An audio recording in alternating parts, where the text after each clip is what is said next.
Divine Love and Wisdom. Table of Contents. Part 1. 1. Love is our life. 2. God alone, the Lord, is love itself, because He is life itself. Both we on earth and angels are life receivers. 3. Divinity is not in space. 4. God is the essential person. 5. In the divine human one, reality and its manifestation are both distinguishable and united. 6. In the divine human one, infinite things are distinguishably one. 7. There is one human God who is the source of everything. 8. The true divine essence is love and wisdom. 9. Divine love is a property of divine wisdom, and divine wisdom is a property of divine love. 10. Divine love and wisdom is substance and is form. 11. Divine love and wisdom are substance and form in and of themselves, and are therefore wholly itself and unique. 12. Divine love and wisdom cannot fail to be and to be manifested in others that it has created. 13. Everything in the universe was created by the divine love and wisdom of the divine human one. 14. Everything in the created universe is a vessel for the divine love and wisdom of the divine human one. 15. All the things that have been created reflect the human in some respect. 16. The useful functions of everything created tend upward, step by step, from the lowest to us, and through us to God the Creator, their source. 17. Divinity fills all space in the universe non-spatially. 18. Divinity is in all time, non-temporally. 19. Divinity is the same in the largest and smallest things. Part 2. 20. In the spiritual world, divine love and wisdom look like a sun. 21. Warmth and light emanates from the sun that arises from divine love and wisdom. 22. That sun is not God. Rather, it is an emanation from the divine love and wisdom of the divine human one. The same is true of warmth and light from that sun. 23. The spiritual warmth and light that result from the emanation from the Lord as the sun form a single whole just as His divine love and wisdom do. 24. The sun of the spiritual world is seen at a middle elevation, as far from angels as our physical world's sun is from us. 25. The distance between the sun and angels in the spiritual world is an apparent distance that depends on their acceptance of divine love and wisdom. 26. Angels are in the Lord and the Lord is in them, and since angels are vessels, the Lord alone is heaven. 27. The east in the spiritual world is where the Lord is seen as the sun, and the other directions follow from that. 28. The regions in the spiritual world are not caused by the Lord as the sun but by the angels, depending on their receptivity. 29. Angels always face the Lord as the sun, so south is on their right, north on their left, and west behind them. 30. Everything in the deeper reaches of angels' minds and bodies alike is turned toward the Lord as the sun. 31. Every kind of spirit turns toward her or his ruling love in the same way. 32. The divine love and wisdom that emanate from the Lord as the sun and constitute heaven's warmth and light is the emanating divinity that is the Holy Spirit. 33. The Lord created the universe and everything in it by means of that sun that is the first emanation of divine love and wisdom. 34. The physical world's sun is nothing but fire and is therefore dead, and since nature has its origin in that sun, nature is dead. 35. There would be no creation if it were not for this pair of suns, one living and one dead. 36. The goal of creation, that everything should return to the Creator and that there should be a union, becomes manifest in outermost forms. Part 3. 37. There are atmospheres, liquids, and solids in the spiritual world just as there are in the physical world, but they are spiritual, while ours are physical. 38. There are levels of love and wisdom, consequent levels of warmth and light, and also levels of atmosphere. 39. There are two kinds of levels, vertical levels and horizontal levels. 40. Vertical levels are matched in kind, with one following from another in sequence like a purpose, a means, and a result. 41. The first level is the sum and substance of all the levels. 42. All processes of perfection increase and rise by and according to levels. 43. In a sequential arrangement, the first level is the highest and the third the lowest, while in a simultaneous arrangement, the first level is the center and the third level is the circumference. 44. The final level is the composite, vessel, and foundation of the prior levels. 45. The vertical levels find their full realization and power in their final form. 46. There are levels of both kinds in everything that has been created, no matter how large or small. 47. There are 3 infinite and uncreated vertical levels in the Lord, and 3 finite and created levels in us. 48. These 3 vertical levels exist in each of us from birth and can be opened in sequence. As they are opened, we are in the Lord and the Lord is in us. 49. Spiritual light flows in within us through 3 levels, but not spiritual warmth except to the extent that we abstain from evils as sins and turn to the Lord. 50. If that higher level, the spiritual level, is not opened in us, we become focused on the physical world and our sense impressions. 51. In its own right, the earthly level of the human mind is a continuum, but because of its responsiveness to the 2 higher levels, it seems to have distinct levels when it is raised up. 52. The earthly mind, being the envelope and vessel of the higher levels of the human mind, is reactive. If the higher levels are not opened, it acts against them, whereas if they are opened, it acts with them. 53. The origin of evil is in the abuse of the abilities proper to us called rationality and freedom. 54. Evil and false things are absolutely opposed to good and true things because evil and false things are demonic and hellish, while good and true things are divine and heavenly. 55. Everything in the 3 levels of the earthly mind is enclosed in the works that are done by our physical actions. Part 4. 56. The Lord from eternity, who is Jehovah, created the universe and everything in it not from nothing but from himself. 57. The Lord from eternity, or Jehovah, could not have created the universe and everything in it except as a person. 58. The Lord from eternity, or Jehovah, brought forth the Son of the spiritual world out of himself, and created the universe and all its contents from it. 59. There are 3 things in the Lord that are the Lord, a divine element of love, a divine element of wisdom, and a divine element of service. These 3 things are made visible outside the Son of the spiritual world, the divine element of love through its warmth, the divine element of wisdom through its light, and the divine element of service through the atmospheres that enclose it. 60. The atmospheres, 3 in number in each world, spiritual and physical, in their final forms terminate in the kinds of material substance characteristic of our earth. 61. There is nothing of absolute divinity in the material substances that make up earth, but they are still derived from absolute divinity. 62. All useful functions, which are the goals of creation, are in forms, and they get these forms from the material substances characteristic of earth. 63. From a functional point of view, everything in the created universe is in our image, and this testifies that God is human. 64. All of the Lord's creations are useful functions, and they are useful functions in the sequence, on the level, and in the specific way that they relate to humanity and through humanity to the Lord, their source. 65. Evil functions were not created by the Lord. Rather, they came into being along with hell. 66. What we can see in the created universe bears witness to the fact that nature has brought forth nothing and Contents 9 brings forth nothing. Divinity brings forth everything from itself, and does so through the spiritual world. Part 5. 67. The Lord has created and formed within us 2 vessels and dwellings for himself called volition and discernment. Volition is for his divine love and discernment for his divine wisdom. 68. Volition and discernment, the vessels of love and wisdom, are in the whole brain and every part of it and therefore in the whole body and every part of it. 69. There is a correspondence between volition and the heart and between discernment and the lungs. 70. From the correspondence of the heart with volition and the lungs with discernment, we can learn everything that can be known about volition and discernment or love and wisdom, everything, therefore, that can be known about the human soul. 71. The nature of our first stage after conception. 1. Divine love and wisdom. Angelic wisdom about divine love. Part 1. Love is our life. For most people, the existence of love is a given, but the nature of love is a mystery. As for the existence of love, this we know from everyday language.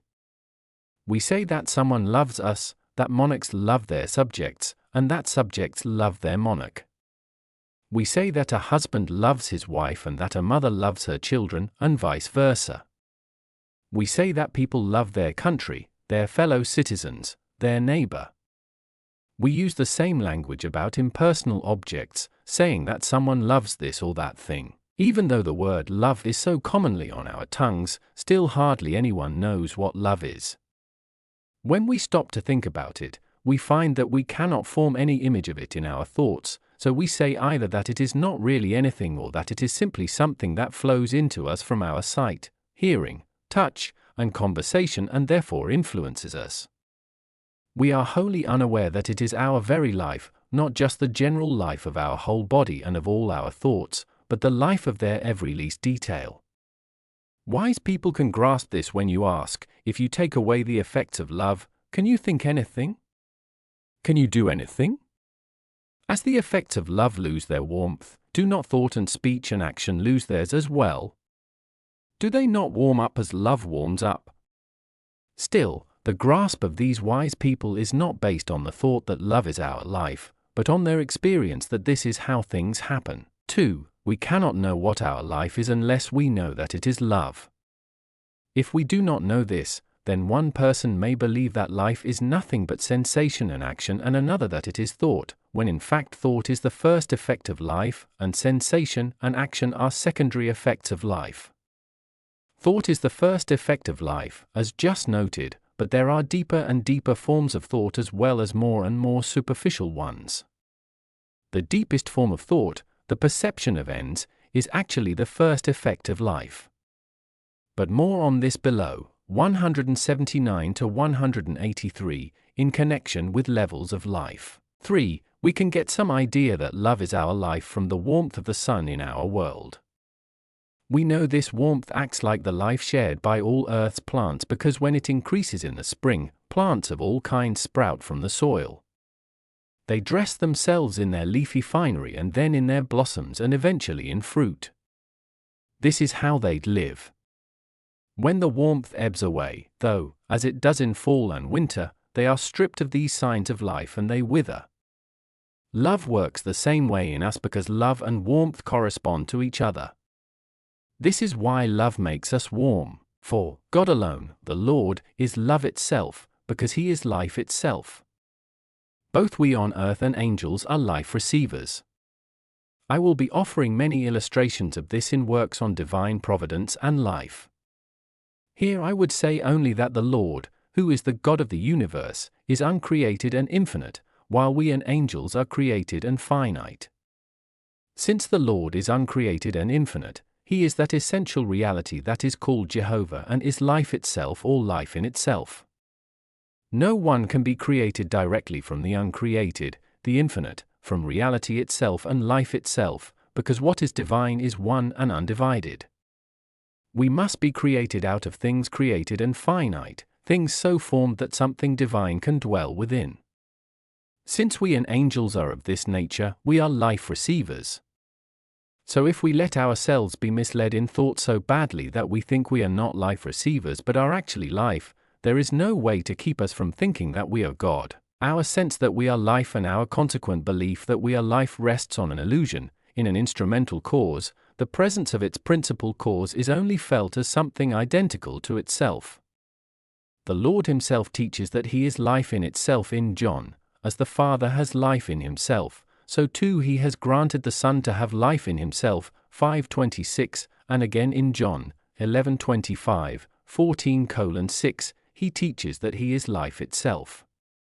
Since life and love are one and the same, as we can see from the first two sections above, it follows that the Lord, being life itself, is love itself. 5. If this is to be intelligible, though, it is essential to realize that the Lord, being love in its very essence or divine love, is visible to angels in heaven as a sun, that warmth and light flow from that sun, that the outflowing warmth is essentially love and the outflowing light essentially wisdom, and that to the extent that angels are receptive of that spiritual warmth and spiritual light, they themselves are instances of love and wisdom not on their own, but from the Lord. Spiritual warmth and spiritual light flow into and affect not only angels but also us, precisely to the extent that we become receptive. Our receptivity develops in proportion to our love for the Lord and our love for our neighbor. That sun itself, or divine love, cannot use its warmth and light to create anyone directly from itself. If it did, the creature would be love in its essence, which is the Lord Himself. It can, however, create people out of material substances so formed as to be receptive of its actual warmth and light. In the same way, the sun of our world cannot use its warmth and light to bring forth sprouts in the earth directly. Rather, the sun uses substances in the soil in which it can be present through its warmth and light to make plants grow. On the Lord's divine love being seen as the sun in the spiritual world, with spiritual warmth and light flowing from it, giving angels their love and wisdom, see Heaven and Hell 116 to 142. 6. Since we are life receivers, not life, it follows that our conception from our parents is not the conception of life but simply the conception of the first and purest forms that can accept life. These forms serve as a nucleus or beginning in the womb, to which are added, step by step, material substances in forms suited, in their various patterns and levels, to the reception of life. 7. Divinity is not in space. Given the divine omnipresence, present with everyone in the world, with every angel in heaven, and with every spirit under heaven, there is no way a merely physical image can compass the thought that divinity, or God, is not in space. Only a spiritual image will suffice. Physical images are inadequate because they involve space. They are put together out of earthly things, and there is something spatial about absolutely every earthly thing we see with our eyes. Everything that is large or small here involves space, everything that is long or wide or high here involves space, in a word, every measurement, every shape, every form here involves space. This is why I said that a merely physical image cannot compass the fact that divinity is not in space when the claim is made that it is everywhere. Still, we can grasp this with our earthly thinking if only we let in a little spiritual light. This requires that I first say something about spiritual concepts and the spiritual thinking that arises from them. Spiritual concepts have nothing to do with space. They have to do solely with state being an attribute of love, life, wisdom, desires, and the delights they provide, in general, an attribute of what is good and true. A truly spiritual concept of these realities has nothing in common with space. It is higher and looks down on spatial concepts the way heaven looks down on earth. However, since angels and spirits see with their eyes the way we do on earth, and since objects can be seen only in space, there does seem to be space in the spiritual world where angels and spirits are, space like ours on earth. Still, it is not space but an appearance of space. It is not fixed and invariant like ours. It can be lengthened and shortened, changed and altered, and since it cannot be defined by measurement, we here cannot grasp it with an earthly concept, but only with a spiritual one.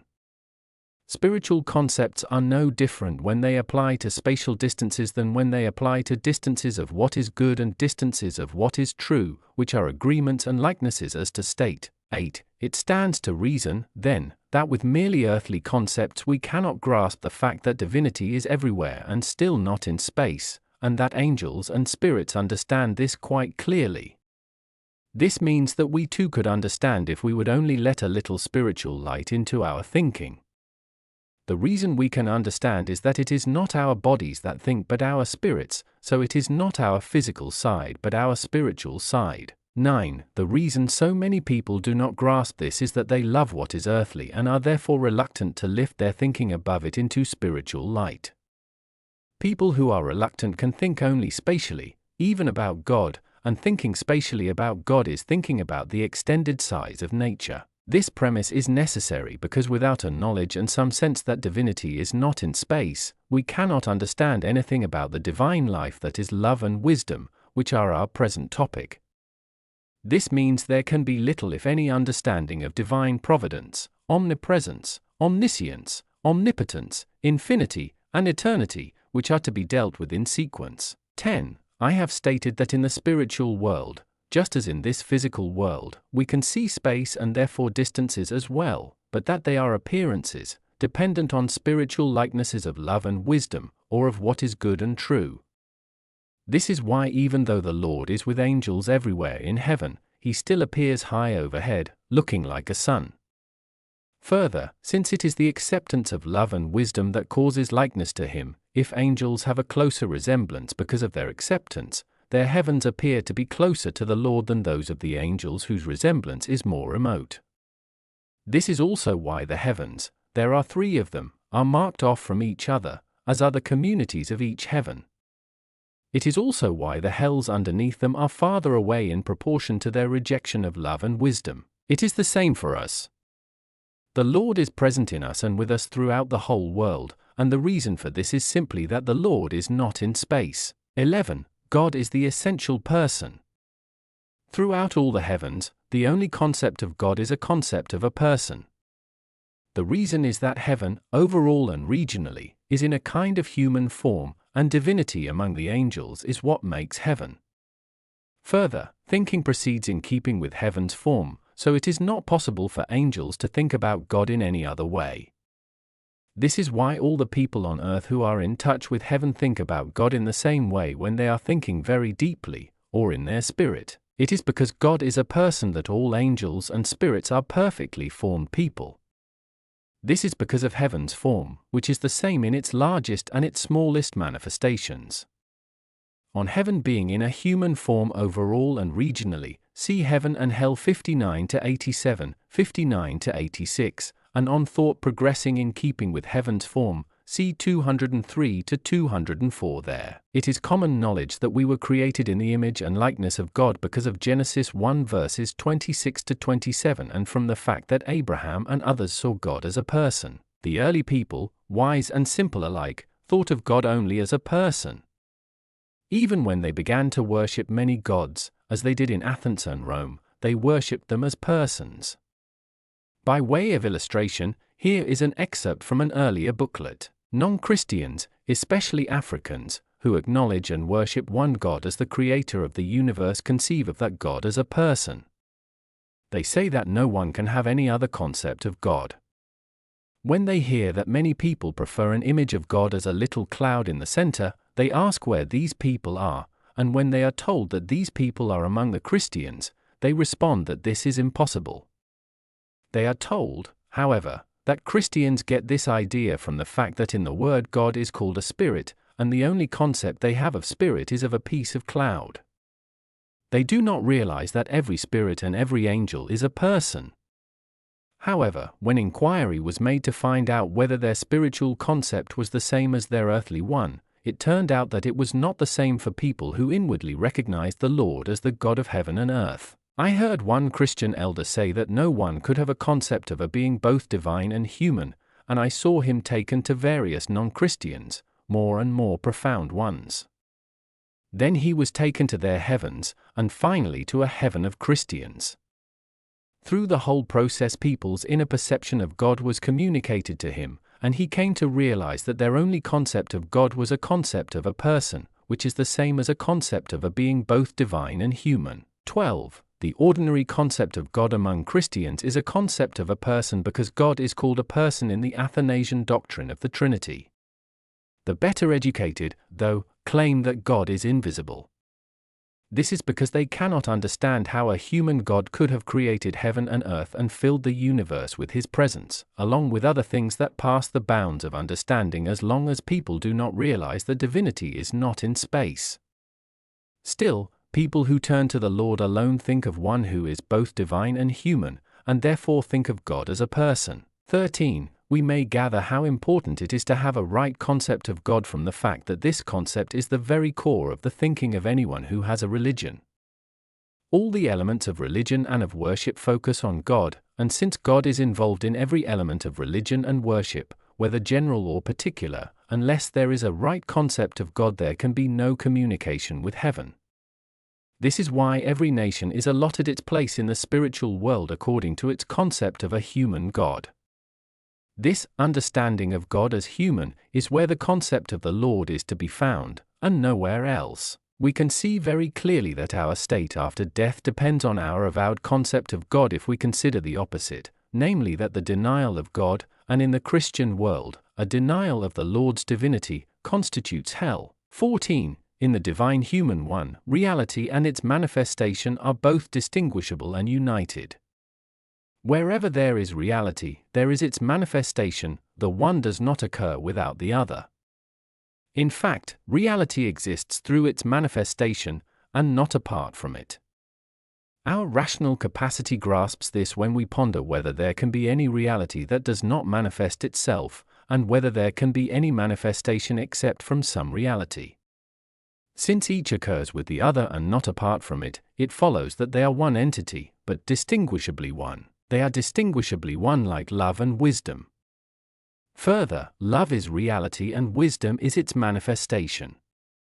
Love occurs only in wisdom, and wisdom only from love. So love becomes manifest when it is in wisdom. These two are one entity in such a way that although they can be distinguished in thought, they cannot be distinguished in fact, and since they can be distinguished in thought and not in fact, we refer to them as distinguishably one. Reality and its manifestation are also distinguishably one in the divine human one, the way soul and body are. A soul does not occur without its body, nor a body without its soul. The divine soul of the divine human one is what we mean by the divine reality, and the divine body of the divine human one is what we mean by the divine manifestation. The notion that a soul can exist and think and be wise without a body is an error that stems from deceptive appearances. Every soul is in a spiritual body after it has cast off the material skin that it carried around in this world. 15. The reason reality is not reality unless it is manifested is that before that happens it has no form, and if it has no form it has no attributes. Anything that has no attributes is not really anything. Whatever is manifest on the basis of its reality is one with that reality because it stems from that reality. This is the basis of their being united into a single entity, and this is why each belongs to the other reciprocally, with each being wholly present in every detail of the other, as it is in itself. 16. It therefore stands to reason that God is a person, and in this way is God manifest, not manifest from himself, but manifest in himself. The one who is manifest in himself is the God who is the source of all. 17. In the divine human one, infinite things are distinguishably one. It is recognized that God is infinite. He is in fact called the infinite one. But he is called infinite because he is infinite. He is not infinite simply because he is intrinsically essential reality and manifestation, but because there are infinite things in him. An infinite being without infinite things within it would be infinite in name only. The infinite things in him should not be called infinitely many or infinitely all, because of our earthly concepts of many and all. Our earthly concept of infinitely many is limited, and while there is something limitless about our concept of infinitely all, it still rests on limited things in our universe. This means that since our concept is earthly, we cannot arrive at a sense of the infinite things in God by some process of shifting it to a higher level or by comparison. However, since angels enjoy spiritual concepts, they can surpass us by changing to a higher level and by comparison, though they cannot reach infinity itself. 18. Anyone can come to an inner assurance about the presence of infinite things in God, anyone, that is, who believes that God is a person, because if God is a person, he has a body and everything that having a body entails. So he has a face, torso, abdomen, upper legs, and lower legs, since without these he would not be a person. Since he has these components, he also has eyes, ears, nose, mouth, and tongue. He also has what we find within a person, such as a heart and lungs and the things that depend on them, all of which, taken together, make us human. We are created with these many components, and if we consider them in their interconnections, they are beyond counting. In the divine human one, though, they are infinite. Nothing is lacking, so he has an infinite completeness. We can make this comparison of the uncreated person, who is God, with us who are created, because that God is a person. It is because of him that we earthly beings are said to have been created in his image and in his likeness. Genesis 1 verses 26 to 27. 19. The presence of infinite things in God is even more obvious to angels because of the heavens where they live.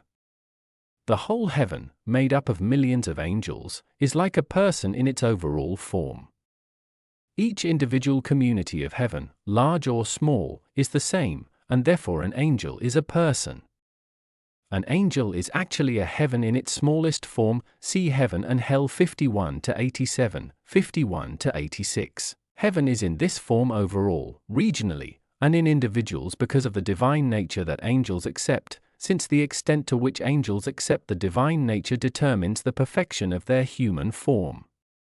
This is why we say that angels are in God and that God is in them, and that God is everything to them. The multiplicity of heaven is indescribable, and since it is divinity that makes heaven, and therefore divinity is the source of that indescribable multiplicity, we can see quite clearly that there are infinite things in that quintessential person who is God. 20. We can draw the same inference from the created universe if we turn our attention to its functions and the things that answer to them.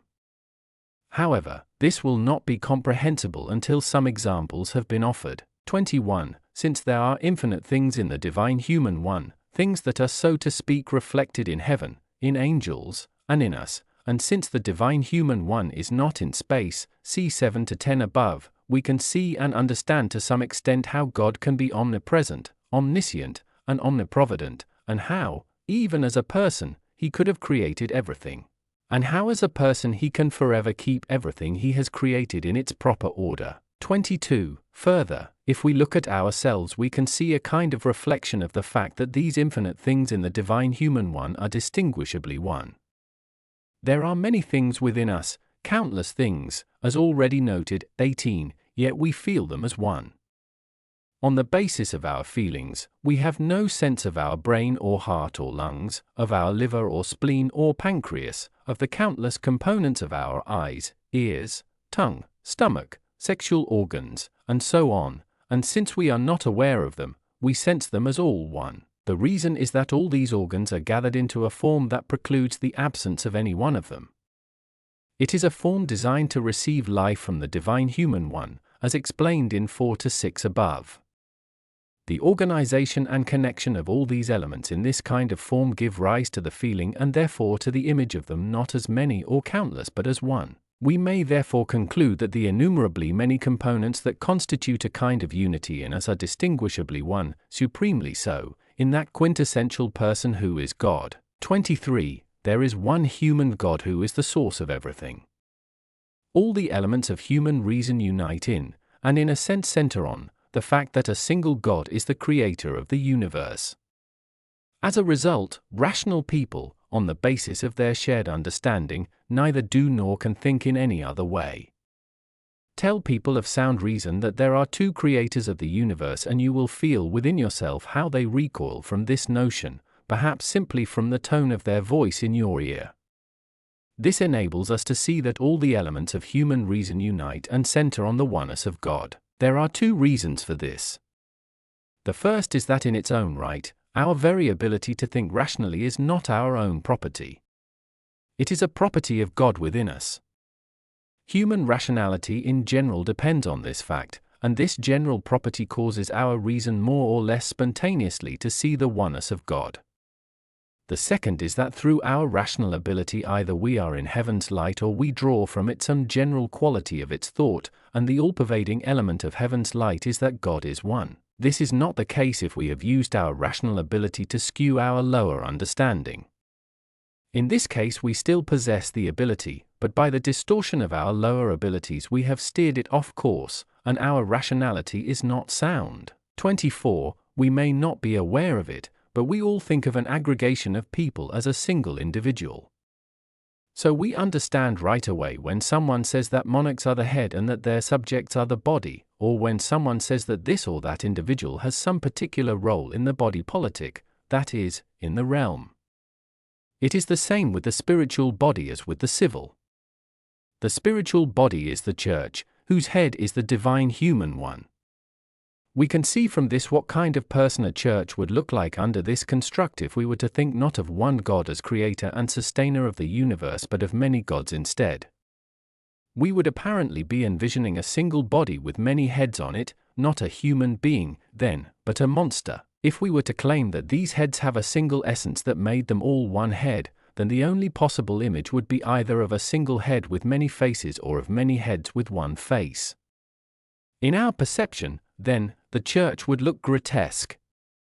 In fact, one God is the head, and the church is the body that acts at the bidding of the head and not on its own, as is true of us as well. This is also why there is only one monarch per realm.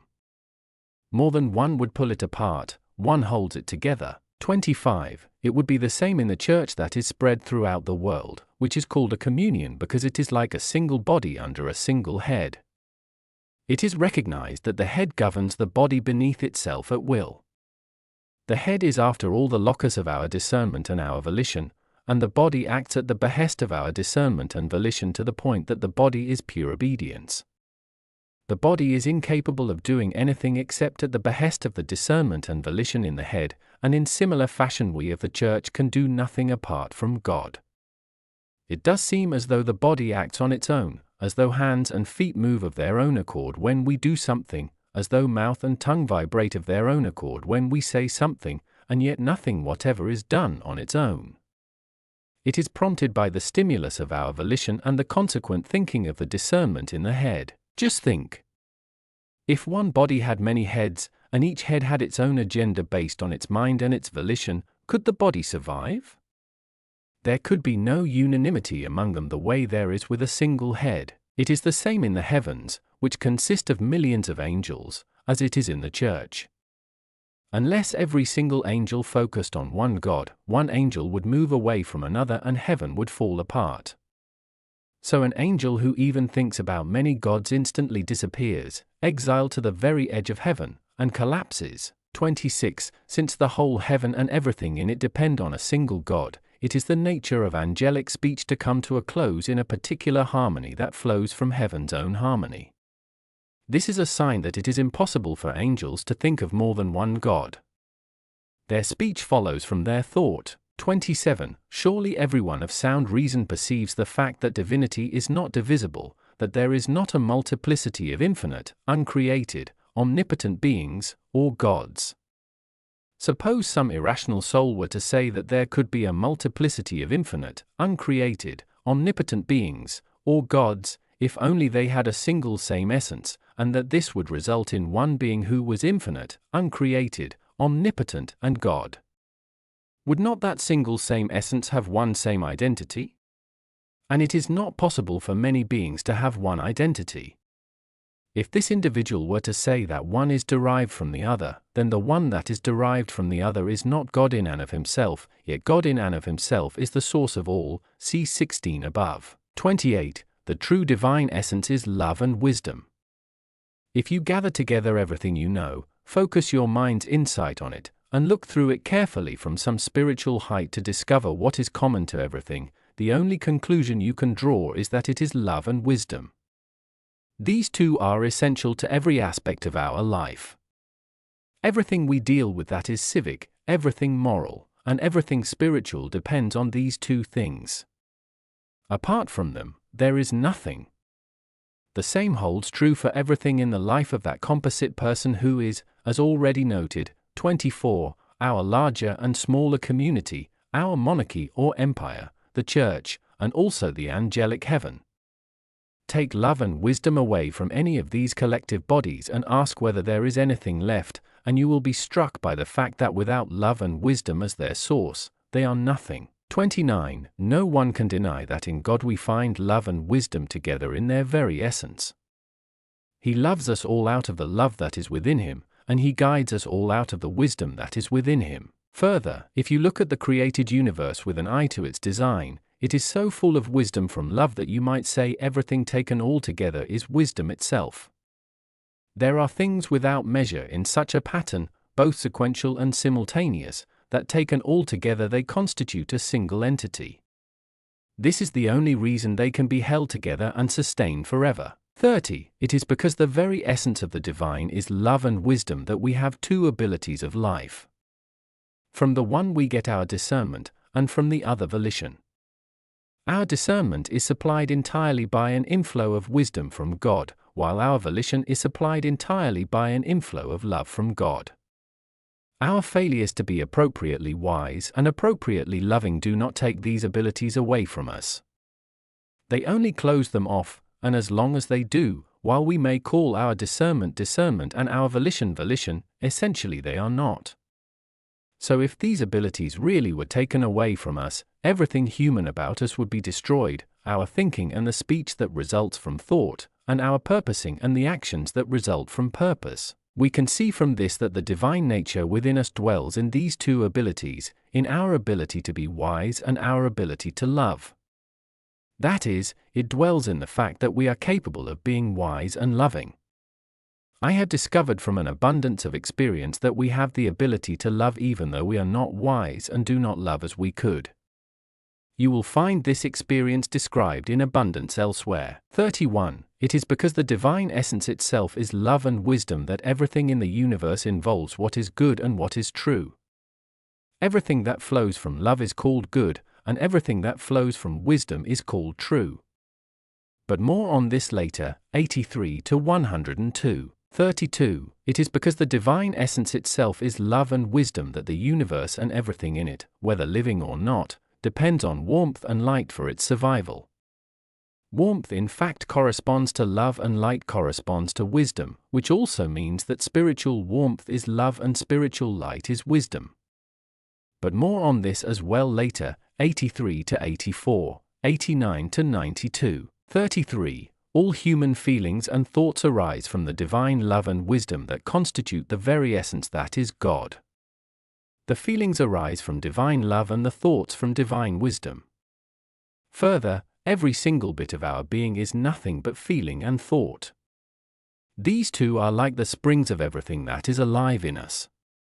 They are the source of all our life experiences of delight and enchantment, the delight from the prompting of our love and the enchantment from our consequent thought. Since we have been created to be recipients, then, and since we are recipients to the extent that we love God and are wise because of our love for God, that is, the extent to which we are moved by what comes from God and think as a result of that feeling, it therefore follows that the divine essence, the Creatress, is divine love and wisdom. 34. Divine love is a property of divine wisdom, and divine wisdom is a property of divine love. On the divine reality and the divine manifestation being distinguishably one in the divine human one, see 14 to 16 above. Since the divine reality is divine love and the divine manifestation is divine wisdom, these latter are similarly distinguishably one. We refer to them as distinguishably one because love and wisdom are two distinguishable things, and yet they are so united that love is a property of wisdom and wisdom a property of love. Love finds its reality in wisdom, and wisdom finds its manifestation in love. Further, since wisdom derives its manifestation from love, as noted in 15:14 above, divine wisdom is reality as well. It follows from this that love and wisdom together are the divine reality, though when they are distinguished we call love the divine reality and wisdom the divine manifestation. This is the quality of the angelic concept of divine love and wisdom. 35. Because there is such a oneness of love and wisdom and love in the divine human one, the divine essence is one. In fact, the divine essence is divine love because that love is a property of divine wisdom, and it is divine wisdom because that wisdom is a property of divine love. Because of this oneness, the divine life is a unity as well. Life is the divine essence. The reason divine love and wisdom are one is that the union is reciprocal, and a reciprocal union makes complete unity. But there will be more to say about reciprocal union later. 115 to 116. 36. There is a union of love and wisdom in every divine work as well. This is why it endures, even to eternity. If there were more divine love than divine wisdom or more divine wisdom than divine love in any created work, nothing would endure in it except what was equal. Any excess would pass away. 37. As divine providence works for our reformation, regeneration, and salvation, it shares equally in divine love and divine wisdom. We cannot be reformed, regenerated, and saved by any excess of divine love over divine wisdom or by any excess of divine wisdom over divine love. Divine love wants to save everyone, but it can do so only by means of divine wisdom. All the laws that govern salvation are laws of divine wisdom, and love cannot transcend those laws because divine love and divine wisdom are one and act in unison. 38. In the word justice, and judgment mean divine love and divine wisdom, justice meaning divine love and judgment meaning divine wisdom, so in the word justice and judgment are ascribed to God. For example, we read in David, "Justice and judgment are the foundation of your throne," Psalms 79 verse 15, 89:14, and again, "Jehovah will bring out his justice like light and his judgment like noonday," Psalms 37 verse 6, in Hosea, "I will betroth myself to you forever in justice and judgment," Hosea 2 verse 19, in Jeremiah, "I will raise up a just branch for David who will rule as king and make judgment and justice in the land," Jeremiah 23 verse 5, in Isaiah, "He will sit on the throne of David and over his kingdom, to make it secure in judgment and in justice," Isaiah 9 verse 6, 7, and again, "Let Jehovah be extolled, because he has filled the earth with judgment and justice," Isaiah 33 verse 5, in David, "When I shall have learned the judgments of your justice 7 times a day I will praise you over the judgments of your justice," Psalms 119 verses 7 and 164. Life and light in John mean the same, "In him was life, and the life was the light of humanity," John 1 verse 4. Life here means the Lord's divine love, and light his divine wisdom. Life and spirit mean the same in John as well. Jesus said, "The words that I speak to you are spirit and life," John 6 verse 63. 39. Even though love and wisdom seem to be two separate things in us, essentially they are distinguishably one. This is because the quality of our love determines the quality of our wisdom, and the quality of our wisdom the quality of our love. Any wisdom that is not united to our love seems like wisdom, but it is not, and any love that is not united to our wisdom seems like wisdom's love even though it is not. Each gets its essence and its life from the other in mutual fashion. The reason the wisdom and love within us seem to be two separate things is that our ability to understand can be raised into heaven's light, while our ability to love cannot, except to the extent that we act according to our understanding. So any trace of apparent wisdom that is not united to our love for wisdom relapses into the love with which it is united. This may not be a love for wisdom, and may even be a love for insanity. We are perfectly capable of knowing, from our wisdom, that we ought to do one thing or another, and then of not doing it because we have no love for it. However, to the extent that we do the bidding of our wisdom, from love, we are images of God. 40. Divine love and wisdom is substance and is form. The everyday concept of love and wisdom is that they are something floating around in, or breathed out by, thin air or ether. Hardly anyone considers that in reality and in function they are substance and form. Even people who do see that love and wisdom are substance and form sense them as something outside their subject, flowing from it, and they refer to what in their perceptions is outside the subject and flowing from it as substance and form even though they sense it as floating around. They do not realize that love and wisdom are the actual subject, and that what they sense as floating out from the subject is only the appearance of the inherent state of the subject. There are many reasons why this has not come to light before. One of them is that appearances are the first things the human mind draws on in forming its understanding, and the only way to dispel these appearances is through careful probing into cause. If a cause is deeply hidden, we cannot probe into it unless we keep our discernment in spiritual light for a protracted period of time, and we cannot hold it there for a long time because of the earthly light that keeps pulling us back. Still, the truth is that love and wisdom are the real and functional substance and form that make up the very subject. 41. Since this truth is counter to appearance, though it may seem unworthy of credence unless some evidence is supplied, and since the only way to supply evidence is with the kinds of thing we perceive with our physical senses, that is what I need to draw on. We have 5 external senses, called touch, taste, smell, hearing, and sight. The subject of touch is the skin that envelops us. The very substance and form of the skin make it feel what comes into contact with it. The sense of touch is not in the things that come into contact with it but in the substance and form of the skin. That is the subject, and the sense itself is simply the way it is affected by contact. It is the same with taste. This sense is simply the way a substance and form, this time of the tongue, are affected. The tongue is the subject. It is the same with smell. We recognize that odors affect the nostrils and are in the nostrils, and that smell is the way impinging aromas affect them. It is the same with hearing. It seems as though hearing were in the place where the sound originates, but hearing is in the ear and is the way its substance and form are affected. It is only in appearance that hearing happens at a distance from the ear. This is true of sight as well. When we see objects at a distance, it seems as though our sight were where they are. However, sight is in the eye, which is the subject, and sight is the way the eye is affected, too. Distance is simply what we infer about space on the basis of intervening objects or on the basis of reduced size and consequent loss of clarity of an object whose image is being presented within the eye according to its angle of incidence. We can see from this that sight does not go out from the eye to the object, but that an image of the object enters the eye and affects its substance and form. It is the same for both sight and hearing. Hearing does not go out of the ear to seize on the sound, but the sound enters the ear and affects it. It stands to reason, then, that the affecting of substance and form that constitutes a sense is not something separate from the subject. It is simply the affecting of a change within the subject, with the subject remaining the subject throughout and thereafter. It then follows that sight, hearing, smell, taste, and touch are not things that go floating out from their organs. They are the organs themselves, in respect to their substance and form.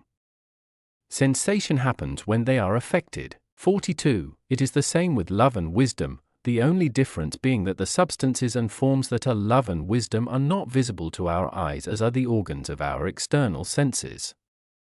Still, no one can deny that those matters of love and wisdom that we call thoughts, perceptions, and feelings are substances and forms. They are not things that go floating out from nothing, remote from any functional and real substance and form that are their subjects. There are in fact countless substances and forms in the brain that serve as the homes of all the inner sensation that involves our discernment and volition. What has just been said about our external senses points to the conclusion that all our feelings, perceptions, and thoughts in those substances and forms are not something they breathe out, they themselves are functional and substantial subjects. They do not emit anything, but simply undergo changes in response to the things that touch and affect them. There will be more later, 210, 273, on these things that touch and affect them. 43. This brings us to the point where we can see that divine love and wisdom in and of themselves are substance and form.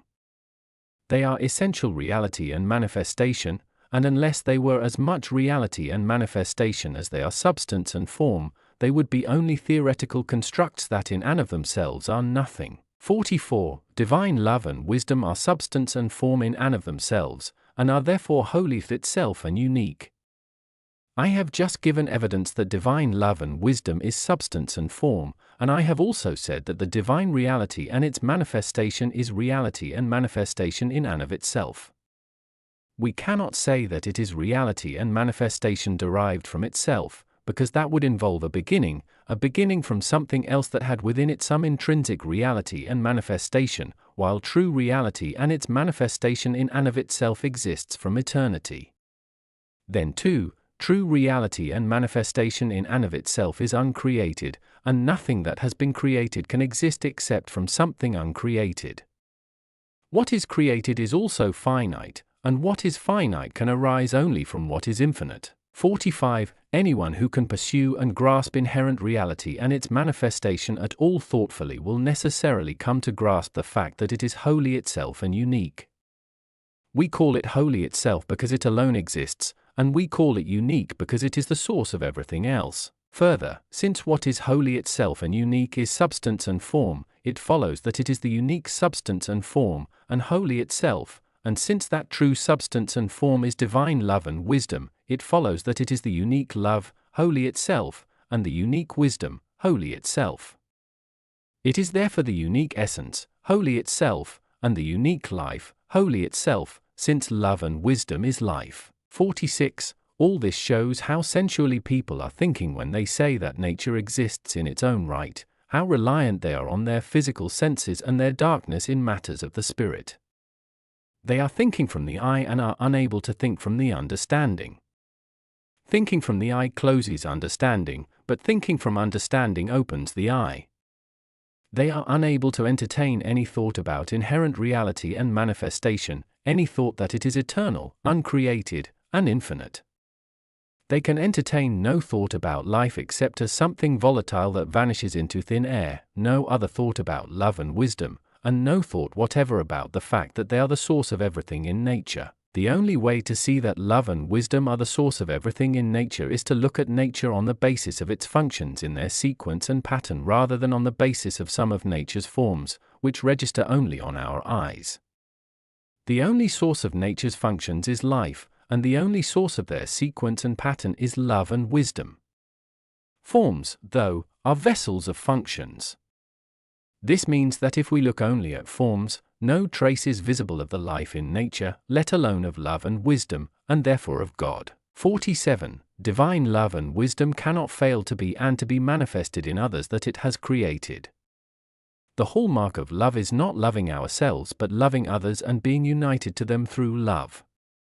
The hallmark of love is also being loved by others because this is how we are united. Truly, the essence of all love is to be found in union, in the life of love that we call joy, delight, pleasure, sweetness, blessedness, contentment, and happiness. The essence of love is that what is ours should belong to someone else. Feeling the joy of someone else as joy within ourselves, that is loving. Feeling our joy in others, though, and not theirs in ourselves is not loving. That is loving ourselves, while the former is loving our neighbor. These two kinds of love are exact opposites. True, they both unite us, and it does not seem as though loving what belongs to us, or loving ourselves in the other, is divisive. Yet it is so divisive that to the extent that we love others in this way we later harbor hatred for them. Step by step our union with them dissolves, and the love becomes hatred of corresponding intensity. 48. Can anyone fail to see this who looks into the essential nature of love? What is loving ourselves alone, really, and not loving someone else who loves us in return? This is more fragmentation than union. Love's union depends on mutuality, and there is no mutuality within ourselves alone. If we think there is, it is because we are imagining some mutuality in others. We can see from this that divine love cannot fail to be and to be manifested in others whom it loves and who love it. If this is characteristic of all love, it must be supremely characteristic, infinitely characteristic, of love itself. 49. In regard to God, loving and being loved in return are not possible in the case of others who have some share of infinity or anything of the essence and life of intrinsic love or of divinity. If there were within them any share of infinity or anything of the essence and life of intrinsic love, of divinity, that is, it would not be others who would be loving God. He would be loving himself. What is infinite or divine is unique.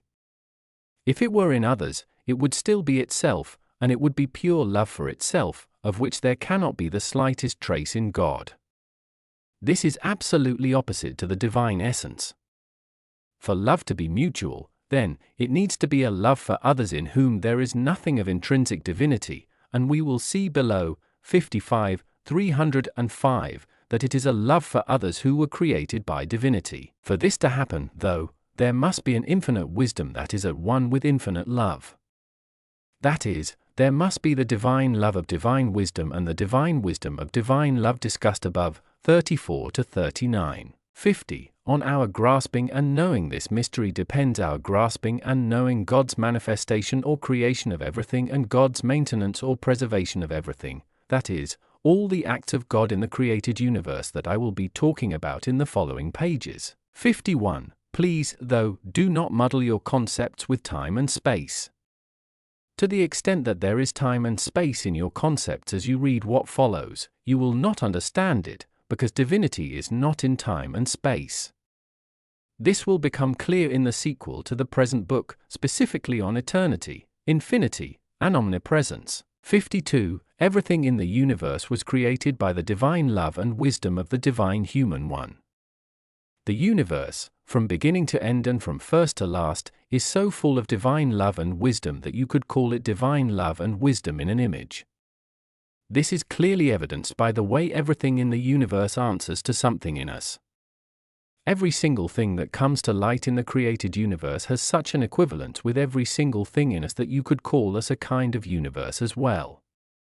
There is a correspondence of our affective side and its consequent thought with everything in the animal kingdom, a correspondence of our volitional side and its consequent discernment with everything in the plant kingdom, and a correspondence of our outermost life with everything in the mineral kingdom. This kind of correspondence is not apparent to anyone in our physical world, but it is apparent to observant people in the spiritual world. We find in this latter world all the things that occur in the three kingdoms of our physical world, and they reflect the feelings and thoughts of the people who are there, the feelings that come from their volition and the thoughts that come from their discernment, as well as the outermost aspects of their life. Both their feelings and their thoughts are visible around them, looking much like the things we see in the created universe, though we see them in less perfect representations. From this it is obvious to angels that the created universe is an image depicting the divine human one, and that it is his love and wisdom that are presented, in image, in the universe. It is not that the created universe is the divine human one, rather, it comes from him, for nothing whatever in the universe is intrinsic substance and form or intrinsic life or intrinsic love and wisdom. We are not intrinsic persons. It all comes from God, who is the intrinsic person, the intrinsic wisdom and love, and the intrinsic form and substance. Whatever has intrinsic existence is uncreated and infinite, while what comes from it, possessing nothing within itself that has intrinsic existence, is created and finite. This latter presents an image of the one from whom it derives its existence and manifestation. 53. Created, finite things may be said to have reality and manifestation, substance and form, life, and even love and wisdom, but all of these are created and finite. The reason we can say they have these attributes is not that they possess any divinity, but that they are in divinity and there is divinity in them. Anything that has been created is intrinsically without soul and dead, but it is given a soul and brought to life by the presence of divinity in it, and by its dwelling in divinity. 54. The divine nature is not different in one subject than it is in another.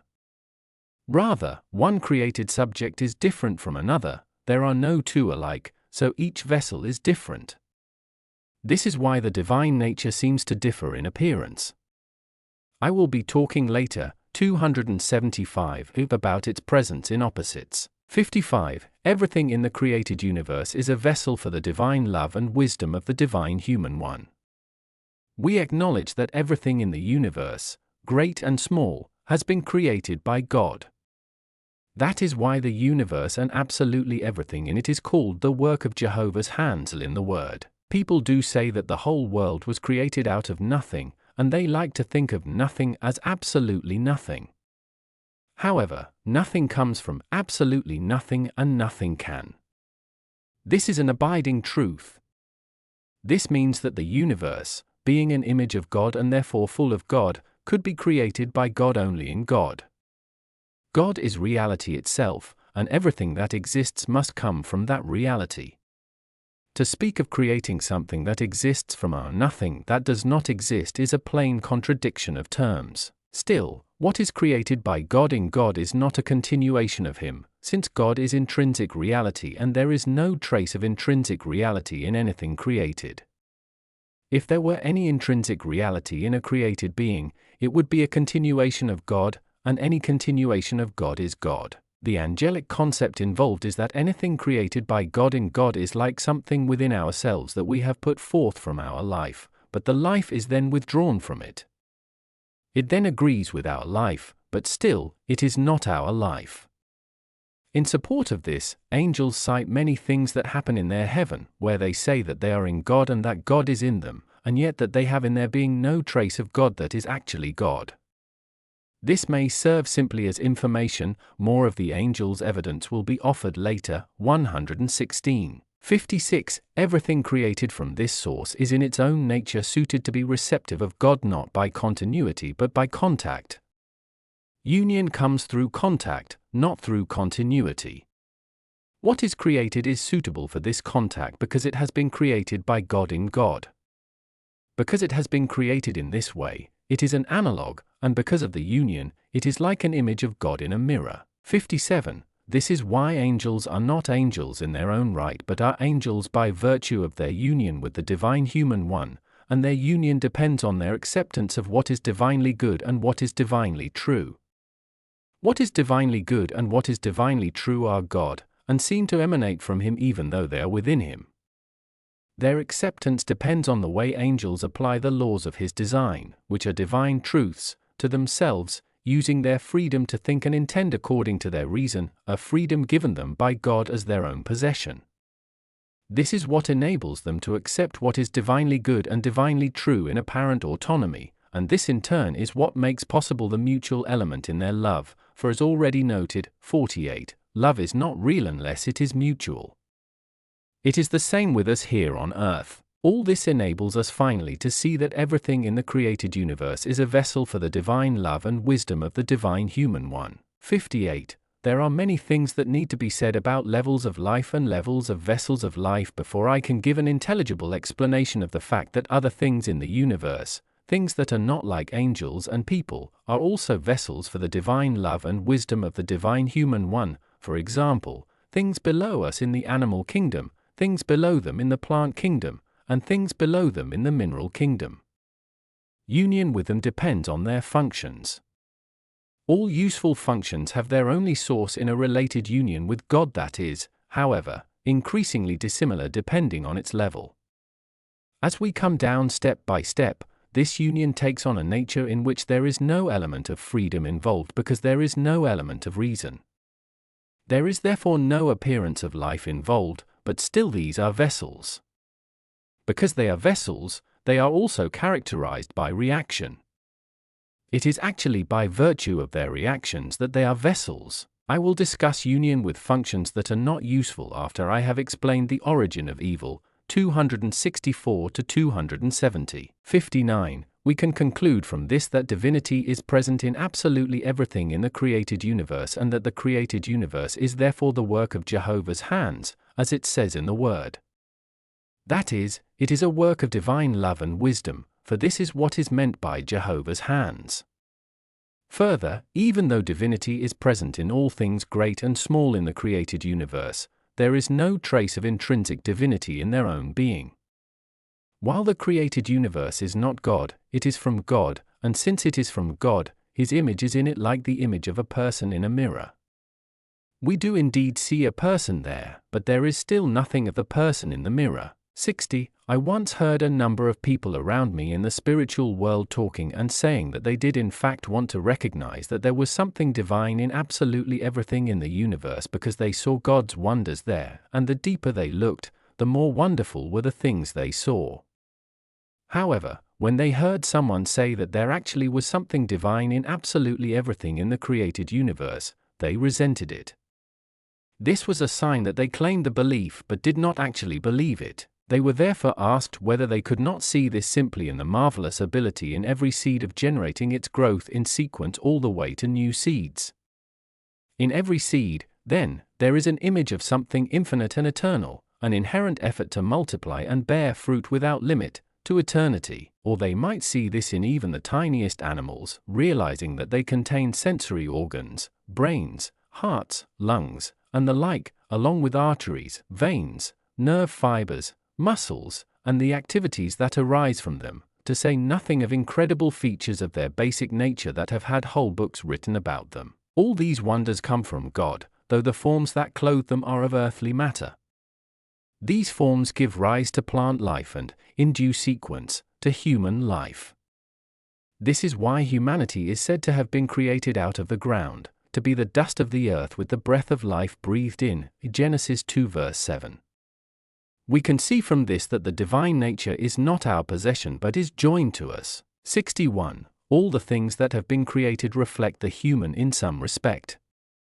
There is evidence for this in every detail of the animal kingdom, in every detail of the plant kingdom, and in every detail of the mineral kingdom. We can see ourselves reflected in every detail of the animal kingdom from the fact that all kinds of animal have in common with us members for locomotion, sensory organs, and the inner organs that support these activities. They also have their impulses and desires like our own physical ones. They have the innate knowledge proper to their desires, with an apparently spiritual element visible in some of them, more or less obvious to the eye in the beasts of the earth, the fowl of the heavens, bees, silkworms, ants, and the like. This is why merely earthly-minded people regard the living creatures of this kingdom as much like themselves, lacking only speech. We can see ourselves reflected in every detail of the plant kingdom in the way plants grow from seeds and go through their successive stages of life. They have something like marriages with births that follow. Their vegetative soul is the function to which they give form. There are many other ways in which they reflect us, which some writers have described. We can see ourselves reflected in every detail of the mineral kingdom simply in its effort to produce the forms that reflect us, all the details of the plant kingdom, as I have just noted, and to perform its proper functions in this way. The moment a seed falls into Earth's lap, she nurtures it and from all around offers it resources from herself for its sprouting and emerging in a form representative of humanity. We can see this effort in solid mineral materials if we look at deep-sea corals or at flowers in mines, where they spring from minerals and metals.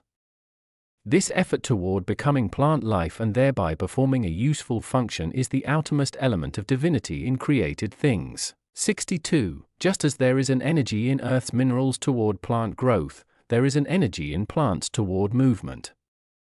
This is why there are various kinds of insect that are responsive to the fragrances they give off.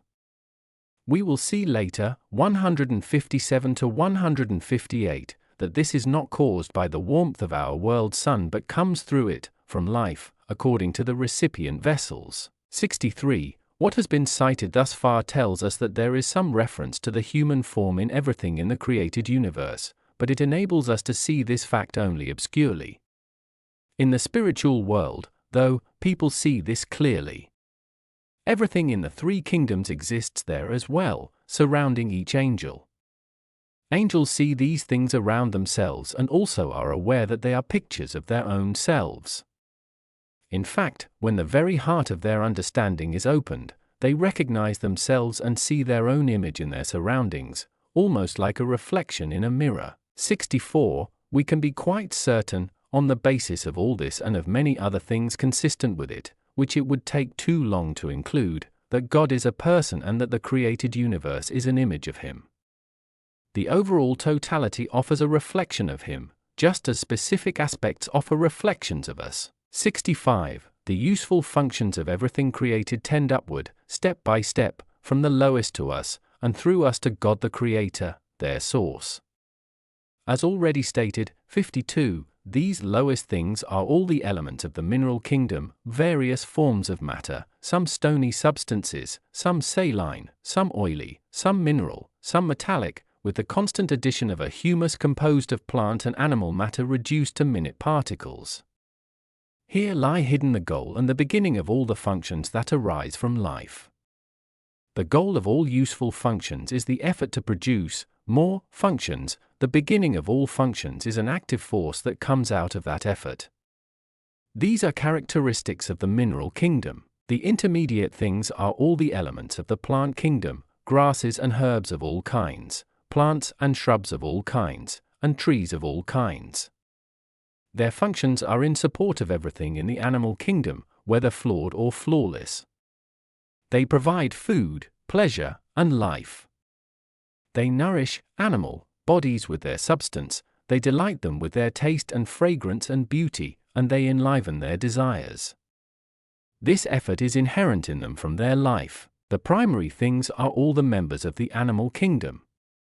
The lowest of these are called worms and insects, the intermediate ones birds and animals, and the highest humans, for there are lowest, intermediate, and highest things in each kingdom. The lowest are for the service of the intermediate and the intermediate for the service of the highest. So the useful functions of all created things tend upwards in a sequence from the lowest to the human, which is primary in the divine design. 66. There are 3 ascending levels in the physical world and 3 ascending levels in the spiritual world.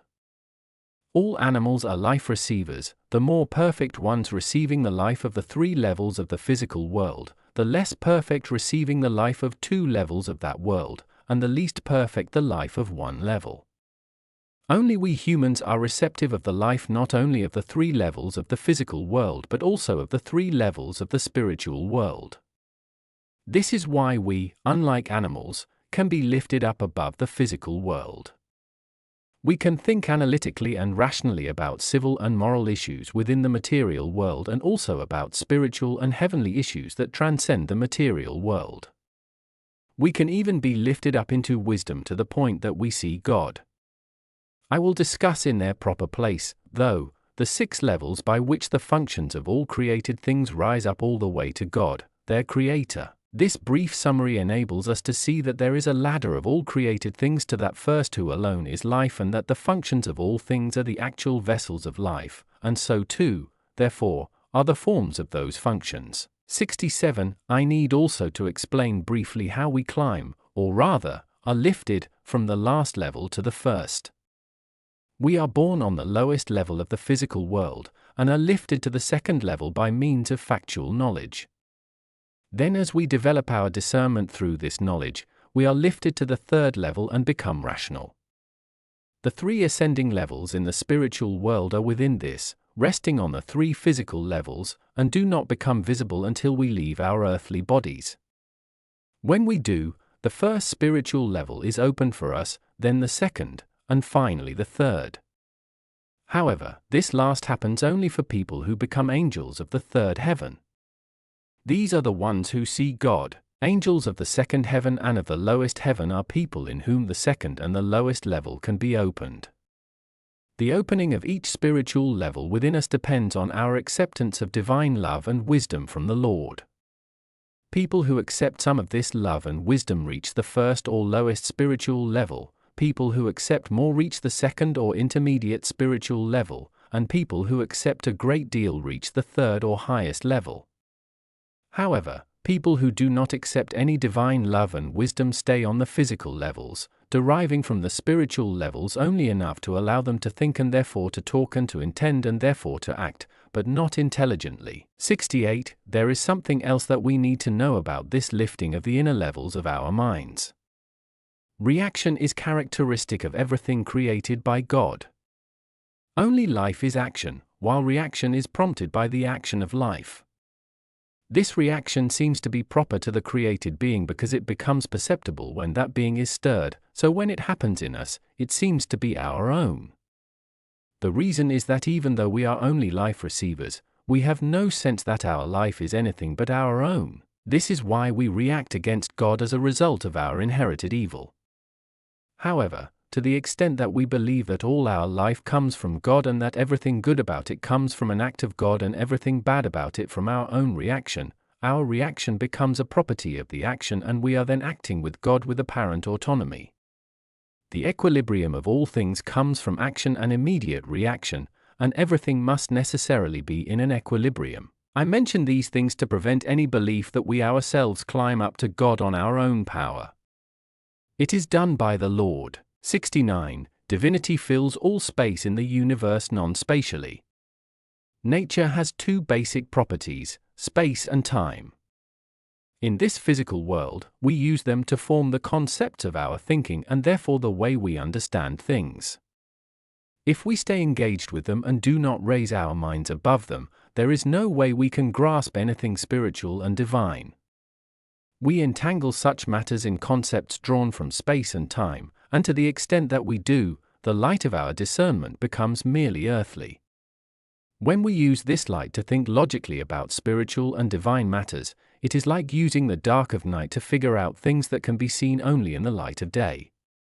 Materialism comes from this kind of thinking. However, when we know how to raise our minds above images of thought derived from space and time, we pass from darkness into light and taste things spiritual and divine.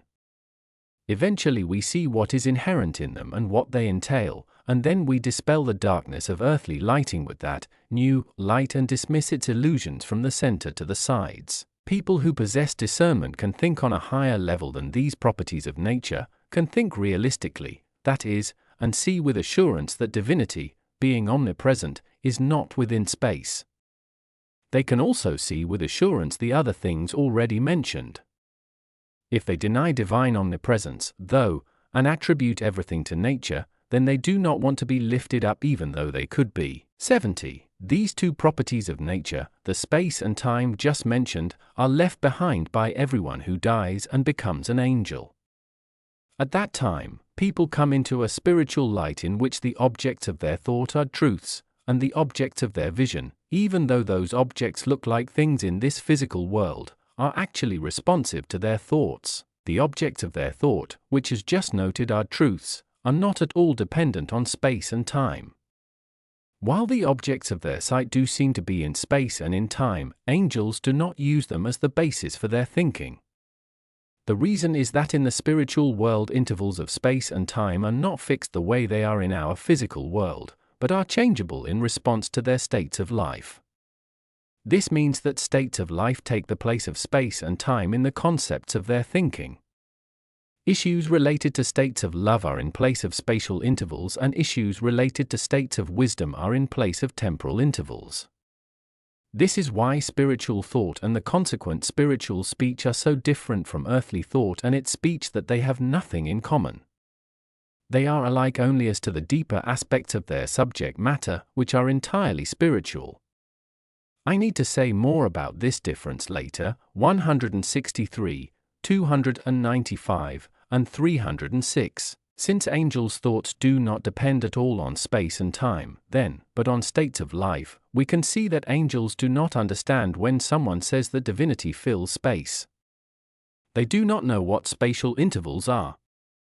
They understand perfectly, though, when someone says that divinity fills everything, with no reference to any image of space. 71. The following example should illustrate how merely earthly people think in spatial terms about matters spiritual and divine, while spiritual people do so without reference to space.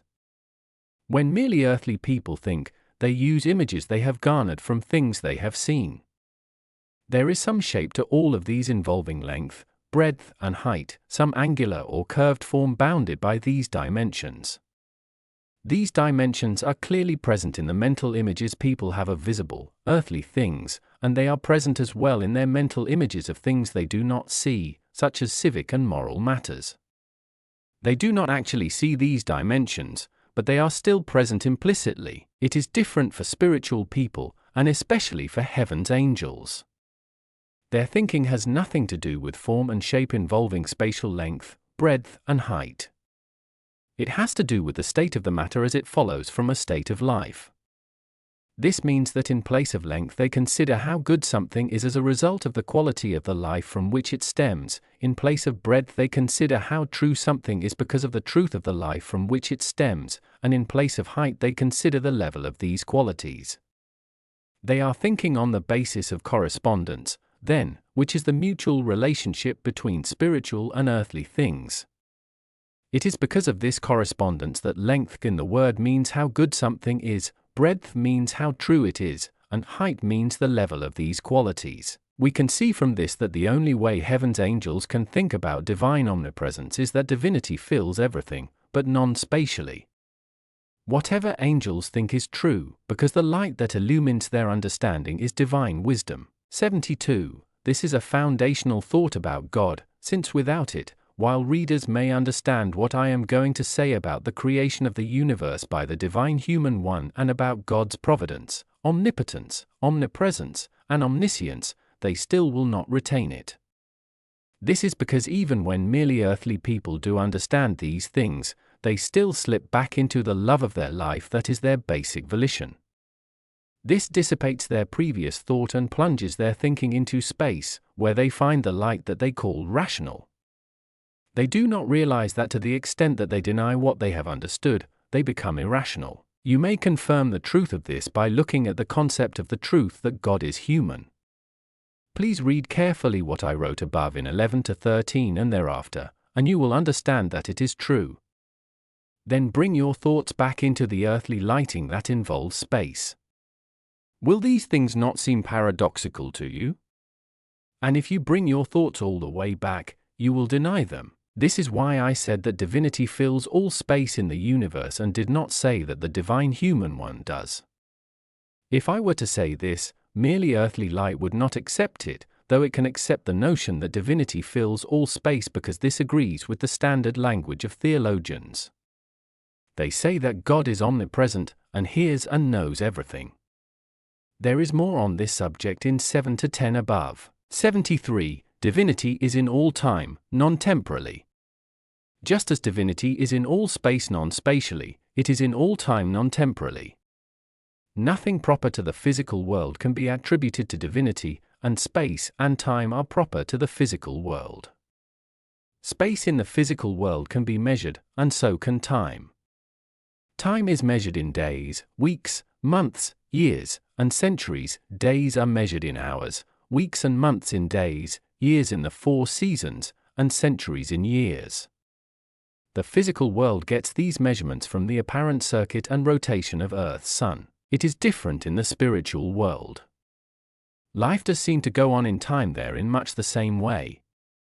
People live with each other the way we do on Earth, which cannot happen without some appearance of time. However, time there is not divided into segments the way it is in our world because their sun is always in its east. It never moves. It is actually the Lord's divine love that angels see as their sun. This means that they do not have days, weeks, months, years, or centuries, but states of life instead. It provides them with divisions that cannot be called divisions into time segments, only divisions of state. This is why angels do not know what time is, and why they think of state when time is mentioned. Further, when it is state that determines time, time is only an appearance.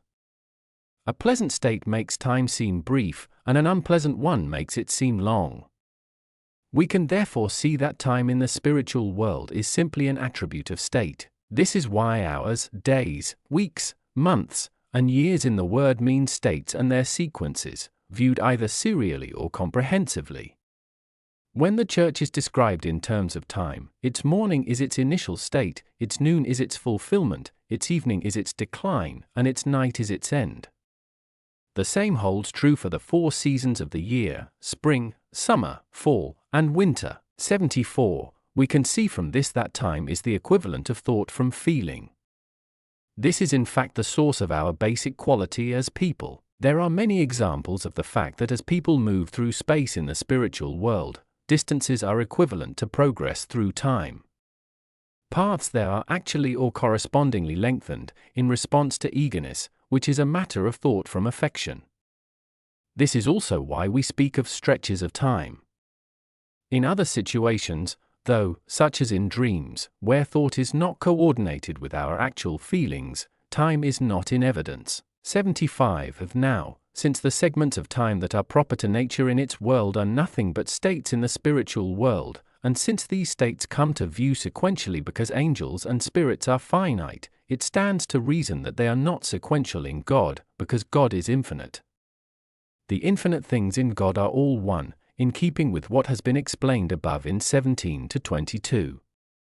It then follows from this that divinity is present in all time, non-temporally. 76. If people do not know about God beyond time, if they cannot think about such a God with some insight, then they are totally incapable of seeing eternity as anything but an eternity of time.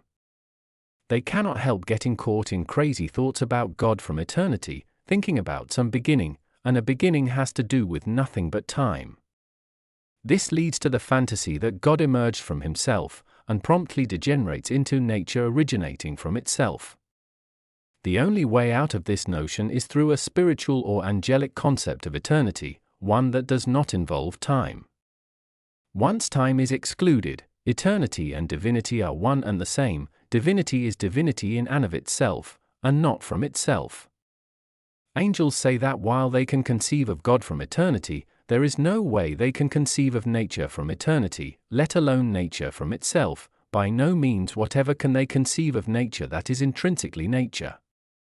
This is because anything that has intrinsic existence is the reality itself that is the source of everything else. That intrinsic reality is the life itself, that is the divine love that belongs to divine wisdom and the divine wisdom that belongs to divine love. This, for angels, is eternity, which transcends time the way the uncreated transcends the creature or the infinite one transcends the finite.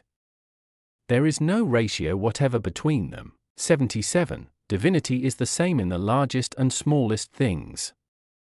This follows from the two preceding sections, from divinity being non-spatially present in all space and non-temporally present in all time. There are larger and smaller spaces, and since, as already noted, 74, space and time are indistinguishable, the same holds true for segments of time. The reason divinity is the same in all of them is that divinity is not changeable or inconsistent like everything that involves space and time, or nature. It is constant and unchanging, so it is everywhere and always the same. 78. It does seem as though divinity were not the same in one person as in another, as though it were different in a wise person than in a simple one, for example, or different in an elderly one than in a child. This is just the deceptive way things seem, though. The person may be different, but divinity within is not. The person is a receiver, and the receiver or vessel will differ. A wise person is a more adequate receiver of divine love and wisdom than a simple one, and therefore a fuller receiver. An elderly and wise individual is more receptive than a child or youth. Still, divinity is the same in the one as in the other. Outward appearance also gives rise to the illusion that divinity is different in heaven's angels than it is in people on earth, because heaven's angels enjoy indescribable wisdom and we do not. However, this apparent difference is in the subjects and depends on their openness to divinity. It is not in the Lord. 79. We may also use heaven and an individual angel to illustrate the fact that divinity is the same in the largest and smallest things. Divinity in the whole heaven and divinity in an individual angel is the same. This is why all heaven can be seen as a single angel. The same holds true for the church and for the individual member of it. The largest entity in which divinity is present is all of heaven and the whole church together. The smallest is an individual angel or an individual member of the church.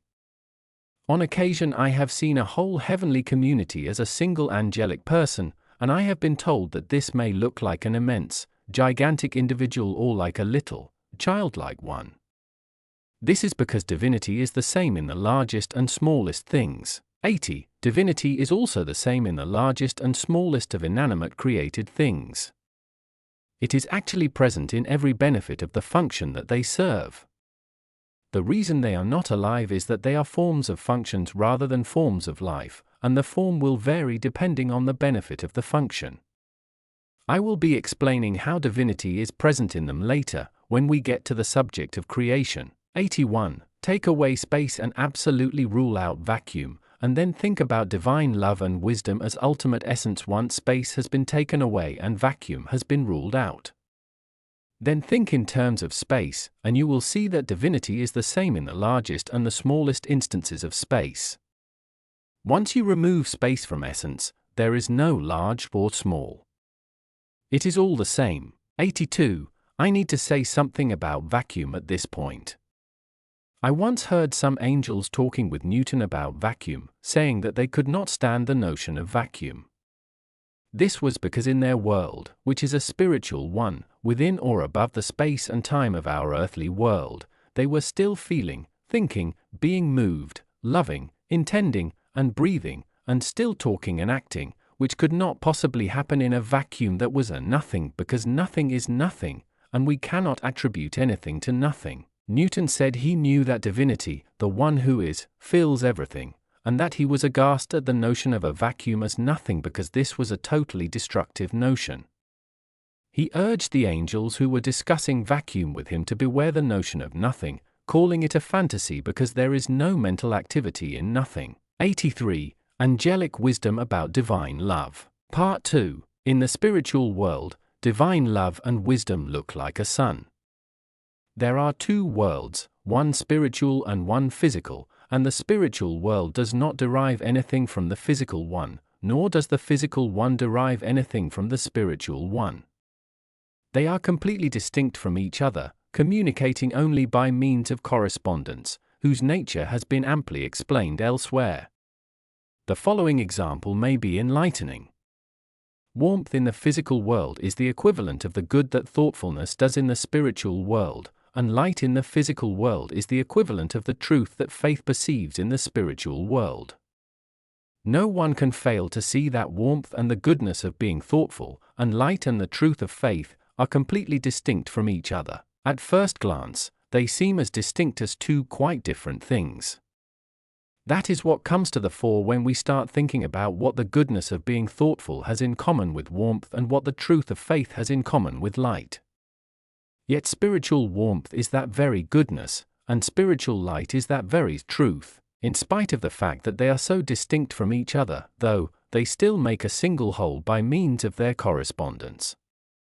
They are so united that when we read about warmth and light in the Word, the spirits and angels who are with us see thoughtfulness in the place of warmth and faith in the place of light. I include this example to make it clear that the two worlds, the spiritual one and the physical one, are so distinct from each other that they have nothing in common, and that still they have been created in such a way that they communicate with each other and are actually united through their correspondences. 84. Because these two worlds are so distinct from each other, it is quite obvious that the spiritual world is under a different sun than is the physical world. There is just as much warmth and light in the spiritual world as there is in the physical world, but the warmth there is spiritual and so is the light. Spiritual warmth is the good that thoughtfulness does, and spiritual light is the truth that faith perceives. Now, since the only possible source of warmth and light is a sun, it stands to reason that there is a different sun in the spiritual world than there is in the physical world. It also stands to reason that because of the essential nature of the spiritual world's sun, spiritual warmth and light can come forth from it, while because of the essential nature of the physical world's sun, physical warmth and light can come forth from it. The only possible source of anything spiritual, that is, anything that has to do with what is good and true, is divine love and wisdom. Everything good is a result of love and everything true is a result of wisdom. Any wise individual can see that this is their only possible source. 85. People have not realized before that there is another sun besides the sun of our physical world. This is because our spiritual nature has become so deeply involved in our physical nature that people do not know what the word spiritual means. So they do not realize that there is a spiritual world other than and different from this physical one, a world where angels and spirits live. Because that spiritual world has become so completely hidden from people in this physical world, the Lord has graciously opened the sight of my spirit so that I can see things in that world just the way I see things in this physical world, and then provide descriptions of that spiritual world. This I have done in the book Heaven and Hell, which has a chapter on the sun of the spiritual world. I have in fact seen it, and it seemed about the same size as the sun of this physical world. It had a similar fiery look, but was more reddish. I was given to understand that the whole angelic heaven lies beneath this sun and that angels of the third heaven see it constantly, angels of the second heaven often, and angels of the first or most remote heaven occasionally. It will be made clear in what follows that all their warmth and all their light, everything people see in that world, comes from that sun. 86. That sun is not the Lord himself, though it is from the Lord. What looks like the sun in the spiritual world is the emanating divine love and wisdom. Since love and wisdom are one in the Lord, see Part 1, we say that this sun is divine love. Divine wisdom is actually an attribute of divine love, so it too is love. 87. The reason that sun looks like fire to angels' eyes is that love and fire are interactive. Angels cannot see love with their eyes, but instead of love they see what answers to it. They have inner and outer natures just as we do. It is their inner self that thinks and is wise, that intends and loves, and their outer self that feels, sees, speaks, and acts. All these outer functions of theirs are responsive to the inner ones, but the responsiveness is spiritual and not earthly. To spiritual beings, divine love feels like fire. This is why fire means love when it is mentioned in the word.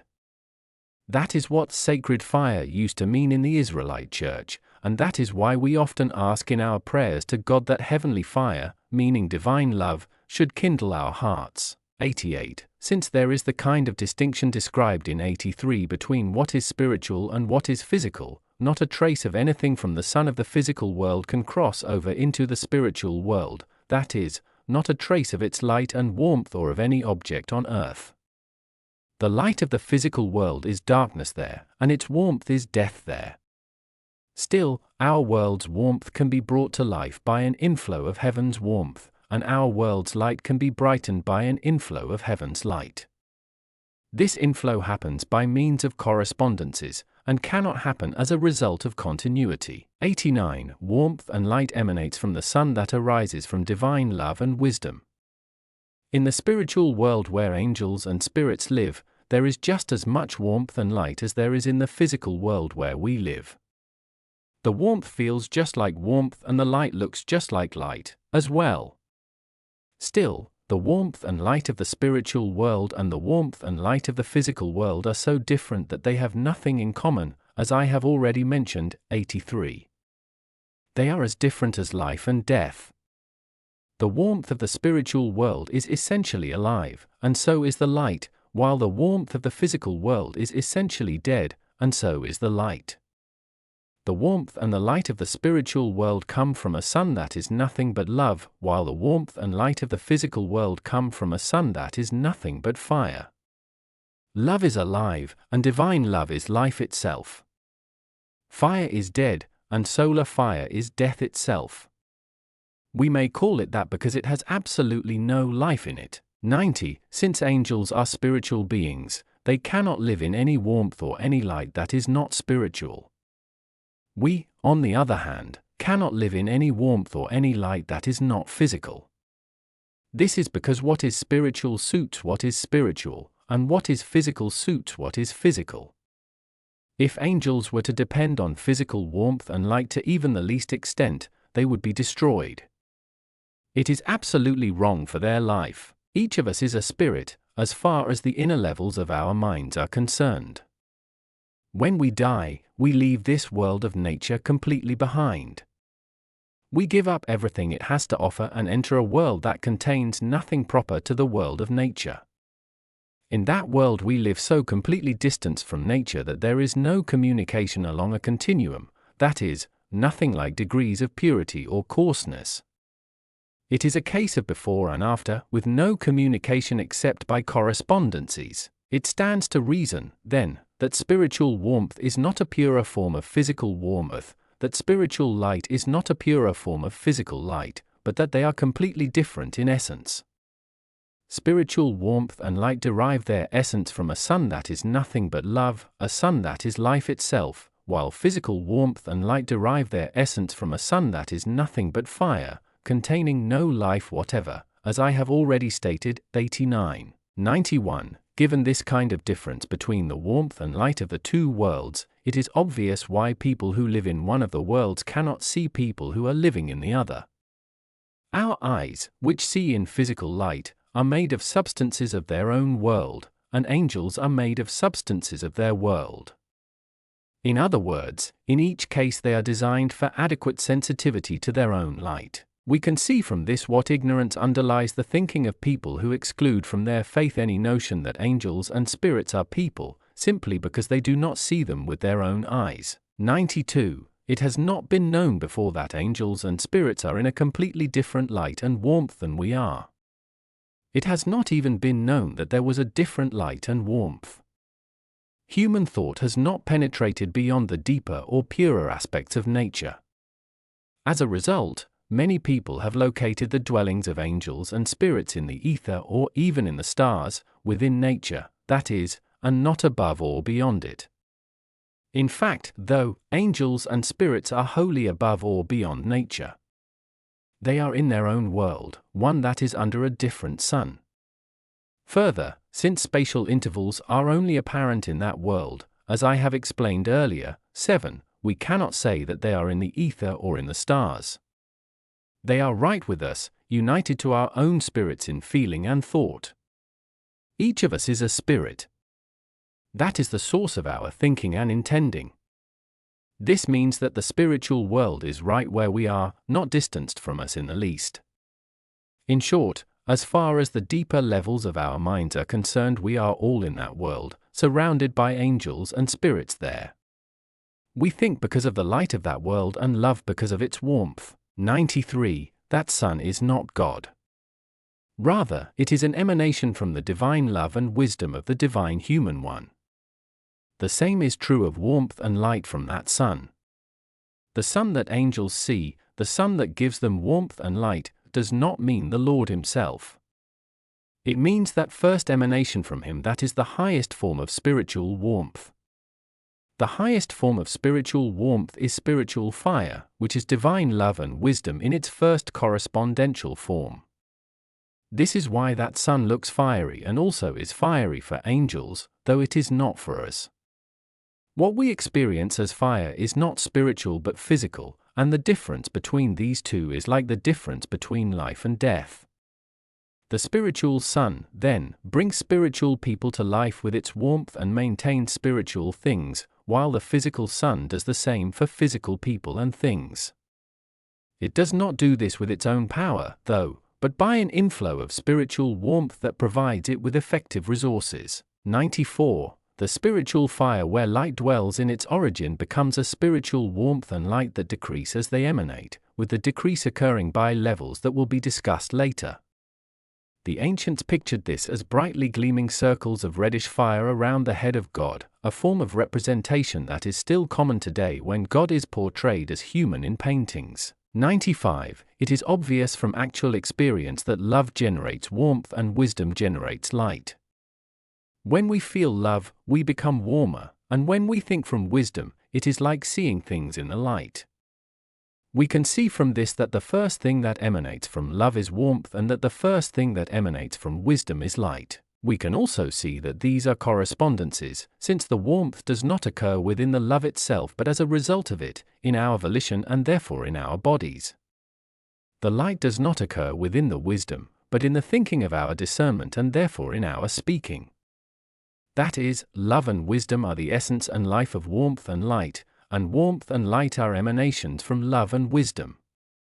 Because they are emanations from them, they are also responsive to them. 96. If you observe carefully the thoughts of your own mind, you can recognize that there is a spiritual light completely distinct from physical light. When a mind is thinking, it sees its objects in light, and people who think spiritually see truths as readily at midnight as in daytime. This is why we attribute light to our discernment and talk about seeing. One person may hear what someone else says and say, "I see that this is true," meaning I understand. Since this understanding is spiritual, it cannot see by physical light. Physical light does not last, but departs with the sun. We can see from this that our discernment enjoys a light other than that of our eyes, and that this light comes from a different source. 97. Take care not to think that the spiritual world sun is actually God. The real God is a person. The first emanation from his love and wisdom is something fiery and spiritual that looks like a sun to angels. When the Lord makes himself visible to angels in person, then he does so in human form, sometimes within the sun, sometimes outside it. 98. It is because of this correspondence that in the word the Lord is called not only the sun but also fire and light. The sun refers to him as divine love and wisdom together, the fire refers to him as divine love, and the light refers to him as divine wisdom. 99. The spiritual warmth and light that result from the emanation from the Lord as the sun form a single whole just as his divine love and wisdom do. Part 1 explains how divine love and wisdom form a single whole in the Lord. Warmth and light form a similar whole because they are emanations, and emanations constitute a whole by reason of their correspondence. The warmth answers to love, and the light to wisdom. It therefore follows that since divine love is the divine reality and divine wisdom is the divine manifestation, see 14-16 above, spiritual warmth is divinity emanating from the divine reality and spiritual light is divinity emanating from the divine manifestation. This means that just as divine love is a property of divine wisdom and divine wisdom is a property of divine love because of this union, see 34 to 39 above, spiritual warmth is a property of spiritual light and spiritual light is a property of spiritual warmth. As a result of this kind of oneness, it follows that warmth and light are a single whole as they emanate from the Lord as the Son. We will see later, though, 125, that they are not accepted as a single whole by angels or by us. 100. The warmth and light that emanate from the Lord as the Son are what we call spiritual, and they are referred to as spiritual in the singular because they are a single whole. In the following pages, therefore, when it says spiritual, it will mean both as a single whole. It is because of this spiritual energy that the whole other world is called spiritual. Everything in that world has its source in that spiritual energy and takes its name from it as well. The reason the warmth and light are called spiritual is that God is called the Spirit, and God as the Spirit is that emanation. As to his very essence, God is called Jehovah, but he enlightens and gives life to heaven's angels and to us of the church through that emanation. This is why it is said that giving life and bringing about enlightenment are acts performed by the Spirit of Jehovah. 101. The oneness of spiritual warmth and light, that is, of the spiritual energy that emanates from the Lord as the Son, can be illustrated by the warmth and light that emanate from the sun of our physical world. These two are also a single whole as they radiate from the sun. The reason they are not a single whole on earth is to be found in the earth itself, not in the sun. The earth rotates daily on its axis and follows its annual ecliptic orbit. This is why its warmth and light do not seem to be a single whole, why there is more warmth than light in midsummer and more light than warmth in midwinter. The same thing happens in the spiritual world. While the earth there does not rotate or follow an orbit, angels do turn more and less toward the Lord. The ones who turn more toward him accept more of the warmth and less of the light, while the ones who turn less toward the Lord accept more of the light and less of the warmth. This is why the heavens, which are made up of angels, are marked off into two kingdoms, one called heavenly and the other called spiritual. Heavenly angels accept more of the warmth and spiritual angels accept more of the light. The regions where angels live also look different depending on their acceptance of the warmth and light. The correspondence is exact, provided we think of angels' change of state instead of earthly motion. 102. We will see later, 124, that in their own right, all the spiritual phenomena that stem from the warmth and light of their sun constitute a single whole in the same way, though they do not do so if we regard them as coming from the feelings that angels have. When the warmth and light are a single whole in the heavens, it is like springtime for angels. When they are not a single whole, it is like either summer or winter, not like winter in cold latitudes but like winter in warm latitudes. The essence of angelic nature is a balanced acceptance of love and wisdom, so angels are angels of heaven depending on the oneness of their love and wisdom. The same holds true for us of the Church, if our love and wisdom, or charity and faith, are fully united. 103. The sun of the spiritual world is seen at a middle elevation, as far from angels as our physical world's sun is from us. Many people bring with them from our world an image of God as high overhead and of the Lord as being in heaven among its angels. The reason they bring an image of God as high overhead is that God is called Most High in the Word, and it says that he lives on high. This is why we lift up our eyes and our hands when we pray and worship, unaware that highest means ginmust. The reason people bring along an image of the Lord as being in heaven among its angels is that they think of him only as being like any other individual, or like an angel. They do not realize that the Lord is the real and only God, the one who rules the universe. If he were living in heaven among the angels, he could not keep the universe under his sight and hold it in his care and keeping. If he were not shining like the sun on the people in the spiritual world, angels could not have any light. Angels, that is, are spiritual beings, so only spiritual light is suited to their essence. When I discuss levels later, 182, we will see that there is a light in the heavens that is far, far greater than our light on earth. 104. As for the sun that is the source of angels' warmth and light, they see it at about a 45-degree angle above the lands where they live, at a middle elevation. It also seems to be about as far from angels as this world's sun is from us. They see the sun at that height and distance constantly, it does not move. This is why angels do not have stretches of time marked off into days and years or any daily progression from morning through noon to evening and on into night. They do not have a yearly sequence from spring through summer to autumn and on into winter, either. Instead, they have a constant daylight and constant springtime, which means that instead of times they have states, as already noted, 70, 73, 105. The following are the primary reasons why the sun of the spiritual world is seen at a middle elevation.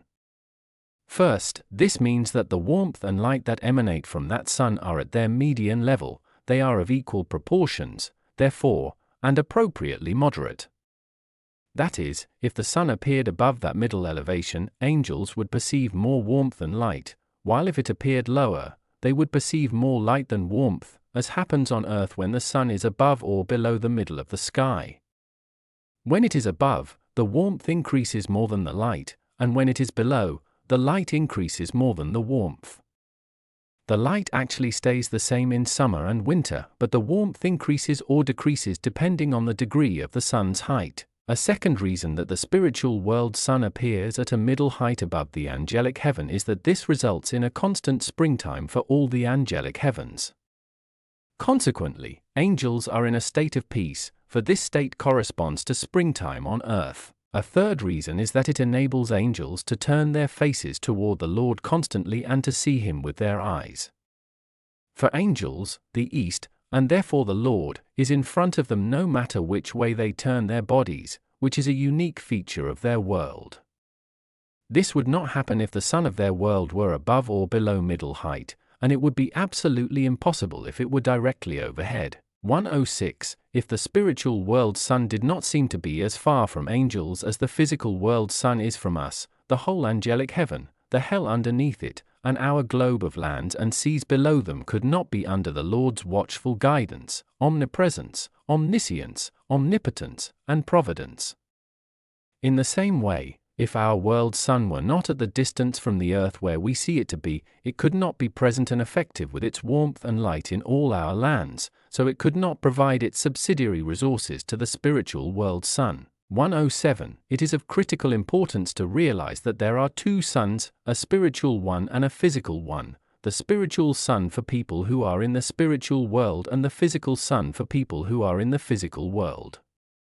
Unless this is recognized, there can be no real comprehension of creation or of humanity, subjects we are about to deal with. True, some effects can be seen, but unless the causes behind the effects are seen at the same time, it is like looking at the effects in the night. 108. The distance between the sun and angels in the spiritual world is an apparent distance that depends on their acceptance of divine love and wisdom. All the illusions that are prevalent among evil people and simple people come from appearances that have been taken as facts. As long as appearances remain appearances, they are virtual truths, and it is all right for anyone to think and talk in terms of them.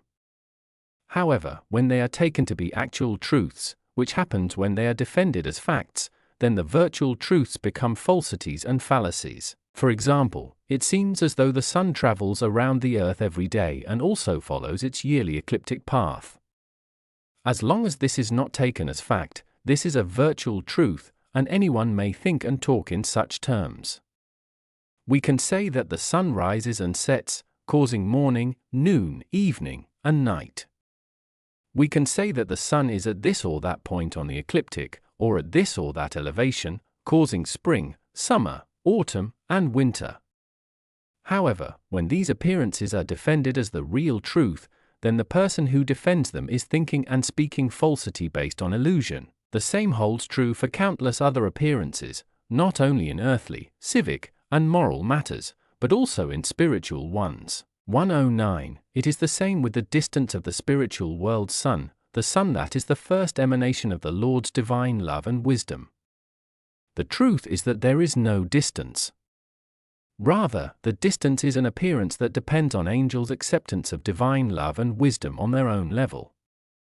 It makes sense that distances in the spiritual world are appearances when we consider what has been presented already, like the material in 7 to 9, 7 to 10, on divinity not being in space, and in 69 to 72 on divinity filling all space non-spatially.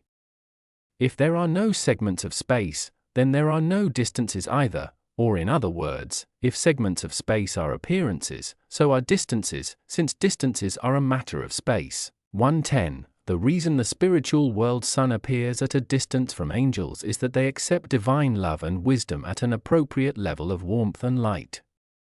Since angels are created and finite, they cannot accept the Lord at the prime level of warmth and light, as it is in the sun.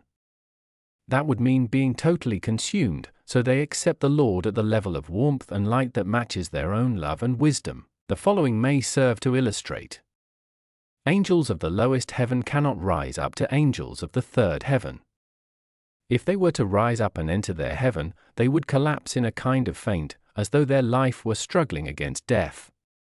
This is because their love and wisdom is at a lower level, and so is the warmth of their love and the light of their wisdom.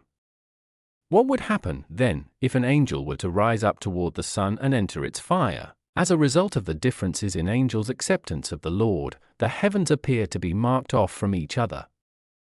The highest heaven, called the third heaven, seems to be over the second, and the second over the first. It is not that the heavens are distant from each other, but that they seem to be. In fact, the Lord is just as present with people in the most remote heaven as he is with people in the third heaven. What causes the appearance of distance is in the subjects, the angels, and not in the Lord. 111. It is almost impossible to grasp this in any earthly image, since that would involve space. It can be grasped in a spiritual image, though, since there is no space involved. That is the kind of image angels have. This much can be grasped in an earthly image, though love and wisdom, or in other words the Lord who is divine love and wisdom, cannot move through space but is with every one of us depending on our acceptance. The Lord teaches in Matthew 28 verse 20 that he is with everyone, and in John 14 verse 21, 23, he says that he makes his home with those who love him. 112. This may seem like a matter of higher wisdom since it is being supported by reference to heavens and angels. However, the same holds true for us. As far as the deeper levels of our minds are concerned, we are warmed and enlightened by that same sun, warmed by its warmth and enlightened by its light, to the extent that we accept love and wisdom from the Lord. The difference between angels and us is that angels are under that spiritual sun only, while we are not only under that sun but also under the sun of our world. Our bodies could not take form and endure if they were not under both suns. It is different for angels' bodies because they are spiritual. 113. Angels are in the Lord and the Lord is in them, and since angels are vessels, the Lord alone is heaven. Heaven is called God's dwelling and God's throne, so people think that God lives there like a monarch in a realm. However, God, that is, the Lord, is in the sun above the heavens and is in the heavens by means of his presence in warmth and light, as I have explained in the last 2 sections.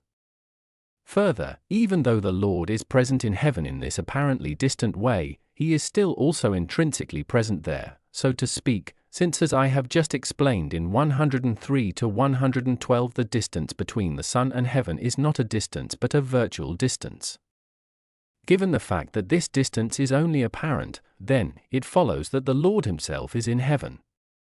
He is in the love and wisdom of heaven's angels, and since he is in the love and wisdom of all the angels and the angels make up heaven, he is in all of heaven. 114. The reason the Lord is not only in heaven but actually is heaven itself is that love and wisdom make an angel, and these two are properties of the Lord in the angels. It therefore follows that the Lord is heaven. Angels are not angels because of anything that belongs to them. What belongs to them is just like what belongs to us, evil. The reason this is what belongs to angels is that all angels were once earthly people, and this attribute clings to them from their birth. It is simply moved aside, and to the extent that it is, they accept love and wisdom, or the Lord, into themselves. With a little elevation of understanding, everyone can see that it is quite impossible for the Lord to dwell with angels in anything but what is his, that is, what belongs to him, which is love and wisdom. He cannot dwell in anything that belongs to the angels, which is evil. This is why the Lord is in them, and they are angels, to the extent that evil is moved aside. The actual angelic essence of heaven is divine love and wisdom. This divine reality is called angelic when it is in angels, so again we can see that angels are angels because of the Lord and not on their own. The same therefore holds true for heaven as well. 1:15 Still, there is no understanding how the Lord is in an angel and an angel is in the Lord except through knowing what kind of union is involved. It is a union of the Lord with the angel and of the angel with the Lord, so it is a reciprocal union. On the angel's side, it is like this. Angels, like us, simply feel as though they participate in love and wisdom on their own, and therefore that love and wisdom are theirs, their very own. If they did not feel this way, there would be no union, so the Lord would not be in them, nor they in the Lord. It cannot happen that the Lord is in any angels or people unless they, as subjects of his presence in love and wisdom, sense and feel this as their own. This enables them not only to accept but also to retain what they have accepted, and to love in response.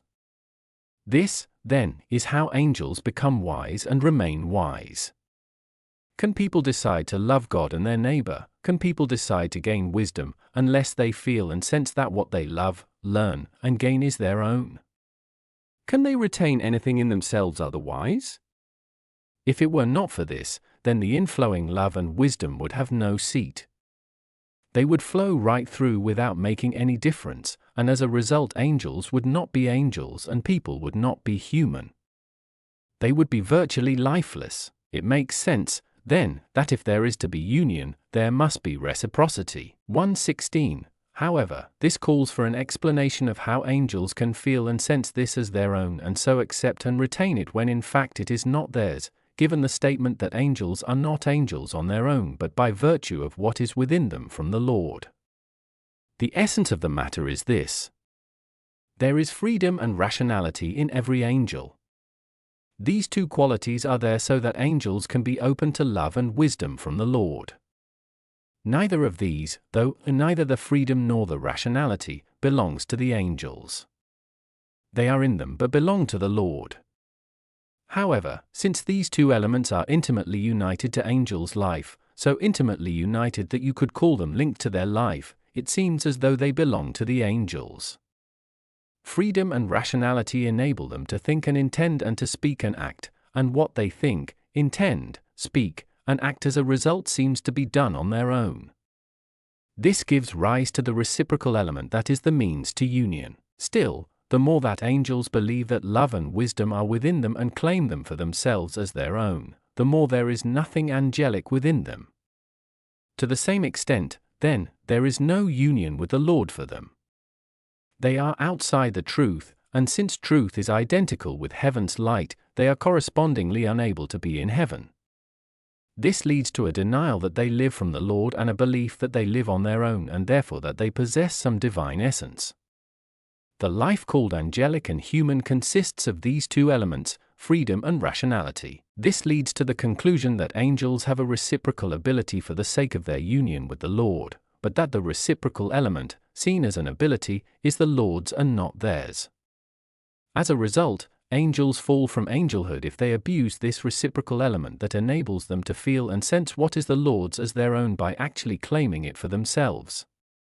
The Lord himself teaches us in John 14 verses 20 to 24, 15:4-5, 6 that union is reciprocal, and in John 15 verse 7 that the Lord's union with us and ours with him occurs in things that belong to him, things called his words. 1:17. There are people who think that Adam had a kind of freedom or ability to choose that enabled him to love God and be wise on his own, and that this freedom to choose was lost in his descendants.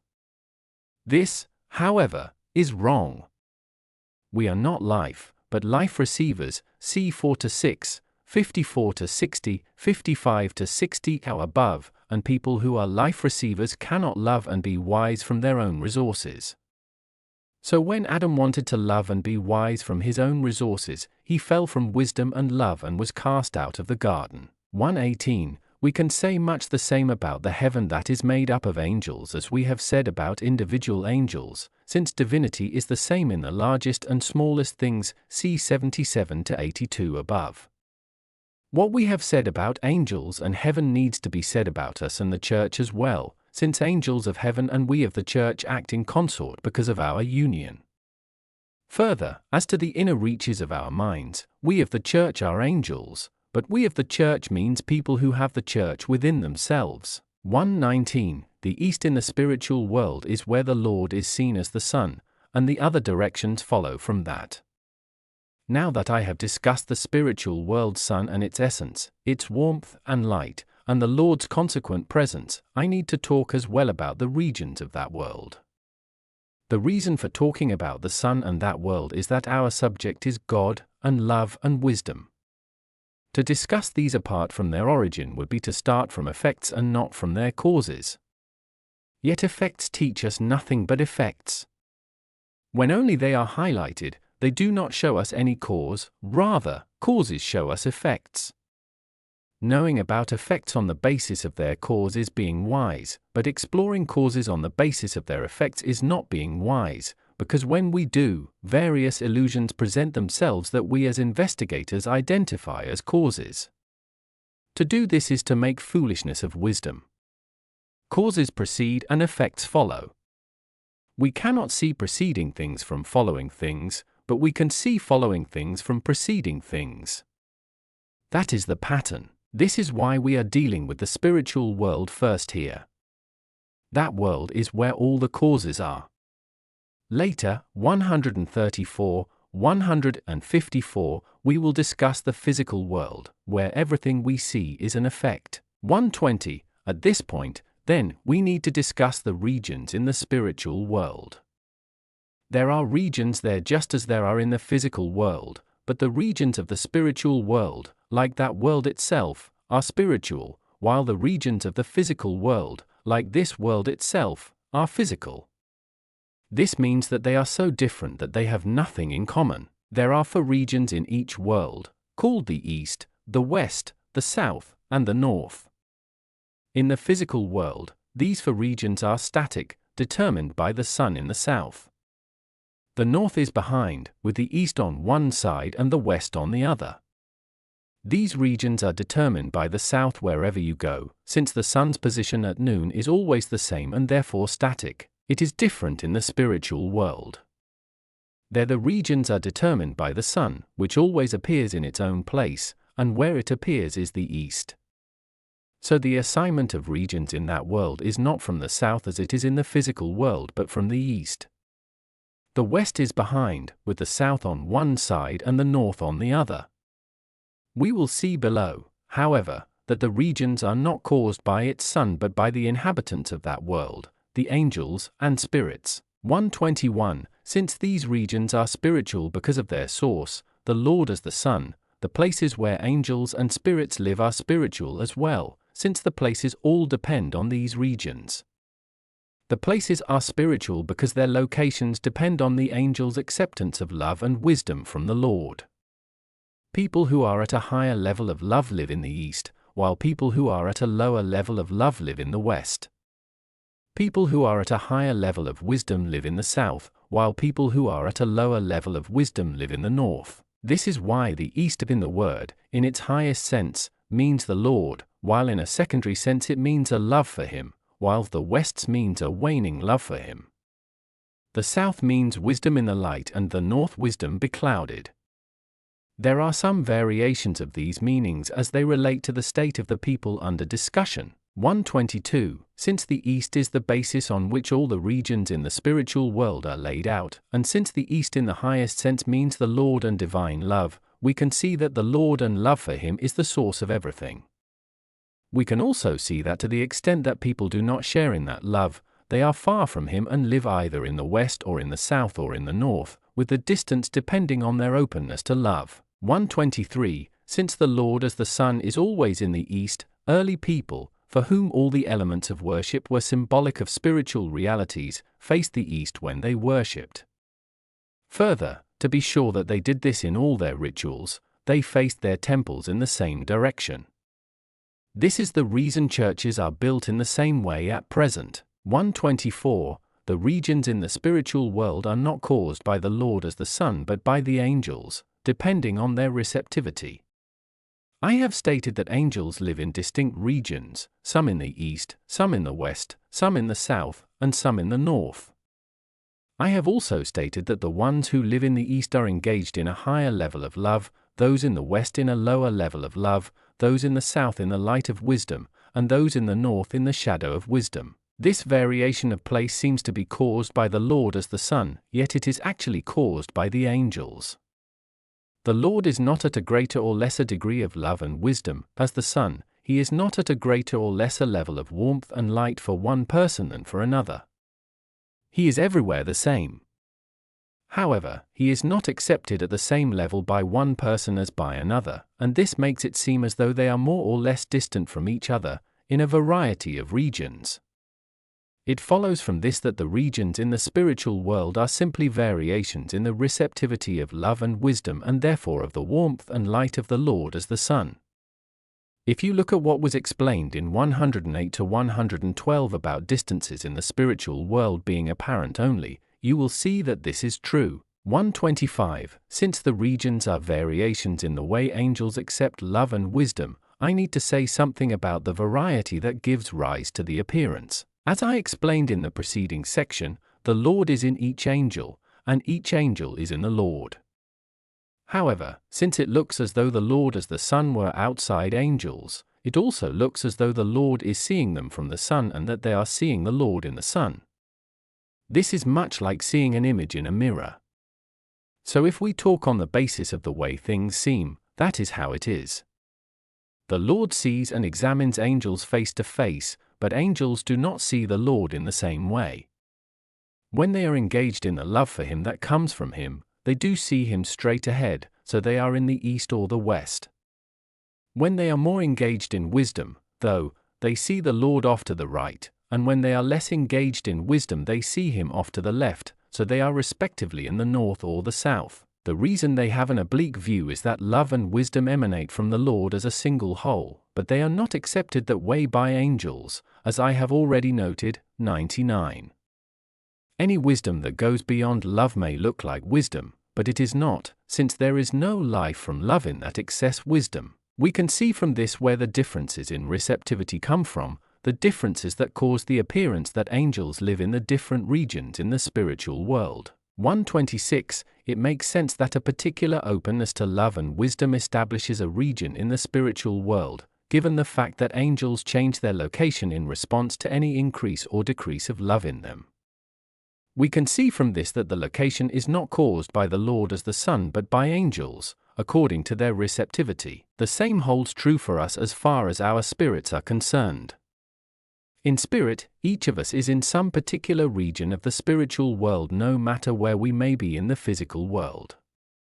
That is, the regions of the spiritual world have nothing in common with those of the physical world, as already stated. 120. We are in the one as to body and in the other as to spirit. 127. For love and wisdom to be a single whole in angels and in us, there are pairs throughout our bodies. Our eyes, ears, and nostrils are paired, our hands, sides, and feet are paired, our brains are divided into two hemispheres, our heart into two chambers, our lungs into two lobes, and so on. So for both angels and for us there is a right side and a left side, and all the right side parts have to do with the love that gives rise to wisdom, while all the left side parts have to do with the wisdom of that love. We could also say, which amounts to the same thing, that all the right side parts have to do with the good that gives rise to the true and all the left side parts with what is true because of that goodness. Both we and angels have these pairs so that love and wisdom, or what is good and what is true, may act in unison and focus on the Lord in unison, but there will be more on this later. 384, 409, 128. We can see from this how caught up in illusion and consequent distortion people are if they think that the Lord parcels heaven out arbitrarily, or arbitrarily enables one person to be wiser and more loving than another. No, the Lord intends that one person should be just as wise and just as saved as another. He offers all of us the means. To the extent that we accept them and live by them, we are wise and we are saved, because the Lord is the same with one person as with another. The receivers, though, the angels and the people on earth, are different because of their differing receptivity and life. This fits with what has already been said, 124, about the regions and about the way angels' locations depend on them, namely that the differences stem from the recipients and not from the Lord. 129, angels always face the Lord as the sun, so south is on their right, north on their left, and west behind them. All these statements about angels and the way they face the Lord as the sun should also be understood as applying to us spiritually, since we are spirits as to our minds, and angels if we are engaged in love and wisdom. So after death, when we shed the outer forms we have derived from the physical world, we become spirits or angels. Since angels do constantly face the sunrise, the Lord, we say of people who are engaged in love and wisdom from the Lord that they see God, that they look to God, and that they have God before their eyes, meaning that they are living like angels. We say these things in this world both because that is what is really happening in heaven and because that is what is actually happening in our spirits. Do we not all look straight ahead at God when we pray, no matter which way we are facing? 130. The reason angels constantly face the Lord as the sun is that angels are in the Lord and the Lord is in them. The Lord exercises an inner guidance of their feelings and thoughts and constantly turns them toward Himself. This means that they cannot help but look toward the east where they see the Lord as the sun. We can see from this that angels do not turn themselves toward the Lord turns them toward Himself. When angels are thinking about the Lord inwardly, they think of Him simply as in themselves. This deeper thought itself does not create any distance, while more outward thought does, the thought that acts in unison with eyesight. The reason is that the outward thought is in space, while the inward thought is not, though even when it is not in space, as in the spiritual world, it is still in an appearance of space. It is hard for people to understand this, though, if they think spatially about God. God is actually everywhere and yet not in space. So He is both within and outside angels, which enables them to see Him both inside and outside themselves, inside themselves when they are thinking from love and wisdom, and outside themselves when they are thinking about love and wisdom. This topic will be discussed in greater detail, though, in works on the Lord's omnipotence, omniscience, and omnipresence. Everyone should beware not to slip into the terrible heresy that God pours Himself into us and is in us and no longer in Himself. God is everywhere, within us and outside us, being in all space non-spatially, as I have already explained in 7 to 10, 69 to 72. That is, if He were in us He would be not only divided up but enclosed in space, and we could then even think that we were God. This heresy is so loathsome that in the spiritual world it stinks like a corpse. 131. Angels turning toward the Lord is like this, no matter which way they turn their bodies, they are looking at the Lord as the sun in front of themselves. Angels can turn this way and that and can thus see the various things that surround them, but still the Lord as the sun seems to be constantly in front of them. This may seem remarkable, but it is the truth. I too have been allowed to see the Lord as the sun like this. I have been seeing Him in front of me for a number of years, whatever direction I turned to, I saw Him like this. 132. Since the Lord as the sun and therefore the east is in front of all heaven's angels, it follows that the south is to their right, the north to their left, and the west behind them, again no matter which way they turn their bodies. That is, all the regions in the spiritual world are based on the east, as already stated, 120. This means that people who have the east before their eyes are in those very regions and actually set their boundaries, since, as I have just explained in 124 to 128, the regions are not caused by the Lord as the sun but by the angels, according to their receptivity. 133. Now, since heaven is made up of angels, and since this is what angels are like, it follows that the whole heaven faces the Lord, and that because it does, heaven is governed by the Lord as though it were a single individual, which is what heaven looks like in the Lord's sight. On heaven looking like a single individual in the Lord's sight, see heaven and hell 59 to 87, 59 to 86. This is the cause of heaven's regions as well. 134. Since these regions are virtually written on each angel and on all of heaven, angels, unlike us in our world, know their homes and houses no matter where they travel. The reason we do not know our homes and houses instinctively, from their regions, is that we are thinking in terms of space and therefore in terms of this physical world's geography, which has nothing in common with the geography of the spiritual world. However, birds and animals have this kind of knowledge by instinct. They know their homes and dwellings instinctively, as much experience testifies. This is a clue to the nature of the spiritual world, since everything that happens in the physical world is an effect and everything that happens in the spiritual world is a cause of such effects.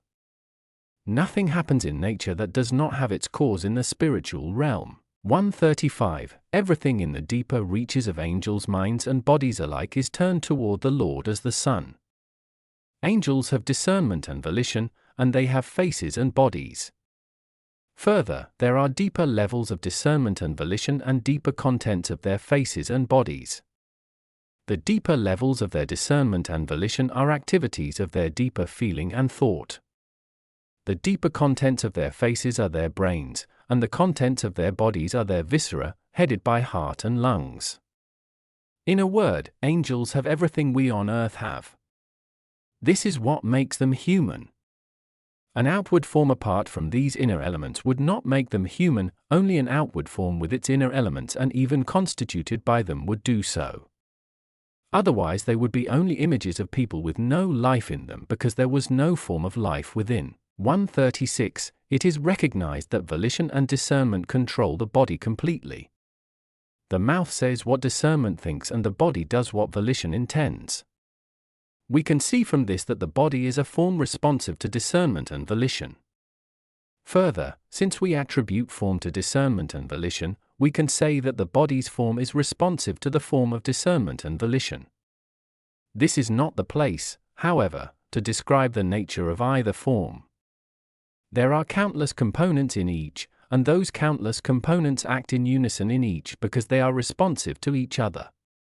This is why the mind, or volition and discernment, controls the body completely, just as though it were controlling itself. It follows from this that the deeper levels of the mind act in unison with the deeper levels of the body, and that the outer levels of the mind act in unison with the outer levels of the body.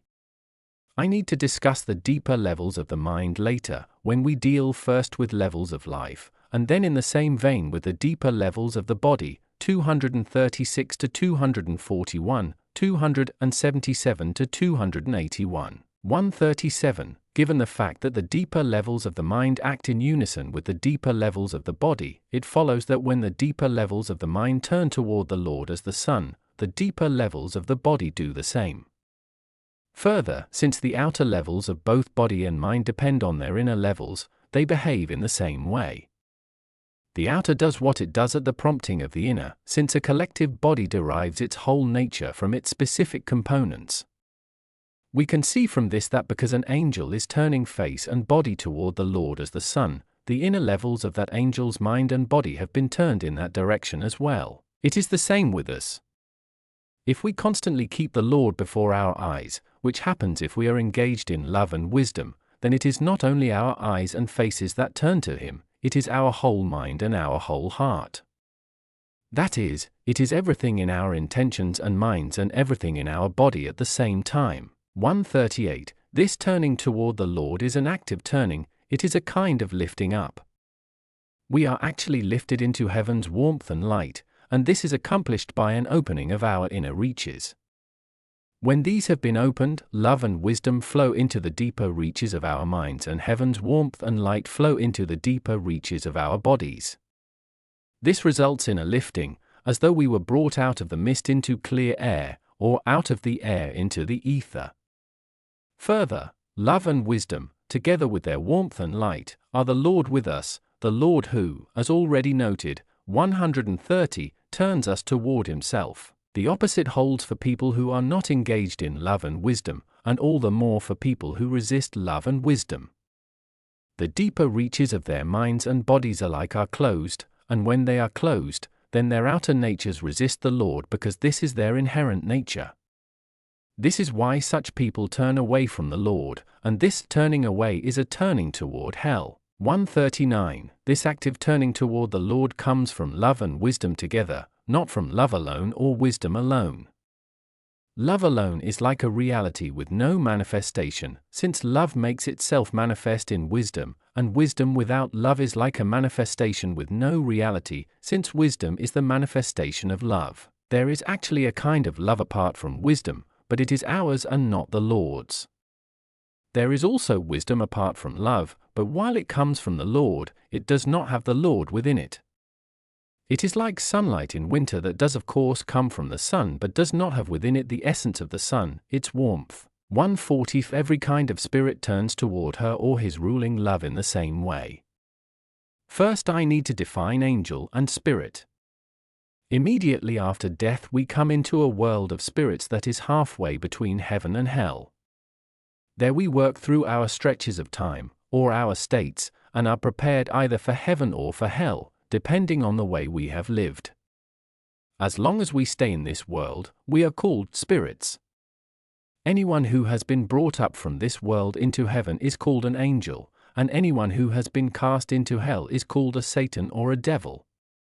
As long as we are in the world of spirits, people who are being readied for heaven are called angelic spirits, and people who are being readied for hell are called hellish spirits. All the while, angelic spirits are united to heaven and hellish spirits to hell. All the spirits who are in the world of spirits are together with us because we are similarly between heaven and hell as to the deeper levels of our minds. Through these spirits we are in touch with either heaven or hell, depending on the way we are living. It should be clear that the world of spirits is not the same thing as the spiritual world.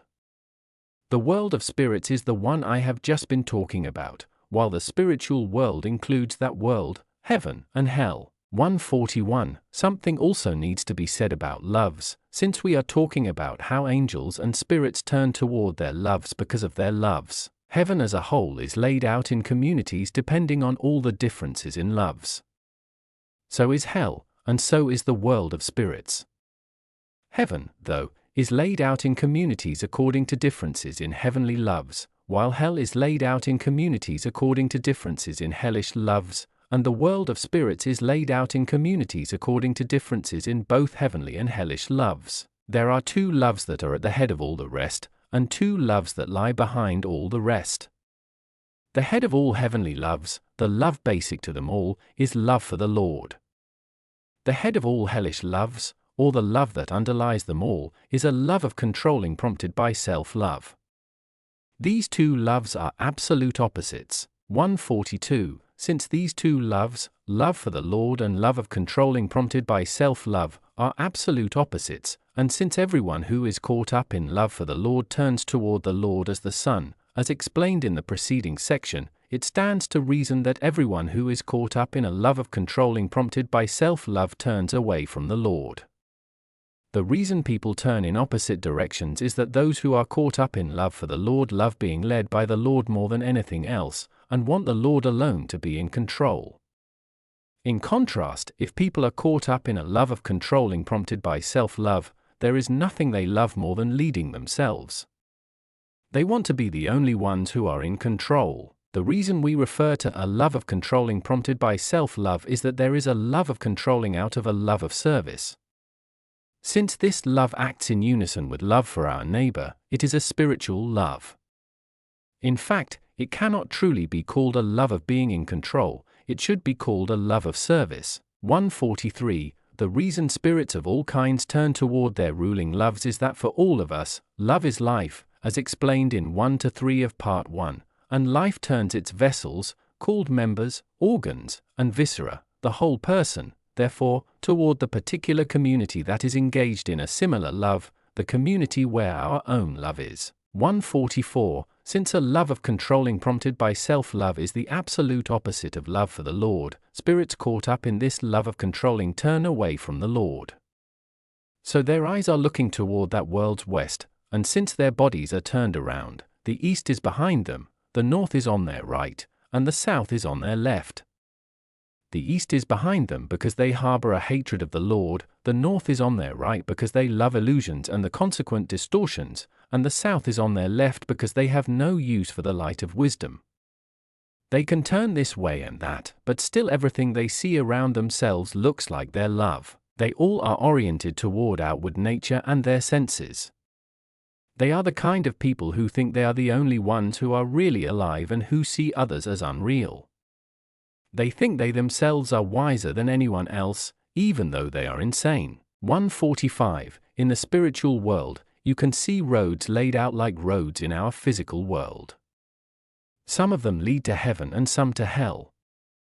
The roads that lead to hell are not visible to people who are going to heaven, and the roads that lead to heaven are not visible to people who are going to hell. There are more such roads than you can count, roads leading to each heavenly community and to each hellish community.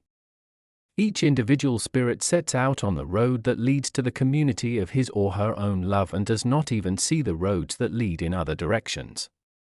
As a result, when spirits turn toward their ruling love, they also travel. 146. The divine love and wisdom that emanate from the Lord as the sun and constitute heaven's warmth and light is the emanating divinity that is the Holy Spirit. I explained in Teachings for the New Jerusalem on the Lord that God is one in both person and essence, consisting of a Trinity, and that this God is the Lord. I also explained that his Trinity is called Father, Son, and Holy Spirit. Divinity as source is the Father, divinity as human is the Son, and divinity as emanating is the Holy Spirit. We say divinity as emanating, and yet no one knows why we say emanating. The reason for this ignorance is that people have not known before that the Lord looks like a sun to angels and that from that sun there issues a warmth that is essentially divine love and a light that is essentially divine wisdom. As long as this remains unknown, people cannot help knowing that divinity as emanating is intrinsic divinity because it says in the Athanasian doctrine of the Trinity that the Father is one person, the Son another, and the Holy Spirit another. Now that we know that the Lord looks like a sun, though, we can have an appropriate image of this divinity as emanating that is called the Holy Spirit. We can realize that while it is one with the Lord, it emanates from him the way warmth and light emanate from the sun. This is also why angels are in divine warmth and light to the extent that they are caught up in love and wisdom. Without this recognition that the Lord looks like a sun in the spiritual world and that his divinity emanates from him in this way, there is no way for anyone to know what emanating means, whether it means simply sharing what belongs to the Father and the Son or simply enlightening and teaching. However, it does not come from enlightened reason if we acknowledge the Holy Spirit as intrinsic divinity, call it God, and draw boundaries around it when we know as well that God is both one and omnipresent. 147. I explained above, 126, that God is not in space and is therefore omnipresent and that divinity is everywhere the same, but that there is an apparent variation of divinity in angels and in us because of our differences in receptivity. Since divinity as emanating from the Lord as the sun takes place in light and warmth, then, and since light and warmth flow first of all into those universal vessels that are called atmospheres in our world, and since these are what contain clouds, it stands to reason that the way the deeper levels of angels' minds, or of our own, are veiled by such clouds determines how open we are to divinity as emanating. By these clouds, I mean spiritual clouds. These are thoughts that are in harmony with divine wisdom if they are based on true perceptions and that disagree if they consist of false ones. So when they are represented visually in the spiritual world, thoughts based on true perceptions look like bright clouds and thoughts based on false perceptions look like black clouds. We may therefore conclude that divinity as emanating is actually within all of us, but that it is variously veiled by us. 148. Since divinity itself is present with angels and with us through its spiritual warmth and light, we look at people who are caught up in the truth of divine wisdom and the goodness of divine love, who are moved by them, and who are therefore in heartfelt thought, and we say that they are being warmed by God. Sometimes this happens so openly that it can be noticed and felt, as when a preacher speaks with passion. We also say of such people that they are being enlightened by God because with his emanating divinity, the Lord not only kindles human intentions with spiritual warmth but also floods human minds with spiritual light. 149, we can see from the following passages in the Word that the Holy Spirit is the same as the Lord and is the very truth that is the source of our enlightenment. Jesus said, "When the Spirit of truth has come, He will lead you into all truth. He will not speak on His own, but will say what He has heard." John 16 verse 13. He will glorify me because He will receive from me and will proclaim to you. John 16 verses 14 to 15. He will be with the disciples and in them. John 15 verse 26, 14, 17. Jesus said, "The things I am telling you are spirit and life." John 6 verse 63. We can see from these passages that the very truth that emanates from the Lord is called the Holy Spirit, which enlightens us because it is in the light. 150. While the enlightenment attributed to the Holy Spirit actually comes from the Lord, it happens through the agency of spirits and angels. I cannot yet describe what kind of agency it is, but can say only that in no way can angels and spirits enlighten us on their own because they, like us, are enlightened by the Lord. Since they are enlightened in this same way, it follows that all enlightenment is from the Lord alone. It happens through angels and spirits because when we are receiving enlightenment we are surrounded by the angels and spirits who are receiving more enlightenment than others from the Lord alone. 151. The Lord created the universe and everything in it by means of that Son that is the first emanation of divine love and wisdom. The Lord means God from eternity or Jehovah, who is called the Father and the Creator, because as explained in teachings for the New Jerusalem on the Lord and the Father are one. When I return to the topic of creation below, 282 to 357, therefore, I will refer to the Lord. 152. I gave ample evidence in part 1 that everything in the universe was created by divine love and wisdom, see particularly 52 to 53, 52 to 54. The point here is that this was done by means of the Son that is the first emanation of divine love and wisdom. No one who can see how effects follow from causes and how causes lead to effects in due order and sequence can deny that the Son is the beginning of creation. Everything in our world is sustained by it, and because everything is sustained by it, everything arose from it, the one fact follows from the other and bears witness to it. Everything, that is watched over by the Son because the Son has determined its being, and the act of watching over it is an ongoing determination of that thing's being. This is why we say that being sustained is a constant coming into being. If anything were totally removed from the inflow of the Sun through our atmospheres, it would instantly dissipate. It is the atmospheres with their different degrees of purity, empowered by the Sun, that hold everything together.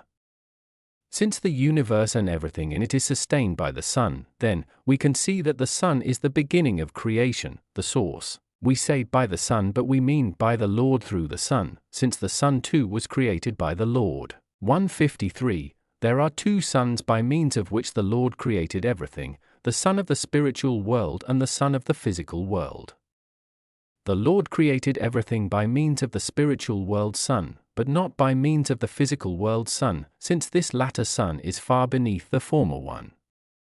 The spiritual Son is at a midpoint, with the spiritual world above it and the physical world below it.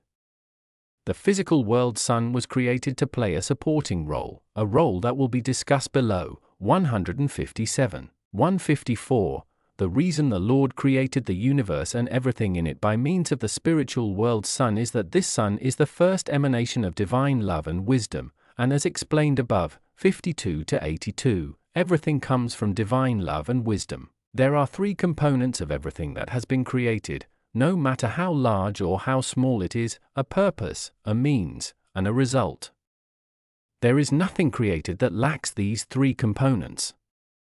In the largest instance, the universe, these three components arise in the following pattern: the purpose of everything is in that Son that is the first emanation of divine love and wisdom, the means of everything is in the spiritual world, and the result of everything is in the physical world. I will describe below, 167 to 172, how these three components occur in both first and last forms. Since there is nothing created that lacks these three components, it follows that the universe and everything in it has been created by the Lord by means of the Son where the purpose of everything resides. 155. Creation itself cannot be described intelligibly unless you banish space and time from your thoughts, but it can be understood if you banish them. If you can, or to the extent that you can, banish them and keep your mind on an image that is devoid of space and time. If you do, you will notice that there is no difference between the largest expanse and the smallest, and you will inevitably have the same image of the creation of the universe and of the creation of any particular feature of the universe. You will see that the diversity in created things arises from the fact that there are infinite things in the divine human one and therefore unlimited things in that Son that is the first emanation from him, and those unlimited things emerge in the created universe as their reflections, so to speak. This is why there cannot be one thing identical to another anywhere. This is the cause of that variety of all things that meet our eyes in the context of space in this physical world, and in the appearance of space in the spiritual world. The variety is characteristic of both aggregates and details. I presented the following points in Part 1. Infinite things are distinguishably one in the divine human one, 17 to 22. Everything in the universe was created by divine love and wisdom, 52 to 53. 52 to 54. Everything in the created universe is a vessel for the divine love and wisdom of the divine human one, 54 to 60. 55 to 60. Divinity is not in space, 7 to 10. Divinity fills all space non-spatially, 69 to 72. And divinity is the same in the largest and smallest things, 77 to 82. 156. We cannot say that the creation of the universe and everything in it happened from one place to another or from one moment in time to another, that is, gradually and sequentially. We must say that it happened from eternity and from infinity, and not from an eternity of time, since there is no such thing, but from a non-temporal eternity that is the same as divinity, and not from an infinity of space, since there is no such thing, but from a non-spatial infinity that is also the same as divinity. I know that all this transcends any mental images that arise in physical light, but they do not transcend mental images that arise in spiritual light. There is no trace of space and time in these latter images. Actually, this does not completely transcend images that arise in physical light, since everyone would agree on the basis of reason that there is no such thing as an infinity of space. The same holds for eternity, which is an infinity of time. If you say it to eternity, this can be understood in temporal terms, but if you say from eternity, that is incomprehensible unless you banish time. 157. The physical world sun is nothing but fire and is therefore dead, and since nature has its origin in that sun, nature is dead. In no respect whatever can creation itself be attributed to the physical world sun, it is due entirely to the spiritual world sun. This is because the physical world sun is totally lifeless, while the spiritual world sun is alive, being the first emanation of divine love and wisdom.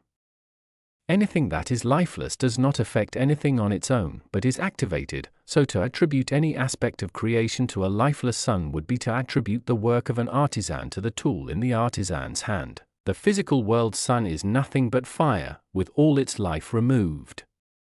The spiritual world sun is a fire that has divine life within it. The angelic concept of the fire of the physical world sun and the fire of the spiritual world sun is like this: divine life is internal to the fire of the spiritual world sun and external to the fire of the physical world sun.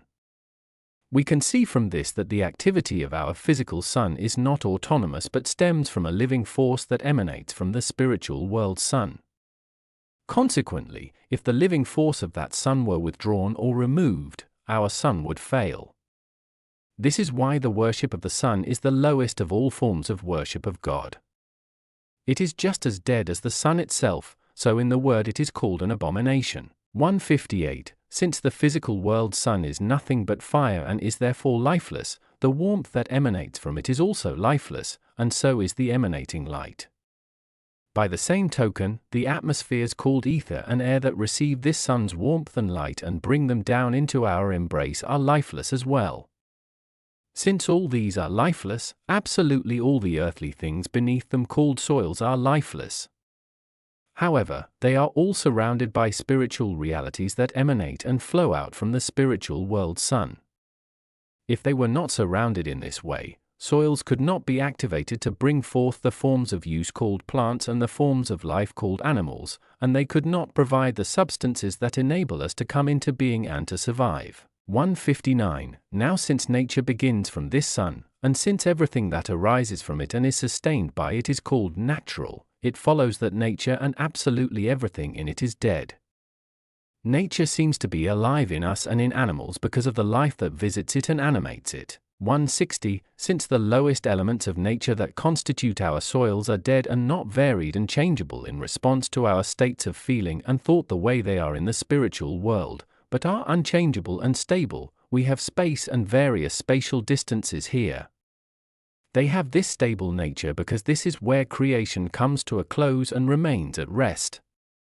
We can see from this that space is proper to nature, and since space here is not an appearance of space responsive to states of life, the way it is in the spiritual world, we can refer to it as dead. 161. Since times are similarly stable and constant, they too are proper to nature. The length of a day is always 24 hours and the length of a year is always 365 days. The actual states of light, darkness, warmth, and cold that make these differences are constantly returning as well. The states that return every day are morning, noon, evening, and night. The states of the year are spring, summer, fall, and winter. Then too, the states of the year are constantly altering the states of the days. All of these states, since they are not states of life like the ones in the spiritual world, are lifeless. That is, in the spiritual world there is a constant light and a constant warmth. The light is responsive to the state of wisdom among the angels, and the warmth to the state of their love. As a result, these states are alive. 162. From this we can see the folly of people who attribute everything to nature. If we decide in nature's favor, we adopt a state in which we no longer want to raise our minds above nature. So our minds are closed upward and open downward, and we become focused on nature and our senses, spiritually dead. Further, since all we can think about is based on the kind of information we get through our physical senses, or from the world through those senses, at heart we deny God. The result is a union with hell because our union with heaven has been broken. All we have left is the ability to think and intend, the ability to think coming from our rationality and the ability to intend coming from our freedom, two abilities the Lord gives every one of us and never takes away. Demons and angels alike have these abilities, but demons use them for madness and malice, while angels use them for wisdom and good. 163. There would be no creation if it were not for this pair of sons, one living and one dead. Generally speaking, the universe is divided into two worlds, a spiritual one and a physical one. Angels and spirits are in the spiritual world, and we are in the physical world. These two worlds are exactly alike in outward appearance, so much alike that there is no way to tell them apart, but as to inner appearance, they are completely different. The very people who are in the spiritual world, who are called angels and spirits, as I have just said, are spiritual beings, and since they are spiritual beings, they think spiritually and talk spiritually. On the other hand, we who are in the physical world are physical, so we think physically and talk physically. Spiritual thought and speech and physical thought and speech have nothing in common. We can see from this that the two worlds, the spiritual one and the physical one, are completely distinct from each other, so much so that there is no way for them to be in the same place. 164. Since these two worlds are so distinct, then, it is necessary that there be two suns, one the source of everything spiritual and the other the source of everything physical. Further, since everything spiritual is alive in origin and everything physical is dead in origin, and the suns are the origins, it follows that the one sun is alive and the other dead, and that the sun that is actually dead was created by the Lord by means of the sun that is living. 165. The reason for the creation of the dead sun is so that in final forms everything may be set and stable and lasting, so that it can give rise to things that last through the years. This is the only way creation can have a foundation. Our globe of lands and seas, with things like this in and on and around it, is like a solid base, since it is the final work in which everything comes to a close, on which everything rests. I will discuss later, 171, how it is also a kind of matrix from which are produced the effects that are the goals of creation. 166, as evidence that everything was created by the Lord by means of the living Son and nothing by means of the dead Son, there is the fact that what is living arranges what is dead as it pleases. It shapes it for the forms of service that are its goals. The process does not happen the other way around. Only someone deprived of reason can think that everything comes from nature, that it is even the source of life. People like this do not know what life is. Nature cannot arrange life for anything. In its own right, nature is completely lifeless. It is totally contrary to the design for something dead to activate something living, for a dead force to activate a living one, or, which amounts to the same thing, for something physical to activate something spiritual. Thinking along such lines is therefore contrary to the light of sound reason. True, something dead or physical can be distorted or changed in many ways by external impingements, but it still cannot activate life. Rather, life activates it according to any change of form that has been imposed on it. The same holds for any physical inflow into the spiritual workings of the soul. We realize that this does not happen because it cannot happen. 167, the goal of creation, that everything should return to the Creator and that there should be a union, becomes manifest in outermost forms. First of all, I need to say something about ends. There are three, which follow in sequence. They are called the first end, the mediate end, and the final end, and they are also called the purpose, the means, and the result. These three must all be present in anything in order for it to be something, since no first end occurs without an intermediate end and a final one at the same time. This is the same as saying that no purpose occurs apart from its means and result, or no means by itself, without a purpose as its source and a result that contains it, or no result by itself without a means and a purpose. You can see the truth of this if you consider that a purpose apart from its result or separated from its result is nothing that in fact comes into being, so it is nothing but a word. For a purpose effectively to be a purpose, that is, it must be defined, and it finds its definition in its result. That is where it is first called a purpose, because this is its purpose. It looks as though the active or effective element arose spontaneously, but this is an appearance caused by the fact that it is in its result. If it is separated from its result, though, it promptly dissipates. We can therefore see that this trio of purpose, means, and result needs to be in every entity if it is to be anything. 168. We also need to realize that the purpose is the sum and substance of the means and also the sum and substance of the result. This is why we call the purpose, the means, and the result the first, intermediate, and final ends. For the purpose to be the sum and substance of the means, though, there needs to be something from the purpose in which it exists, and for it to be the sum and substance of the result there must be something from the purpose through the means in which it exists.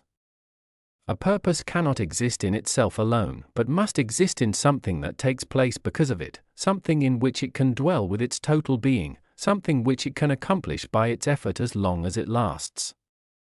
The reality in which it lasts is that final end that is called its result. 169. Throughout the created universe, in its largest and smallest instances alike, we find these three: purpose, means, and result. The reason we find them in the largest and smallest instances of the created universe is that these three are in God the Creator, who is the Lord from eternity.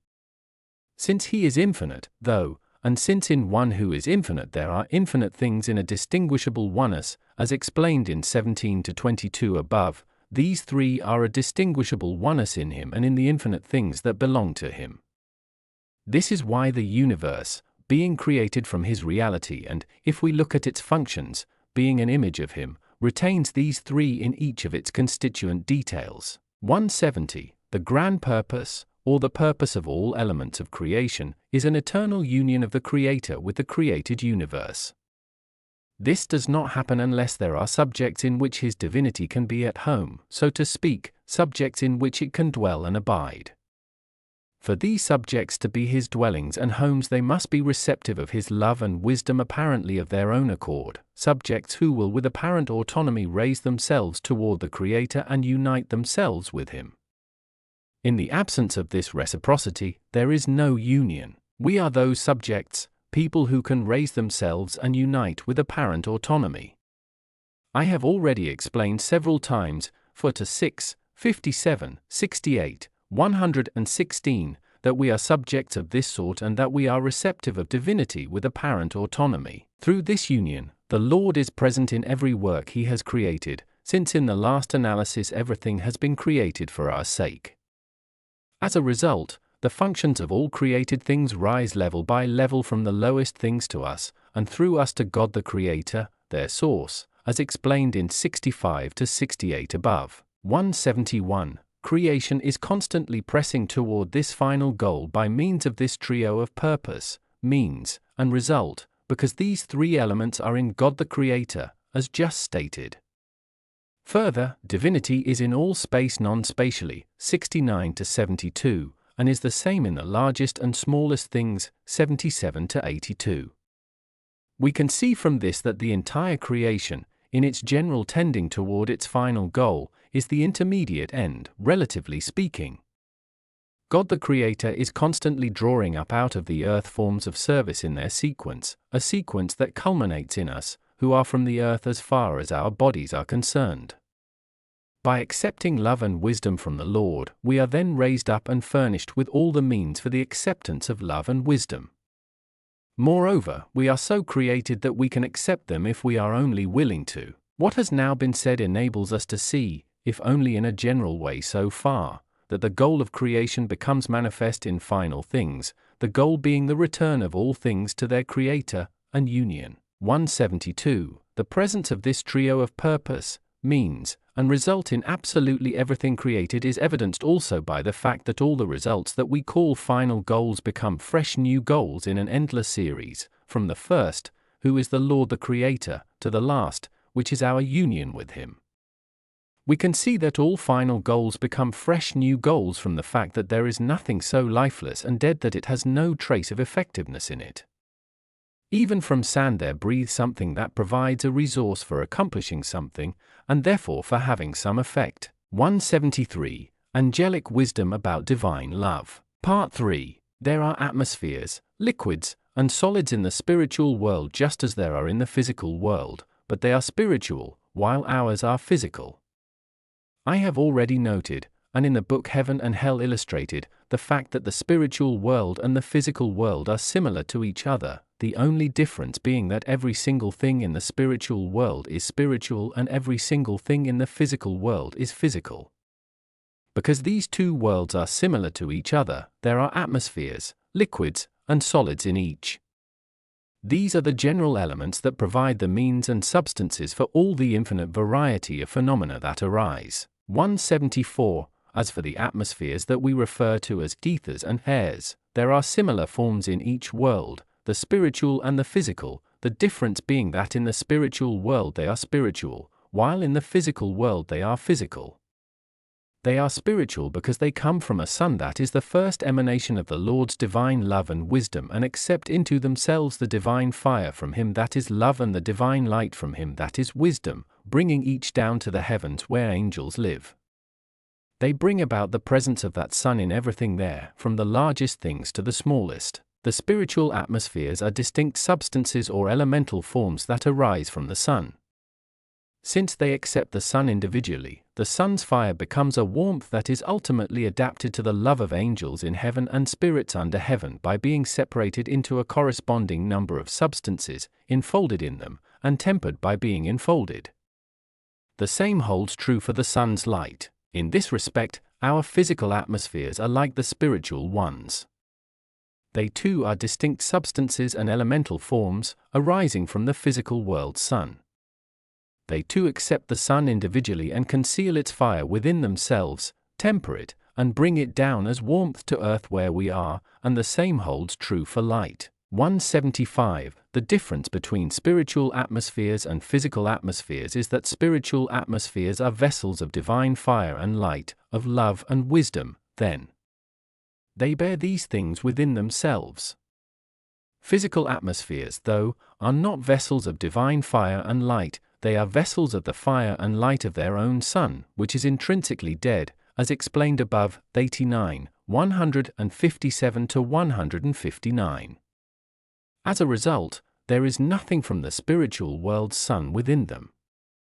However, they are surrounded by the spiritual atmospheres that come from that sun. This differentiation between spiritual atmospheres and physical atmospheres is a matter of angelic wisdom. 176. It stands to reason that there are atmospheres in the spiritual world just as there are in the physical world, given the fact that angels and spirits breathe and talk and hear just the way we do in this physical world. Breathing involves that lowest atmosphere that we call air, as do speech and hearing. We may also cite the fact that angels and spirits see just as we do in this physical world, and sight would not be possible without a medium purer than air. Then there is the fact that angels and spirits think and are moved just as we are in this physical world, and thought and feeling would not be possible without the aid of still purer atmospheres. Finally, there is the fact that every part of angels' and spirits' bodies, both the inner and the outer parts, is held closely together, the outer parts by an air-like medium and the inner parts by ethereal ones. Clearly, if it were not for the active pressure of these atmospheres, the inner and outer forms of their bodies would disintegrate. Since angels are spiritual beings, then, and since everything about their bodies is held together, given form, and organized by these atmospheres, it follows that the atmospheres are spiritual. They are spiritual too because they come from the spiritual Son that is the first emanation of the Lord's divine love and wisdom. 177. I have already presented, and in heaven and hell illustrated, the fact that there are bodies of water and there are lands in the spiritual world just as there are in the physical world, with the difference that the bodies of water and lands in the spiritual world are spiritual. Because they are spiritual, they are moved and affected by the warmth and light of the spiritual Sun through its atmospheres just as the bodies of water and lands in our physical world are moved and affected by the warmth and light of the Sun of our world through its atmospheres. 178. We speak of atmospheres, liquids, and solids here because these are the three basics through which and from which everything arises, with infinite variety. The atmospheres are active factors, the liquids intermediate factors, and the solids passive factors from which all results arise. The arrangement of three such factors in this sequence comes solely from the life that emanates from the Lord as the Son and enables them to be active. 179. There are levels of love and wisdom, consequent levels of warmth and light, and also levels of atmosphere. Without a knowledge that there are levels, what they are and what they are like, what is to follow will be incomprehensible, since there are levels in everything that has been created, therefore they exist in every form. Consequently, I need to discuss levels in this part of angelic wisdom. We can tell clearly from the angels of the three heavens that there are levels of love and wisdom. Angels of the third heaven so surpass angels of the second heaven in love and wisdom, and these in turn so surpass angels of the farthest heaven, that they cannot live in the same place. Their levels of love and wisdom mark them off and separate them. This is why angels of the lower heavens cannot climb up to angels of the higher heavens, and why if they are allowed to climb up they do not see anyone or anything around them. The reason they do not see anyone is that the love and wisdom of the higher angels is on a higher level, a level beyond their perception. Every angel actually is her or his love and wisdom, and love together with wisdom is human in form because God, who is love itself and wisdom itself, is human. Occasionally I have been allowed to see angels of the farthest heaven go up to angels of the third heaven. When they managed to get there, I heard them complain that they could not see anyone, and yet they were surrounded by angels. They were afterwards told that these angels had been invisible to them because they could not perceive their love and wisdom, and it is love and wisdom that give angels their human appearance. 180. It is even clearer that there are levels of love and wisdom if we compare angels' love and wisdom with our love and wisdom. It is generally acknowledged that the wisdom of angels is unutterable, relatively speaking. You will see later, 267, 416, that it is also incomprehensible to us when we are wrapped up in our earthly love. The reason it seems unutterable and incomprehensible is that it is on a higher level. 181. Since there are levels of love and wisdom, there are levels of warmth and light. Warmth and light here meaning spiritual warmth and light as angels experience them in the heavens and as they exist for us in the deeper levels of our minds. This is because we do have a warmth of love and a light of wisdom like that of angels. It is like this in the heavens. The quality and amount of angels' love determines the quality and amount of their warmth, with the same relationship between their wisdom and their light. This is because there is love in their warmth and wisdom in their light, as I have already described. 5:32-84. The same holds true for us on earth, but with the difference that angels feel the warmth and see the light, while we do not, the reason being that we are focused on physical warmth and light, and as long as we are, we feel spiritual warmth only as a kind of pleasure of love and see spiritual light only as a kind of sense of what is true. Since people know nothing about the spiritual warmth and light within them as long as they are focused on physical warmth and light, and since they can know about this only through experience offered by the spiritual world, I need first of all to talk about the warmth and light that surround angels and their heavens.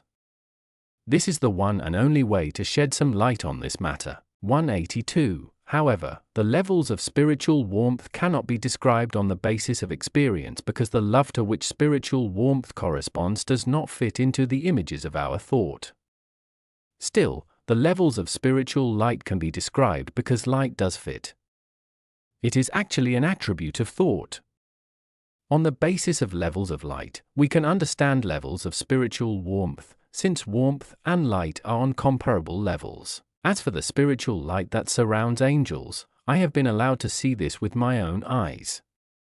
For angels of the higher heavens, the light is so brilliant that it is indescribable, even by comparison with the brilliance of snow, and it also has a glow that defies description, even by comparison with the radiant glory of our world sun. In short, this light is 1,000 times greater than the light at noon on earth. The light of angels of the lower heavens can in some measure be described by comparisons, though. Even so, it surpasses the highest level of light on earth. The reason the light of angels of the higher heavens defies description is that this light is integral to their wisdom. Since their wisdom, relative to ours, is inexpressible, so is their light. We can tell from these few facts that there are levels of light, and since wisdom and love occur on comparable levels, it follows that there are similar levels of warmth. 183. Since the atmospheres are what receive and hold warmth and light, it follows that there are as many levels of atmosphere as there are of warmth and light, as many, that is, as there are levels of love and wisdom. An abundance of experience in the spiritual world has shown me that there are several atmospheres, distinguished from each other by level. One kind of experience was especially convincing, namely that angels of lower heavens cannot breathe in the realm of higher angels. They seem to labor for breath like creatures taken out of the air into the ether, or like creatures taken out of the water into the air. Then too, the spirits below heaven look as though they were in a cloud. On the existence of several atmospheres distinguished from each other by levels, see 176 above. 184. There are two kinds of levels, vertical levels and horizontal levels. Knowing about levels is a kind of key to unlocking the causes of things and probing into them. In the absence of this knowledge, hardly anything can be known about causes. In the absence of this knowledge, the objects and subjects of both worlds look so simple that there seems to be nothing within them beyond what meets the eye. Actually, though, in comparison to what lies hidden within, this surface is like one feature compared to 1,000 or 10,000. There is no way to uncover these deeper, invisible features without a knowledge of levels. We move from outer to inner and then to inmost by levels, and not by gradual levels but by distinct ones.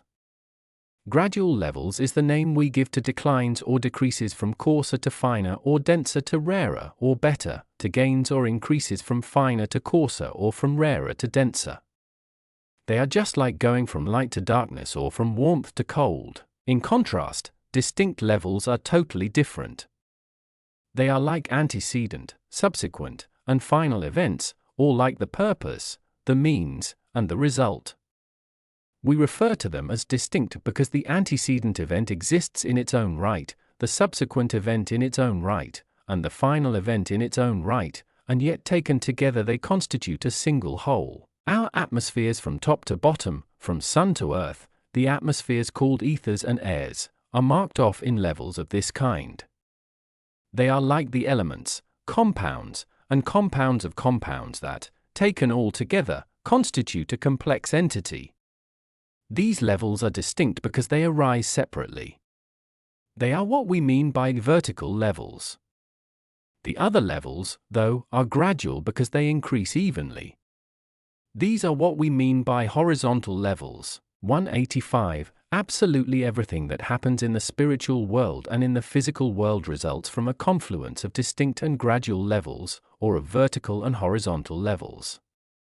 We call the dimension constituted by distinct levels height and the dimension constituted by gradual levels width.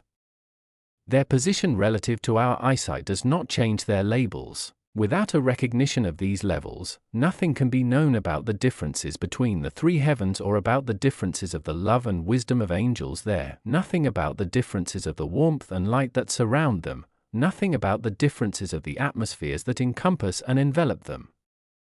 Without a recognition of these levels, nothing can be known about differences of the inner abilities of our own minds, which means that nothing can be known about our states of reformation and regeneration, nothing about the differences of the outer, bodily abilities of both us and angels, nothing whatever about the difference between what is spiritual and what is physical, and nothing therefore about correspondences, nothing about any difference between the life of humans and that of animals or between higher and lower animals, nothing about differences in the forms of the plant kingdom or the substances of the mineral kingdom. We can tell from this that people who do not know about these levels do not see causes clearly and fairly. They see only effects and form judgments about causes on that basis, usually by tracing a string of effects. Yet causes produce effects not by simple continuity but by a distinct step. The cause is one thing and the effect another, and the difference between them is like the difference between an antecedent event and a subsequent one, or like the difference between what forms and what is formed. 186. The angelic heavens may serve as an example for better comprehension of the reality and nature of distinct levels and of how they differ from gradual levels. There are three heavens marked off by vertical levels so that one is underneath another. The only way they communicate is by an inflow that comes from the Lord through the heavens in sequence down to the lowest, and not the other way around. Each heaven on its own, though, is marked off not by vertical levels but by horizontal ones. The people in the middle or center are in the light of wisdom, while those around them all the way to the borders are in the shadow of wisdom. That is, wisdom wanes all the way to ignorance as the light declines into shadow, which happens gradually. It is the same with us. The inner realms of our minds are marked off into as many levels as are the angelic heavens, with one level over another. So the inner realms of our minds are marked off in distinct or vertical levels. This is why we can be engaged in the lowest level, a higher level, or the highest level depending on the level of our wisdom. It is why the higher level is closed when we are exclusively engaged in the lowest one, and why the higher one is opened as we accept wisdom from the Lord. There are also gradual or horizontal levels in us just as there are in heaven. The reason we resemble the heavens is that we are miniature heavens as to the deeper realms of our minds when we are engaged in love and wisdom from the Lord. On our being miniature heavens as to the deeper realms of our minds, see Heaven and Hell 51-58. 187. We can tell from this sample that people who know nothing about distinct or vertical levels cannot know anything about our state when it comes to reformation and regeneration, processes that are effected by our acceptance of love and wisdom from the Lord and a consequent opening of the deeper levels of our minds in due sequence. They cannot know, either, about the inflow through the heavens from the Lord or about the design into which they themselves were created. Anyone who ponders these subjects on the basis of gradual or horizontal levels rather than distinct or vertical ones can see them only in terms of effects and not at all in terms of causes. Seeing things solely in terms of effects is basing thought on illusions, which leads to one error after another. By inductive reasoning we can multiply these errors so much that ultimately grotesque distortions are labeled truths. 188. I am not aware that anything about distinct or vertical levels has yet come to people's attention, only things about gradual or horizontal levels. Yet nothing about causes can come to light in truth without familiarity with both kinds of level. That is why this whole part is devoted to this subject. After all, the purpose of this modest work is to uncover causes and to see effects on that basis, thereby dispelling the darkness that envelops people in the Church concerning God, the Lord, and the divine matters in general that we refer to as spiritual. This I can relate, that angels are struck with sorrow at the darkness on earth. They say that they hardly see any light anywhere and that people are latching onto illusions and proving them so that they pile distortion on distortion.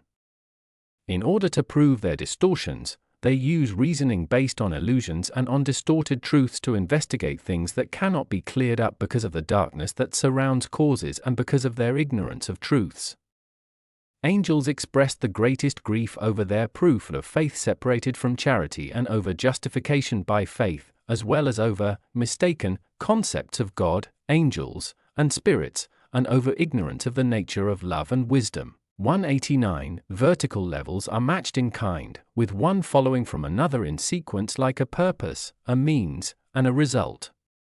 Since horizontal or gradual levels are like levels of light to shade, warmth to cold, hard to soft, dense to sparse, coarse to fine, and so on, and since we are familiar with these levels from our sensory and visual experience while we are not familiar with vertical or distinct levels, I need to give particular attention to these latter in this part. Without familiarity with these levels, that is, we cannot see causes. It is in fact recognized that a purpose, a means, and a result follow in sequence like antecedent, subsequent, and final events.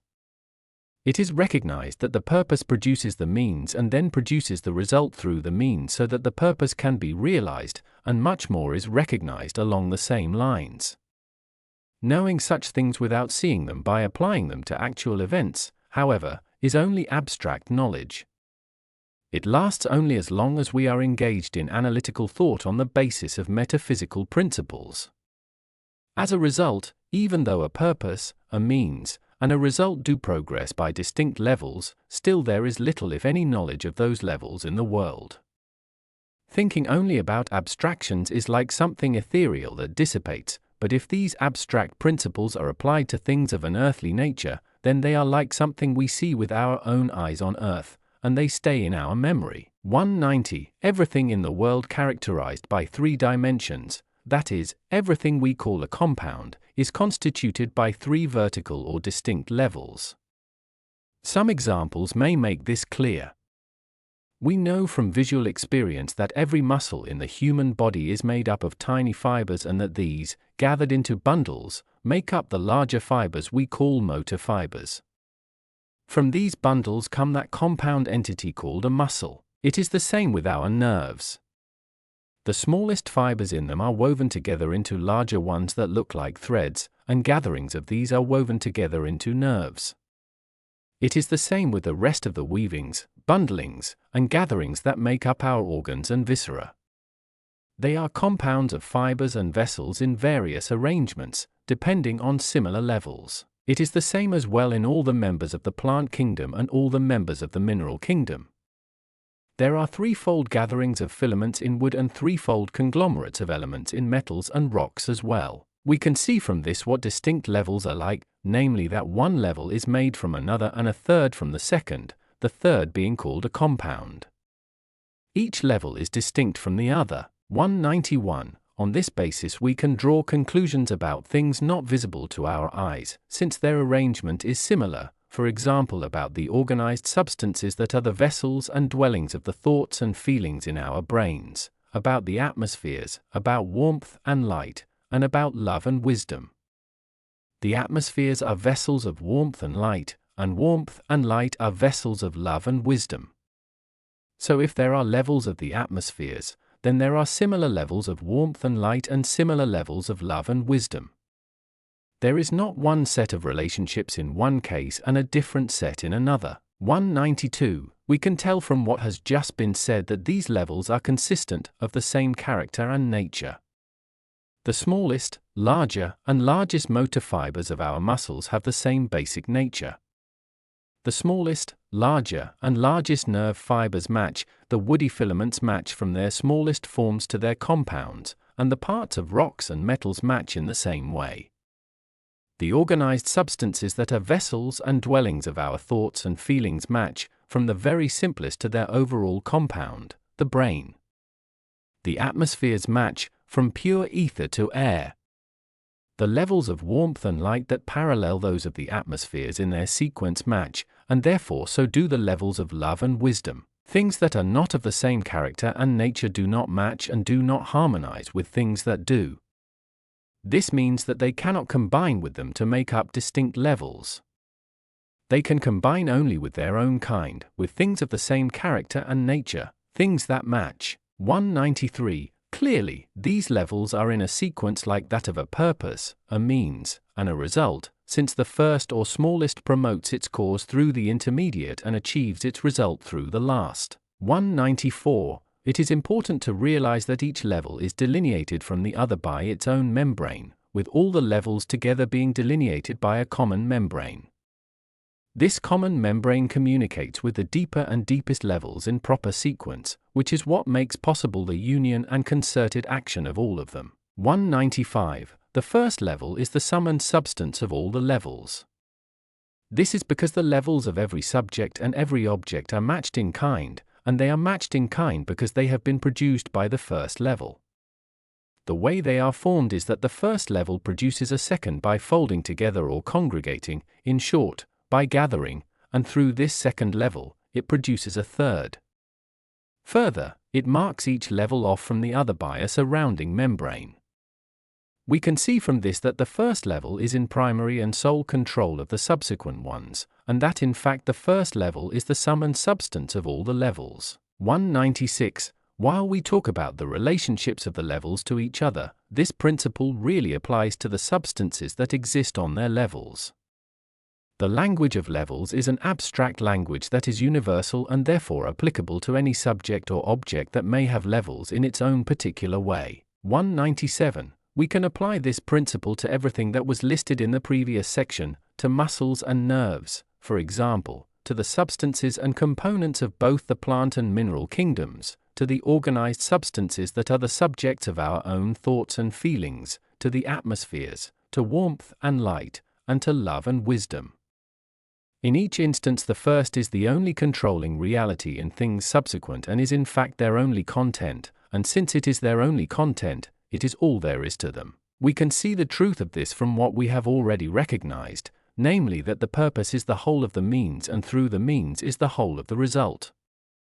This is why we refer to a purpose, a means, and a result as a first end, an intermediate end, and a final end. It is why the cause of a cause is also the cause of what is caused. It is why there is nothing essential within the means except the purpose and nothing essential in motion except energy. It is also why there is only one substance that is substance in its own right. 198. This makes it clear that divinity, being substance in its own right or the unique and sole substance, is the source of absolutely everything that has been created.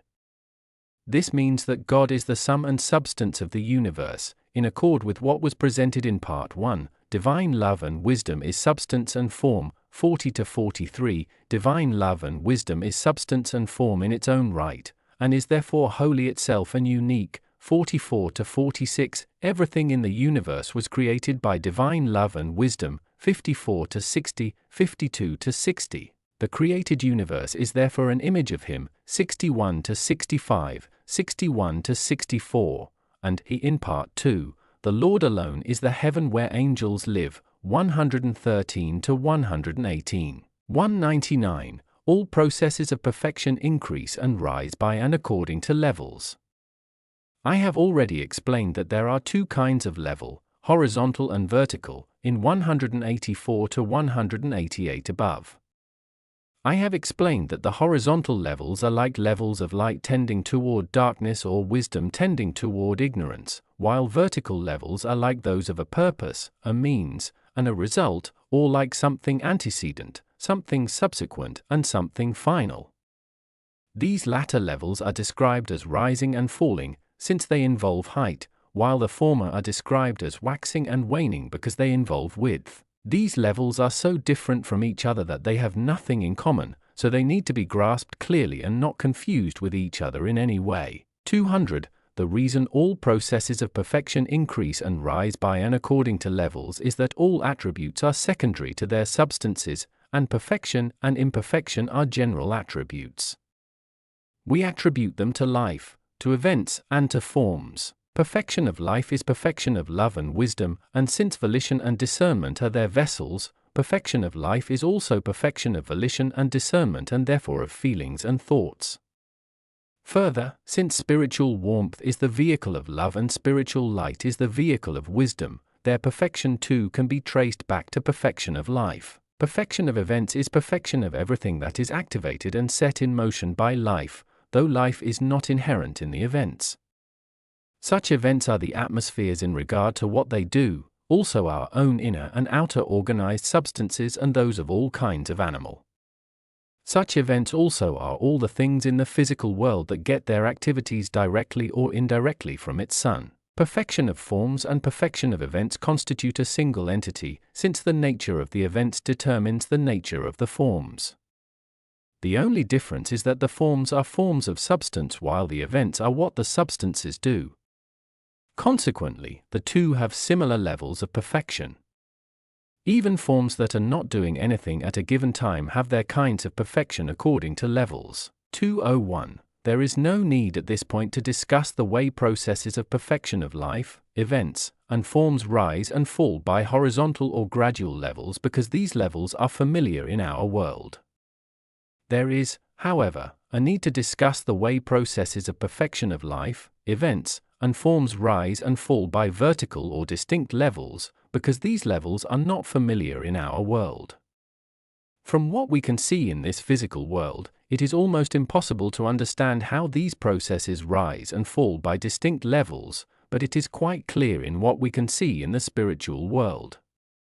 All we discover from what we see in the physical world is that the deeper we look, the more wondrous are the things we run into, in our eyes, for example, or our ears, tongue, muscles, heart, lungs, liver, pancreas, kidneys, and the rest of our internal organs, as well as in seeds, fruits, and flowers and even in metals, minerals, and rocks.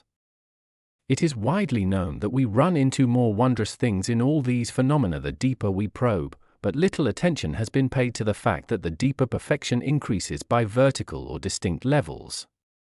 Our ignorance of these levels has kept this hidden, since these levels are openly visible in the spiritual world, though, with that whole world clearly marked off by them from top to bottom, we can gain familiarity with these levels on that basis and then draw conclusions about the processes of perfection of events and forms that occur on comparable levels in this physical world. 202. There are three heavens in the spiritual world, arranged by vertical levels. The angels in the highest heaven are better in every respect than those of the intermediate heaven, and the angels in the intermediate heaven are better in every respect than those of the lowest heaven. Because of these levels of perfection, angels of the lowest heaven cannot even approach the threshold of the perfection of angels of the intermediate heaven, and these latter in turn cannot approach the threshold of the perfection of angels of the highest heaven. This may appear paradoxical, but it is the truth.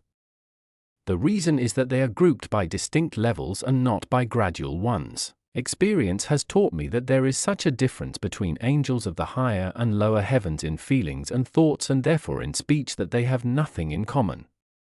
Communication happens only by the correspondences that arise through the Lord's direct inflow into all the heavens and the indirect inflow through the highest heaven to the lowest. Because of the nature of these distinctions, they cannot be expressed in earthly language, so I cannot describe them. Angels' thoughts do not fit into earthly concepts because they are spiritual. They can only be expressed and described by angels in their own language and words and writing, but not in human ones. This is why it says that people have heard and seen indescribable things in the heavens. The following may afford some understanding of these differences. The thoughts of angels of the highest or third heaven are thoughts of purposes, the thoughts of angels of the intermediate or second heaven are thoughts of means, and the thoughts of angels of the lowest or first heaven are thoughts of results. It is important to realize that it is one thing to think on the basis of purposes and another to think about purposes, one thing to think on the basis of means and another to think about means, one thing to think on the basis of results and another to think about results. Angels of the lower heavens do think about means and about purposes, but angels of the higher heavens think on the basis of means and on the basis of purposes. Thinking on the basis of such things comes from a higher level of wisdom, while thinking about them comes from a lower level. Thinking on the basis of purposes comes from wisdom, thinking on the basis of means comes from intelligence, and thinking on the basis of results comes from being informed. We can see from this that all processes of perfection rise and fall by and according to levels. 203. Since the deeper reaches of our own minds, of our volition and discernment, are like the heavens as far as levels are concerned, we are actually miniature heavens as to the deeper reaches of our minds. Their processes of perfection are similar.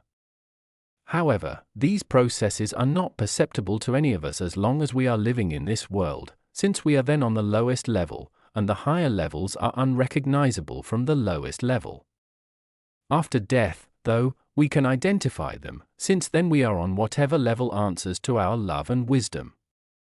Then we become angels and think and say things that are indescribable to our physical self. The raising up of everything in our minds then is not by some simple ratio but by the threefold ratio, that is the ratio of vertical levels.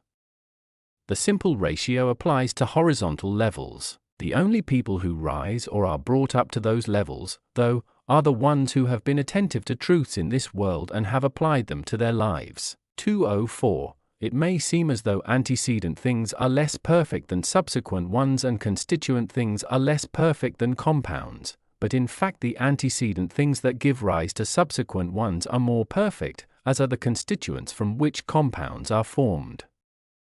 This is because the antecedent or constituent things are less covered, less shrouded by lifeless substances and materials. They are more divine, so to speak, and as such are closer to the spiritual sun where the Lord is. Perfection itself is in the Lord and therefore in the Son, that is the first emanation of His divine love and wisdom. It comes from there into things that are next in sequence, and so on in order down to the lowest things, which are more imperfect as they are more remote. If it were not for this supreme perfection in things antecedent and constituent, neither we nor any living creature could arise from seed and then continue in existence. The seeds of trees and shrubs could not sprout and spread, either. The more antecedent a thing is, or the more whole it is, the more immune it is to harm because of its greater perfection. 205. In a sequential arrangement, the first level is the highest and the third the lowest, while in a simultaneous arrangement, the first level is the center and the third level is the circumference. There is a sequential arrangement and a simultaneous one.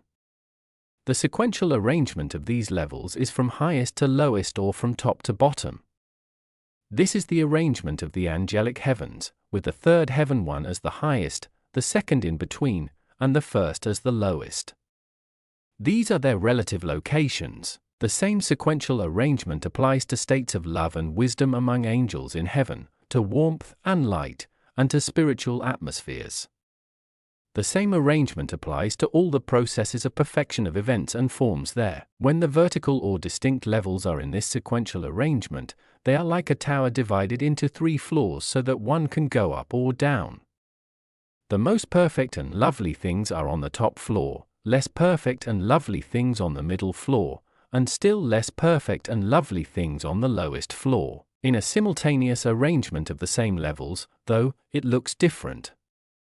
Then the highest element of the sequential arrangement, as I have mentioned, the most perfect and lovely ones, are in the center, the lower ones in an intermediate region, and the lowest on the outside. It is as though there were a solid object made up of these 3 levels with the finest substances in the middle or center, less fine particles around that, and on the outside, forming a kind of envelope, parts composed of these and therefore coarsest. It is as though the tower we were talking about had settled into a plane, with the top floor becoming the center, the middle floor an intermediate region, and the lowest floor the outside. 206. Since the highest thing in sequential arrangement is the central thing in simultaneous arrangement and the lowest is the outermost, higher in the word means more internal and lower means more external. The same holds for upward and downward and for high and low. 207. In every final form there are distinct levels in simultaneous arrangement. This is the arrangement of the motor fibers in every muscle, the fibers in every nerve, the fibers and tiny vessels in all our viscera and organs. At the heart of each are the simplest and most perfect substances, while the outside is formed from their compounds. The same arrangement of these levels is found in every seed, every fruit, even in every metal and rock. This is the nature of the parts that constitute their totality.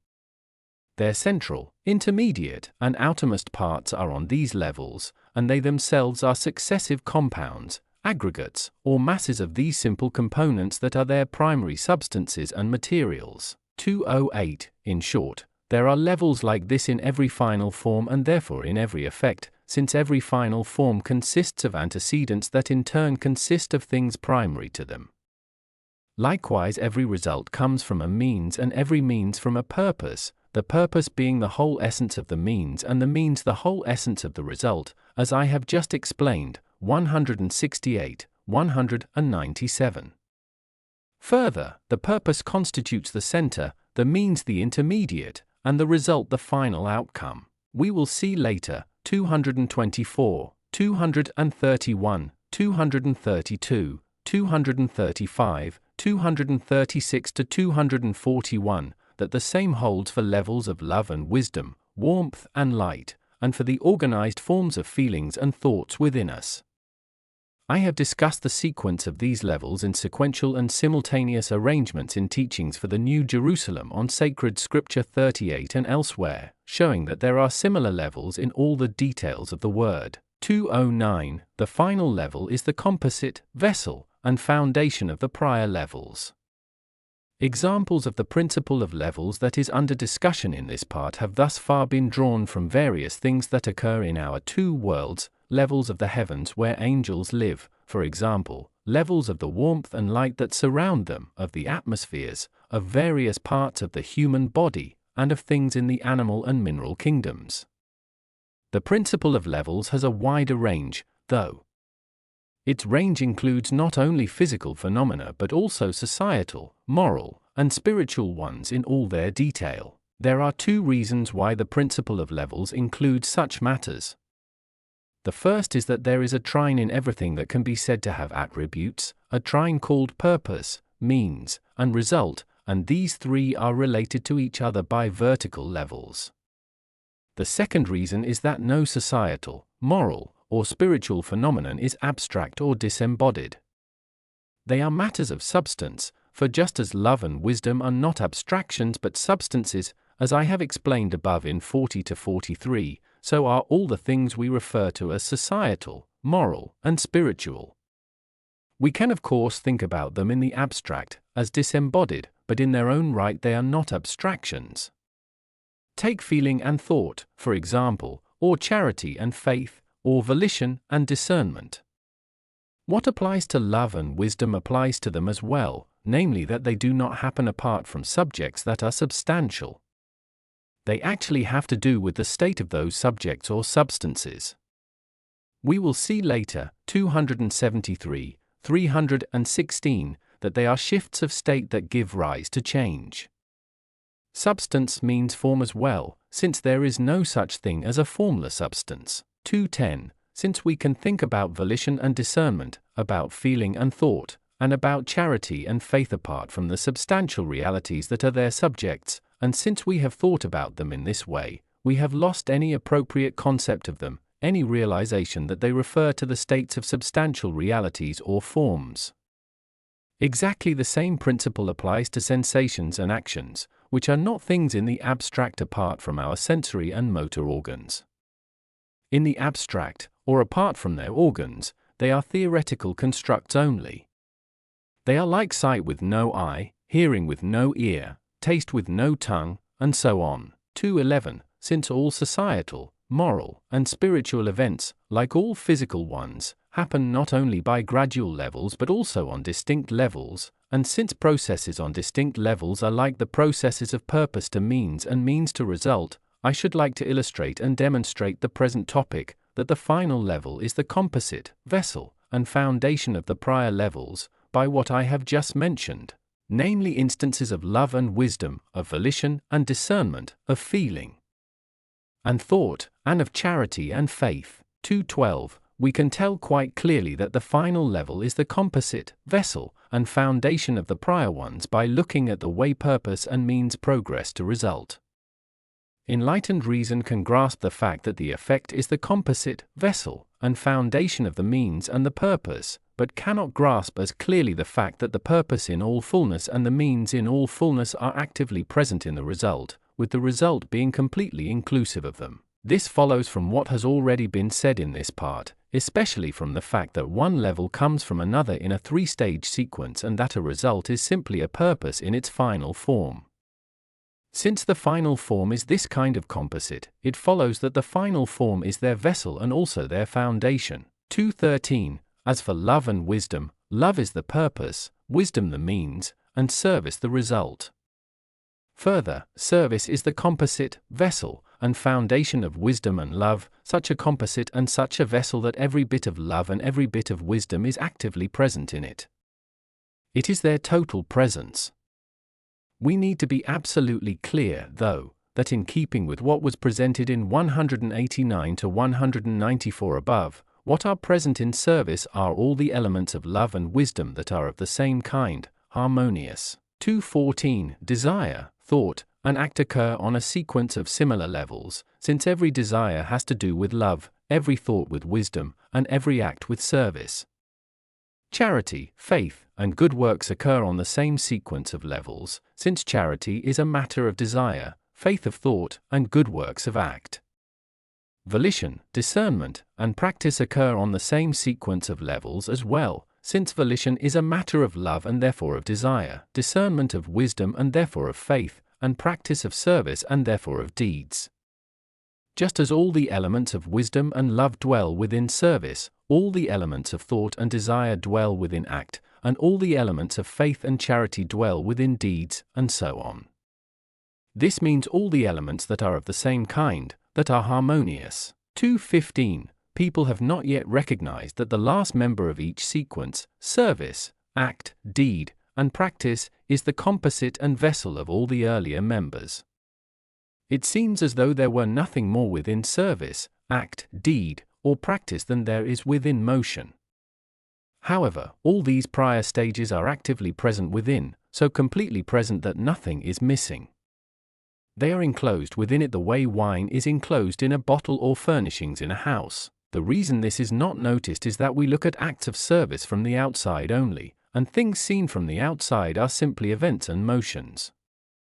It is like seeing our arms and hands move and not knowing that 1,000 motor fibers are cooperating in each movement, with 1,000 elements of thought and desire answering to those 1,000 motor fibers and stimulating them.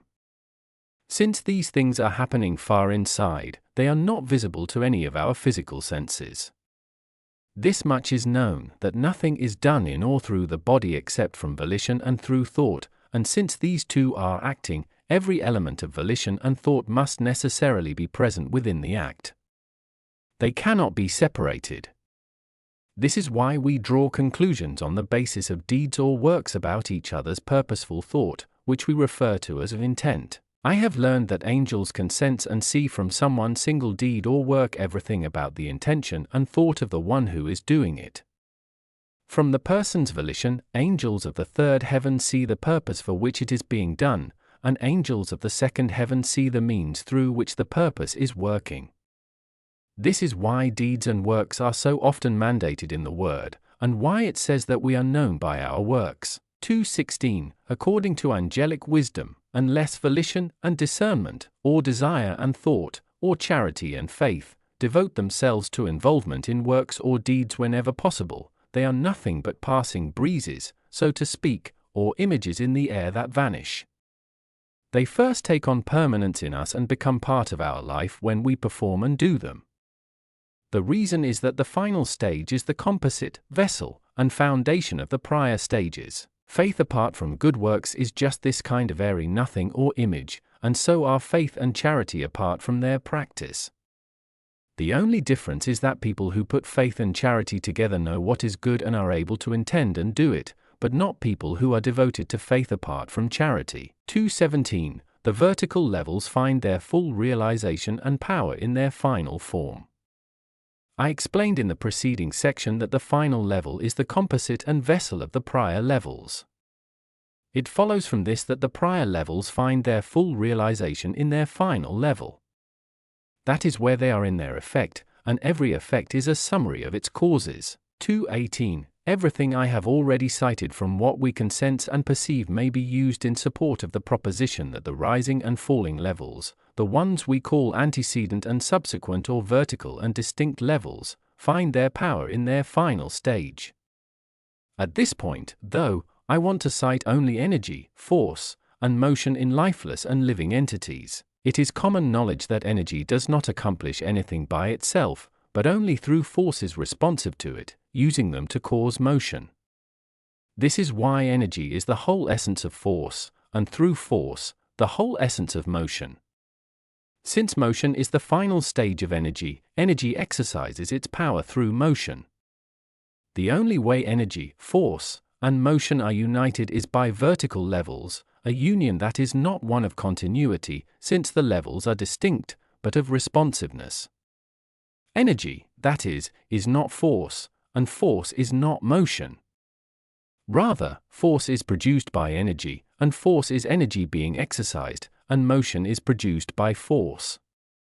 This means that there is no power in pure energy or pure force, but in the motion that they produce. The truth of this may appear debatable because I have not illustrated it by application to things we can sense and perceive in the physical world. Still, this is the nature of stages that culminate in power. 2:19. Let me apply these principles to living energy, living force, and living motion. Living energy in us, who are the living subjects, is our volition in union with our discernment. The living forces in us are what make up the inner parts of our bodies, throughout which there are motor fibers interconnected in various ways. Living motion in us is the action that is produced by volition in union with discernment through the agency of these forces. The deeper levels of volition and discernment constitute the first level, the inner parts of the body constitute the second level, and the whole body, their composite, constitutes the third level. It is common knowledge that the deeper levels of the mind are not empowered except through forces in the body, and that the forces become powerful and effective only through the action of the body. These three stages do not act by continuity but by distinct levels, and acting by distinct levels is acting by responsiveness. The deeper levels of the mind answer to the inner parts of the body, and the inner parts of the body answer to those outer parts that give rise to actions, so the two prior stages are empowered through the outer parts of the body. It might seem as though our inner energy and forces had some power even in the absence of action, in dreams, for example, or when we are at rest, but at such times the energy and forces find definition in our general physical motions, those of heart and lungs.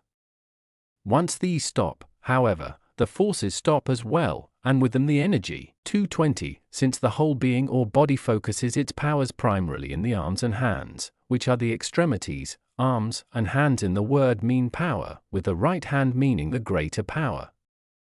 Since this is how the levels unfold and express themselves in power, the angels who are with us and are sensitive to everything in us can tell simply from a single action of our hand what we are like in discernment and intent, in charity and faith, and therefore in the inner life of our minds and the outer life in our bodies, which comes from the inner life. I have often been astounded by the kind of recognition angels have simply from the physical action of a hand, but it has been shown to me often enough and by personal experience.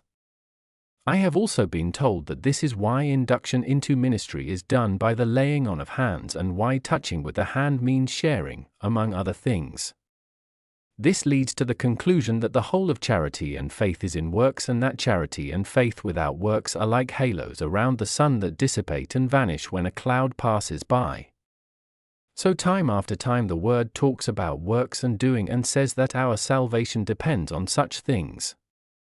Then 2. The one who does something is called wise and the one who does not is called foolish. We should realize, though, that works means deeds of service that are put into action. The whole of charity and faith is in them and depends on them. The correspondence is with acts of service because while the correspondence is spiritual, it happens through the substances and materials that are its subjects. 221. I am now allowed to disclose 2 secrets that can be brought within comprehension through what has just been said. The first is that the word finds its fullest expression and power in its literal meaning. There are 3 meanings in the word answering to the 3 levels: a heavenly meaning, a spiritual meaning, and an earthly meaning.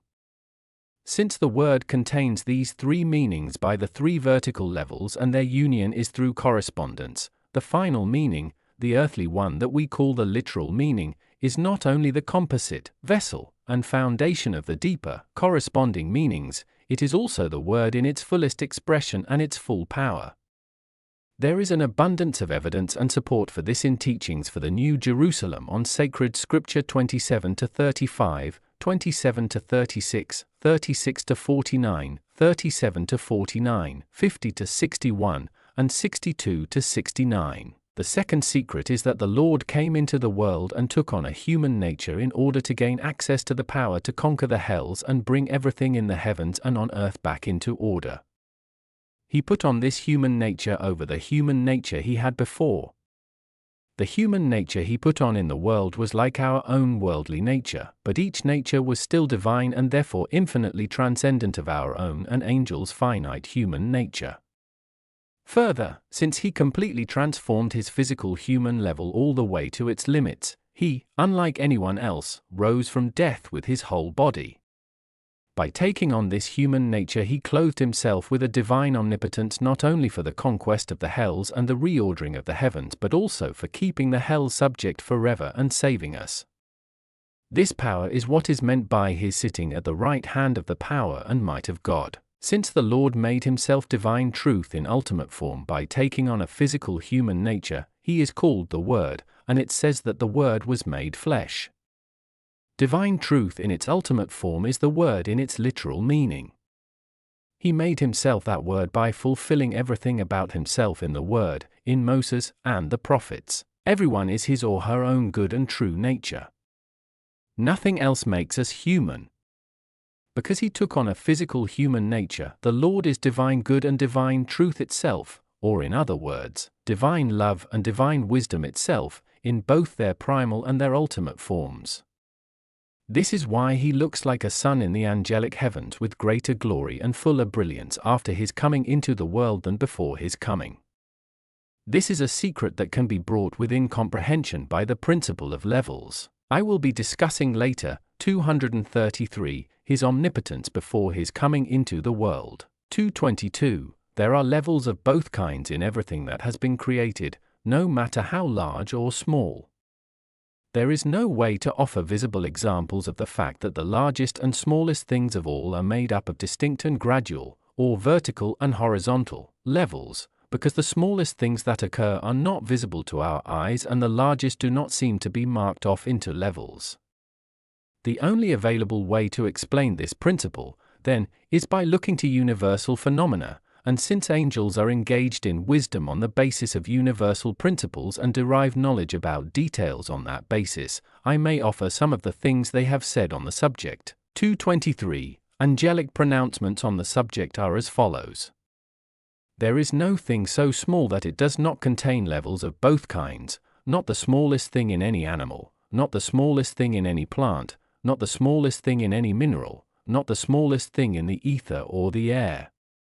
Further, since the ether and air are vessels of warmth and light, this holds for the smallest trace of warmth and light, and since spiritual warmth and spiritual light are vessels of love and wisdom, there is not the smallest bit of these in which there are not levels of both kinds. Another pronouncement of angels is that every least bit of desire, every least bit of thought, even every least bit of a mental image, is made up of levels of both kinds, and that any least thing that is not made up of these levels is actually nothing.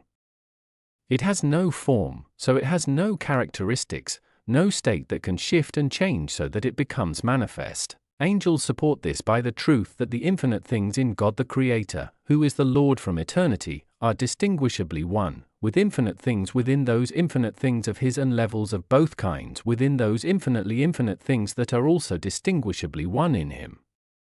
Since these are within Him, then, and since everything was created by Him and everything so created offers a kind of image of what is within Him, it follows that there is not the smallest finite thing that does not have these levels in it.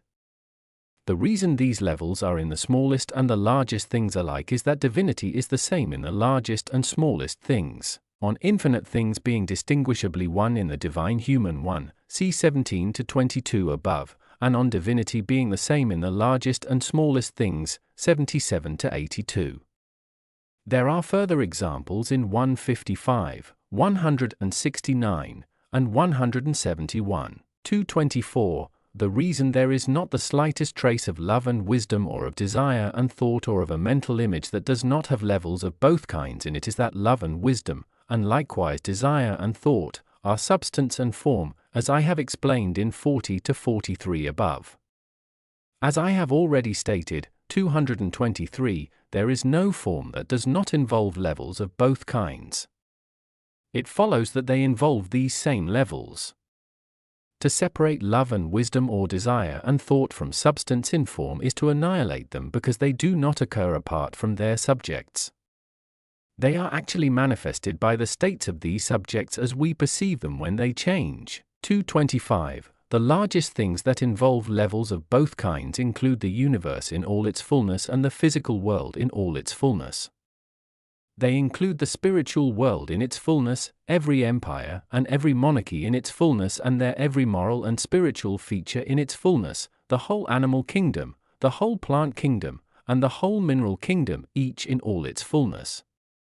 Then there are the atmospheres of each world taken as a whole, and their forms of warmth and light. The same holds for less inclusive entities, such as ourselves in our fullness, every animal in its fullness, every tree and shrub in its fullness, even every stone and metal in its fullness. Their forms are similar in this respect, namely that they are made up of levels of both kinds. This is because the divinity by which they were created is the same in the largest and smallest things, as noted above in 77 to 82. All their details, no matter how minute, resemble their shared aspects, no matter how widely shared those aspects are among them, in being forms made up of levels of both kinds. 226. The fact that the largest and smallest things are forms made up of levels of both kinds results in their being connected from beginning to end, their likeness actually unites them. Still, there is not the least thing that is identical to something else, which is why there is a distinctiveness of everything, down to the least detail. The reason there are no identical elements in any form or between different forms is that there are the same kinds of levels in the largest entities, and the largest entities are made up of the smallest ones. When the largest entities are made up of these levels, with corresponding constant distinctions from top to bottom and from center to circumference, it follows that there is nothing in them involving these levels, nothing lesser or least, that is identical. 227. It is also an item of angelic wisdom that the perfection of the created universe comes from a resemblance in regard to levels between inclusive forms and their particular constituents, or between the largest and smallest things. This means that each thing sees the other as a kindred with which it can unite in its whole function and with which it can realize its whole purpose in actual results. 228. All this may seem paradoxical, true, because it has not been presented with application to things we can see. Still, since abstract principles are universal, they are often easier to grasp than the applications. The applications vary constantly, and the variation is confusing. 229. Some people say that there is a substance so simple that it is not a form made up of lesser forms, and that by putting enough of this substance together, secondary substances or compounds come into being, eventually leading to the substances that we refer to as matter. However, there is no such thing as these simplest substances. What would a substance be without some form? It would be something without attributes, and nothing can be constituted by putting together things that have no attributes. Later, when I discuss forms, we will see that there are countless elements in the very first created substances, the very smallest and simplest ones. 230. There are 3 infinite and uncreated vertical levels in the Lord, and 3 finite and created levels in us.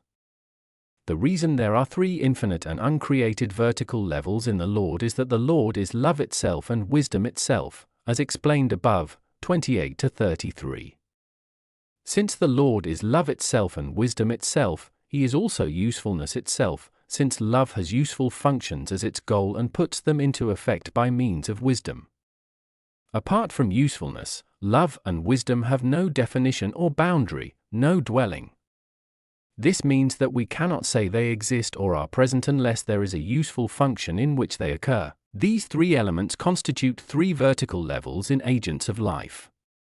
These 3 are like the first end, the intermediate end that we refer to as the means, and the ultimate end that we refer to as the result. I have already, 167 to 169, 184, explained and amply documented the fact that purpose, means, and result constitute 3 vertical levels. 231. We can tell that there are these 3 levels in us from the way human minds are raised all the way into those levels of love and wisdom that angels of the 2nd and 3rd heaven enjoy. All those angels were born human, and in regard to the inner reaches of our minds, each of us is a miniature form of heaven.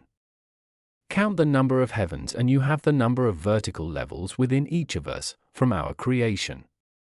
Each of us is an image and likeness of God, so these 3 levels are written into us because they are in the divine human one, that is, in the Lord. We can tell that these levels in the Lord are infinite and uncreated while ours are finite and created on the basis of what I presented in Part 1, for example from the principle that the Lord is intrinsic love and wisdom, that we are recipients of love and wisdom from the Lord, that only what is infinite can be attributed to the Lord, and that only what is finite can be attributed to us. 232. For angels, these 3 levels are called heavenly, spiritual, and earthly, and for them, the heavenly level is the level of love, the spiritual level the level of wisdom, and the earthly level the level of useful functions.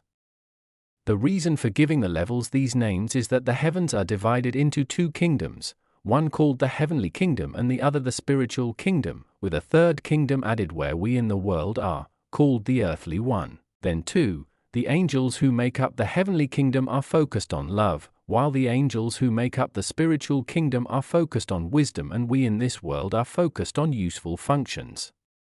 This is why the kingdoms are united. I will be describing in the next part how to understand the statement that we are focused on useful functions. 233. I have received information from heaven that before the Lord from eternity, who is Jehovah, took on a human nature in the world, the first 2 levels in him were actual while the 3rd level was potential, which is the way things are for angels. After he took on a human nature in our world, though, he clothed himself with that 3rd level as well, the one we called earthly, and in this way became a human being like us in this world. Still, there was the difference that this level like the others was infinite and uncreated, while in angels and in us the levels are finite and created. What happened was that although the divinity that had filled all space without being bound by space, c. 69 to 72, also penetrated to the most remote elements of nature, before taking on a human nature the divine inflow into the earthly level was indirect, through the angelic heavens. After taking on the human nature it was direct from divinity itself. This is why all the world's churches before his coming were representative of spiritual and heavenly realities, while after his coming they became spiritual and heavenly on the earthly level and representational worship was done away with.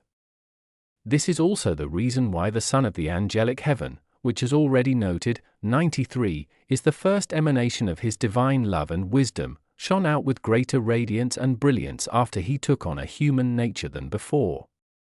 This is also the meaning of the following words in Isaiah, "In that day the light of the moon will be like the light of the sun, and the light of the sun will be sevenfold, like the light of 7 days, Isaiah 30 verse 25, 26. This is about the state of heaven and the church after the Lord's coming into the world. There is also Revelation 1 verse 16, the face of the human-born one looked like the sun shining at full strength, and such other passages as Isaiah 60 verse 20, 2 Samuel 23 verses 3 to 4, and Matthew 17 verses 1 to 2. We might compare our indirect enlightenment through the angelic heaven, which obtained before the Lord's coming, with the moon's light, which is indirect sunlight. Since this became a direct enlightenment after the Lord's coming, it says in the passage just cited from Isaiah that the light of the moon will be like the light of the sun, and it says in David, righteous people will blossom in his day, and peace in abundance until the moon is no more, Psalms 72 verse 7. This too is about the Lord. 234. The reason the Lord from eternity, or Jehovah, took on this third level by assuming a human nature in the world is that he could not enter this world except through a nature like our own. The coming could not have been accomplished, then, except by conception from his own divinity and birth by a virgin. This enabled him to take off a nature that was intrinsically dead, and yet receptive of divinity, and take on a divine nature. This is the meaning of the Lord's two states in the world, called a state of emptying out and a state of transformation, which I have dealt with in teachings for the New Jerusalem on the Lord. 235. I have said these things about the three-step ladder of vertical levels in generalizations, but since as stated in the preceding section these levels are characteristic of the largest and smallest things, I cannot say anything about them in detail at this point. I can say only that there are levels like this in everything that has to do with love and therefore in everything that has to do with wisdom, and that as a result there are levels like this in everything that has to do with usefulness.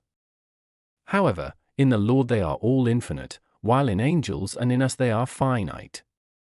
How these levels exist in love, wisdom, and use, though, can be described and unfolded only at some length. 236. These three vertical levels exist in each of us from birth and can be opened in sequence.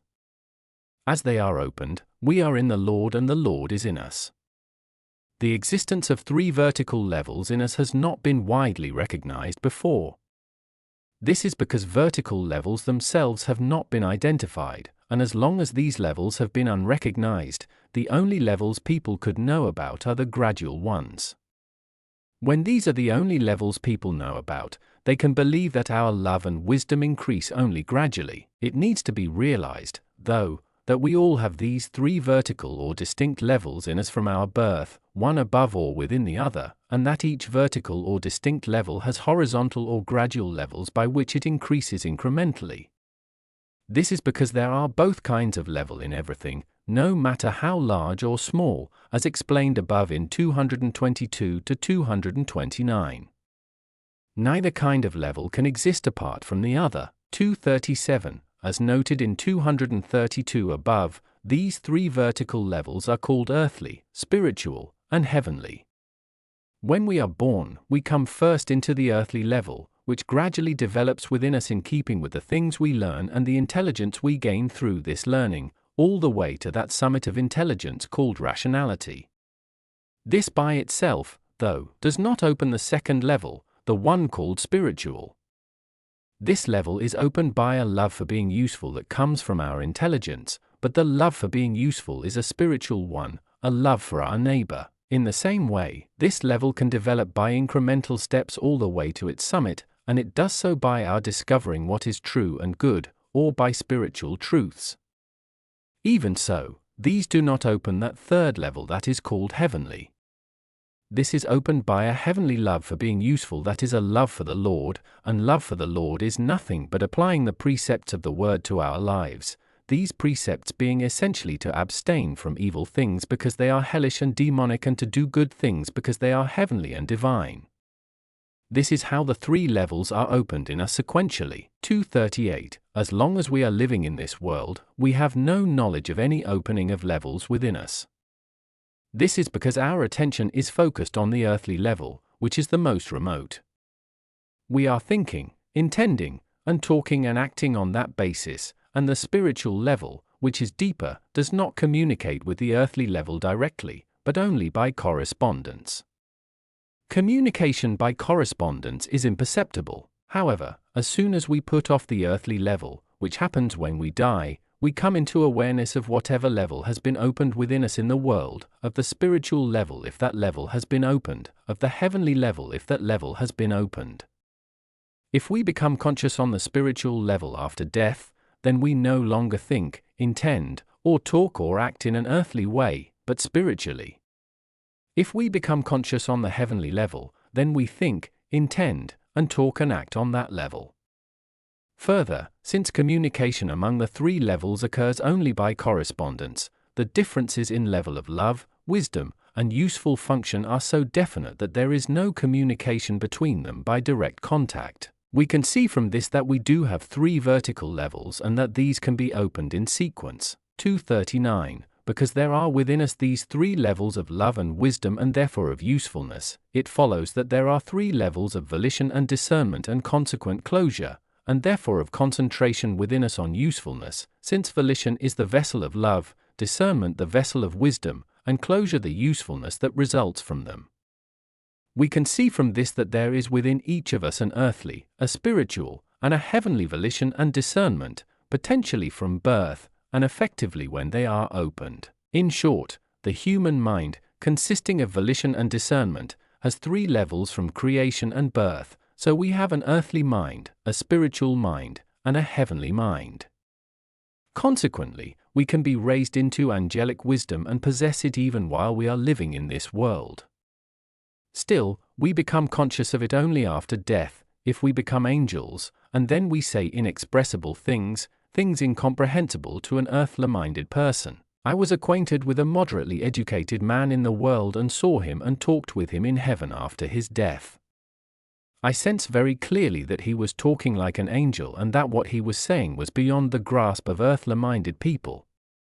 The reason was that in the world he had applied the precepts of the word to his life and had worshipped the Lord, so the Lord had raised him into the third level of love and wisdom. It is important to know about this raising up of the human mind, since understanding what follows depends on it. 240. There are two abilities within us, gifts from the Lord, that distinguish us from animals. One ability is that we can discern what is true and what is good. This ability is called rationality, and is an ability of our discernment. The other ability is that we can do what is true and what is good. This ability is called freedom, and is an ability of our volition. Because of our rationality, we can think what we want to think, either in favor of God or against God, in favor of our neighbor or against our neighbor. We can also intend and do what we are thinking, or when we see something evil and are afraid of the penalty, can use our freedom to refrain from doing it. It is because of these two abilities that we are human and are distinguished from animals. These two abilities are gifts from the Lord within us. They come from Him constantly and are never taken away, for if they were taken away, that would be the end of our humanity. The Lord lives in each of us, in the good and the evil alike, in these two abilities. They are the Lord's dwelling in the human race, which is why everyone, whether good or evil, lives forever. However, the Lord's dwelling within us is more intimate as we use these abilities to open the higher levels. By opening them, we come into consciousness of higher levels of love and wisdom and so come closer to the Lord. It makes sense, then, that as these levels are opened, we are in the Lord and the Lord is in us. 241. I have noted above, 212, 213, that the three vertical levels are like a purpose, a means, and a result, and that the sequence of love, wisdom, and usefulness follows this sequence.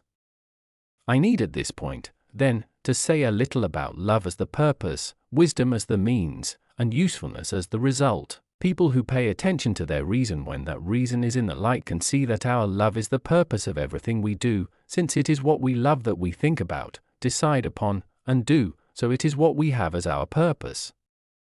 Our reason can also show us that wisdom is the means, since the love that is our purpose gathers in our discernment the means it needs to reach its goal. So it listens to its wisdom, and these resources constitute the means through which it works. We can see without further explanation that usefulness is the result. Love, though, is not the same in one individual as in another, so wisdom is not the same in one individual as in another, and neither is usefulness. Since these three are matched in kind, as explained in 189 to 194 above, the quality of our love determines the quality of our wisdom and of our usefulness. I say wisdom, but this means whatever is characteristic of our discernment. 242. Spiritual light flows in within us through three levels, but not spiritual warmth except to the extent that we abstain from evils as sins and turn to the Lord. What I have presented thus far indicates that light and warmth emanate from the Son of Heaven, that Son, described in Part 2, that is the first emanation of divine love and wisdom. The light emanates from His wisdom and the warmth from His love.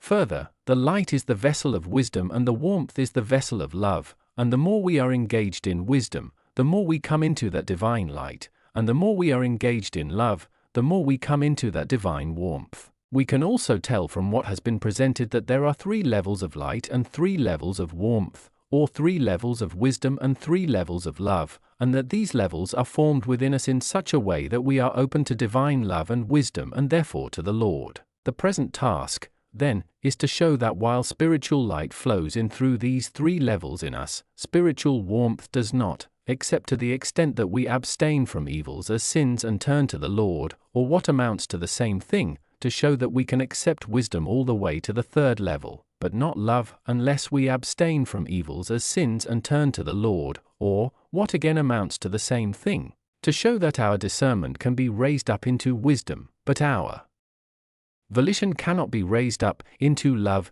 except to the extent that we abstain from evils as sins. 243. It has become abundantly clear to me from my experiences in the spiritual world that our discernment can be raised up into heaven's light, or into angelic wisdom, but that our volition cannot be raised up into heaven's warmth or angelic love unless we abstain from evils as sins and turn to the Lord. I have often seen and sensed that very ordinary spirits who knew only that God exists and that the Lord was born as a human, hardly anything else, understood the mysteries of angelic wisdom completely, almost the way angels do. Nor were they the only ones. Even many members of the demonic mob understood. They understood while they were listening, that is, but not in their private thinking. When they were listening, light flowed into them from above, but in their private thinking the only light that could get in was the light that agreed with their warmth or love. So even after they had heard these mysteries and grasped them, when they turned their hearing away they retained nothing. In fact, the members of the devil's mob spat it out and denied it categorically. The reason was that the fire of their love and its light, being mindless, brought down a darkness that snuffed out the heavenly light that was flowing in from above. 244. It is the same in this world. Anyone who has any sense at all and has not become inwardly convinced of false principles on the grounds of intellectual pride, on hearing people talk about higher things or on reading about them understands, retains them, and eventually affirms them if there is any desire for learning. This holds true for evil and good people alike. Even evil people who at heart deny the divine gifts of the Church can understand, discuss, and preach higher things, and can defend them in scholarly writing.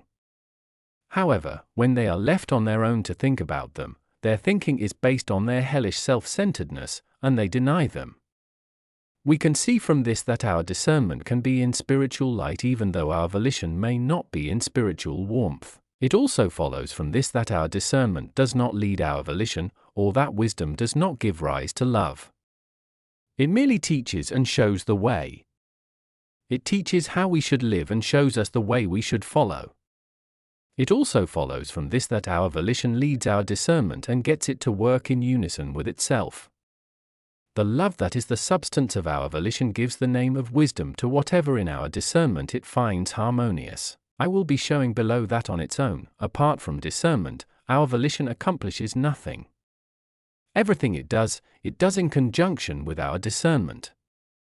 However, our volition gains the cooperation of our discernment by flowing into it, and not the other way around. 245. Now I need to describe how light flows into the three levels that make up the human mind. From our birth, the forms that are receptive of warmth and light or love and wisdom, which is already noted, 223, are in a threefold pattern or on three levels, are translucent and let spiritual light pass through, the way clear glass lets physical light through. This is why we can be raised up all the way to the third level in respect to our wisdom. These forms are not opened, though, until spiritual warmth, or the love of wisdom, is united to the spiritual light. It is through this union that the translucent forms are opened level by level. This is like the light and warmth of the world's sun and plant life on earth. The winter light is just as bright as summer light, but it does not open anything in seeds or trees. However, when the warmth of spring is united to that light, then things open. The resemblance stems from the fact that spiritual light is analogous to physical light and spiritual warmth is analogous to physical warmth. 246. The only way to gain that spiritual warmth is by abstaining from evils as sins and then turning to the Lord, since as long as we are caught up in evil pursuits we are caught up in a love for them. We are enmeshed in our cravings for them, and that love for what is evil, that craving, is a form of love that is opposed to spiritual love and desire. Further, the only way to get rid of that love or craving is by abstaining from evils as sins, and since we cannot do that on our own, but only by the Lord's agency, we need to turn to Him. When we do abstain from our evils by the Lord's agency, then our love for evil and its warmth are put aside and a love for what is good, with its warmth, is brought in its place, enabling a higher level to be opened. The Lord actually flows in from above and opens it and unites the love or spiritual warmth with wisdom or spiritual light. As a result of this union we begin to blossom spiritually like a tree in springtime. 247. We are differentiated from animals by the inflow of spiritual light into all three levels of our minds, and beyond what animals can do, we can think analytically, we can see things that are true not only on the earthly level but on the spiritual level as well, and when we see them, we can acknowledge them and so be reformed and regenerated. Our ability to accept spiritual light is what we call rationality, already discussed. 240. It is a gift from the Lord to each one of us, and one that is not taken away, since if it were taken away, we could not be reformed. It is because of this ability called rationality that we not only can think but can say what we are thinking, which animals cannot do. Then because of that second ability called freedom, also discussed above, we can do what we have thought intellectually. Since I dealt with these two abilities that we claim, rationality and freedom, in 240, there is no need to say more about them here. 248. If that higher level, the spiritual level, is not opened in us, we become focused on the physical world and our sense impressions. I have just explained that there are three levels of the human mind called earthly, spiritual, and heavenly, that these levels can be opened in us in sequence, that the earthly level is opened first, and that afterward, if we abstain from evils as sins and turn to the Lord, the spiritual level is opened, and ultimately the heavenly level.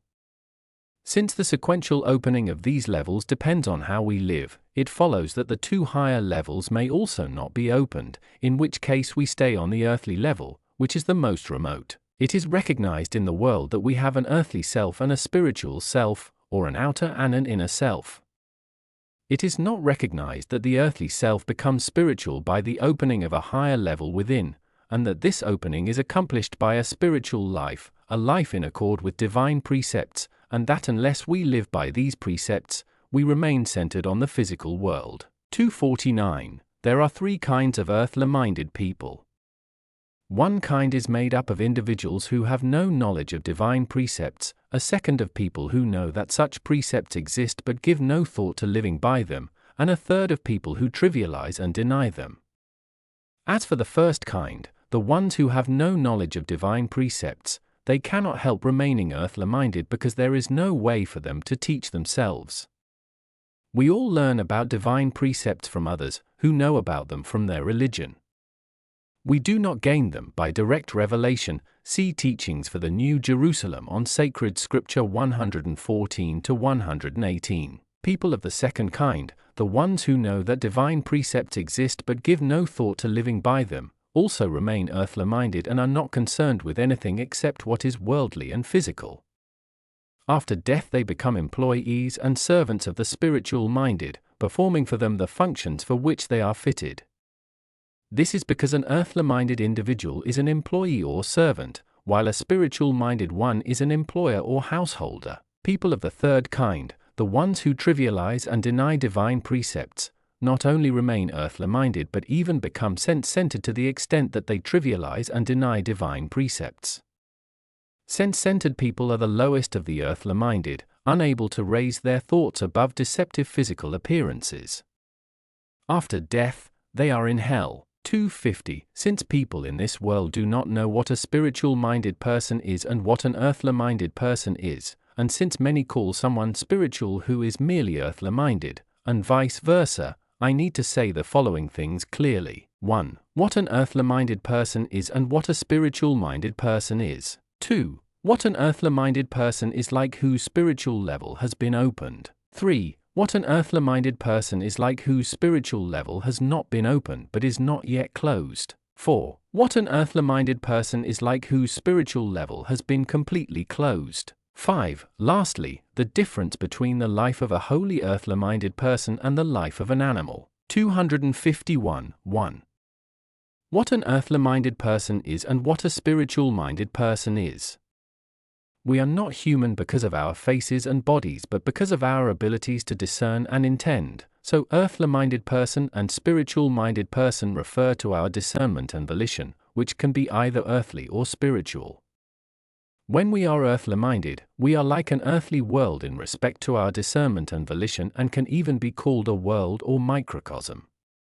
When we are spiritual-minded, we are like a spiritual world in respect to our discernment and volition, and can even be called a spiritual world or a heaven.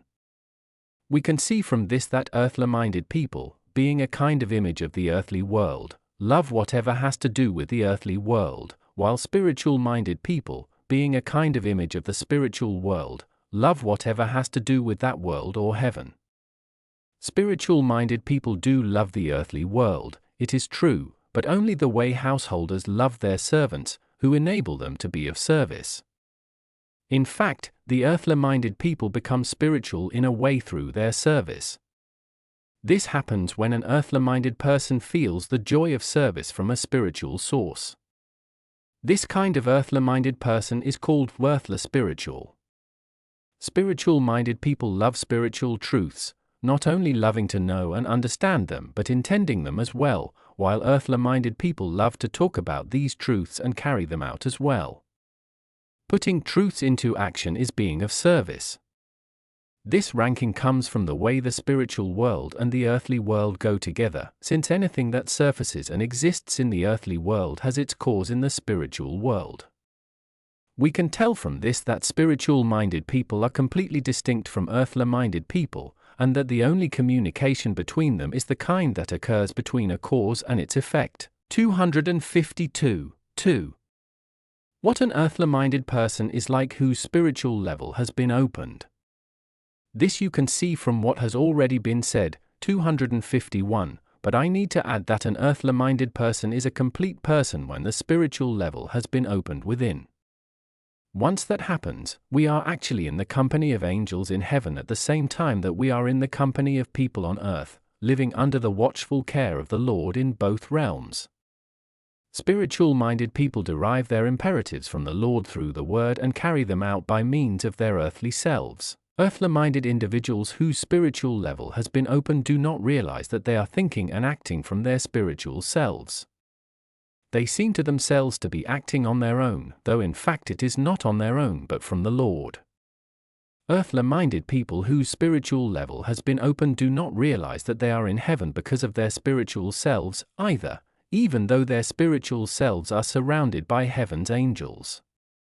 Sometimes such people are even visible to angels, but since they are drawn back to their earthly selves, they vanish in a little while. Earthly people whose spiritual level has been opened do not realize that their spiritual minds are filled with thousands of hidden treasures of wisdom and with thousands of love's joys as gifts from the Lord.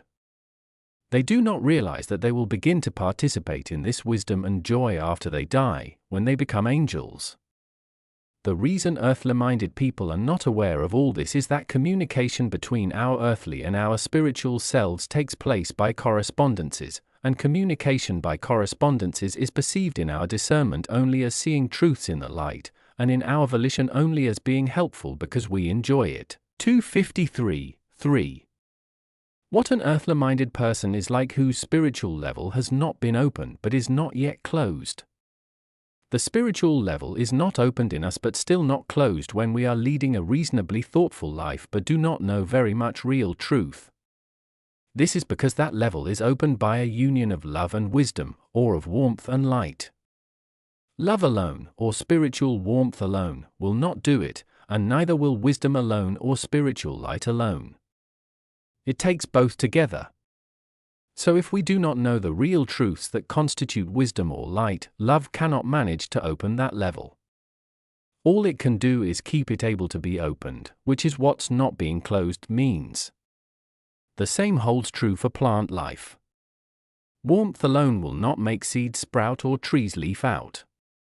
Warmth together with light is what does it. We need to realize that everything true is a matter of spiritual light and that everything good is a matter of spiritual warmth, and that what is good opens the spiritual level by means of things true, since goodness does what is helpful by means of truths. Helpful acts are the good that love does, deriving their essence from the union of what is good and what is true. What happens after death to people whose spiritual level is not open but is still not closed is that since they are still earthly-minded and not spiritual-minded, they are in the lowest parts of heaven, where they sometimes have a hard time of it. Alternatively, they may be around the edges of a somewhat higher heaven, where they live in a kind of twilight.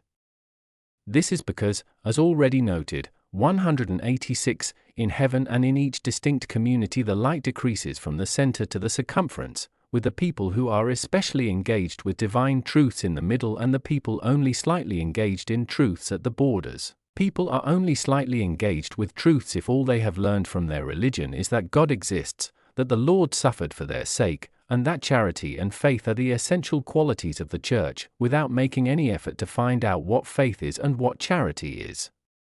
Yet essentially, faith is truth, and truth is complex, while charity is every duty we fulfill because of the Lord.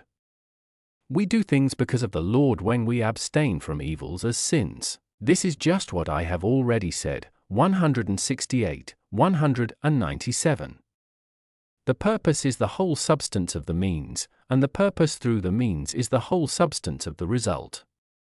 The purpose is thoughtful action, or some good, the means is faith, or something true, and the results are good deeds or acts of service. We can see from this that nothing from charity can be instilled into our deeds except to the extent that our charity is united to those truths that we attribute to faith. They are the means by which charity enters into works and gives them their quality. 254.4. What an earthly-minded person is like whose spiritual level has been completely closed. The spiritual level is closed in people who are focused on evil in their lives, especially if they're engaged in distortion because of their evils. It is rather like the way our little nerve fibers contract at the slightest touch of anything unsuitable, as does every muscular motor fiber and every muscle and the whole body, at the touch of something hard or cold. This is how the substances or forms of the spiritual level within us react to things that are evil and to the distortions that result. They are unsuitable.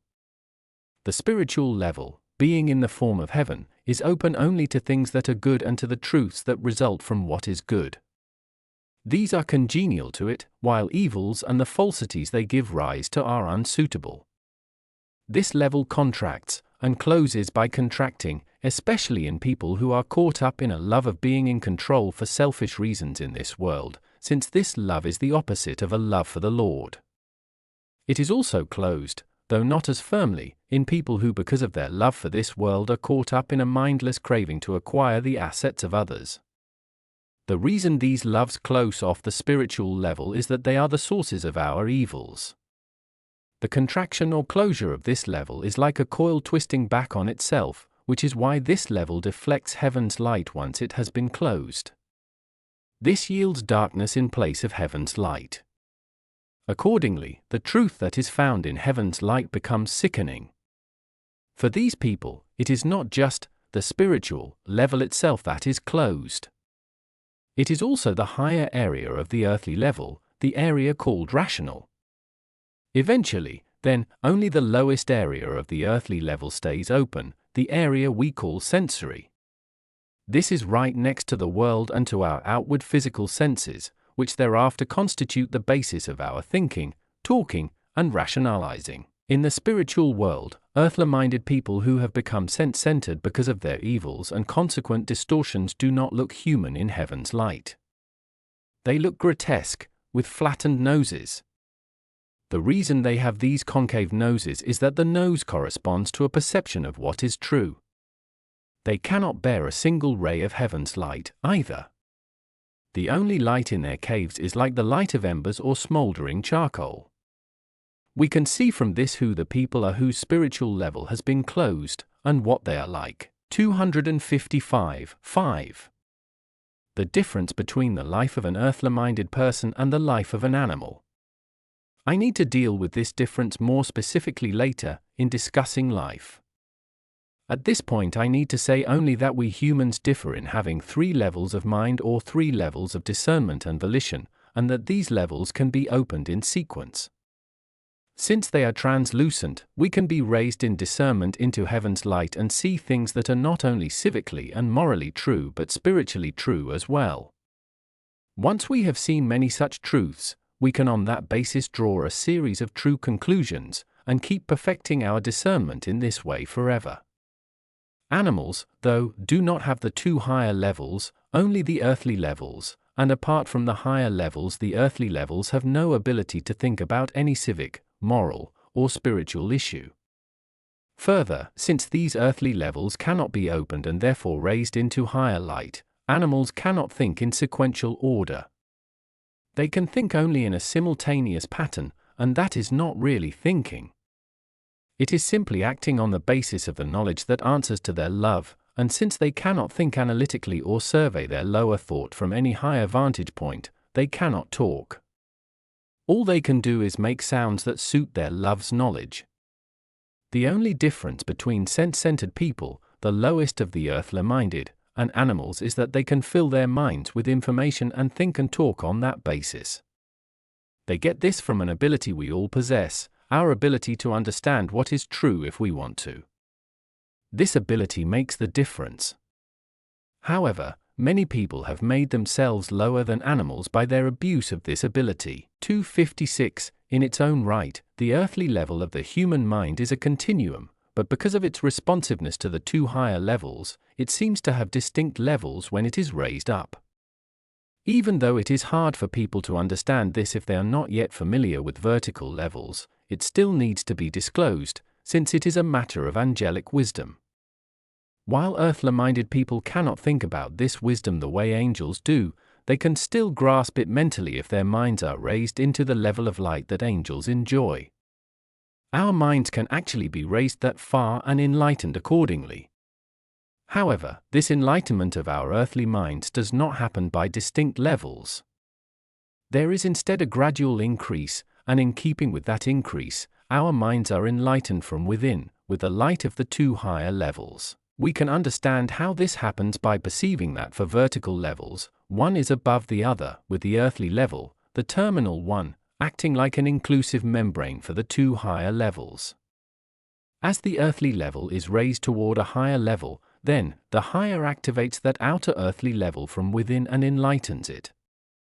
The enlightenment is actually happening because of the light of the higher levels from within, but it is received gradually by the earthly level that envelops and surrounds them, with greater clarity and purity as it ascends.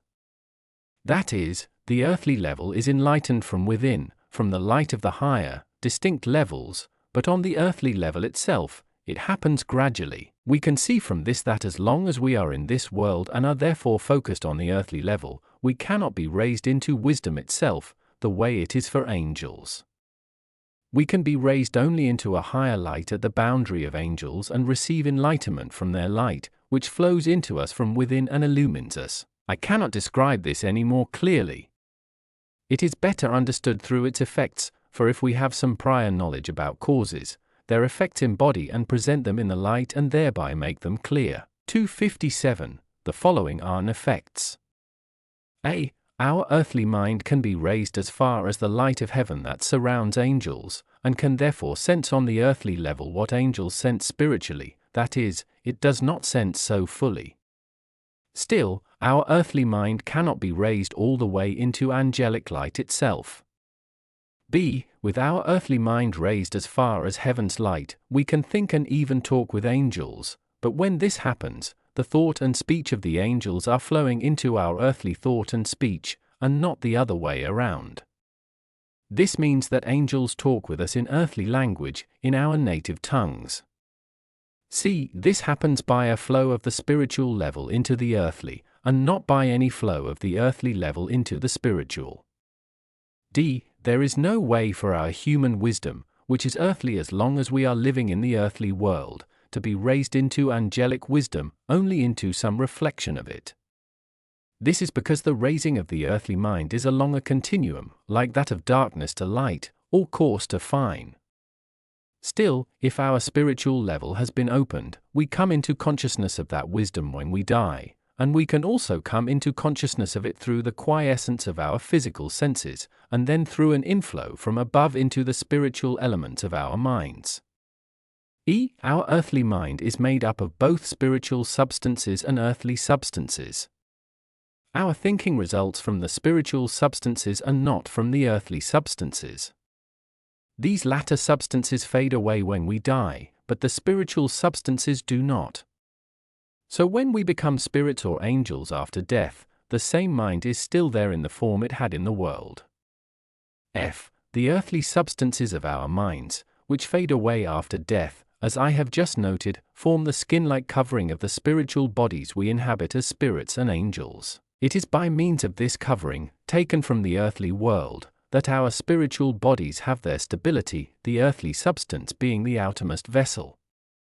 This is why there is no angel or spirit who was not born human. These hidden treasures of angelic wisdom are appended at this point to show the nature of our earthly mind, which will be further discussed later. 260 to 263. 258. Each of us is born with the ability to understand truths even at the deepest level where angels of the third heaven live. As our human discernment climbs up on a continuum around the two higher levels, it receives the light of wisdom from those levels in the manner already described in 256. As a result, we can become rational in proportion to its ascent. If it comes up to the third level, it becomes rational from the third level. If it comes up to the second level, it becomes rational from the second level, and if it does not ascend at all, it is rational on the first level. We say that it becomes rational from those levels because the earthly level is the general recipient vessel of their light. The reason we do not become rational to the highest degree we are capable of is that our love, which is a matter of our intent, cannot be raised up in the same way as our wisdom, which is a matter of our discernment. The love that is a matter of intent is raised only by abstaining from evils as sins and then by those good actions of thoughtfulness that are acts of service, acts that we are then performing from the Lord. So if the love that is a matter of intent is not raised up along with it, then no matter how high the wisdom that is a matter of our discernment has risen, it ultimately falls back to the level of its love. This is why we become rational only on the lowest level if our love is not raised to the spiritual level as well. We can tell from all this that our rational ability seems to be made up of three levels: one ability from the heavenly level, one from the spiritual level, and one from the earthly level. We can also tell that our rationality, an ability that can be raised, is still with us whether it is raised up or not. 259. I have stated that everyone is born with this ability, or with rationality, but this means everyone whose outward organs have not been damaged by any external events in the womb, or after birth by illness or some head injury, or by the outburst of a senseless love that lowers all restraints.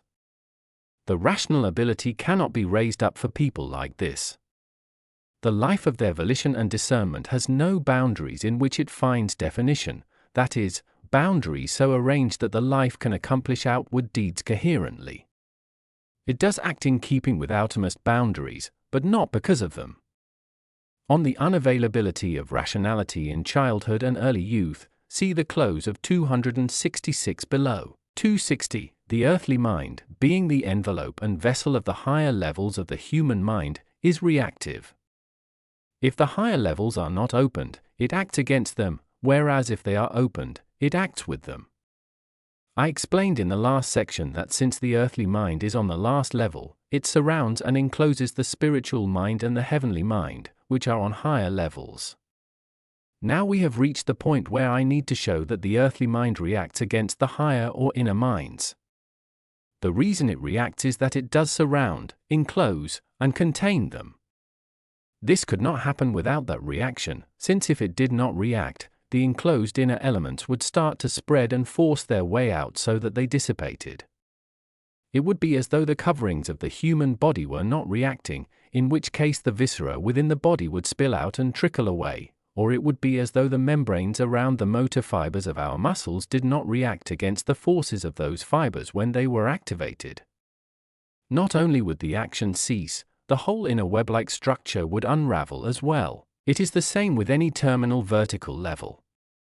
So it is the same with the earthly mind relative to the higher levels, since as I have just said, there are 3 levels of the human mind, earthly, spiritual, and heavenly, and the earthly mind is on the final level. The earthly mind's reaction against the spiritual mind is also the reason the earthly mind consists of substances from the earthly world as well as substances from the spiritual world, as noted in 257 above. By their very nature, substances of the earthly world react against substances of the spiritual world, since substances of the earthly world are intrinsically dead and are activated from the outside by substances of the spiritual world. Anything that is dead and is activated from the outside resists by its very nature, and therefore reacts by its very nature. We can tell from this that the earthly self reacts against the spiritual self, and that there is a conflict. It is all the same whether we refer to the earthly self and the spiritual self or to the earthly mind and the spiritual mind. 261. We can tell from this that if the spiritual mind is closed, the earthly mind is constantly resisting whatever comes from the spiritual mind, fearing that something from that source will flow in that will disturb its states. Everything that flows in through the spiritual mind is from heaven because the spiritual mind is a heaven in form, and everything that flows into the earthly mind is from the world because the earthly mind is a world in form. It follows, then, that when the spiritual mind is closed, the earthly mind resists everything that comes from heaven and will not let it in, except to the extent that it may serve as a means for gaining possession of worldly benefits. When heavenly things serve as means for the purposes of the earthly mind, then even though those means seem to be heavenly, they are still earthly. The purpose gives them their quality, and they actually become like items of information for the earthly self, items in which there is no trace of inner life. However, since heavenly things cannot be united to earthly ones in this way so that they act as one, they distance themselves, and for people who are purely earthly, heavenly things come to rest outside, at the circumference, around the earthly things that are within. As a result, merely earthly people can discuss and preach heavenly things and can even act them out, even though they are thinking the opposite within. They behave one way when they are alone, and another way in public. But there will be more on this later. 266, 267, 262. Because of an inborn reflex, the earthly mind or self resists what comes from the spiritual mind or self when that mind loves itself and the world above all else. Then it finds delight in all kinds of evil, in adultery, cheating, vindictiveness, blasphemy, and the like, and it also recognizes only nature as the creatress of the universe. It uses its rational ability to find proofs of all this, and once it has these proofs, it distorts or stifles or diverts whatever of the church and heaven is good and true. Eventually it either escapes such things, or rejects them, or hates them. It does this in spirit, and does it also physically whenever it dares to speak with others from its spirit without fear of losing reputation, for the sake of respectability and profit. When people are like this, then their spiritual mind closes more and more tightly. It is primarily the justifications of evil by falsity that close it, which is why confirmed evil and falsity cannot be rooted out after death. They can be rooted out only in this world, by repentance. 263. When the spiritual mind is open, though, the state of the earthly mind is entirely different. Then the earthly mind is inclined to obey the spiritual mind and to be subservient. The spiritual mind acts on the earthly mind from above or from within, and it moves aside the things there that are reactive and adapts to its purposes the things that are cooperative. So it gradually eliminates any overpowering resistance. We need to realize that action and reaction are involved in everything in the universe, no matter how large or small, whether alive or lifeless. This yields a balance throughout, which is cancelled when action overcomes reaction or vice versa. It is the same for the earthly mind and the spiritual mind. When the earthly mind is acting on the basis of the delights it loves and the fascinations of its thinking, which are intrinsically evil and false, then the reaction of the earthly mind moves aside whatever comes from the spiritual mind and blocks the doors against its entry. As a result, any action is controlled by whatever agrees with the reaction.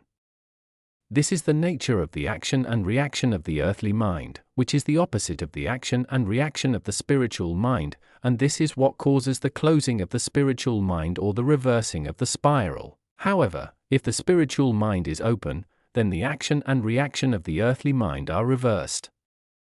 The spiritual mind is acting from above or within, and as it does so it is working through whatever in the earthly mind is amenable, whether it comes from within or from the outside. Then it reverses the spiral characteristic of the action and reaction of the earthly mind. This mind has been in opposition to the purposes of the spiritual mind from birth, deriving this by heredity from our parents, as is well known. This is the nature of that change of state called reformation and regeneration. The state of the earthly mind before its reformation might be compared to a spiral twisted or twisting downward, while after its reformation it might be compared to a spiral twisted or twisting upward. So before our reformation, we are looking down toward hell, while after our reformation we are looking up toward heaven. 264. The origin of evil is in the abuse of the abilities proper to us called rationality and freedom. By rationality, I mean the ability to discern what is true and therefore what is false, and to discern what is good and therefore what is evil. By freedom, I mean the ability freely to think, intend, and do such things. The following conclusions can be drawn from what has already been said, and will be further supported below. We all possess these two abilities from creation and therefore from birth. They are given us by the Lord. They are not taken away from us. They are the source of the appearance that we think and speak and intend and act with what seems to be autonomy. The Lord dwells in these abilities within each of us, and it is from this union that we live to eternity. We can be reformed and regenerated because of these abilities, and not apart from them, and it is by them that we are distinguished from animals. 265. The origin of evil in the abuse of these abilities will be presented in the following sequence. 1. Evil people, like good people, enjoy these two abilities. 2. Evil people misuse them to validate things that are evil and false, while good people use them to validate things that are good and true. 3. The evil and false things that we have validated stay with us, becoming part of our love and therefore of our life. 4. Things that have become part of our love and life are passed on to our offspring. 5. All evil characteristics, whether inherited or acquired, reside in the earthly mind. 266. 1. Evil people, like good people, enjoy these two abilities. I explained in the preceding section that as far as understanding things is concerned, the earthly mind can be raised all the way to the light that surrounds angels of the third heaven, seeing what is true, acknowledging it, and then talking about it. We can see from this that since the earthly mind can be raised up in this fashion, evil people and good people alike enjoy the ability we call rationality, and since the earthly mind can be raised up that far, it follows that both evil people and good people can think and talk about such matters. As for their ability to intend and do such things even though they do not actually intend and do them, this is witnessed by both reason and experience. Reason asks whether people are incapable of intending and doing what they think. However, the fact that we do not intend and do particular things is because we do not want to intend and do them. The ability to intend and do is the freedom that the Lord gives everyone. The reason people do not intend and do what is good when they can is found in a love for evil that finds it distasteful. Still, we can resist this, and many people do. This has been verified for me several times by experience in the spiritual world. I have listened to evil spirits, people who were demons inwardly and who had in the world rejected the truths of heaven and the church. When their desire for learning was aroused, a desire we all enjoy from childhood on, by the glamour that surrounds every love like the radiance of a flame, then they grasped mysteries of angelic wisdom just as clearly as good spirits who were inwardly angels. The demonic spirits even claimed that they were capable of intending them and acting in keeping with them, but that they did not want to.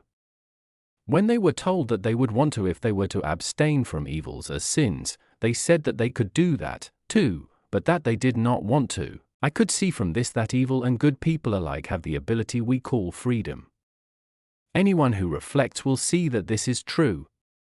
The reason we are able to want to do things is that the Lord, the source of that ability, is constantly making it possible, for as already noted, 264, the Lord dwells in these two abilities in everyone. The Lord is therefore in that ability, or in the power we have of wanting. As for the ability to discern that we call rationality, this is not given us until our earthly mind comes of age. Until then, it is like a seed in unripe fruit that cannot break open underground and sprout. This ability is not found in the people mentioned above in 259 either. 267, 2. Evil people misuse these abilities to validate things that are evil and false, while good people use them to validate things that are good and true. The mental ability we call rationality and the volitional ability we call freedom afford us the possibility of validating anything we please. As earthly-minded people, we can raise our discernment to a higher light as far as we want to, but if we are bent on evil and the distortions it causes, we raise it no higher than the upper levels of the earthly mind, rarely to the region of the spiritual mind. This is because we are caught up in the pleasures of our earthly mind's love. If we do rise above that level, the pleasures of its love die away. If we rise even higher and see true things that are contrary to the pleasures of our life or the basic premises of the intellect that we claim as our own, then we either distort them or ignore them, dismissing them as worthless, or we hold them in our memory so that they may be of use as tools to our life's love or our pride in our own intelligence. It is obvious from the abundance of heresies in Christendom, each one validated by its adherents, that earthly-minded people can validate whatever they please. Can anyone miss the fact that all kinds of evil and false notions can be validated? We can prove, and inwardly, evil people do prove, that God does not exist and that nature is all there is, having created itself, that religion is only a device for holding the minds of the simple in bondage, that our own prudence accomplishes everything, and that divine providence does nothing but maintain the universe in the pattern in which it was created, and even, according to Machiavelli and his followers, that there is nothing wrong with murder, adultery, theft, deception, and revenge. Earthly-minded people can justify a host of things like this, can fill books with proofs, and once they have been justified, we see these false notions in their own illusory light, and true ideas are in such darkness that they are virtually invisible, like ghosts in the night. In brief, take the falsest notion you can think of, frame it as a proposition, and tell someone clever to prove it, and you will find it proved to the absolute stifling of any true light. But then step back from those proofs and take a second look at the same proposition from your own rationality, and you will see how grotesquely false it is. This shows that we are able to misuse the two abilities the Lord instills in us to validate all kinds of evil and false notions. No animal can do this because animals do not enjoy these abilities. So unlike us, animals are born into the complete pattern of their lives, with all the knowledge necessary for their earthly love. 268, 3. The evil and false things that we have validated stay with us, becoming part of our love and therefore of our life. Proofs of what is evil and false are simply motions away from what is good and true, and as they are multiplied, they become rejections, since what is evil distances and rejects what is good, and what is false does the same to what is true. As a result, proofs of what is evil and false amount to closures of heaven because everything good and true flows in from the Lord through heaven. Once heaven is closed, we are in hell, in some community there where congenial forms of evil and falsity hold sway, with no possibility of getting out. I have been allowed to talk with people who had justified for themselves the false principles of their religion centuries ago, and I saw that they were still centered in the same principles they had adopted in the world. This is because everything we justify internally becomes part of our love and our life. It becomes part of our love because it becomes part of our intentions and our discernment, and intention and discernment constitute our life. When it becomes part of our life, it becomes part not only of our whole mind but of our whole body as well. So we can see that once we have justified ourselves in our evil and false principles, that is what we are from head to toe, and once we are wholly of this nature, there is no kind of inversion or reversal of direction that will bring us back into the opposite state and thereby drag us out of hell. This, together with what has been said earlier in this section, shows where evil comes from. 269:4. Things that have become part of our love and life are passed on to our offspring. It is generally acknowledged that we are born into evil and that we get this as an inheritance from our parents. Some people believe that it is not from our parents, but through them from Adam, but this is a mistake. It comes from the Father, from whom we get the soul that is clothed with a body in the mother. The semen that comes from the Father is the first vessel of life, but it is the kind of vessel it was in the Father. It is actually in the form of His love, and everyone's love is the same in its largest and its smallest forms. There is within it a striving toward the human form, a form into which it gradually develops. It follows, then, that the evils we call hereditary come from our fathers and are therefore handed down from our grandfathers and earlier ancestors to their offspring in sequence. Experience tells us this, too. There is a likeness of disposition in peoples that comes from their first ancestor, a greater likeness within extended families, and a still greater likeness within individual households.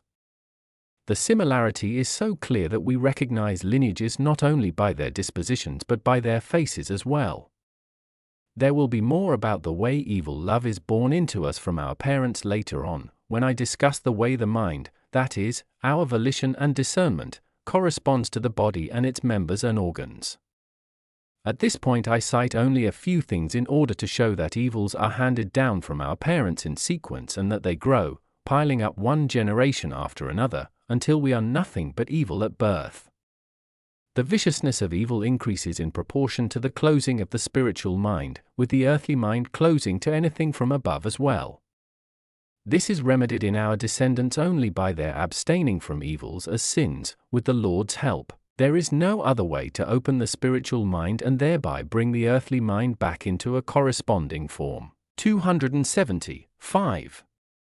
All evil characteristics and their consequent distortions, whether inherited or acquired, reside in the earthly mind. The reason evils and their consequent distortions reside in the earthly mind is that in form, or in image, this mind is an earthly world. The spiritual mind, though, is in form or in image a heaven, and there is no way for evil to find a welcome in heaven. So from birth, this latter mind is not open, only potentially so. The earthly mind derives its form in part from substances of the earthly world, but the spiritual mind derives its form solely from substances of the spiritual world. This latter mind is kept in its wholeness by the Lord so that we can become human. We are actually born animal, but become human. The earthly mind, with everything in it, turns in spirals from right to left, while the spiritual mind turns in spirals from left to right. So the two minds are turning in opposite directions, a sign that evil is resident in the earthly mind and that on its own, it resists the spiritual mind. Further, turning from right to left is turning downward, toward hell, and turning from left to right moves upward, toward heaven. I have been shown this by the experience that evil spirits cannot turn their bodies from left to right, only from right to left, while good spirits find it hard to turn from right to left and easy to turn from left to right. Their turning follows the flow of the deeper levels of their minds. 271. Evil and false things are absolutely opposed to good and true things because evil and false things are demonic and hellish, while good and true things are divine and heavenly. On first hearing, everyone will admit that evil and good are opposites, and that the distortions of evil are opposite to the truth of what is good. However, the whole feeling and consequent sense of people who are engaged in evil pursuits is that evil is good. Evil gratifies their senses, especially sight and hearing, and therefore it also gratifies their thoughts and consequently their perceptions. Because of this, while they do recognize that evil and good are opposites, as long as they are engaged in evil they call evil good and good evil because of their delight. For instance, if we use our freedom wrongly to think and do evil, we call it freedom, and the opposite, which is thinking what is intrinsically good, we call slavery. Yet this latter is true freedom, and the former is slavery. Again, people who love adultery call adultery freedom, and they call it slavery to be restrained from adultery. They find delight in lasciviousness and discomfort in chastity. People who love power for selfish reasons feel a living delight in that love, a delight that surpasses any other kind of delight. So they call everything associated with that love good and everything that conflicts with it bad, when in fact the opposite is true. It is the same with every other evil, so even though everyone does admit that evil and good are opposites, people who are engaged in evil pursuits have an opposite picture of this opposition. Only people who are engaged in good pursuits have a fair picture. While involved in evil, no one can see what is good, but people who are involved in something good can see what is evil.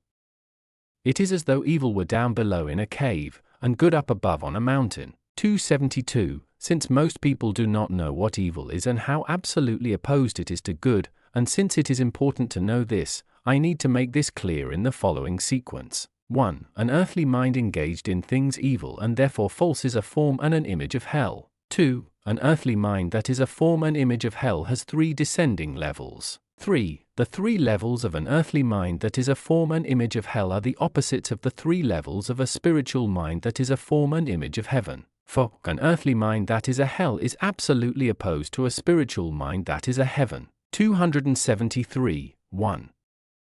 An earthly mind engaged in things evil and false is a form and an image of hell.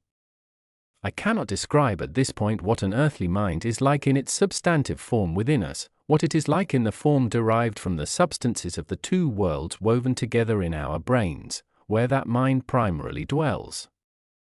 A general picture of this form will be offered later, where I will be dealing with the correspondence of the mind and the body. At this point, I need only say something about the states of that form and the changes of state that give rise to perceptions, thoughts, aims, intentions, and what is associated with them, since it is in regard to these that an earthly mind engaged in evil and false pursuits is a form and an image of hell. This form establishes a substantive form as a ground. Changes of state cannot occur apart from a substantive form as their ground, just as there can be no sight without an eye and no hearing without an ear. As for the form or image by which the earthly mind reflects hell, that form and image is like this. The dominant love, together with its urges, being the general state of this mind, acts the part of a devil in hell, and the distorted thoughts that arise from that dominant lover like that devil's gang. Nothing more nor less than this is meant in the word by the devil and its cohorts. The situation is much the same, since the dominant love in hell is a love of power for selfish reasons. That is what is referred to as the devil there, and attractions to what is false, with the thoughts that arise from that love, are referred to as the devil's gang. It is the same in each of hell's communities, with differences like individual variations on a single theme. An earthly mind that is engaged in evil and therefore false pursuits has a similar form, so after death, earthly-minded people of this kind come into a community of hell that resembles themselves. They then behave in unison with that hell in every respect. They are actually coming into their own form, that is, into the state of their own minds. There is also another love, called Satan, secondary to the earlier love called the devil. This is the love of owning the assets of other people, using fair means or foul. Malice, deviousness, and deceit are its gang. People who are in this hell are called Satans collectively, while people in the former hell are called devils collectively. In fact, the ones who do not act in secret do not reject the title. This is why the hells as a whole are called the devil and Satan. The reason the two hells are broadly distinguished by these two loves is that all the heavens are distinguished by two loves into two realms, a heavenly one and a spiritual one. The demonic hell is an inverse parallel to the heavenly realm and the satanic hell an inverse parallel to the spiritual one. On heaven's division into two realms, a heavenly one and a spiritual one, see Heaven and Hell 26-28, 20-28. The reason this kind of earthly mind is a hell in form is that every spiritual form is the same in its largest and smallest manifestations. This is why every angel is a heaven in smaller form, as has also been explained in Heaven and Hell 51-58. It also follows from this that every individual or spirit who is a devil or Satan is a hell in smaller form. 274, 2. An earthly mind that is a form and image of hell has three descending levels. In 222-229 above, it was explained that there are two kinds of levels, called vertical and horizontal, in the largest and smallest instances of everything. This holds true as well of the earthly mind in its largest and smallest forms. At this point, we are talking about vertical levels. By virtue of its two abilities, called rationality and freedom, the earthly mind is in a state that allows it to rise up by three levels or descend by three levels. It rises up as a result of good and true actions, and it descends as a result of evil and false actions. Further, when it rises up, the lower levels that tend toward hell are closed off, and when it descends the higher levels that tend toward heaven are closed off. This is because they resist each other. The three higher and lower levels are neither open nor closed in us when we are first born. This is because at that time we are ignorant of what is good and true and of what is evil and false. However, as we engage ourselves in these things, the levels are opened and closed in one direction or the other. When they are open toward hell, then the highest or central place is given to our dominant love, which is a matter of our volition. A second or intermediary place is given to distorted thinking, which is a matter of the discernment derived from that love. The lowest place is given to the realization of our love by means of our thinking, or of our volition by means of our discernment. All this is like the vertical levels already discussed, which in their sequence are like a purpose, its means, and its result, all like first, intermediate, and final ends. The downward course of these levels is toward the body, so as they move lower, things become coarser, focused on what is material and bodily. If truths from the word are recruited on the second level for its formation, then these truths are distorted because of the first level, which is a love for what is evil. They become servants, slaves. We can tell from this what truths of the church and the word are like in people who are engaged in a love for what is evil or whose earthly minds are hell in form, that is, since they are serving a devil as its means, these truths are being profaned. The love for evil that takes control in a hellish earthly mind is its devil, as already noted, 273, 275, 3. The three levels of an earthly mind that is a form and image of hell are the opposites of the three levels of a spiritual mind that is a form and image of heaven. I have already explained, 130, 248, 270, that there are three levels of mind called earthly, spiritual, and heavenly, and that a human mind made up of these levels looks and turns toward heaven. We can therefore see that when an earthly mind is looking downward and turning toward hell, it is likewise made up of three levels, with each of its levels the opposite of a level of the mind that is a heaven. This has been made quite clear to me by things I have seen in the spiritual world. I have seen that there are three heavens marked off by three vertical levels and three hells also marked off by three vertical levels, all levels of depth, with the hells opposite to the heavens in every detail. Further, the lowest hell is the opposite of the highest heaven, the intermediate hell the opposite of the intermediate heaven, and the highest hell the opposite of the lowest heaven. It is the same with an earthly mind that is a hell in form. Spiritual forms are in fact consistent in their largest and smallest instances. The reason the heavens and the hells are in this kind of opposition is that their loves are opposed in this fashion. Love for the Lord and a consequent love for their neighbor constitute the inmost level in the heavens, while love for themselves and love for the world constitute the inmost level in the hells. Wisdom and intelligence from their loves constitute the intermediate level in the heavens, while stupidity and madness from their loves, which put on the appearance of wisdom and intelligence, constitute the intermediate level in the hells. It is the final effects of these two levels, though, either coming to rest in the memory as knowledge or finding definition in the body in actions, that constitute the final level in the heavens, while the realizations of the two levels that become either knowledge or actions constitute the most superficial level in the hells. The following experience showed me how good and true elements of heaven are changed into evil and false things and therefore into their opposites in the hells. I heard that a divine truth was flowing down from heaven into hell, and heard that on the way down it was transformed step by step into something false, so that when it reached the lowest hell it had turned into its exact opposite. I could see from this that depending on their level, the hells are in opposition to the heavens as far as anything good and true is concerned, and that things become evil and false by flowing into forms that are turned backward. It is recognized, that is, that our perception and sense of anything that flows in depend on the recipient forms and their states. I was also shown by the following experience that things are turned into their opposites. I was given a view of the hells in their position relative to the heavens, and the people there seemed to be upside down, heads below and feet above. I was told, though, that they seemed to themselves to be standing upright.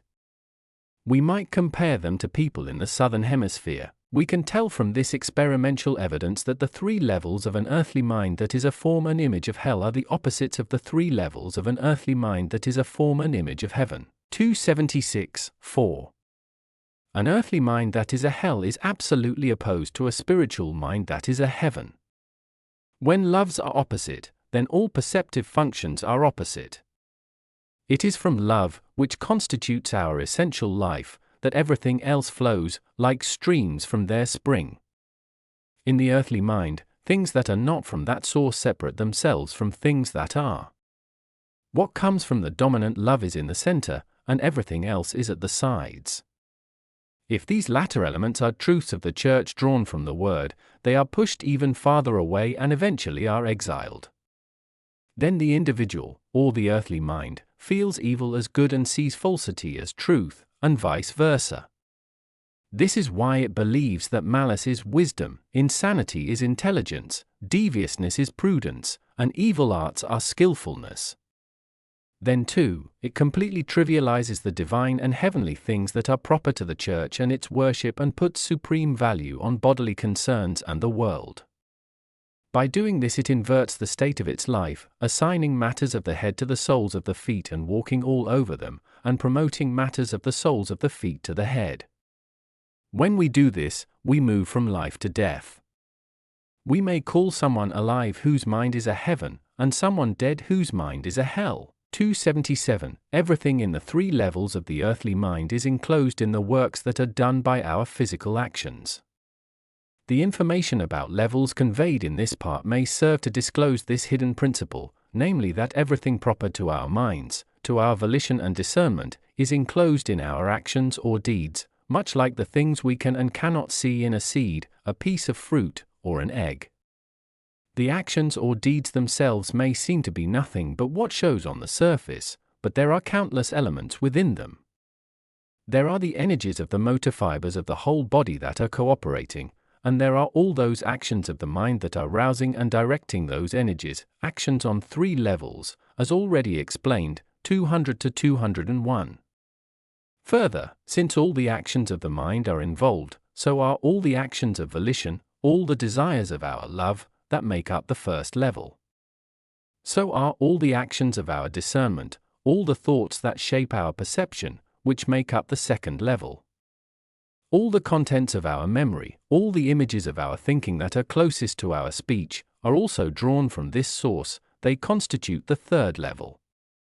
It is from these, focused into actions, that our deeds arise, deeds in whose outward form the antecedents that actually dwell within are not visible, on the final level as the composite, vessel, and foundation of the prior ones, see 209 to 216 above, and on the vertical levels finding their full realization in their final form. See 217 to 221. 278. There is a reason that our physical acts look so simple and plain to the eye, like the outer forms of seeds, fruits, and eggs, and like almond nuts in their kernels, when in fact they contain within themselves all the prior elements that have given rise to them.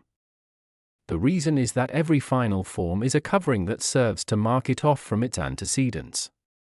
Then too, every level is enveloped with a membrane that serves to mark it off from another. As a result, elements of the first level are unrecognizable to the second level, and elements of this are unrecognizable to the third level. For example, the love of our volition, which is the first level of our mind, is discernible in the wisdom of our discernment, which is the second level of our mind, only by a kind of delight in thinking about something. That first level, the love of our volition, as already noted, 277, is discernible in the knowledge of our memory, which is the third level, only as a kind of pleasure found in being knowledgeable and in talking. The obvious conclusion from this is that a deed that is a physical act encloses all these elements, even though it seems as simple as can be in its outward form. 279. In support of this is the fact that the angels who are with us are aware in detail of the actions of our minds within our deeds. Spiritual angels perceive what is enclosed from our discernment, and heavenly angels what is enclosed from our volition. This may seem like a paradox, but it is true.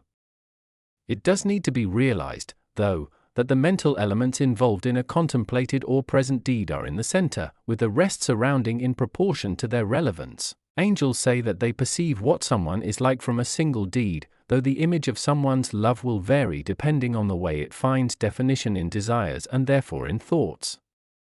In brief, every one of the acts or deeds of a spiritual person is like a delicious, nourishing, and beautiful fruit to angels, a fruit that yields flavor, nourishment, and pleasure when it is sliced and eaten. On angels having this kind of perception of our actions and deeds, see 220 above. 280. It is the same with our speech.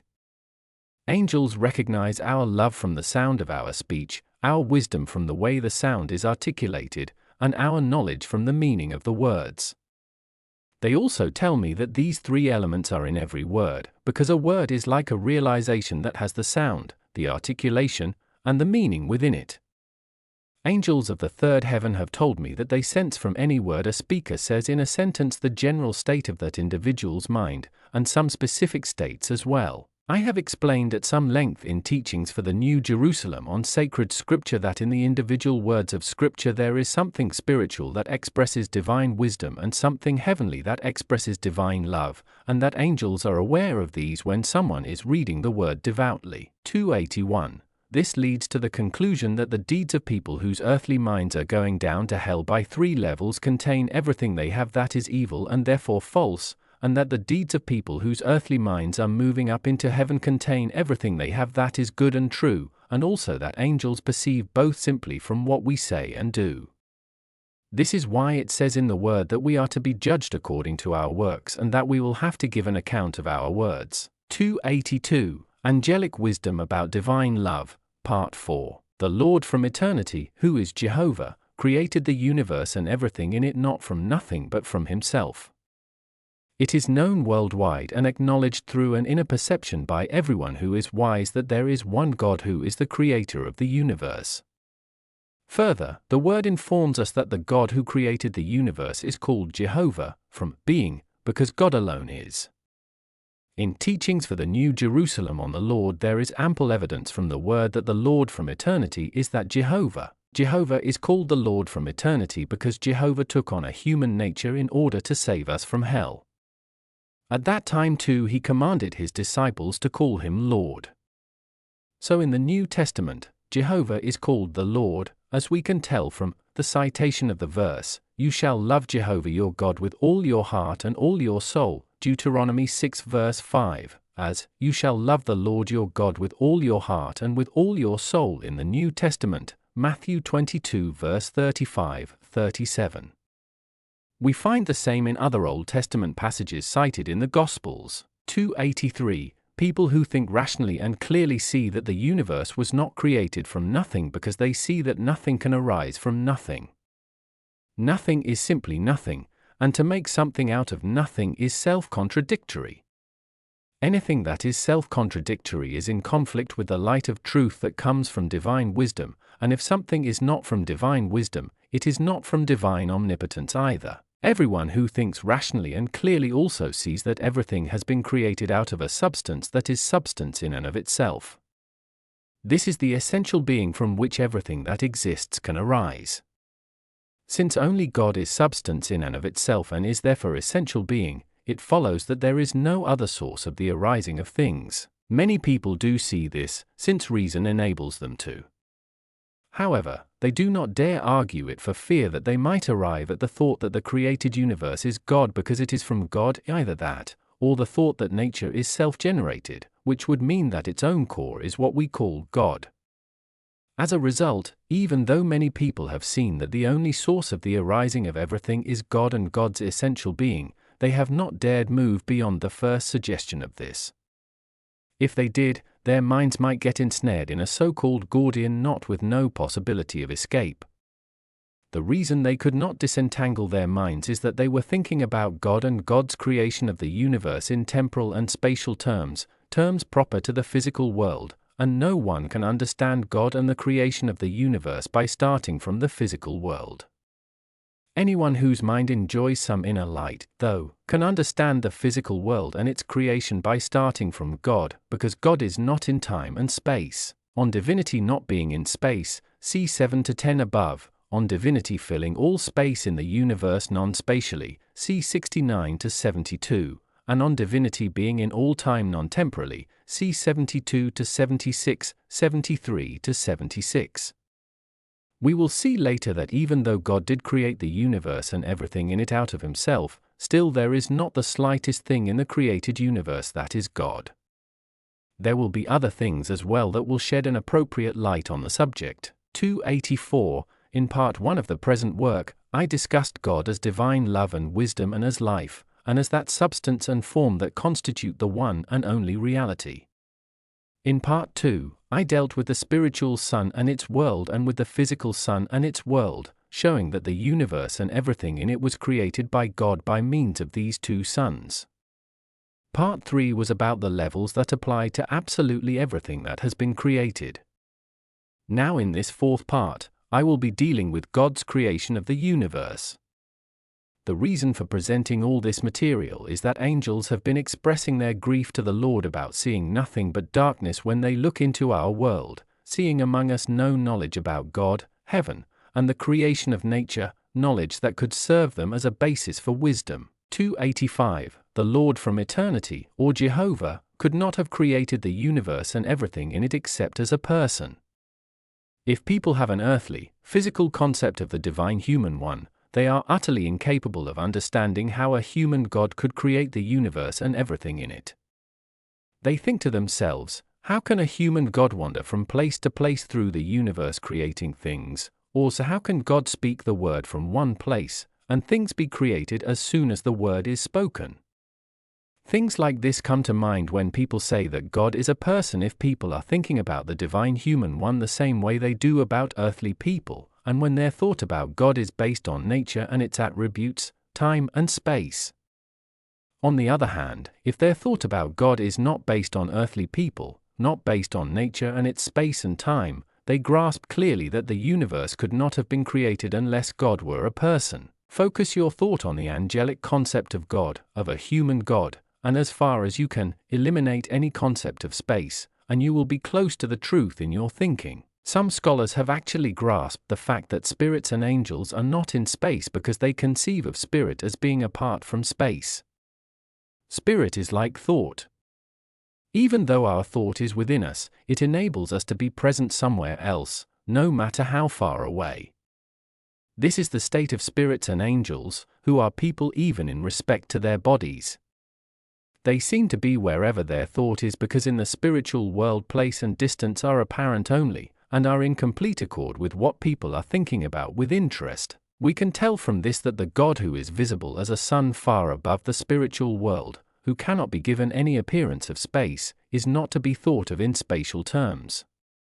In that case, we can understand that the universe was not created out of nothing but out of God, and that God's human body is not to be thought of as large or small or of some particular height, because these are matters of space. This means that God is the same from first to last, in the largest and smallest things. It means also that this person is at the heart of everything created, but non-spatially so. On divinity as being the same in the largest and smallest things, see 77 to 82 above, and on divinity as filling all spaces non-spatially, see 69 to 72. Since divinity is not within space, it is not on the same continuum as the inmost aspect of nature. 286. As for God's inability to create the universe and everything in it except as a person, this is something a discerning individual can grasp very clearly on the following basis. Inwardly, we cannot deny that love and wisdom, mercy and forgiveness exist in God. God, as the source of what is good and true, is their essence. Since we cannot deny this, we cannot deny that God is a person, since none of these things can exist apart from a person. The person is their subject, and to separate them from their subject is to say that they do not exist. Think of wisdom, and posit it outside a person. Is it anything? Can you conceive of it as something ethereal or flame-like? No, unless perhaps you think of it as within these things, and if it is within them, it must be wisdom in a form like ours. It must be in every aspect of that form. Nothing can be lacking if wisdom is to be within it. In brief, the form of wisdom is human, and because a person is a form of wisdom, a person is also a form of love, mercy, forgiveness, of whatever is good and true, because these act in complete unison with wisdom. On the fact that love and wisdom cannot occur except in some form, see above, 40 to 43. 287. We can also tell that love and wisdom are human by looking at heaven's angels, who are people in full beauty to the extent that they are caught up in love, and therefore in wisdom, from the Lord. The same conclusion follows from what it says in the word about Adam's being created in the image and likeness of God, Genesis 1 verse 26, because he was created in the form of love and wisdom. All earthly individuals are born in the human form as to their physical bodies. This is because our spirit, which is also called our soul, is a person, and it is a person because it is receptive of love and wisdom from the Lord. To the extent that our spirit or soul actually accepts love and wisdom, we become human after the death of these material bodies that we are carrying around. To the extent that we do not accept love and wisdom, we become grotesque creatures, retaining some trace of humanity because of our ability to accept them. 288. Since God is a person, the whole angelic heaven, taken as a single unit, presents itself as a single person. It is divided into regions and districts according to our human members, organs, and viscera. There are heavenly communities that make up the district of the brain and all its components, of all the facial parts, and of all our physical internal organs, and these districts are distinguished from each other exactly the way they are in us. In fact, angels know what district of the heavenly person they live in. Heaven as a whole has this appearance because God is a person, and God is heaven because the angels who constitute heaven are recipients of love and wisdom from the Lord, and recipients are images. I have explained at the close of a series of chapters in Secrets of Heaven that heaven is in the human form in all respects. 289. This shows us the senselessness of concepts people have when they think about God in non-human terms and about divine attributes as not being in a human God. Separated from person, these concepts are nothing but theoretical constructs. On God as the essential person, from whom we are human by virtue of our acceptance of love and wisdom, see 11 to 13 above. I stress this here for the sake of what follows, to make it clear that the universe was created by God because God is a person. 290. The Lord from eternity, or Jehovah, brought forth the Son of the spiritual world out of himself, and created the universe and all its contents from it. Part 2 of the present work dealt with the Son of the spiritual world, and the following points were made there. In the spiritual world, divine love and wisdom look like a sun, 83 to 88. Spiritual warmth and spiritual light emanate from that sun, 89 to 92. That sun is not God. Rather, it is an emanation from the divine love and wisdom of the divine human one. The same is true of warmth and light from that sun, 93 to 98. The sun of the spiritual world is seen at a middle elevation, as far from angels as the physical world's sun is from us, 103 to 107. The east in the spiritual world is where the Lord is seen as the sun, and the other directions follow from that, 119 to 124, 119 to 123, 125 to 128, 124 to 128. Angels always face the Lord as the sun, 129 to 134, 135 to 139. The Lord created the universe and everything in it by means of that sun that is the first emanation of divine love and wisdom, 151 to 156. The physical world's sun is nothing but fire and is therefore dead, and since nature has its origin in that sun, it is dead. Further, the physical world's sun was created so that the work of creation could be finished off and completed, 157 to 162. There would be no creation if it were not for this pair of suns, one living and one dead, 163 to 166, 291. One of the things explained in Part 2, then, was this, that sun is not the Lord. Rather, it is an emanation from the Lord's divine love and wisdom. It is called an emanation because that sun is brought forth from the divine love and divine wisdom that in and of themselves are substance and form, and divinity emanates by means of it. However, our reason by its nature will not consent to anything unless it sees the reason behind it, unless it sees how it has happened. In the present instance, reason needs to grasp how the spiritual world's sun was brought forth, inasmuch as it is not the Lord but an emanation from the Lord, so something must be said about this as well. I have had many conversations with angels about this. They have told me that they grasp it clearly in their spiritual light, but that it is almost impossible for them to present it to us in our earthly light because there is such a difference between the two kinds of light, and therefore between their thoughts and ours. They did say, though, that it is like the aura of feelings and consequent thoughts that surrounds every angel, through which angel's presence is established for people both nearby and at a distance. This surrounding aura is not the actual angel, but it is derived from every part of the angel's body. Coherent substances flow from it like a river, and the emanations envelop them. These substances bordering angels' bodies, substances constantly energized by the two fountains of their life, the heart and the lungs, stir the atmospheres into their activities, and in this way establish a sense of the angel's virtual presence among others. This means that there is not a separate aura of feelings and consequent thoughts that go forth in connected fashion, even though that is what we call it, because the feelings are simply states of the forms of the mind within. The angels went on to say that all angels have this kind of aura around them because the Lord does, and that the aura around the Lord is similarly derived from him. This aura is their sun, or the sun of the spiritual world. 292. I have fairly often been allowed to perceive that there is this kind of aura around an angel or spirit and that there is a general aura around groups in community.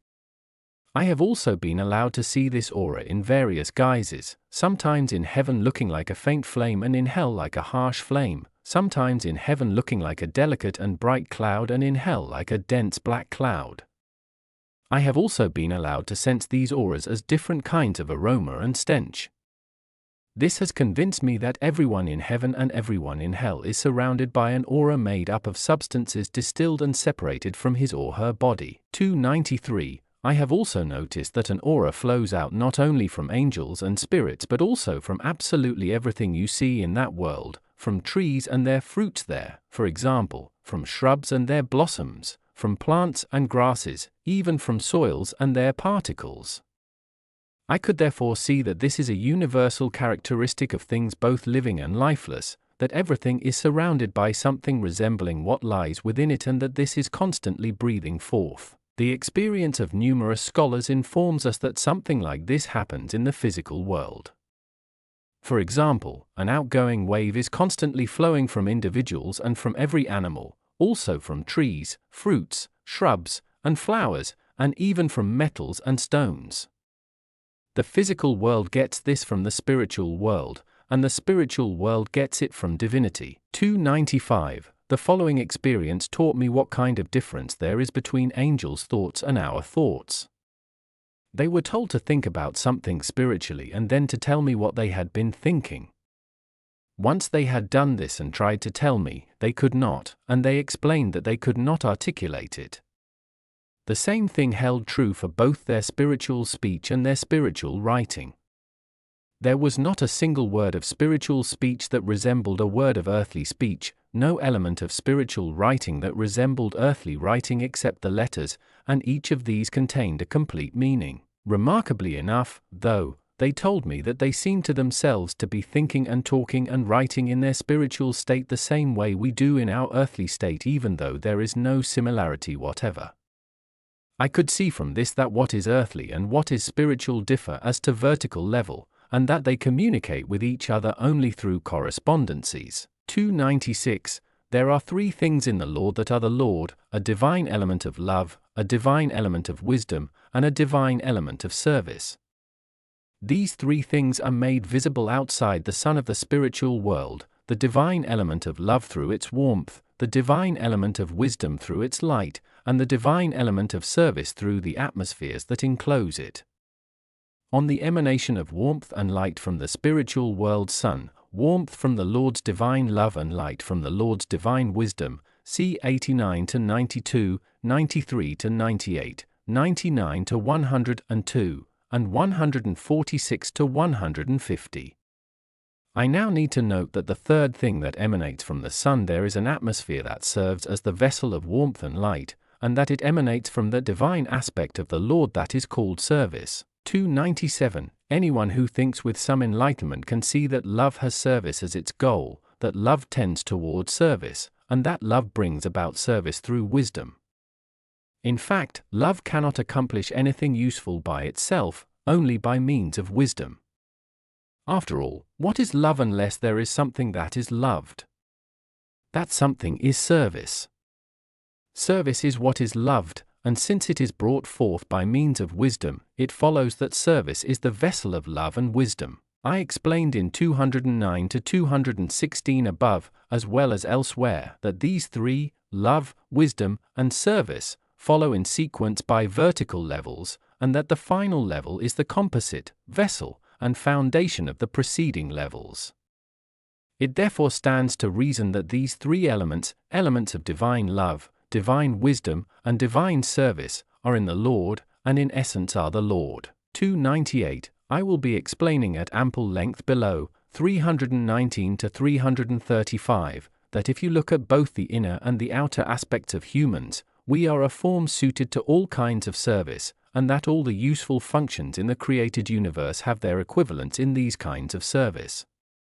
At this point I need only mention it in order to call attention to the fact that God as a person is the very form suited to all kinds of service, the one in whom all useful functions in the created universe find their source. This means that in terms of its useful functions, the created universe is an image of God. By useful functions, I mean those processes that were created by the divine human one, or the Lord, as part of the design. I do not mean activities that derive from our own self-concern. That concern is hell, and its activities violate the design. 299. Bear in mind, then, that these three elements, love, wisdom, and service, are in the Lord and are the Lord. Bear in mind also that the Lord is everywhere, is in fact omnipresent. Then consider that the Lord cannot make himself manifest to any angel or to us as he really is and as he is in his Son. This is why he makes himself manifest by means of things that can be accepted, doing so as to love in the form of warmth, as to wisdom in the form of light, and as to service in the form of an atmosphere. The reason the Lord manifests himself as to service in the form of an atmosphere is that an atmosphere serves as a vessel for warmth and light the way service serves as a vessel for love and wisdom. The warmth and light that radiate from divinity as the sun cannot radiate in nothing, in a vacuum, but need some vessel as their medium. We call this vessel the atmosphere that surrounds the sun, takes it in its embrace, and carries it to the heaven where angels are, and from there to the world where we are. This is how the Lord's presence is made manifest everywhere. 300. I explained in 173 to 178, 179 to 183 above that there are atmospheres in the spiritual world just as there are in the physical world, and I noted that the atmospheres of the spiritual world are spiritual, and that those of the physical world are physical. Given the origin of the spiritual atmosphere most closely surrounding the spiritual sun, then, it stands to reason that in all respects it is, in essence, of the same quality as the sun is in its essence. With their spiritual concepts, which are non-spatial, angels assert the truth of this by saying that there is only one single substance underlying everything and that the spiritual world sun is that substance. Further, since divinity is not in space and since it is the same in the largest and smallest things, the same holds true for that sun that is the first emanation of the divine human one. They further assert that the one substance, the sun, radiating by its atmospheres, gives rise to the variety of everything in the created universe, in accord with both the gradual or horizontal levels and the distinct or vertical ones. Angels have told me that there is no way to understand such things unless space is banished from our concepts, that if space is not banished, superficial appearances will inevitably give rise to illusions.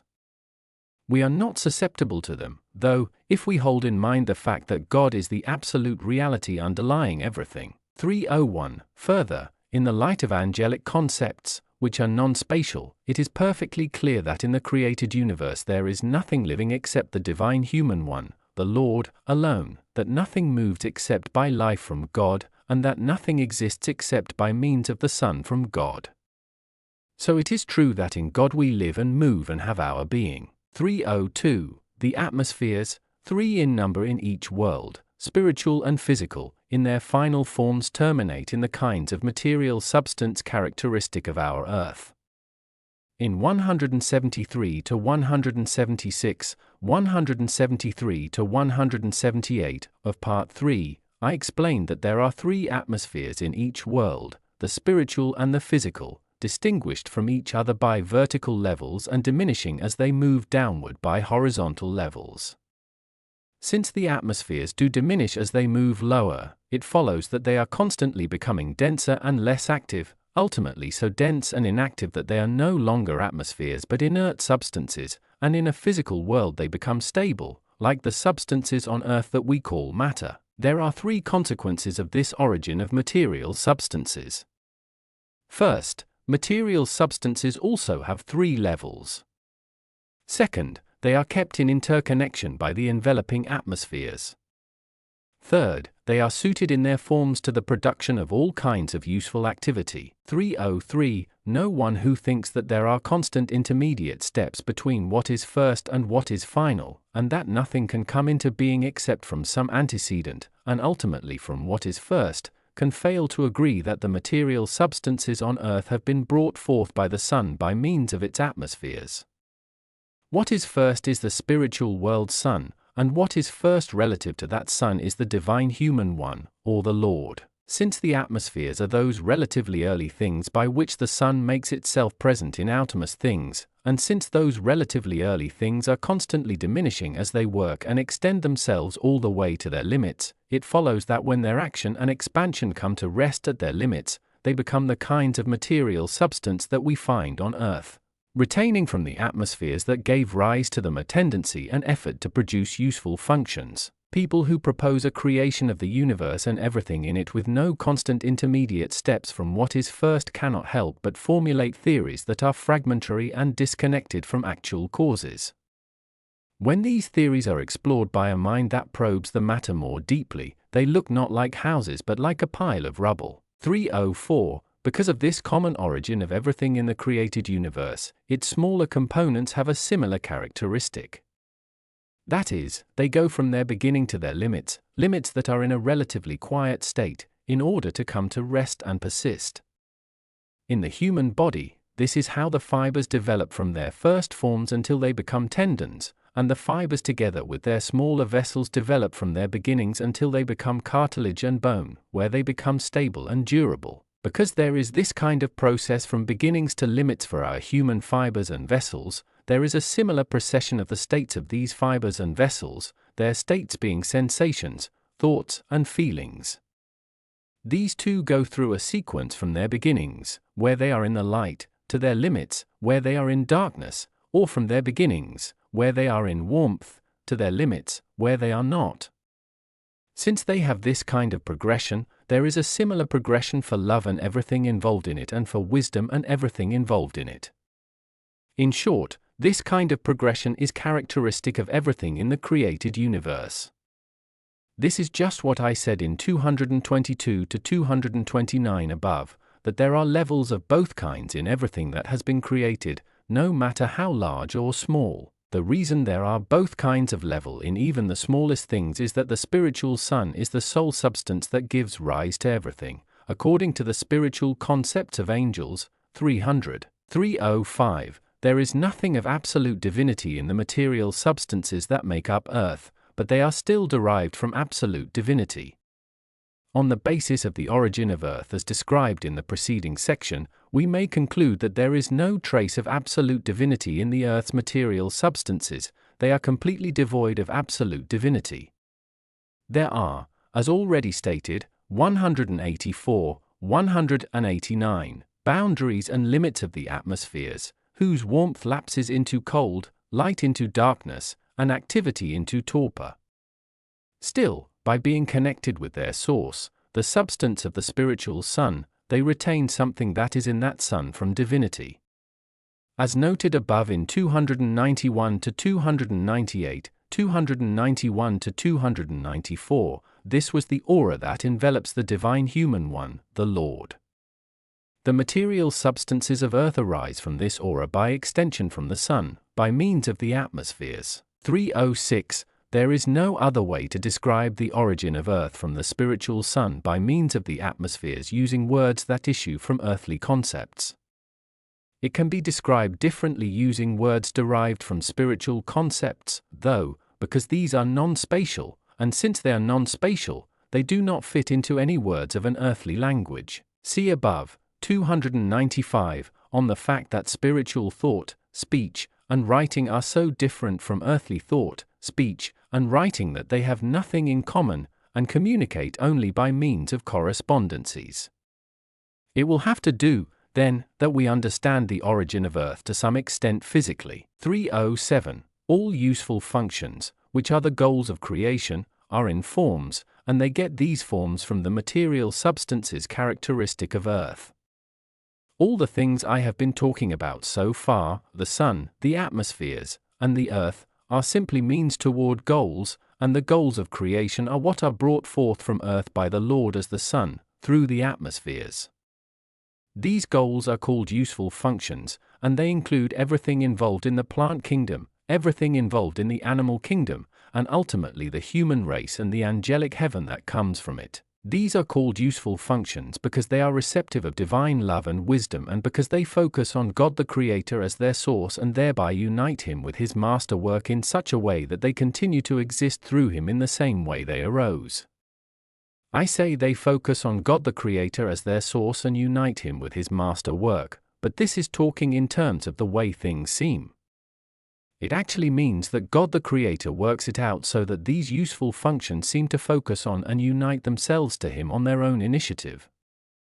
I will describe later, 310 to 317, how they focus on and thereby unite themselves to Him. I have already dealt with these subjects to some extent in appropriate places, in 47 to 51, for example. Divine love and wisdom cannot fail to be and to be manifested in others that it has created. In 54 to 60, 55 to 60, everything in the created universe is a vessel of divine love and wisdom, and in 65 to 68, the useful functions of every created thing tend upward to us step by step, and through us to God the Creator, their source. 308. Can anyone fail to see quite clearly that the goals of creation are useful functions?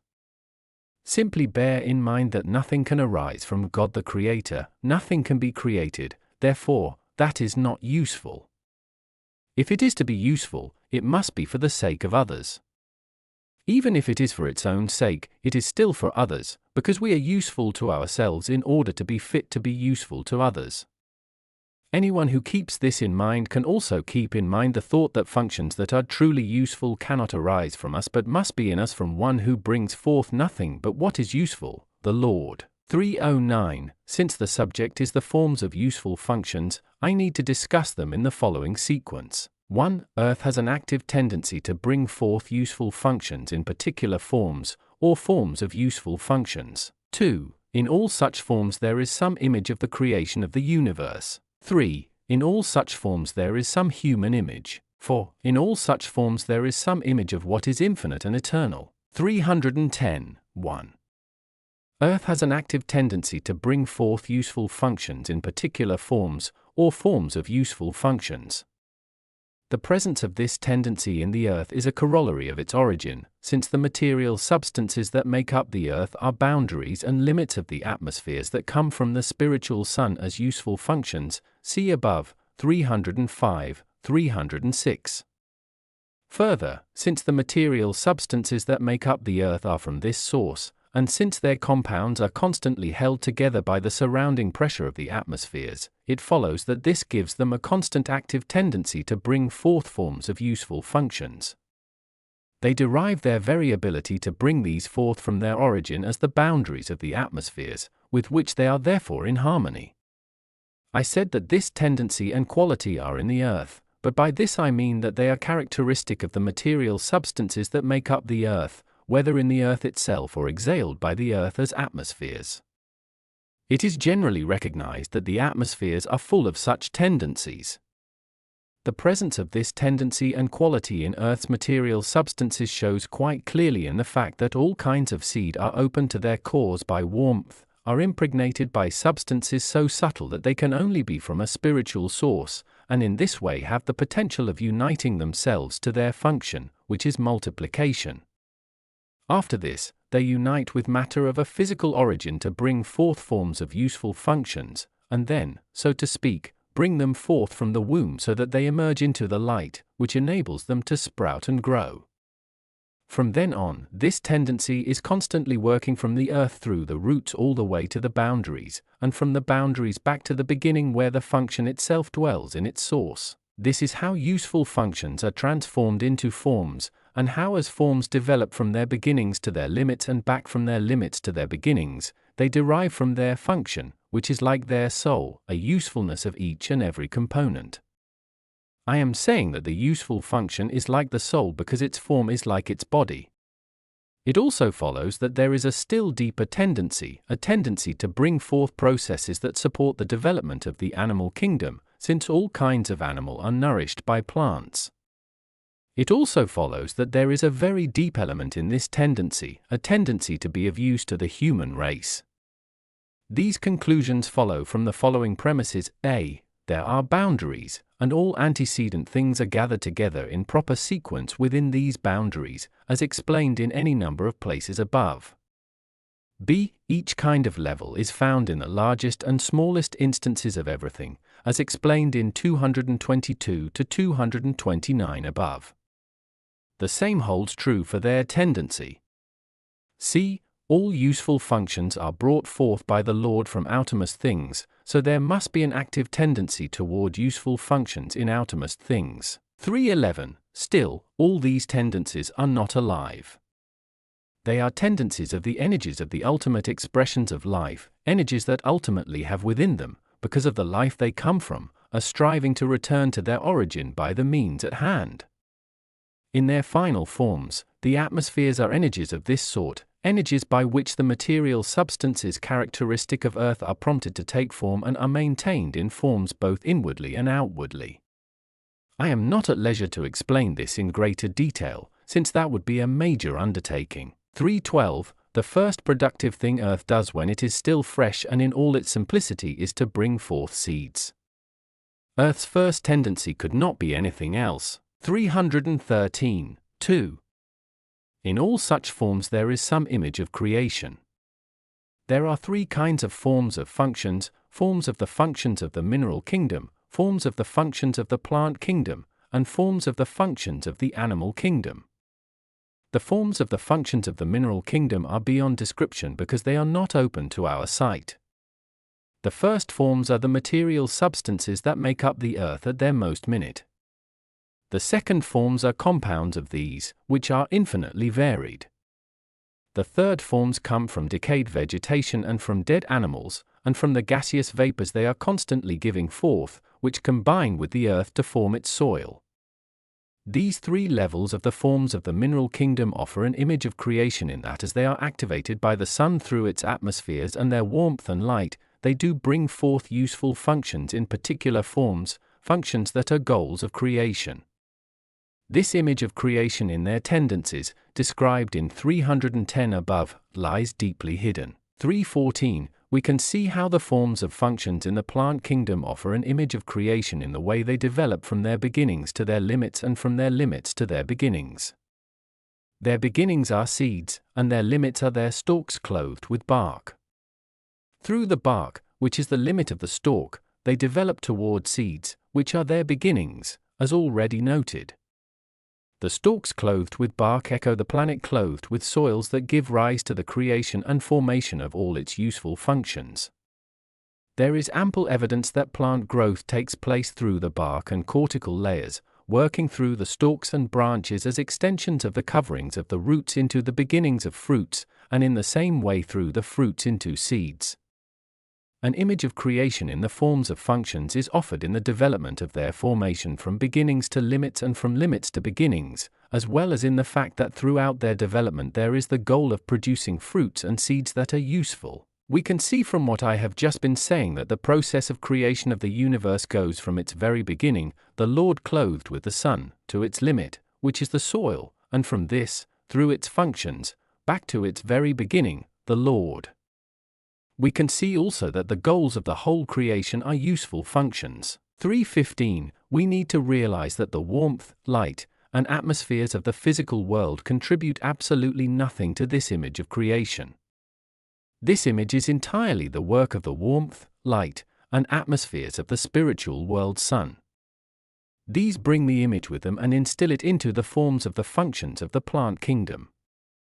All that the warmth, light, and atmospheres of the physical world do is open the seeds, keep their productivity increasing, and provide the matter that gives them solidity. They do not accomplish this with energies from their own sun, though, which are nothing in their own right. They accomplish it with energies from the spiritual sun that is constantly prompting them to do so.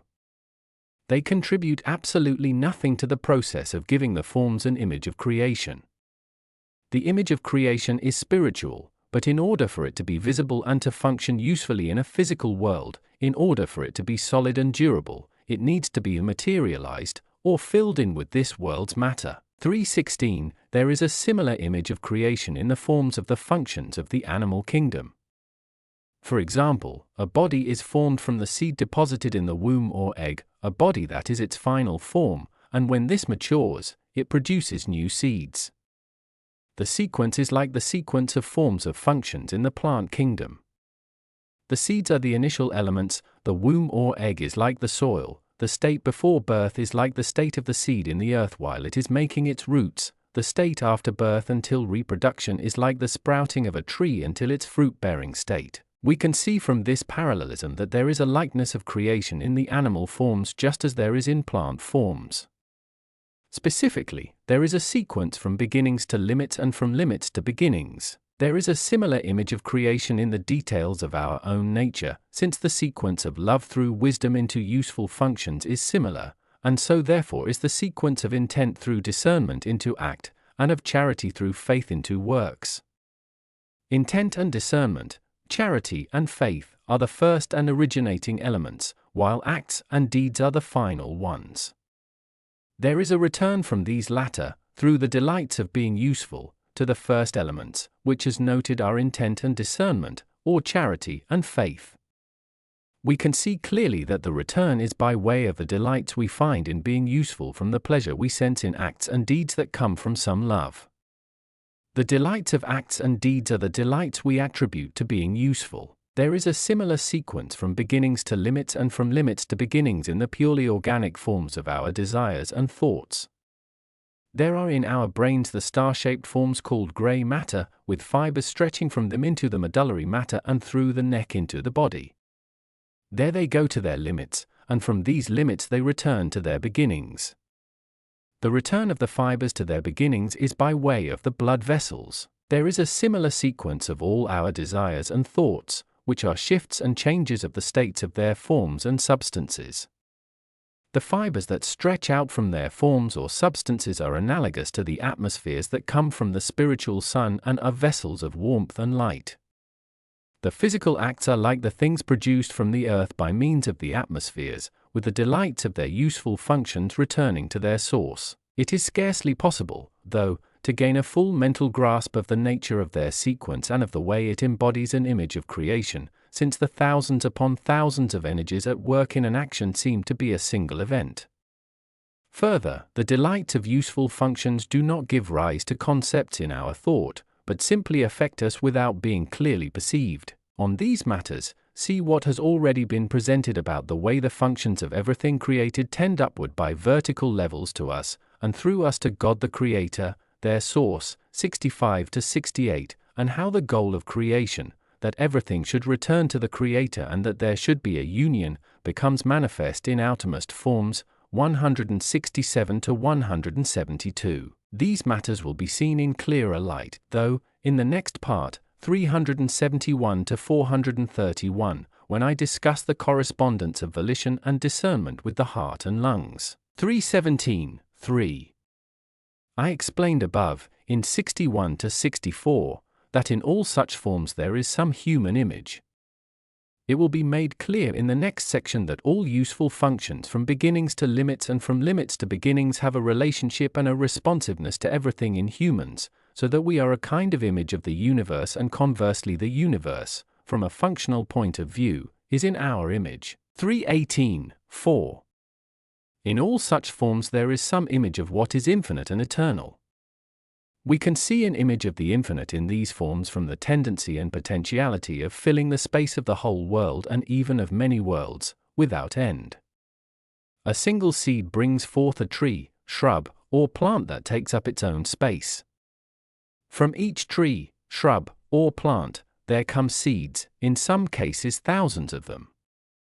Assuming these to be planted and to have sprouted, they take up their spaces, and if from each of their seeds new generations arise again and again, after a few years the whole world is full. If the propagation continues, any number of worlds is filled, and so on to infinity. Figure on 1,000 seeds coming from one, and then multiply 1,000 by 1,000 10 or 20 or 100 times, and you will see. There is a similar image of eternity in these processes. Seeds reproduce year after year, and the reproductions never cease. They have not paused from the creation of the world to the present, and they will not stop forever. These two facts are obvious indications and eloquent signs that everything in the universe was created by an infinite and eternal God. In addition to these images of what is infinite and eternal, there is another image in variety. There can never be a substance, state, or thing in the created universe that is exactly the same as any other. Not in the atmospheres, not on earth, not in the forms that arise from them, and therefore not in any of the things that fill the universe can anything identical ever be brought forth. We can see this very clearly in the variety of all human faces.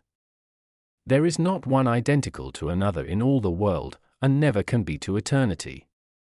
This means that there is no human spirit like another, since the face bears the stamp of the spirit. 319. From a functional point of view, everything in the created universe is in our image, and this testifies that God is human.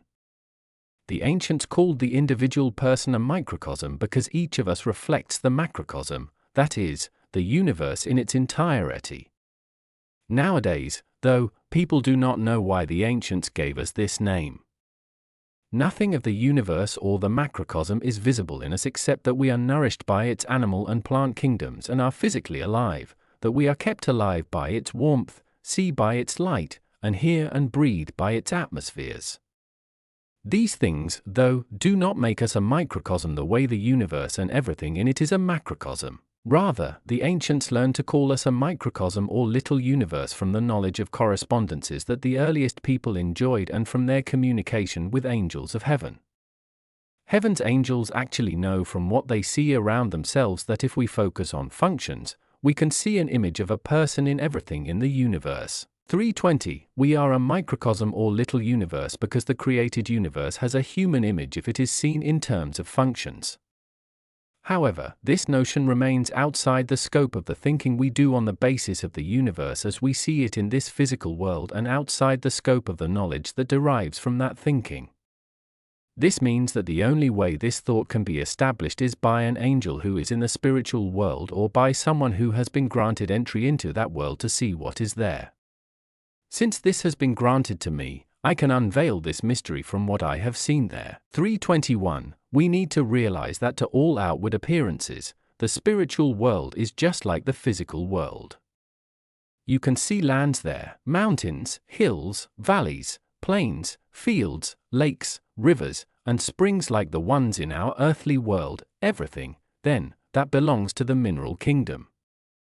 You can see parks as well, gardens, groves, and woods, with all kinds of trees and shrubs with their fruits and seeds, smaller plants, flowers, herbs, and grasses, everything, then, that belongs to the plant kingdom.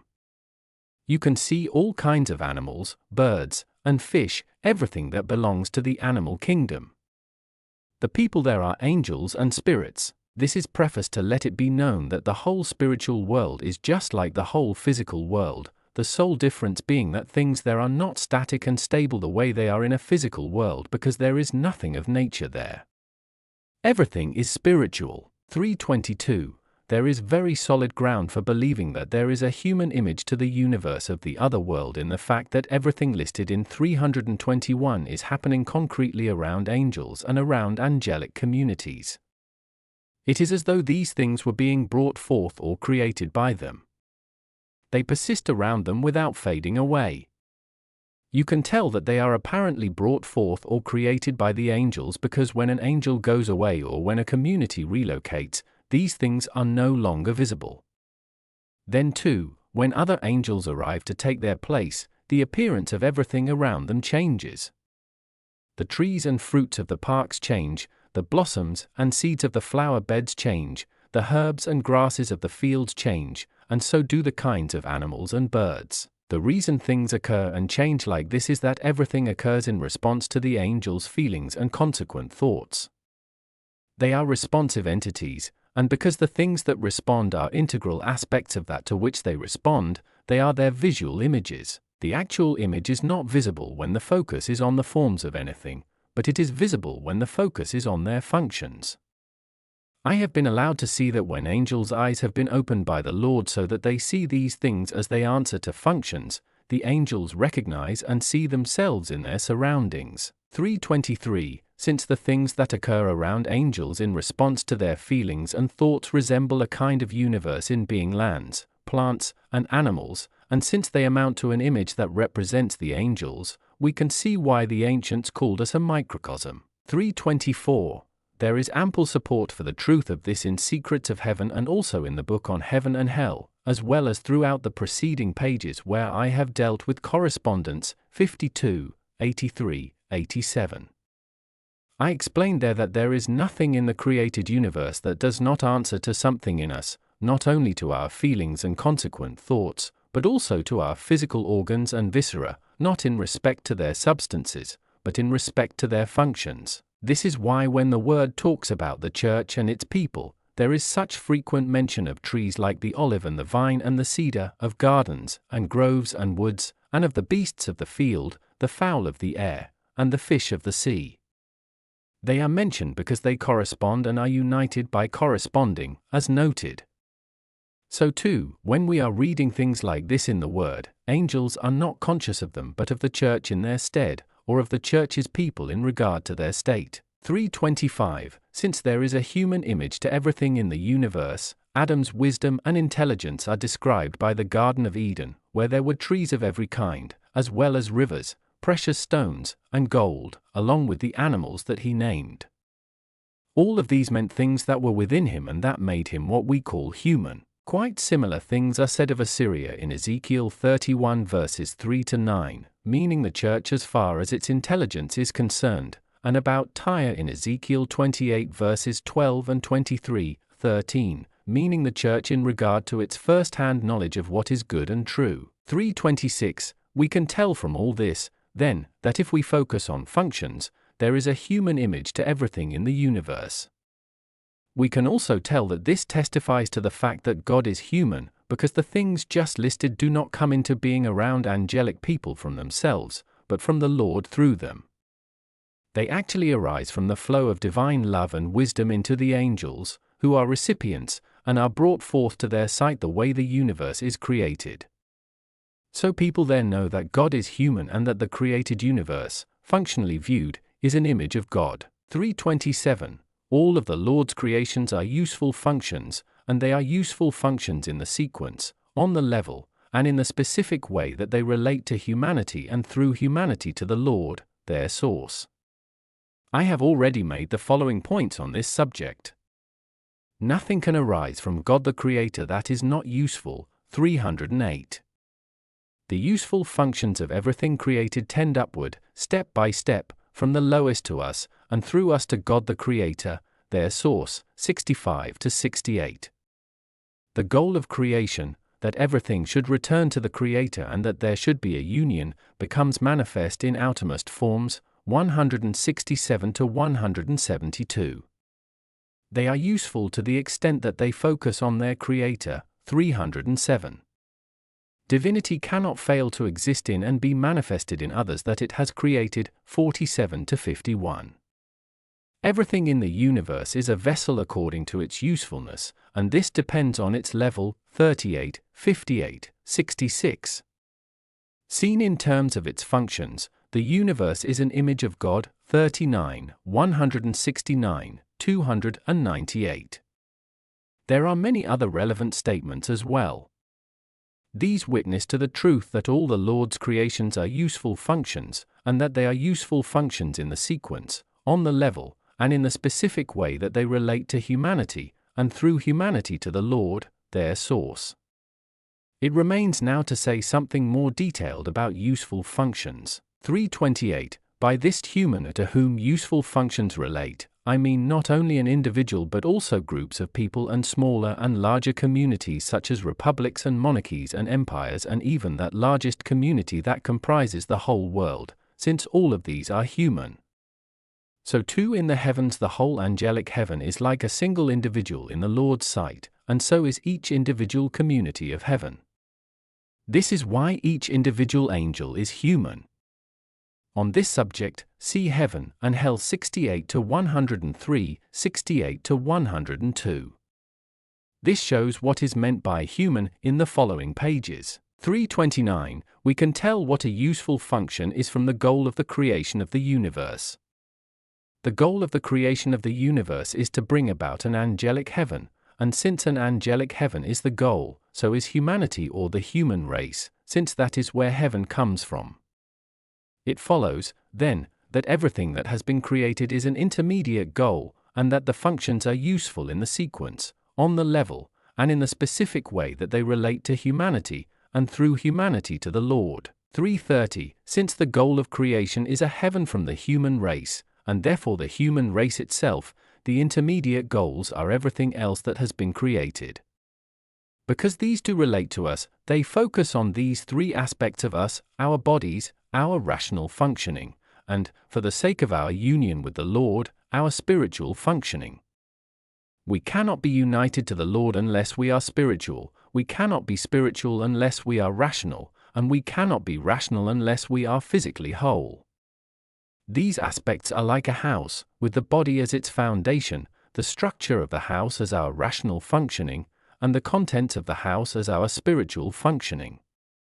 Living in the house is union with the Lord. This enables us to see the sequence, level, and focus of the relationship to us of the useful functions that are intermediate goals of creation.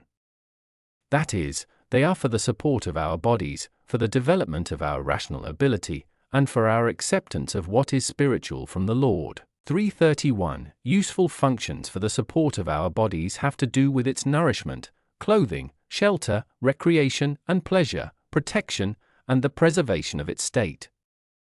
The useful things created for physical nourishment are all the members of the plant kingdom that we eat and drink, such as fruits, grapes, seeds, vegetables, and grains.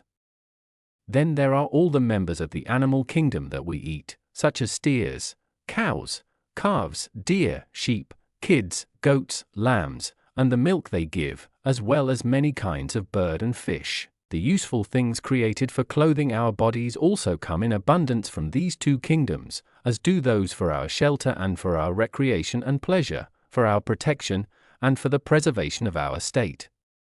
I will not enumerate these because they are familiar, so listing them would only take up space. There are of course many things that we do not find useful, but these extras do not prevent usefulness. In fact, they enable useful functions to continue.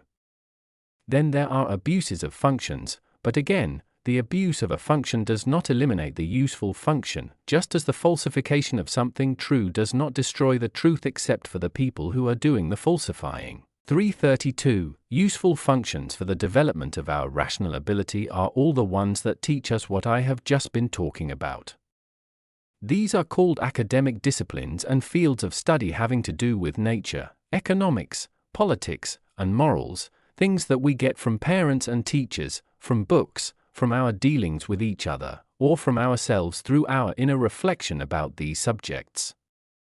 These develop our rational ability to the extent that they are higher-level functions, and they become secure to the extent that we apply them to our lives. There is not room to list these useful functions both because there are so many of them and because their relationship to the common good varies. 333. Useful functions for our acceptance of what is spiritual from the Lord are all the elements of our religion and its worship, everything, then, that teaches us to recognize and understand God and to recognize and understand what is good and what is true, that therefore teaches us eternal life. These, like academic disciplines, we get from parents, teachers, sermons, and books, and especially by devoting ourselves to living by them. In the Christian world, this comes through teaching and preaching from the Word, and through the Word, from the Lord. We can describe the range of these functions much as we describe physical functions, in terms of nourishment, for example, clothing, shelter, recreation, and pleasure, and protection of our state, as long as we apply them to the soul. We may compare nourishment to the good that love does, clothing to the truth that wisdom provides, dwelling to heaven, recreation and pleasure to life's happiness and heavenly joy, protection to, safety from, the attacks of evil, and preservation of our state to eternal life. The Lord grants all these gifts upon our acknowledgement that everything physical also comes from the Lord and that we are simply like servants or stewards given responsibility for the Lord's goods. 334. It is abundantly clear that these are for our use and that they are gifts freely given if we look at the state of angels in the heavens. They have bodies, rational abilities, and spiritual receptivity just as we on earth do. They are nourished for free because they are given their food daily. They are clothed for free because they are given their clothing. They are housed for free because they are given their homes. They have no anxiety about any of these things, and to the extent that they are spiritually rational, they enjoy pleasure, protection, and preservation of their state. The difference is that angels see that these things come from the Lord because they are created in response to the angel's state of love and wisdom, as explained above in 322, while we do not see this because things recur according to the calendar and happen not according to our states of love and wisdom but according to our efforts. 335. Even though we say that functions are useful because they relate to the Lord through us, we cannot say that they are from us for the sake of the Lord. They are from the Lord for our sake because all useful functions are infinitely united in the Lord, and none of them are in us except as gifts from the Lord. We can actually do nothing good on our own, only from the Lord, and the good we do is what we are calling useful functions. The essence of spiritual love is to do good to others for their sake and not for our own. This is infinitely more so in regard to the essence of divine love. It is like the love of parents for their children. They do good for them out of love, for the children's sake, not for their own sake. We can see this clearly in the love mothers have for their little ones. People believe that because the Lord is to be revered, worshipped, and praised, the Lord loves reverence, worship, and praise for his own sake. In fact, He loves them for our sake, because they bring us into a state where something divine can flow in and be felt. This is because by these activities we are removing that focus on self that prevents the inflow and acceptance. The focus on self, that is self-love, hardens and closes our heart. It is removed by our realization that in our own right we are nothing but evil, and that nothing but what is good comes from the Lord.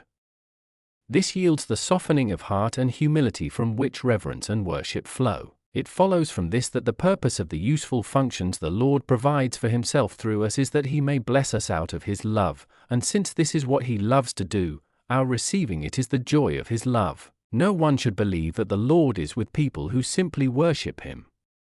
He makes His home with people who do His commandments, that is, His useful functions, and not with the others. See also what it says about this in 47, 48, and 49 above. 3:36 Evil functions were not created by the Lord. Rather, they came into being along with hell. All good things that find expression in act are called functions, and all evil things that find expression in act are also called functions. The latter, though, are called evil functions, while the former are called good functions. Since everything good is from the Lord and everything evil from hell, it follows that only good functions have been created by the Lord, and that all the evil ones have come from hell. The particular functions I am talking about in this section are all the things we see on earth, like all kinds of animal and all kinds of plant. In both instances, the ones that are good for us are from the Lord, and the ones that do us harm are from hell. By the same token, useful functions from the Lord means all the things that help develop our rational ability and that enable us to be receptive of spiritual gifts from the Lord, while evil functions means everything that destroys our rational ability and makes it impossible for us to become spiritual. The reason harmful things are called useful functions is that they are useful to evil people for their evil doing, and also because they serve to soak up malice and therefore lead to remedies. I use useful functions in this dual sense, and do the same with love, speaking of a good love and an evil love.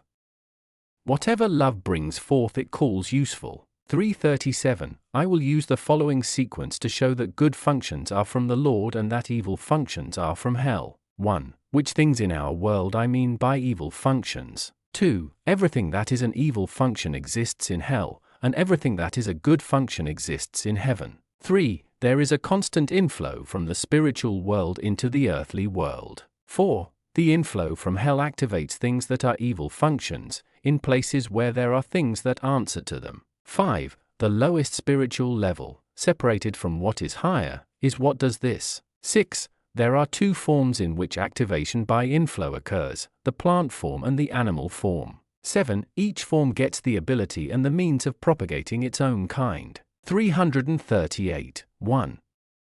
Which things in our world I mean by evil functions.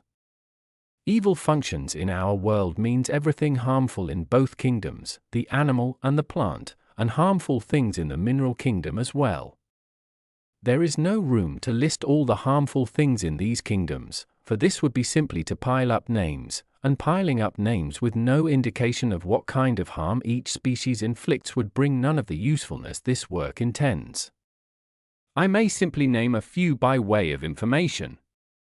In the animal kingdom, there are poisonous snakes, scorpions, crocodiles, lizards, owls, mice, locusts, frogs, and spiders, and also flies, wasps, moths, lice, and mites. In short, there is everything that consumes grains, leaves, fruits, and seeds, our food and our drink, and inflicts harm on animals and people. In the plant kingdom there are many herbs that are harmful, poisonous, and lethal, as well as plants and shrubs of the same sort.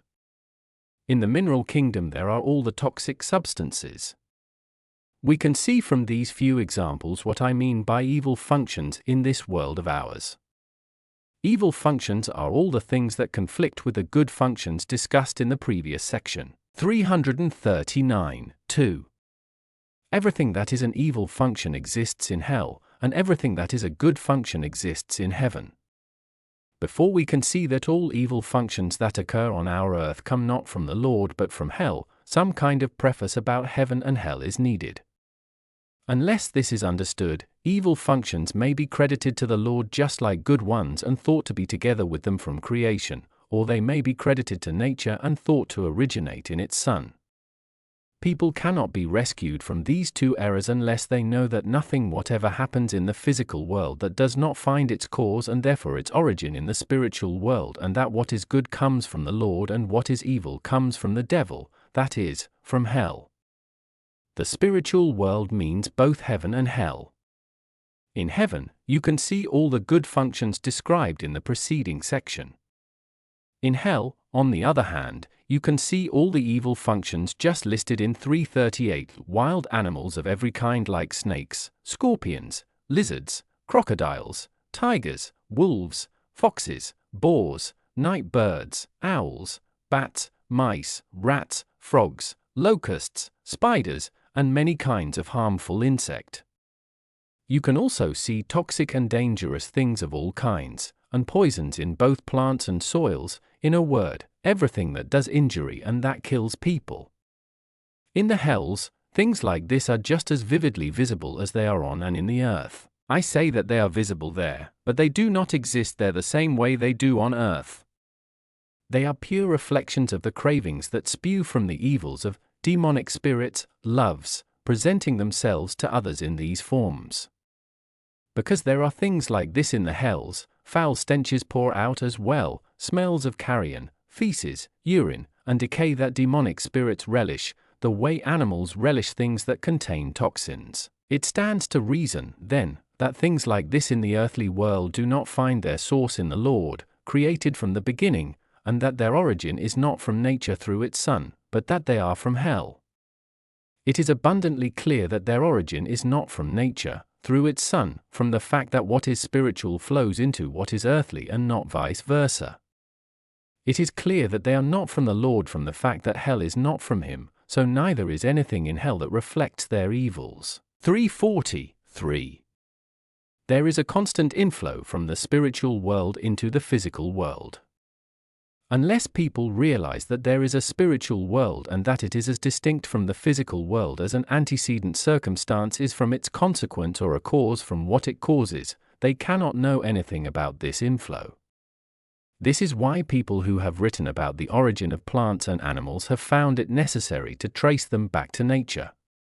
If they do trace them back to God, they say that God gifted nature with the ability to bring forth plants and animals in the beginning.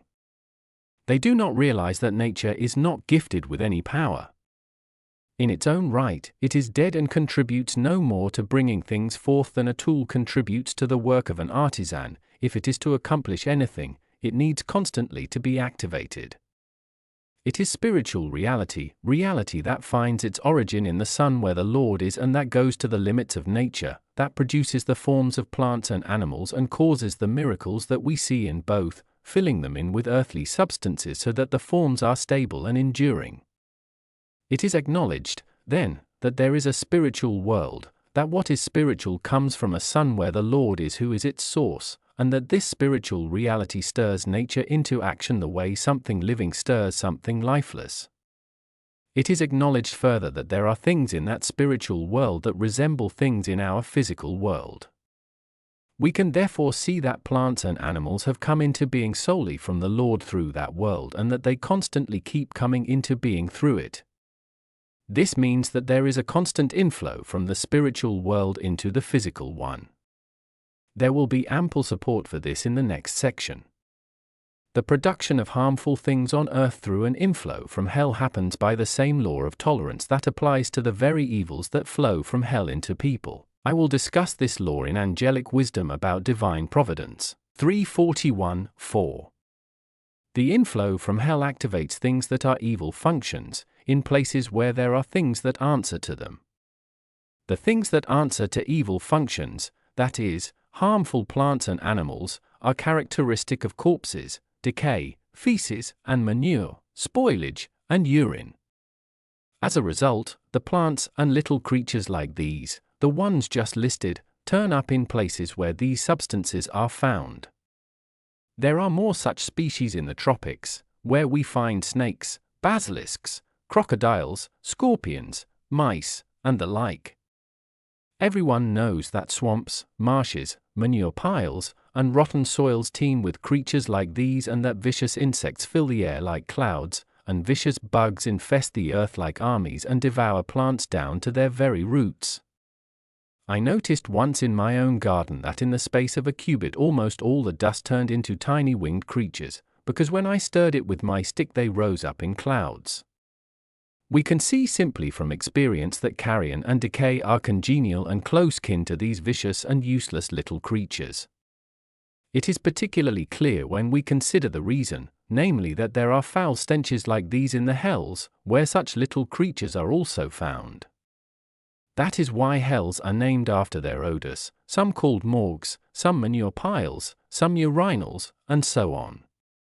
They are all covered, though, so that their exhaust fumes do not escape, for when they are opened a little, which happens when newly arriving demons are let in, it induces vomiting and headaches, while the ones that are also toxic cause a loss of consciousness. The dust itself in hell is like this, so it is known there as the dust of doom. We can see from this that these vicious creatures are found where foul substances like this occur because they suit each other. 342. I need now to deal with the question of whether creatures like this come from eggs brought through the air or in rain or by the devious paths of water, or whether they come from the actual fluids and odors. Experience overall does not support the notion that the vicious little creatures and insects I have been talking about come out of eggs, either born to their sight or hidden in the ground since creation. That is, worms turn up in tiny seeds, in nuts, in pieces of wood, and in stones. They come from leaves. Lice and maggots turn up on plants and in plants that are congenial to them. Then there are the flies that show up in houses, fields, and forests in summer where there is no corresponding supply of egg-like matter. There are the ones that destroy meadows and lawns, and that fill and infest the air in warm climates, besides the invisible ones that swim and fly in stagnant water, sour wine, and disease-laden air. These experiences support the people who say that the odors, stenches, and vapors themselves, coming from the plants, soil, and ponds, also provide the beginnings of such creatures. The fact that they multiply by eggs or by a discharge once they have begun does not rule out their spontaneous generation, since every little creature gets organs of generation and propagation along with its other viscera, as discussed below in 347. There is further support in a previously unknown experience, namely that things like this occur in the hells as well. 343. The hells just mentioned have not only a communication but even a union with similar phenomena on earth. This follows from the fact that the hells are not distant from us but are around us and even in us when we are evil. They are therefore in direct contact with earth. We are surrounded by angels of heaven or by spirits of hell in regard to our desires and consequent thoughts and as to the deeds that result from them, both deeds that are either good or evil functions. Since the same kinds of thing we have on earth exist in the heavens and the hells as well, it follows that the inflow from that source produces such things directly when conditions are right. Everything visible in the spiritual world, whether in heaven or in hell, reflects passions and desires because everything there arises in response to them. As a result, when passions and desires that are intrinsically spiritual find circumstances that are congenial or responsive, there is something spiritual there that provides a soul and something physical that provides a body.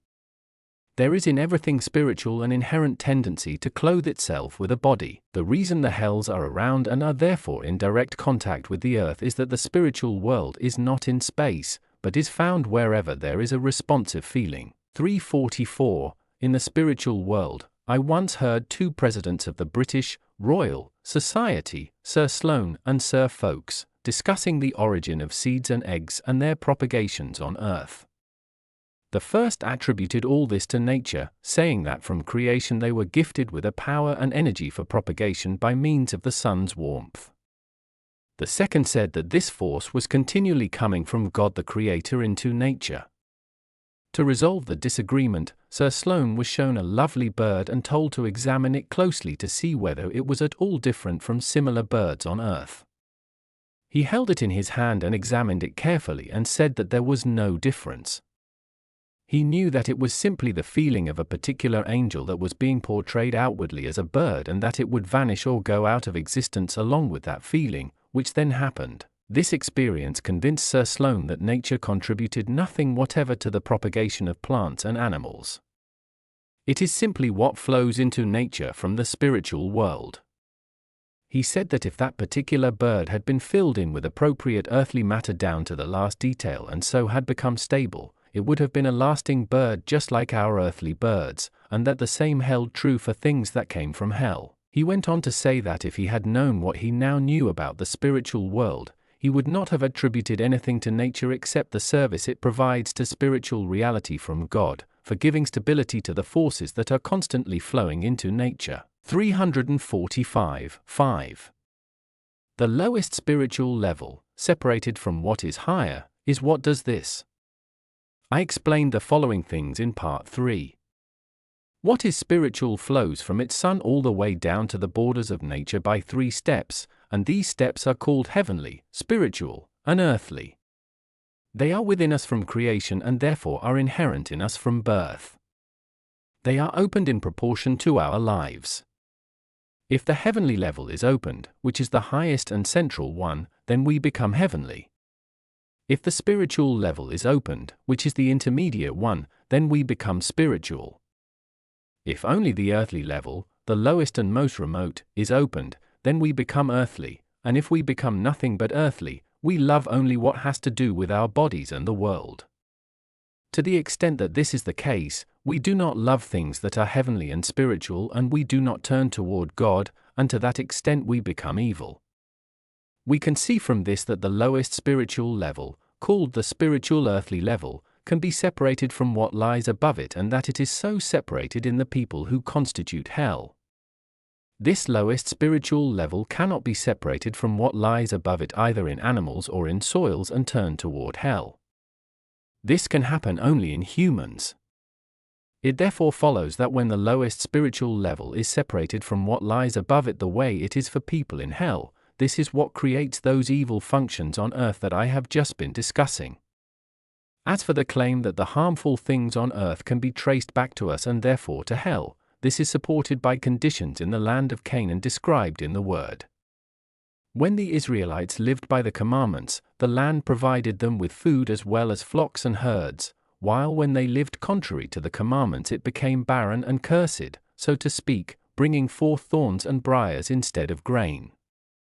Their flocks and herds miscarried and wild beasts invaded. We can draw the same conclusion from the locusts, frogs, and lice in Egypt. 346.6. There are 2 forms in which activation by inflow occurs, the plant form and the animal form. It is common knowledge that our earth brings forth only 2 basic forms, since there are 2 kingdoms of nature called the animal kingdom and the plant kingdom. All the members of each kingdom have many things in common. In the animal kingdom, for example, all its members have organs of sense as well as organs of motion, members, and viscera that are animated by their brains, hearts, and lungs. As for the plant kingdom, all its members put down roots into the ground and form stems, branches, leaves, flowers, fruits, and seeds. If we look at the way both the animal and the plant kingdoms are brought forth in these forms, the beginning is by a spiritual inflow and a working from heaven's sun, where the Lord is, and not from any inflow and working of nature from its sun. This serves only to stabilize them, as already noted, 339 to 340. All the greater and lesser animals start from something spiritual on the lowest level, the one called earthly. Only we humans come from all the levels, from the 3 that are called heavenly, spiritual, and earthly. Since each vertical or distinct step declines gradually from perfection to imperfection the way light declines into darkness, so do animals. The perfect ones are elephants, camels, horses, mules, cattle, sheep, goats, and the other members of flocks and herds. The less perfect are the winged ones, and the imperfect are fish and shellfish. Since they are the lowest of this level, it is as though they were in darkness, while the others are in light. Still, since these all get their life only from the lowest spiritual level, the one called earthly, the only direction they can look is toward the earth and their food and, for propagation, their kindred. For all of them, their soul is an earthly desire and urge. The same holds true for members of the plant kingdom. There are complete, less complete, and incomplete ones. The complete ones are fruit trees, the less complete are vines and shrubs, and the incomplete are grains. However, plants derive a usefulness from the spiritual reality that is their source, and animals derive passionate and impulsive natures from the spiritual reality that is their source, as already noted, 313 to 316, 347, 7. Whenever it occurs, each form gets the means of propagating its own kind. I explained in 313 to 318 above that there is some image of creation, some human image, even some image of what is infinite and eternal, in all the things that the earth brings forth, which as noted belong either to the plant or to the animal kingdom. I also noted that this image of the infinite and eternal shines forth in their capacity for infinite and eternal proliferation. This is why they all get means of propagation, members of the animal kingdom by seeds in eggs or the womb or by a discharge, and members of the plant kingdom by seeds in the ground. We can tell from this that even though the incomplete and harmful animals and plants begin from a direct inflow from hell, from then on they are propagated by the means of seeds, eggs, or grafts. The one source, that is, does not rule out the other. 348. An example may illustrate the fact that both good and evil functions have a spiritual origin, namely the sun where the Lord is. I heard that some good and true gifts had been let down by the Lord through the heavens to hell, and that as they were accepted step by step, all the way to the lowest level of hell, they were turned into the evil and false things that were opposite to the good and true gifts. The reason this happened was that the recipient subjects turn everything that flows in into things that agree with their own forms, just as the pure light of the sun becomes offensive colors or blackness in objects whose inner substances are in the sort of form that stifles light and extinguishes it, and just as swamps, manure piles, and corpses turn the sun's warmth into stenches. We can tell from this that even evil functions come from the spiritual sun, but they are good functions turned into evil ones in hell. This shows that the Lord has not created and does not create anything but good functions, while hell brings forth the evil ones. 349. What we can see in the created universe bears witness to the fact that nature has brought forth nothing and brings forth nothing. Divinity brings forth everything from itself, and does so through the spiritual world. Many people in our world take events at face value and say that the sun produces the things that we can see in our meadows, fields, gardens, and forests by its warmth and light, that the sun hatches grubs from eggs by its warmth and makes the beasts of the earth and the birds in the sky reproduce, and even that it brings us to life. People can talk this way if they are simply talking in terms of appearances but are not really ascribing these powers to nature. They are not actually thinking about it. It is like people talking about the sun, saying that it rises and sets and makes days and years, that it is now at one height or another. They are likewise talking in terms of appearances, and they can do so without thinking about the sun as stationary and the earth as revolving. People who prove to themselves that the sun does produce the things we see on earth by its warmth and light end up giving nature credit for everything, even the creation of the universe. They become materialists and ultimately atheists. They can later say that God created nature and endowed it with the ability to do all this, but they say this out of fear of harm to their reputation. All the while, by God the Creator they really mean nature, for some of them, its inmost essence, and completely trivialize the divine qualities that the Church teaches. 350. Still, we must forgive some people who attribute what they see to nature, and this for two reasons. First, they have had no knowledge of heaven's sun, where the Lord is, or about the inflow from it. They have had no knowledge of the spiritual world and its state or of its presence with us.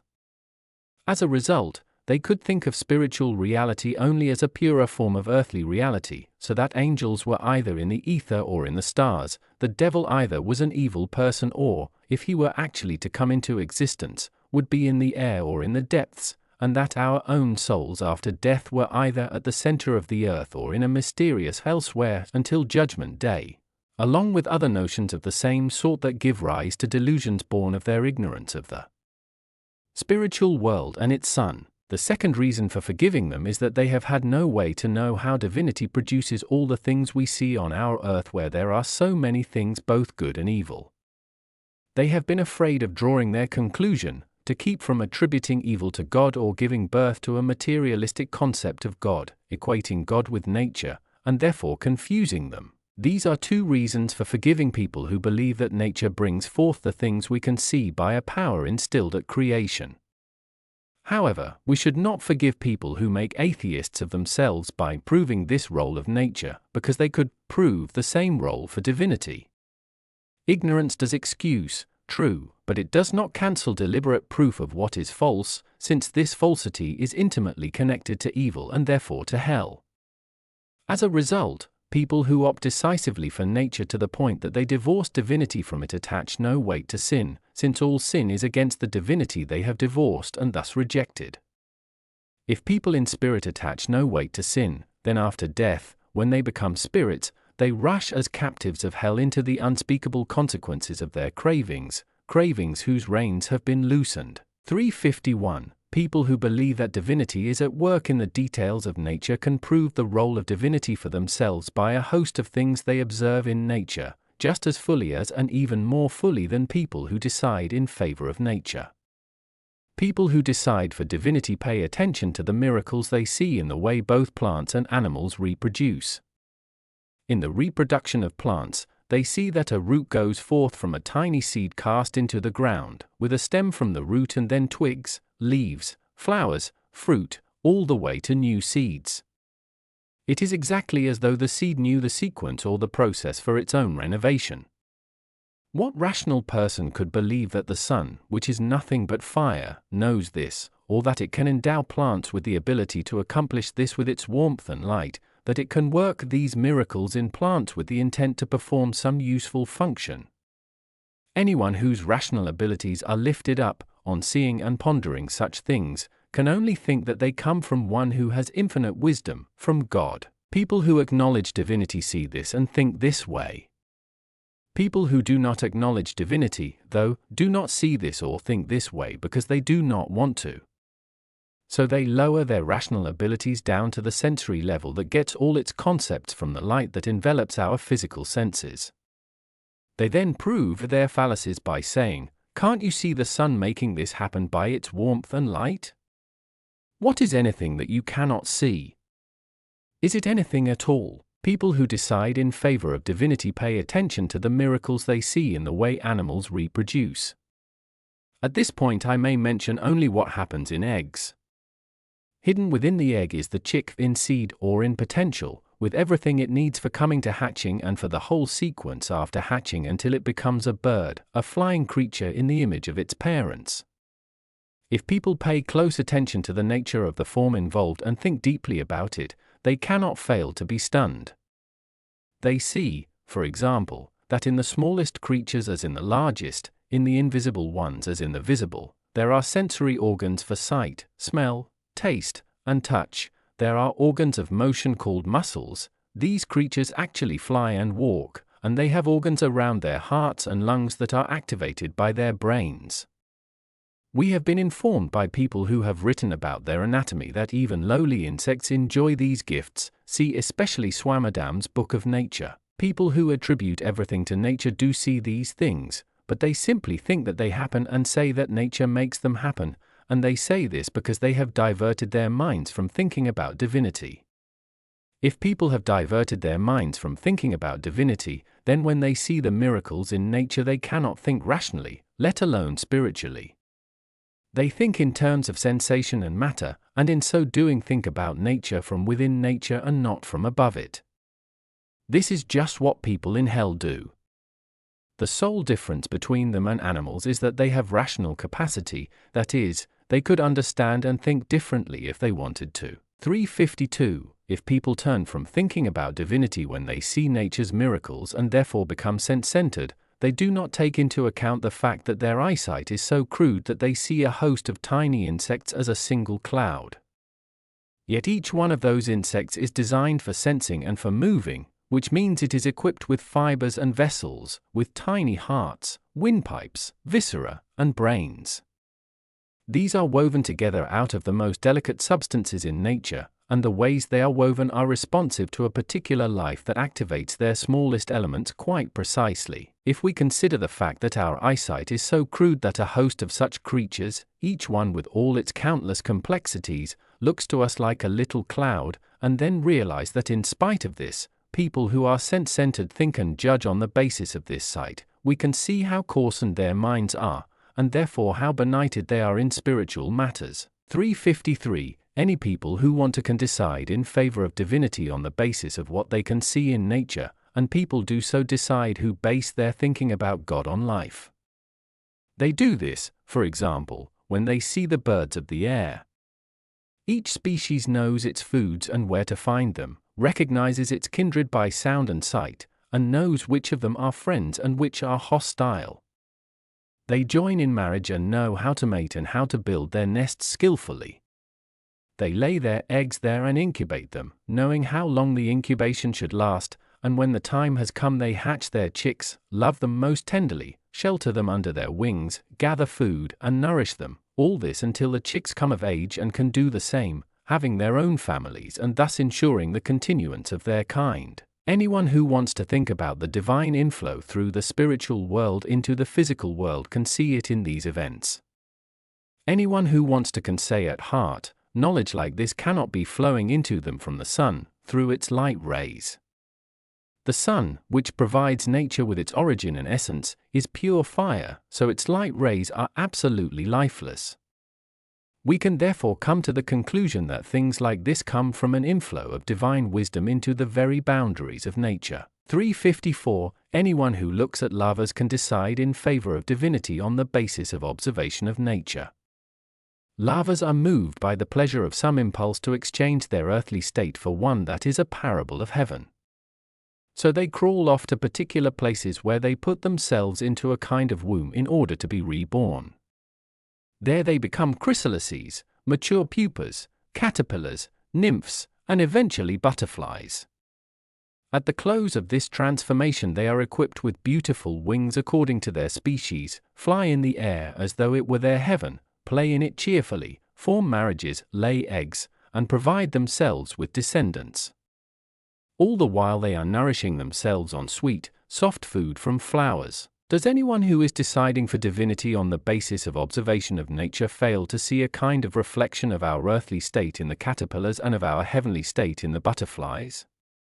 Yet people who are deciding for nature, since they emphatically reject any heavenly state, say that these are simply earthly instincts. 355. Anyone can decide for divinity on the basis of observations of nature by looking at what we know about bees. Bees know how to collect wax from plants and flowers and how to extract honey, how to build cells like little homes and arrange them in a form like a city, with open spaces for entrance and exit. They scent at a distance the flowers and plants from which they collect wax for their dwellings and honey for their food. Laden with them they fly back to their own territory, to their own hive. In this way, they provide themselves with food and shelter for the coming winter just as though they saw it coming. They appoint a female leader as queen to be the source of their progeny and they build a kind of hall above her, surrounding her with servants, and when the time of birth has arrived, she goes from cell to cell with her retinue of servants and lays her eggs, with the attendant crew sealing the cells to protect them from the air. This provides them with a new generation. Later, when this generation has reached the age when it can do the same, it is driven out of its home, and once it has been driven out it first gathers itself and then forms a swarm so that its company will not be dispersed, and flies off in search of a home. About autumn, too, the useless drones are taken out and shorn of their wings so that they cannot return and use up food to which they contribute nothing. There is much more, which enables us to conclude that it is for the useful function they perform for the human race and from an inflow from the spiritual world that they have a form of government like ours on earth and even like angels in heaven. Can anyone furnished with rationality fail to see that things like this do not come from the physical world? What does the sun, the source of nature, have in common with a government that rivals and reflects heavenly government? On the basis of all this and of other miracles among simple animals, people who acknowledge and worship nature decide for nature, while people who acknowledge and worship God decide for divinity on the very same basis. That is, a spiritually minded person sees spiritual forces in these events, and an earthly minded person sees physical forces in these events. We see reflections of our own nature. As for me, things like this have been testimonies to a spiritual inflow into nature, of the spiritual world into the physical world, an inflow, therefore, from the Lord's divine wisdom. Ask yourself seriously whether you could even think analytically about any form of government, any civil law, any moral virtue, or any spiritual truth unless divinity were flowing in with its wisdom through the spiritual world. In my own case, I never could and I still cannot. I have actually been constantly watching this inflow perceptibly, tangibly, for 19 years, so I am saying this on the basis of evidence. 356. Can anything earthly have useful functioning as a goal and arrange functions in sequences and forms? Only someone wise can do this, and only God, who has infinite wisdom, can arrange and form the universe in this way. Who else, or what else, can foresee and make available all the things that serve for our food and clothing, food from the fruits of the earth and from animals, and clothing from both as well? It ranks among the miracles that the humble insects called silkworms provide splendid, beautiful silken clothing for both women and men, from queens and kings to maids and servants, and that the humble insects called bees provide wax for the candles that lend their brilliance to temples and courts. These and many other facts are clear evidence that the Lord produces everything that happens in nature from himself through the spiritual world. 357. I need to add that I have seen people in the spiritual world who, on the basis of their observations of the world, had decided in favor of nature to the point of becoming atheists. In spiritual light, their intelligence seemed to be opened downward and closed upward because in thought they were looking down to the earth and not up to heaven.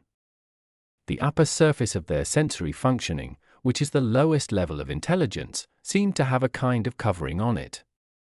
For some people, it flashed with hellfire, for some it was black as soot, and for some it was leaden and corpse-like. Beware of decisions in favor of nature, then.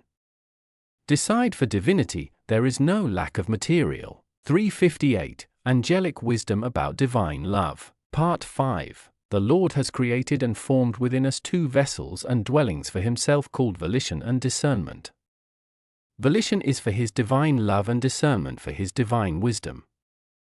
I have already discussed the divine love and wisdom of God the Creator, who is the Lord from eternity, and I have discussed the creation of the universe.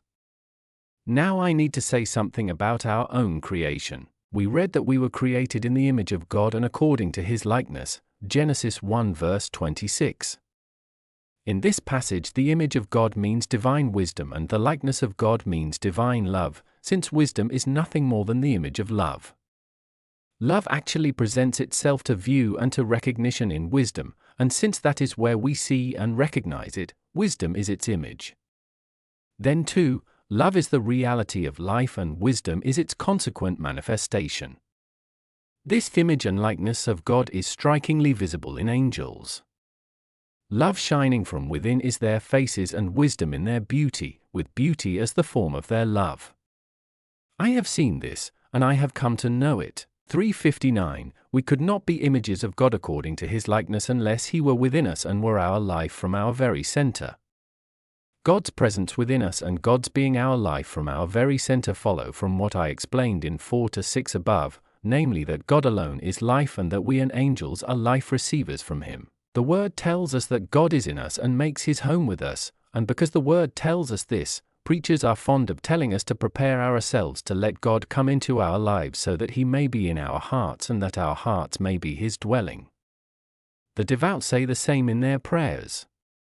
Some preachers talk and preach more explicitly about the Holy Spirit, who they believe is within them when they are filled with holy zeal as the source of their thought, speech, and preaching. I have explained in 51 to 53 of Teachings for the New Jerusalem on the Lord that the Holy Spirit is the Lord and not some God who is a separate individual. The Lord actually says, "In that day you will know that you are in me and I in you," John 14 verse 21, 20, and he says similar things in John 15 verse 24, 4, and John 17 verse 23. 360, since the Lord is divine love and wisdom, then, and these two are he himself in essence, if he is to live within us and give us life, he must have created and formed his own vessels and dwellings within us, one for love and one for wisdom. These vessels and dwellings within us are called volition and discernment, volition being the vessel and dwelling of love, and discernment being the vessel and dwelling of wisdom. We will see below that these two belong to the Lord within us and that these two are the source of all our life. 361. It is both known and unknown in the world that we all have volition and discernment and that they can be distinguished from each other the way love and wisdom can. We know this from common sense, but not from our considered thinking and even less from written works. Judging the matter simply on common sense, would anyone not realize that the volition and discernment within us are distinguishable? Everyone grasps this on first hearing. We can say to someone, that individual means well but does not understand things well, or that individual understands things well but does not mean well. I like people who understand and mean well but not people who understand well and mean harm. When people start thinking about volition and discernment, though, they do not regard them as two distinguishable functions but mix them together. This is because their thinking is in touch with their physical sight. They understand even less about the distinct difference between volition and discernment when they start writing, which is because then their thinking is in touch with the sensory level that is our own human possession. This is why some people can think and talk well but still not write well, as is frequently the case with the female sex. The same holds in many other cases. Does anyone fail to realize, simply on the basis of common sense, that people who live good lives are saved and people who live evil lives are damned? That people who live well come to be with angels and see, hear, and talk there like people? Or that the people who have a conscience are the ones who do what is fair because it is fair and what is right because it is right? If people step back from common sense, though, and give the matter serious thought, they do not know what conscience is or that the soul can see, hear, and talk the way we can or that a good way to live is anything more than giving to the poor.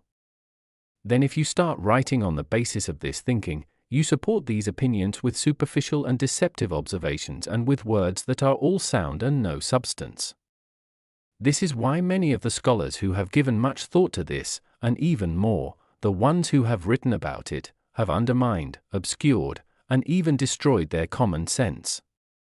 This is also why simple people see what is good and true more clearly than people who believe they are wiser. This common sense comes from an inflow from heaven and descends through thought all the way to sight, but thought separated from common sense fades into fantasy based on sight and on self-importance. You may test the truth of this. Say something true to people who have common sense and they will see it. Tell them that we exist and move and live from God and in God and they will see it. Tell them that God is living within us in our love and wisdom and they will see it. Say even that volition is the dwelling of love, and discernment the dwelling of wisdom, and explain it a little and they will see it. Say that God is love itself and wisdom itself and they will see it. Ask them what conscience is and they will tell you. But say these same things to scholars who have not been thinking on the basis of common sense but on principles derived either from preconceptions or from what they observe in the world, and they will not see. 362. Volition and discernment, the vessels of love and wisdom, are in the whole brain and every part of it and therefore in the whole body and every part of it. This will be explained in the following sequence. 1. Love and wisdom, and the volition and discernment that come from them, constitute our very life. 2. Our life is found in its primary forms in our brains and in secondary forms in our bodies. 3. The quality of a life in its primary forms determines its quality overall and in every part. 4. By means of its primary forms, life is in the whole from every part and in every part from the whole. 5. The quality of the love determines the quality of the wisdom and therefore the quality of the person. 363. 1. Love and wisdom, and the volition and discernment that come from them, constitute our very life. Hardly anyone knows what life is. When people think about it, it seems like something ethereal, something with no specific image. It seems like this because people do not know that only God is life and that His life is divine love and wisdom. We can see from this that the life in us is nothing else and that there is life in us to the extent that we accept it. We know that warmth and light radiate from the sun and that everything in the universe is a recipient, growing warm and bright in proportion to its receptivity. The same holds true as well for the sun, where the Lord is, whose radiating warmth is love and whose radiating light is wisdom, as explained in Part 2. It is from these two emanations from the Lord as the sun, then, that life comes. We can tell that life is love and wisdom from the Lord from the fact that we grow sluggish as love ebbs away from us and dull as wisdom ebbs away, and if they leave us completely, we are snuffed out. There are many forms of love that have been given their own names because they are derivatives, such as desires, cravings, appetites, and their gratifications and delights. There are many forms of wisdom, too, like perception, reflection, memory, thought, and focus on a subject. Further, there are many forms that come from both love and wisdom, such as agreement, decision, and resolve to act, among others.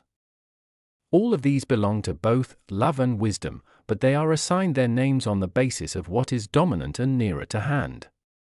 Finally, our senses are derived from these two, our sight, hearing, smell, taste, and touch, with their own pleasures and satisfactions.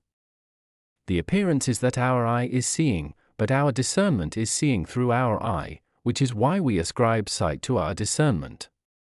The appearance is that our ear is hearing, but our discernment is hearing through our ear. This is why we speak of the attentiveness and listening that are actually functions of discernment as hearing.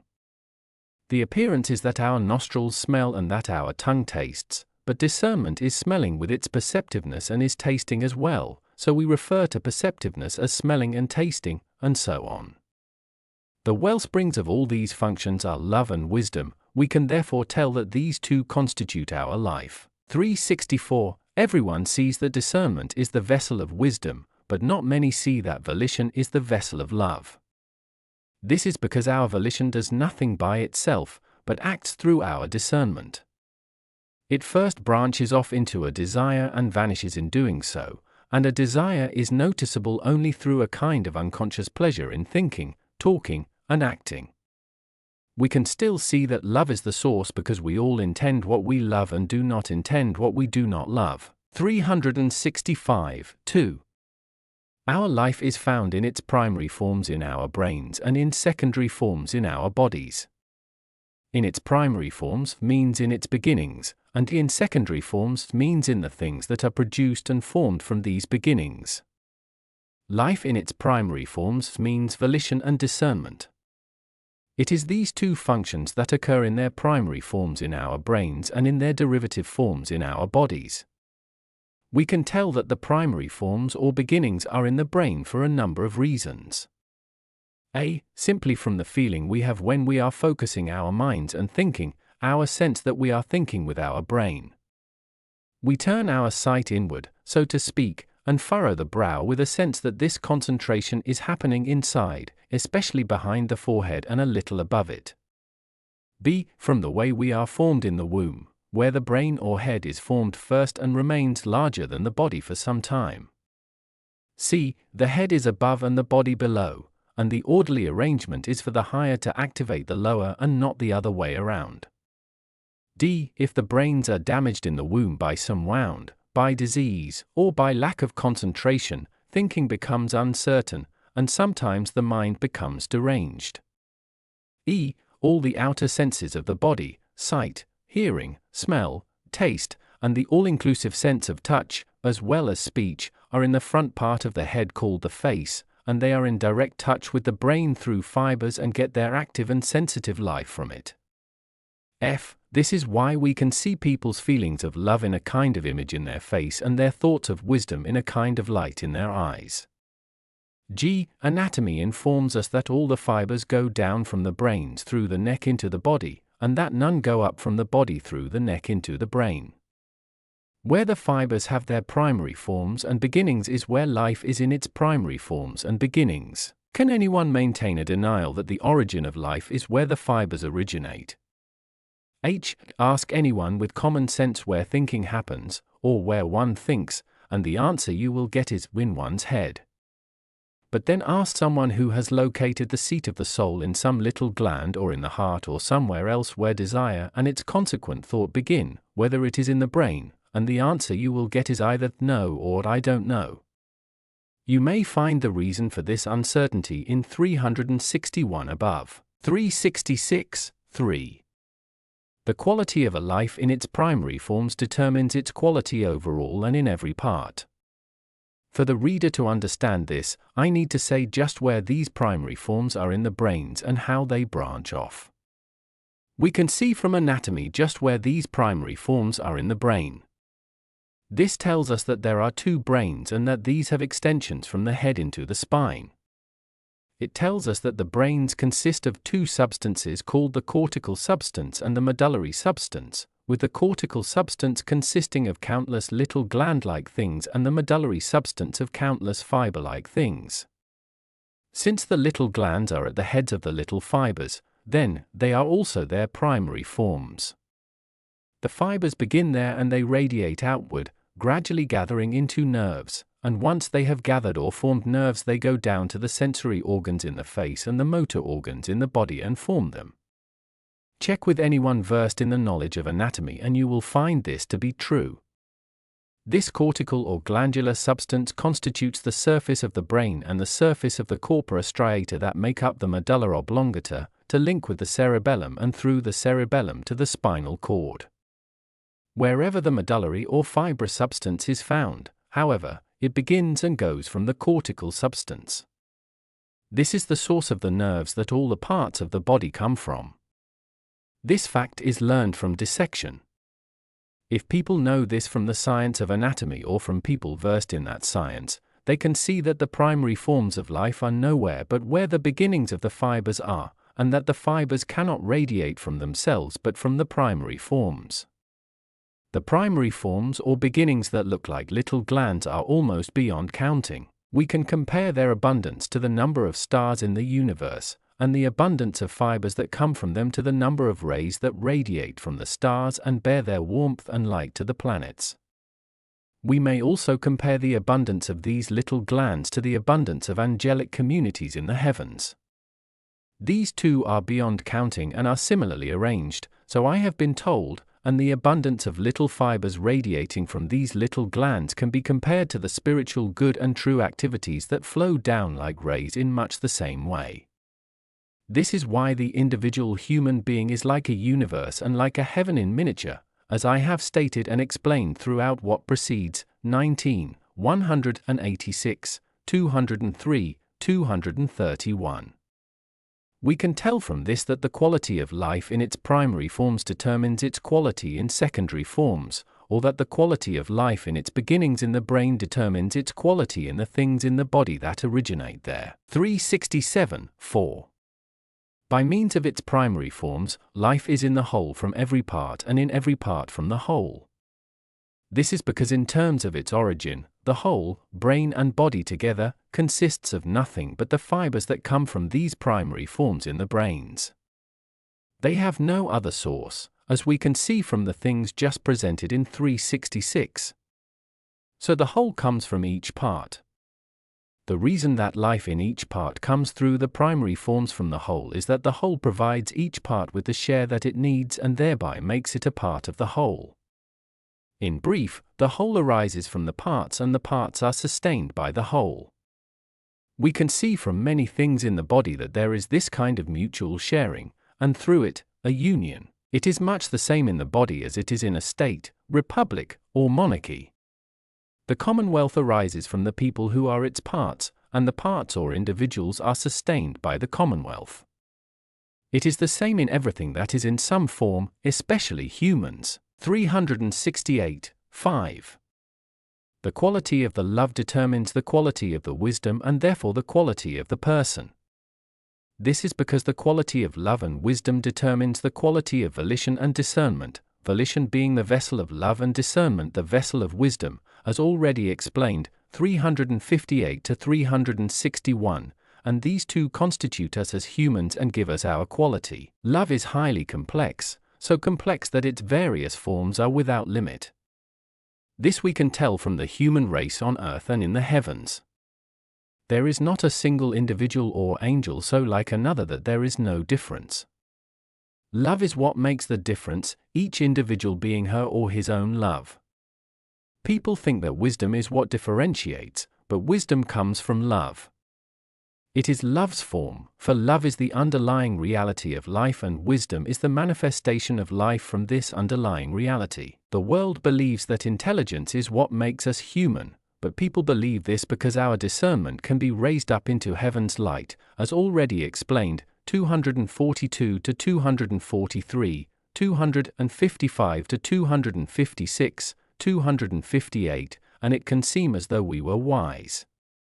However, any discernment that goes too far, that is, discernment that is not wisdom of love, appears as though it were ours. This makes us seem like intelligent people, but that is only an appearance. The discernment that goes too far is actually a love for knowing and being wise and not at the same time a love for applying our knowledge and wisdom to life. So in this world it either ebbs away over time or waits around temporarily on the edges, outside the contents of memory. After death, then, it is separated from us, and nothing is left but what agrees with the real love of our spirit. Since love does constitute our life and therefore ourselves, all the communities of heaven and all the angels of those communities are arranged according to the passions that come from their loves. No community and no angel within a community is located by any gift of discernment apart from his or her love. The same holds for the hells and their communities, but that depends on loves that are opposite to heavenly loves. We can tell from this that the quality of the love determines the quality of the wisdom, and that these determine the quality of the person. 369. It is generally recognized that our quality is determined by the quality of our primary love, but this is applied only to our minds and spirits, not to our bodies, which means that it is not applied to the whole person. However, an abundance of experience in the spiritual world has taught me that from head to toe, from the primary elements in our heads to the very limits of our bodies, our nature is determined by our primary love. All the people in that world are forms of their love, angels forms of heavenly love and demons forms of hellish love. These latter have misshapen faces and bodies, while the former have lovely faces and bodies. Further, when their love is attacked, their faces change, and if it is attacked severely, they disappear completely. This is a distinctive feature of the spiritual world. It happens because their bodies are completely at one with their minds. We can see why from what has already been said, namely that everything in the body is secondary. That is, it is woven from fibers that come from specific origins that are vessels of love and wisdom, and when the origins have a particular nature, the secondary elements cannot be different. As a result, wherever the origins reach out, the secondary elements follow. They cannot be separated. This is why people who lift their minds to the Lord are completely lifted to the Lord, and why people who plunge their minds into hell are wholly plunged there. So the whole person comes either into heaven or into hell, depending on the love of her or his life. It is a matter of angelic wisdom that the human mind is a person because the Lord is a person, and that the body is a covering of the mind that senses and acts. So they are one single being, not two. 370. We do need to note that while the essential forms of the members, organs, and viscera of the body are basically woven from fibers that begin from primary origins in our brains, still they are stabilized by the kinds of material substance that we find on Earth, and from solid substances in the air and the ether. This happens by means of the blood. So if all the parts of the body are to maintain their proper form and hold up in their proper functions, we need to be nourished by material food and constantly reassembled. 371. There is a correspondence between volition and the heart and between discernment and the lungs. This will be presented in the following series. 1. Everything in the mind goes back to volition and discernment, and everything in the body goes back to the heart and the lungs. 2. There is a correspondence of volition and discernment with the heart and the lungs, and a consequent correspondence of everything in our minds with everything in our bodies. 3. Volition corresponds to the heart. 4. Discernment corresponds to the lungs. 5. This relationship enables us to discover many secrets about our volition and discernment, and also about love and wisdom. 6. Our mind is our spirit, and the spirit is a person, with the body being a covering through which the mind or spirit senses and acts in its world. 7. The union of the human spirit and body is accomplished through the correspondence of volition and discernment with the heart and lungs, and disunion is caused by a lack of correspondence. 372. 1. Everything in the mind goes back to volition and discernment, and everything in the body goes back to the heart and the lungs. Mind means simply volition and discernment, which embrace everything that moves us and everything we think. This means that it embraces everything that belongs to our feeling and thinking. The things that move us belong to our volition, and the things we think about belong to our discernment. We recognize that everything we think belongs to our discernment because discernment is the basis of our thinking. It is not so clear to us, however, that everything that moves us belongs to our volition. This is because when we are thinking, we do not pay attention to our feeling but only to what we are thinking. It is like our listening to someone talk and paying no attention to the tone quality but only to the discourse itself. Yet the feeling within our thinking is like the tone quality within our speech, so that we can tell how people are feeling from their tone of voice and can tell what they are thinking from what they say. The reason feelings belong to volition is that every feeling is an aspect of love, and as already noted, 358 to 361, volition is the vessel of love. People who do not know that feelings belong to volition confuse feeling with thinking. They actually say that feeling is the same as thinking even though they are not the same but simply act in unison. We can see this confusion in casual speech when someone says, "I think I'll do that," meaning I intend to do that. The fact that they are two things also shows up in casual speech when someone says, "I'd like to think about that." When someone does think about that, there is volition's feeling within discernment's thought, just the way there is tone quality within speech, as noted. It is generally recognized that everything in the body depends on the heart and the lungs, but it is not generally recognized that there is a correspondence of the heart and the lungs with volition and discernment. This matter, then, needs to be dealt with later. 374 to 393. 373. Since volition and discernment are vessels of love and wisdom, they are two organic forms, or organized forms made out of the purest substances. They need to be like this in order to be vessels. The fact that their organization is not visible to the eye offers no objection because their organization is finer than eyesight, even when amplified by a microscope. Tiny insects are finer than eyesight, too, insects containing sensory and motor organs, since they feel and crawl and fly. Careful observers of their anatomy have discovered with their microscopes that insects also have brains, hearts, windpipes, and viscera. If these insects are invisible to our eyesight, to say nothing of the tiny inner organs they are made of, and we do not deny that they are organized down to the last detail, how can anyone say that the two vessels of love and wisdom called volition and discernment are not organized forms? How can love and wisdom, which are life from the Lord, act on some non-agent or on something that has no substantial presence? How else could thought have a residence? Or could someone talk on the basis of thoughts that had no residence? Is the brain where thinking happens not a complete whole, with every single component organized? We can actually see its organized forms with the naked eye, seeing the vessels of volition and discernment in their primary forms quite clearly in the cortical substance, where they look like very small glands, see above, 366. Please do not think about these matters in terms of a vacuum. A vacuum is nothing, and nothing happens in nothing or comes from nothing. On the concept of a vacuum, see 82 above. 374. 2. There is a correspondence of volition and discernment with the heart and the lungs, and a consequent correspondence of everything in our minds with everything in our bodies. This is something new, since it has not yet been recognized because people have not known what anything spiritual was or how it differed from what is physical. As a result, they have not known what correspondence is, correspondence being a relationship between spiritual and physical things, and the means of their union. While I am saying that people have not yet recognized what anything spiritual is or how it corresponds to what is physical, which has left them ignorant of what correspondence is, still they could have known both of these facts. Is anyone unaware that feelings and thoughts are spiritual and that therefore everything that has to do with feelings and thoughts is spiritual? Is anyone unaware that action and speech are physical, and that therefore everything that has to do with action and speech is physical? Is anyone unaware that feelings and thoughts, which are spiritual, impel us to speak and act?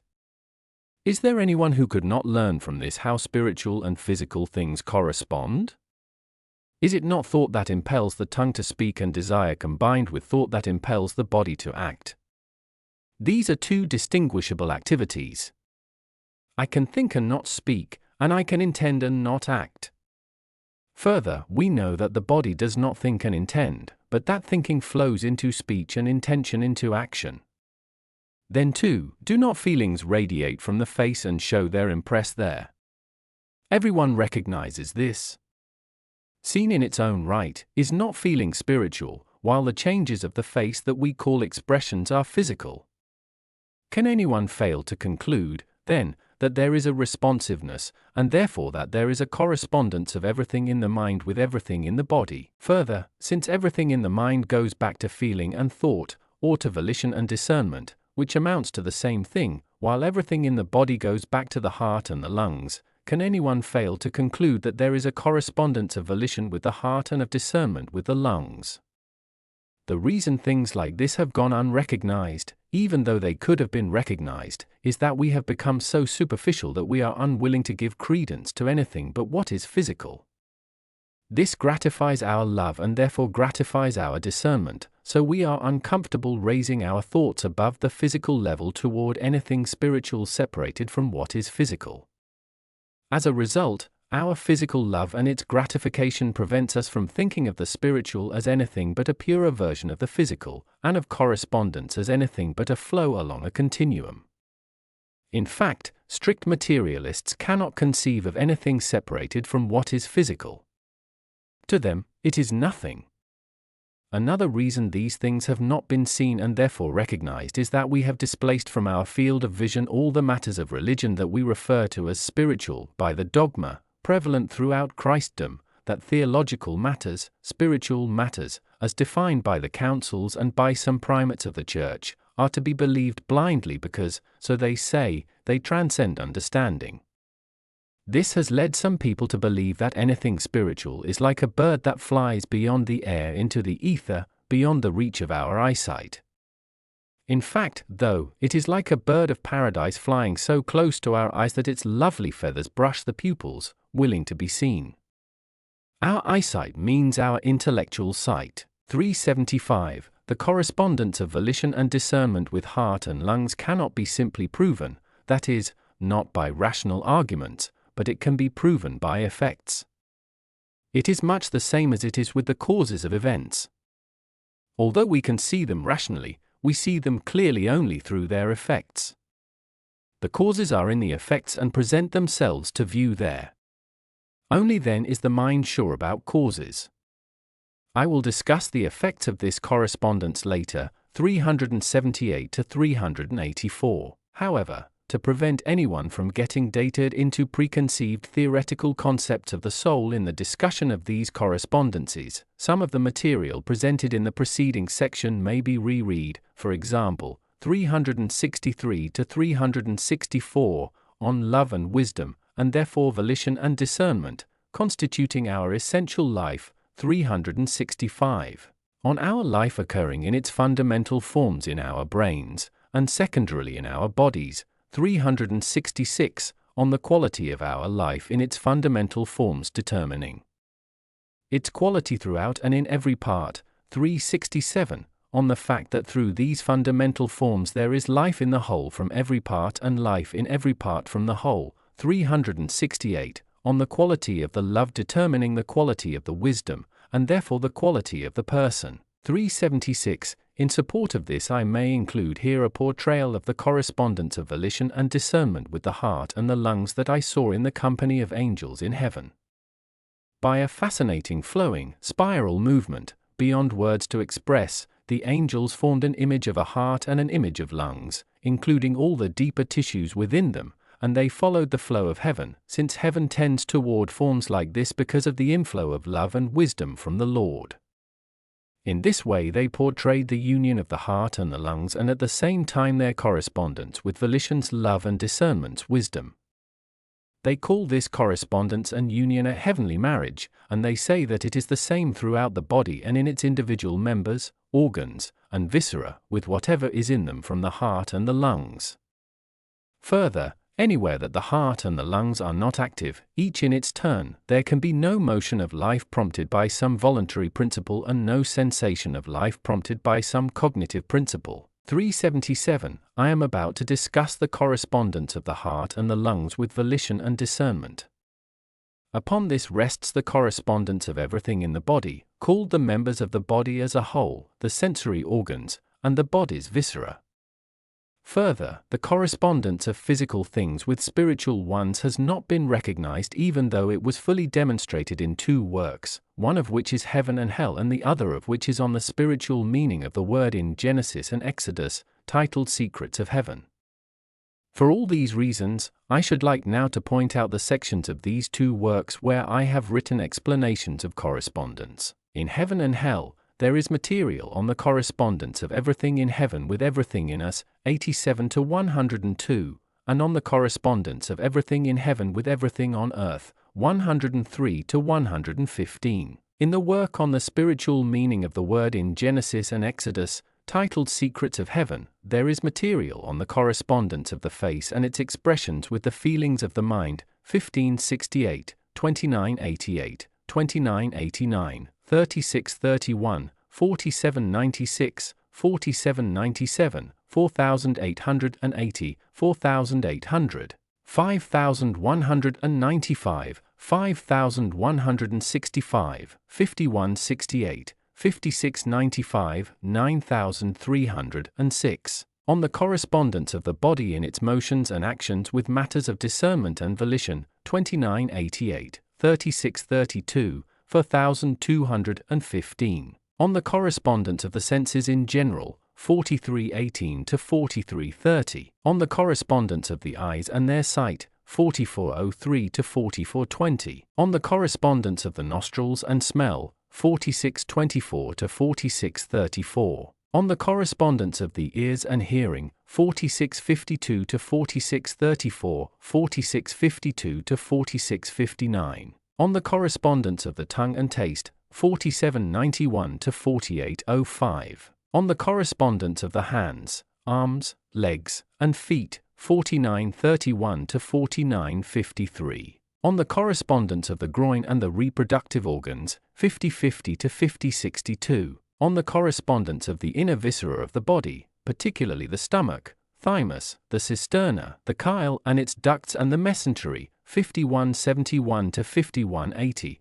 5189, 5181. On the correspondence of the spleen, 9698. On the correspondence of the peritoneum, kidneys, and bladder, 5377 to 5396, 5377 to 5391. On the correspondence of the liver and the ducts of the liver, of the bladder, and of the pancreas, 5183 to 5185. On the correspondence of the intestines, 5392 to 5395, 5379. On the correspondence of the bones, 5560 to 5564. On the correspondence of the skin, 5552 to 5573. On the correspondence of heaven with a person, 911, 1900, 1982, 2162, 2996, 2998, 3624 to 3649, 3741 to 3745, 3884, 4091, 4041, 4,279, 4,280, 4,423, 4,323, 4524, 4525, 6013, 6057, 9279, 9632. On the fact that everything in the physical world and its three kingdoms corresponds to something you can see in the spiritual world, 1632, 1881, 2758, 2890 to 2893, 2990 to 2993, 2897 to 3043, 2987 to 3003, 3213 to 3227, 3483, 3624 to 3649, 4044, 4053, 4156, 4366, 4936, 4939, 5116, 5377, 5428, 4477, 5477, 8211.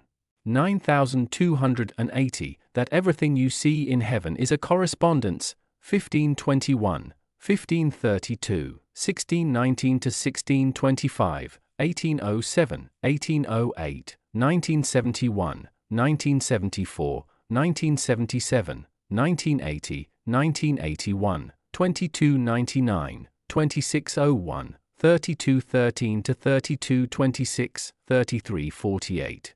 3350, 3457, 3475, 3485, 3748, 3747, 9481. 9570, 9576, 9577. The correspondence of the literal meaning of the word with its spiritual meaning is dealt with throughout, and is also treated in teachings for the New Jerusalem on Sacred Scripture 5 to 26, 27 to 69. 378. 3. Volition corresponds to the heart. As I mentioned above, 375, this cannot be shown in a clearer and more precise way than by examining the effects of volition. It can be shown in some detail by the fact that all the feelings that arise from love induce changes in the motions of the heart. We can tell this from the arterial pulse that acts synchronously with the heart. It has countless changes and motions in response to feelings that arise from love.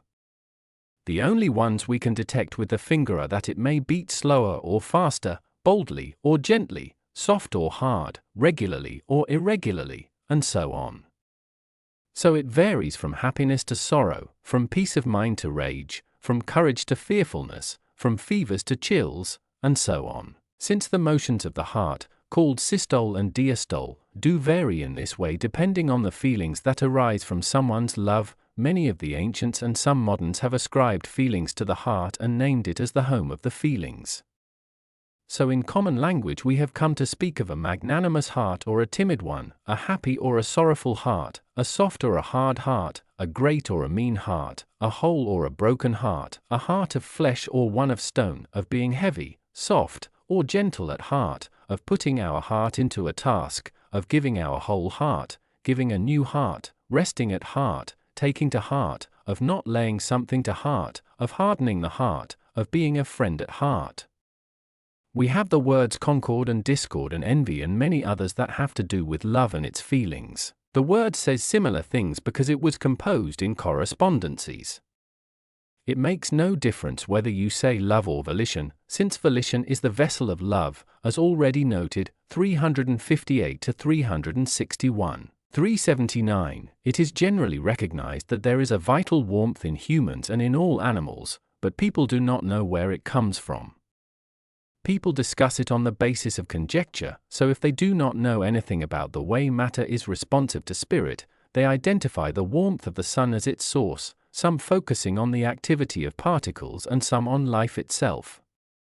However, since these last do not know what life is, they are just substituting one word for another. However, Once people realize that there is a relationship of responsiveness between love and its feelings on the one hand and the heart and its derivative vessels on the other, they can know that love is the source of our vital warmth. Love radiates as warmth from the spiritual sun where the Lord is and is felt as warmth by angels. This spiritual warmth, which essentially is love, is what flows into the heart and its blood by correspondence and instills both its warmth and its life. We know that we are warmed and virtually kindled by our love, depending on its intensity, and that we become sluggish and cold as that intensity decreases. We feel and see this, feeling it in a warmth throughout our bodies and seeing it as our faces flush. In contrast, we feel its loss as a physical chill and see it as faces turn pale. Since love is our life, the heart is the beginning and ending of our life, and since love is our life and the soul brings its life through the body in the blood is called the soul in the Word, see Genesis 9 verse 4 and Leviticus 17 verse 14. I will be explaining later, 383, what soul means in its various senses. 380. It is because of the correspondence of the heart and blood with love and its feelings, 2, that blood is red. There are all kinds of colors in the spiritual world, with red and white as the primary ones and the rest deriving their characteristics from these and from their opposites, which are a dark, fiery hue and black. Red corresponds to love there, and white to wisdom. The reason red corresponds to love is that its source is the sun's fire, and the reason white corresponds to wisdom is that its source is the sun's light. Further, since love corresponds to the heart, blood needs to be red and to point to its source. This is why the light is flame-like and angels wear reddish-purple in heavens where love for the Lord predominates, while the light is clear and angels wear white linen in heavens where wisdom predominates. 381. The heavens are divided into two realms, one called heavenly and the other called spiritual. In the heavenly realm, love for the Lord reigns supreme, while in the spiritual realm, wisdom from that love reigns. The realm where love reigns is called the heart region of heaven, and the realm where wisdom reigns is called the lung region of heaven. We need to realize that the whole angelic heaven, all in all, reflects a single person and looks like a single person to the Lord. Consequently, the heart forms one realm and the lungs another. There is actually a general cardiac and pulmonary motion throughout heaven, and a secondary one in every individual angel. The general cardiac and pulmonary motion is from the Lord alone, because He is the sole source of love and wisdom. These two motions occur in the sun where the Lord is, the sun that comes from the Lord, and from there flows into the angelic heaven and into the universe. Cancel out the notion of space and think about omnipresence and you will be assured that this is true. On the division of heaven into two realms, one heavenly and one spiritual, see Heaven and Hell 26-28, 20-28, and on the whole angelic heaven, taken as a unit, reflecting a single individual, see 59-87, 59-86 of the same work. 382. 4. Discernment corresponds to the lungs. This follows from what has already been said, 378-381, about volition's correspondence with the heart. There are, that is, two dominant things in the spiritual person or mind, namely volition and discernment, and there are two dominant things in the physical self or the body, namely heart and lungs. There is a correspondence of everything in the mind with everything in the body, as already noted, 374-377. It then follows that if volition corresponds to the heart, discernment corresponds to the lungs. Everyone can observe internally that discernment corresponds to the lungs on the basis of thought and on the basis of speech. On the basis of thought, we cannot think at all without the concurrence and support of the breath of our lungs. So quiet thought is accompanied by quiet breathing, deep thought by deep breathing. We hold and release our breath, we suppress or intensify our breathing, in response to our thinking, in response, then, to the inflow of some feeling related to what we love, breathing slowly, rapidly, eagerly, gently, or intently. In fact, if we suppress our breathing completely, the only way we can think is in the spirit, by its breathing, which is not clearly noticeable. On the basis of speech, not even the shortest word comes from the mouth without the support of our lungs. The sound that is articulated into words comes entirely from the lungs through the trachea and epiglottis.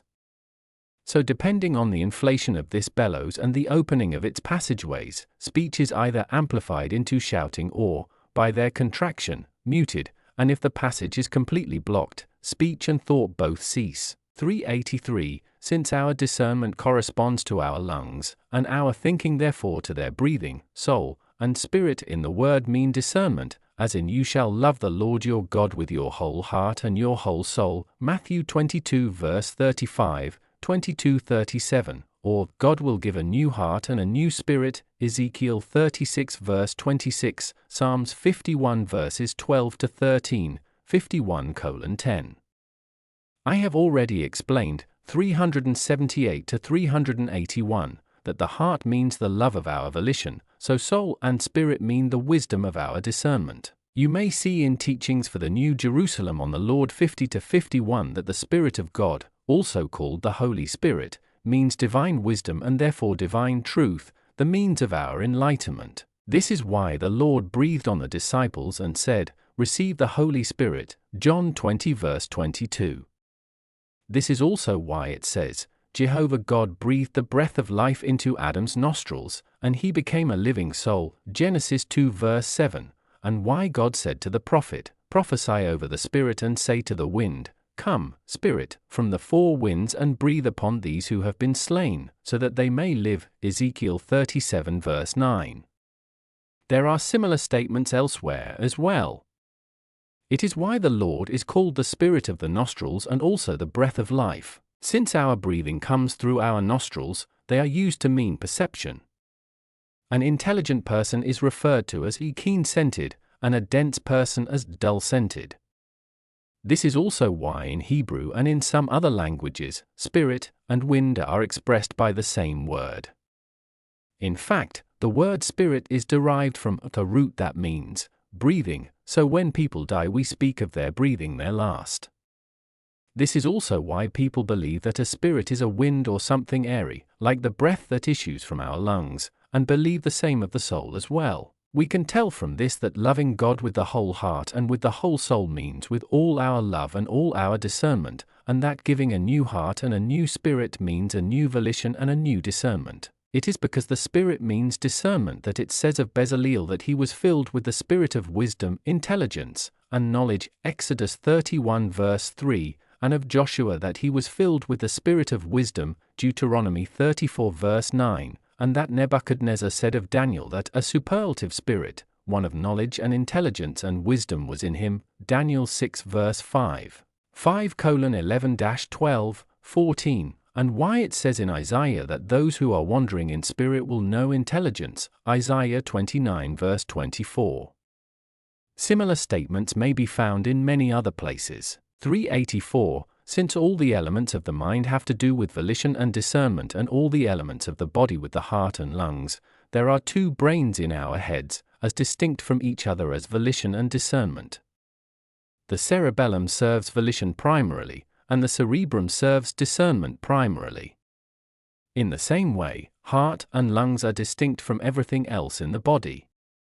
They are marked off by the diaphragm and enclosed in their own membrane, the pleura, forming the region of the body known as the chest. These two aspects are found united in other parts of the body, the ones called members, organs, and viscera, so they too occur in pairs, arms and hands, legs and feet, eyes, and nostrils, for example. Within the body there are the kidneys, the ureters, and the reproductive glands, and the viscera that are not paired are still divided between right and left.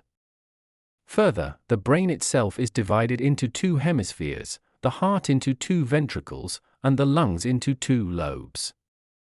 The right side has to do with the good that results from truth and the left to the truth that results from good, or in other words, the right refers to the good that love can do, which leads to the truth of wisdom, while the left refers to the truth of wisdom that results from the good that love can do. Since the union of what is good and what is true is reciprocal, and since they become a virtual single whole by virtue of that union, these pairs within us act together as a unit in our deeds, motions, and sensations. 385. 5. This relationship enables us to discover many secrets about our volition and discernment, and also about love and wisdom. There is little awareness in this world of the actual nature of volition and love, because we cannot love deliberately and intend from love the way we can apparently think deliberately. In the same way, we cannot deliberately control the motions of our hearts the way we can control the breathing of our lungs. Given, then, the ignorance in this world of the nature of volition and love, and our knowledge of the nature of our heart and lungs, since they are present to the examination of our eyesight and have been examined and described by anatomists, while volition and discernment are not present to the examination of our eyesight, once we know that they correspond and act in unison by means of that correspondence, we can discover many secret things about volition and love that otherwise we could not. We can discover things, for example, about the union of volition with discernment and the reciprocal union of discernment with volition, or about the union of love with wisdom and the reciprocal union of wisdom with love. We can discover how love branches off into feelings, how those feelings are associated with each other, and how they flow into our perceptions and thoughts, and ultimately, by means of correspondence, into our physical actions and sensations. These secrets, and many others, can be discovered and explained by examining the way the heart and the lungs are united, how the blood flows from the heart into the lungs and back from the lungs into the heart, and from there through the arteries into all the members, organs, and viscera of the body. 386. 6. Our mind is our spirit, and the spirit is a person, with the body being a covering through which the mind or spirit senses and acts in its world. It is hard for people to accept with any trust the notion that our mind is our spirit and that the spirit is a person if they have thought that the spirit is a wind and that the soul is something ethereal, like the breath breathed out from our lungs. They ask how the spirit can be a person when it is a spirit, or how the soul can be a person when it is a soul. They say the same about God because God is called a spirit. They have gathered these concepts of spirit and soul from the fact that in some languages there is only one word for spirit and wind, so when someone dies, they talk about the last breath or giving up the ghost, and that when someone has suffocated or fainted, life comes back when the spirit or life comes back into the lungs. Since this seems to be nothing but wind and air, they conclude on the basis of their eyes and their physical senses that after death our spirit or soul is not a person. Various theories have sprouted from this materialistic assessment of the spirit and the soul, resulting in the belief that we are not persons until Judgment Day comes, that until then we are in some undefined place waiting for the reunion with our bodies. This is discussed in supplements on the Last Judgment and the Spiritual World 32-38.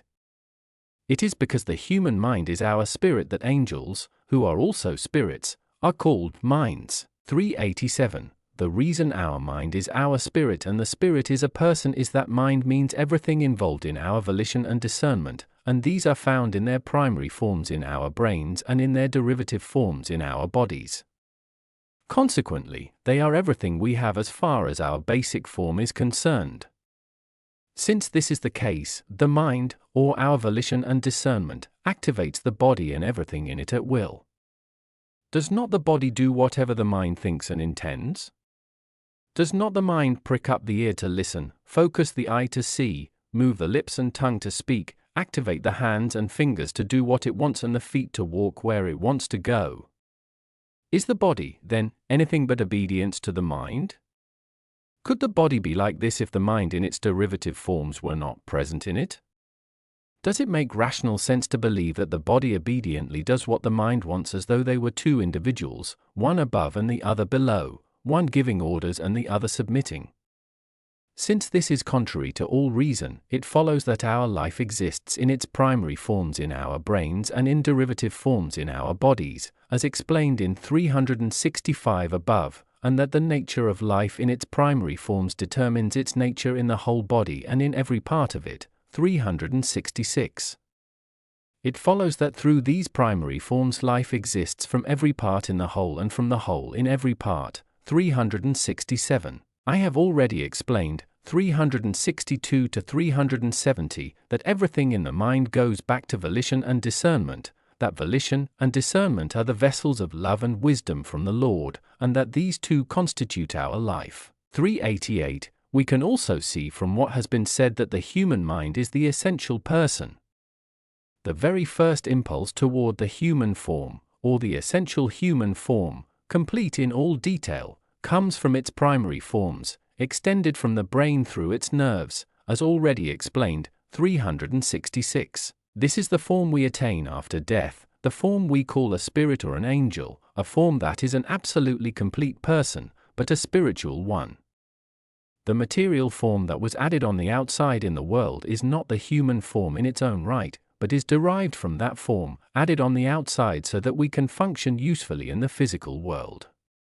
It also provides us with a stable vessel for our spiritual natures, a vessel drawn from the purer substances of this world, that we take with us, after death, in order to carry on and continue our lives. It is an item of angelic wisdom that the human mind, both in a general way and in every least detail, is in a constant effort toward the human form because God is human. 389. For a person to be a person, no part that occurs in a complete person can be lacking either from the head or from the body, since there is nothing there that does not belong to and constitute that form. It is actually the form of love and wisdom, which in its own right is divine. It contains all the specific forms of love and wisdom that are infinite in the divine human one but finite in his images, in us, in angels, and in spirits. If any part were missing that occurs in that person, then some specific corresponding form of love and wisdom would be missing, some form through which the Lord can be present with us from our core to our boundaries, providing for lives of service in the created world out of his divine love, through divine wisdom. 397. The union of the human spirit and body is accomplished through the correspondence of volition and discernment with the heart and the lungs, and disunion is caused by a lack of correspondence. It has not yet been realized that our mind, meaning our volition and discernment, is our spirit, and that the spirit is a person. It has also not yet been realized that our spirit has a pulse and breathing just as the body does. As a result, there has been no way to know that the pulse and breathing of the spirit within us flows into the pulse and breathing of our body and causes them. If our spirit enjoys a pulse and breathing just as our body does, it follows that there is the same kind of correspondence between the pulse and breathing of our spirit and the pulse and breathing of our body. The mind, as already noted, 386 to 389, is our spirit, so when the correspondence between these two activities ceases, there is a separation, death. Separation or death occurs when the body either by disease or by trauma reaches a state when it can no longer act in concert with its spirit. In this way, the correspondence ceases, and when the correspondence ceases, so does the union. This is not when the breathing alone stops, but when the heartbeat stops, since as long as the heart is working, love is still there with its vital warmth, maintaining life. We can see this in cases of fainting or suffocation as well as in the state of the fetus in the womb. In brief, our physical life depends on the fact that our physical pulse and breathing are responsive to the pulse and breathing of our spirit, and when this responsiveness ceases, physical life ceases and the spirit departs, to continue its life in the spiritual world. This life is so much like our life in the physical world that we do not realize we have died. Most people are in the spiritual world within 2 days after leaving their bodies. I have talked with some individuals after 2 days. 391. Proof that spirits have a pulse and breathing just as we earthly people do in our bodies can come only from spirits and angels themselves when someone is enabled to talk with them. This has been granted to me, so when I have asked them, they have told me that they're just as much people as we are in this world and that they too have bodies, but spiritual ones. They have told me that they too can feel their hearts beating in their chests and in the arteries in their wrists just the way we people in the physical world do. I have asked a good many about this, and they have all said the same thing. I have been enabled to learn from my own experience that the human spirit is breathing within the body.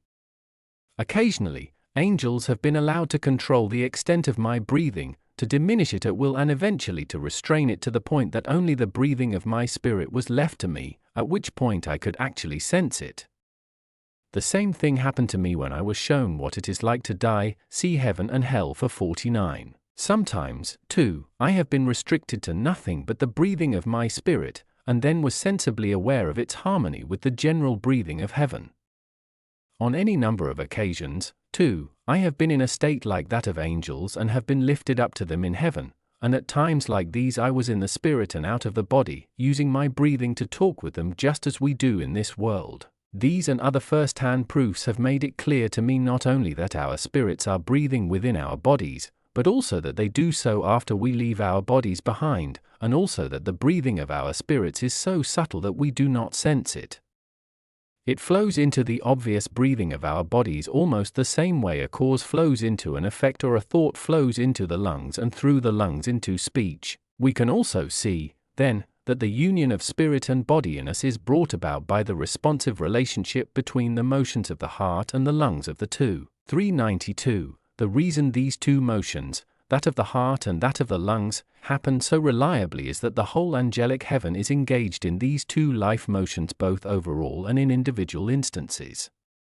The reason the whole angelic heaven is engaged in them is that the Lord is instilling them from the Son where He is and which comes from Him.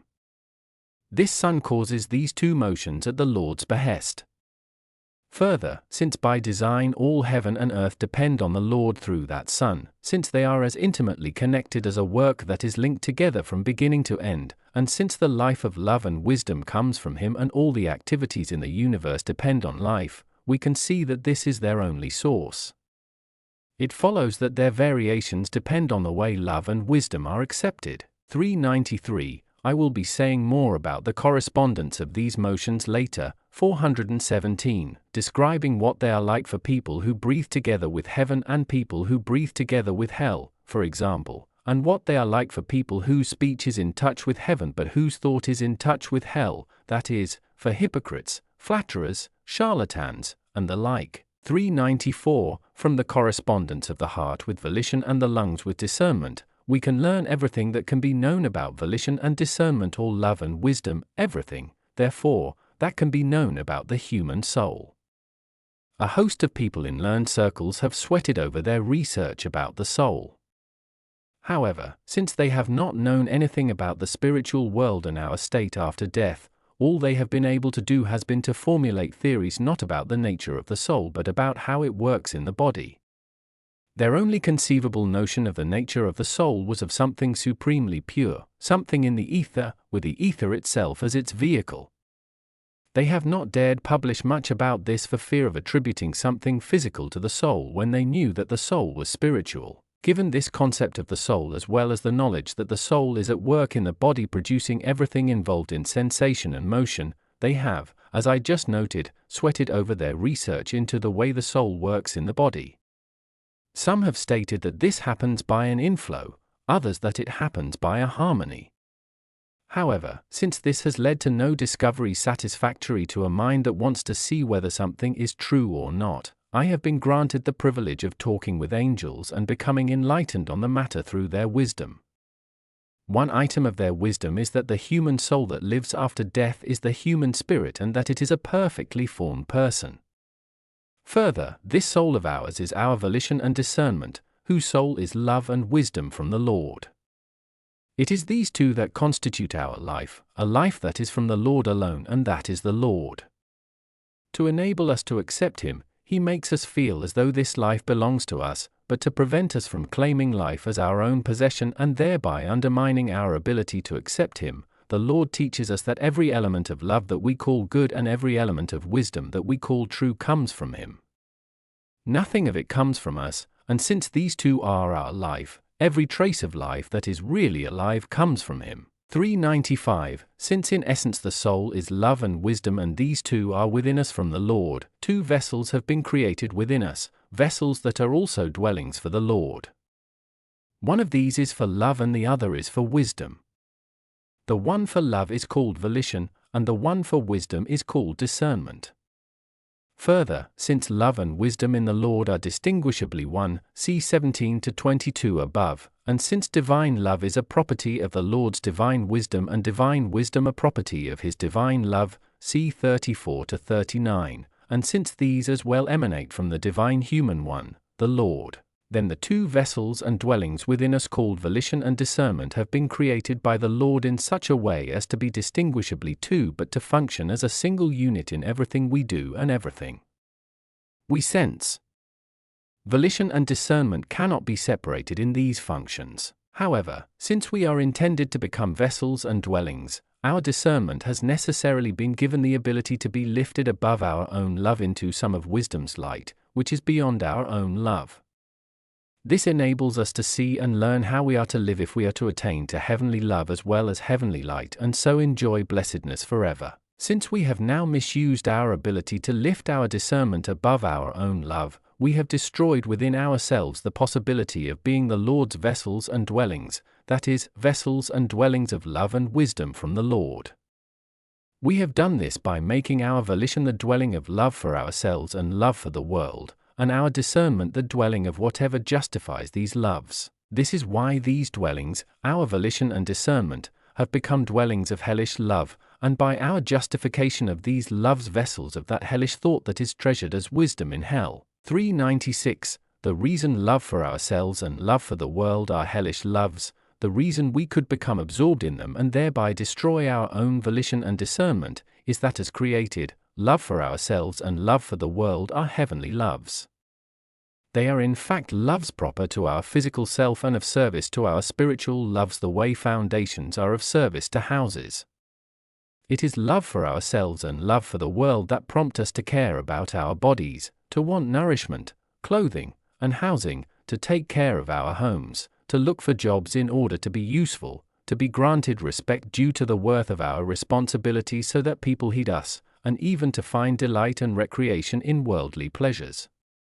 All of these activities, however, should be for the sake of usefulness. They bring us into a state of serving the Lord and the neighbor. In contrast, when there is no love for serving the Lord and the neighbor, when there is nothing but love for using the world to suit ourselves, then the love becomes hellish instead of heavenly. It makes us focus our minds and spirits on our self-image, which intrinsically is completely evil. 397. To make sure that we are not in heaven as to our discernment, which is possible, and in hell as to our volition, which would give us a mind divided against itself, after death any elements of discernment that transcend our own love are taken away. The result is that for everyone, volition and discernment eventually act in unison. For people in heaven, their volition loves what is good and their discernment thinks what is true. For people in hell, their volition loves what is evil and their discernment thinks what is false. The same holds true for us in this world when we are thinking from the Spirit. This happens when we are alone, though many people think differently during their physical lives, when they are not alone. The reason for this difference is that they lift their discernment above the self-concern of their volition, or the love of their spirit. I mention all this to show that volition and discernment are two distinguishable functions, still created to be one function, and that they are constrained to act in unison after death, if not before. 398. Now, love and wisdom, and therefore our volition and discernment, are that entity that we call the soul, and we need next to explain how the soul's impulses affect the body and make everything in it work.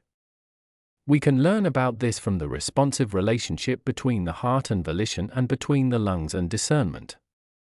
For these reasons, the following matters have been disclosed on the basis of that relationship. 1. Love, or volition, is our essential life. 2. Love or volition is constantly striving toward the human form and toward everything the human form comprises. 3. Unless it is married to wisdom or discernment, love or volition cannot accomplish anything through its human form. 4. Love or volition prepares a home or bridal chamber for its spouse to be wisdom or discernment. 5. Love or volition also prepares everything in its human form so that it can act in unison with wisdom or discernment. 6. After the wedding, the first union is with a desire for knowing, which gives rise to a desire for what is true. 7. The second union is with a desire for discerning, which gives rise to a sense of what is true. 8. The third union is with a desire to see what is true, which gives rise to thought. 9. Through these three unions, love or volition engages in its life of sensing and its life of acting.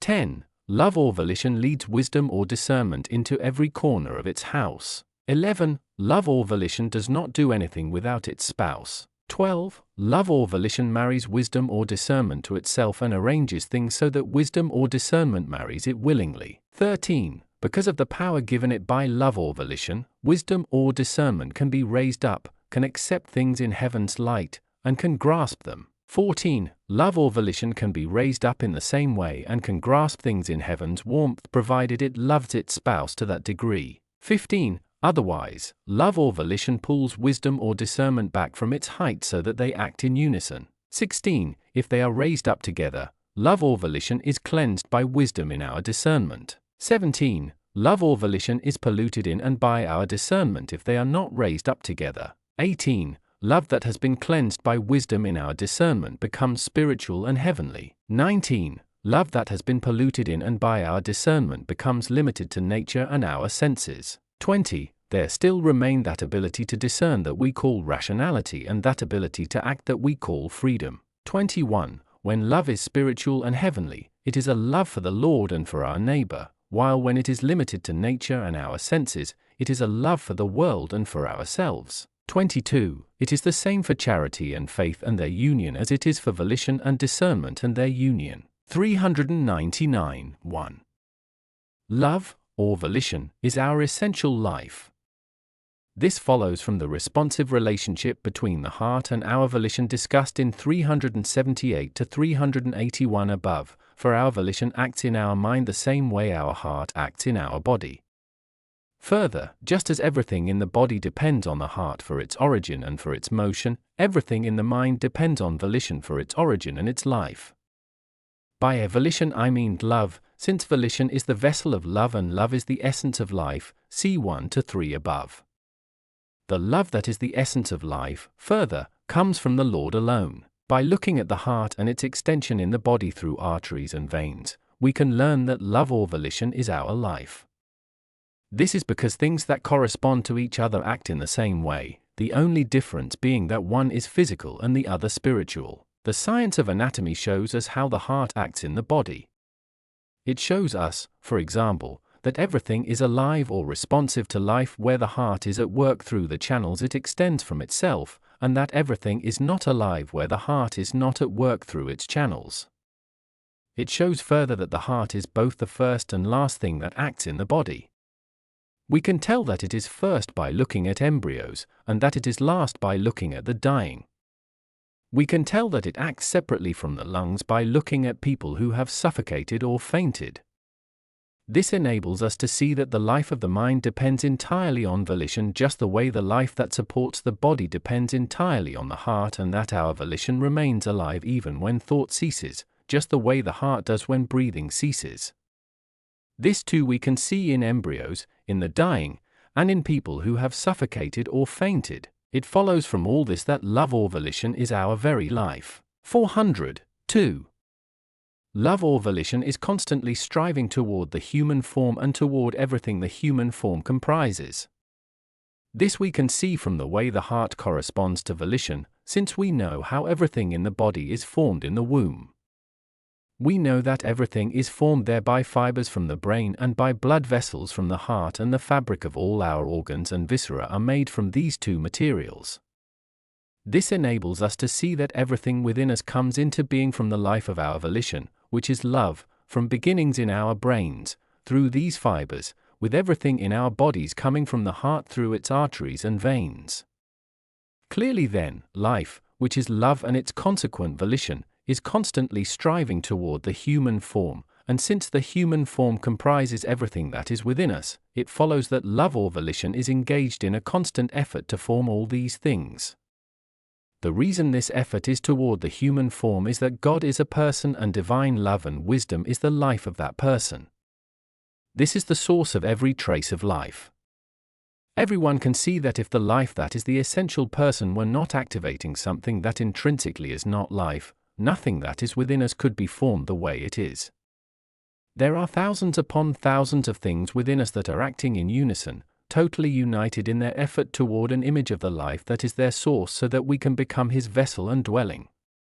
We can see from this that love, and from love, our volition, and from volition, our hearts, is constantly striving toward the human form. For 1:3.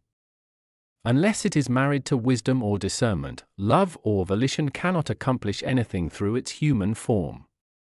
This too we can see from the way the heart corresponds to our volition. The human fetus is alive as to its heart but not as to its lungs. Blood is not yet flowing from the heart into the lungs and enabling them to breathe, but is flowing through an opening into the left ventricle of the heart. As a result, the fetus cannot yet move any part of its body, but rests bound, and it cannot sense anything, with its sensory organs closed. It is the same with the love or volition. The fetus is alive because of it, but in darkness. That is, it lacks sensation and action.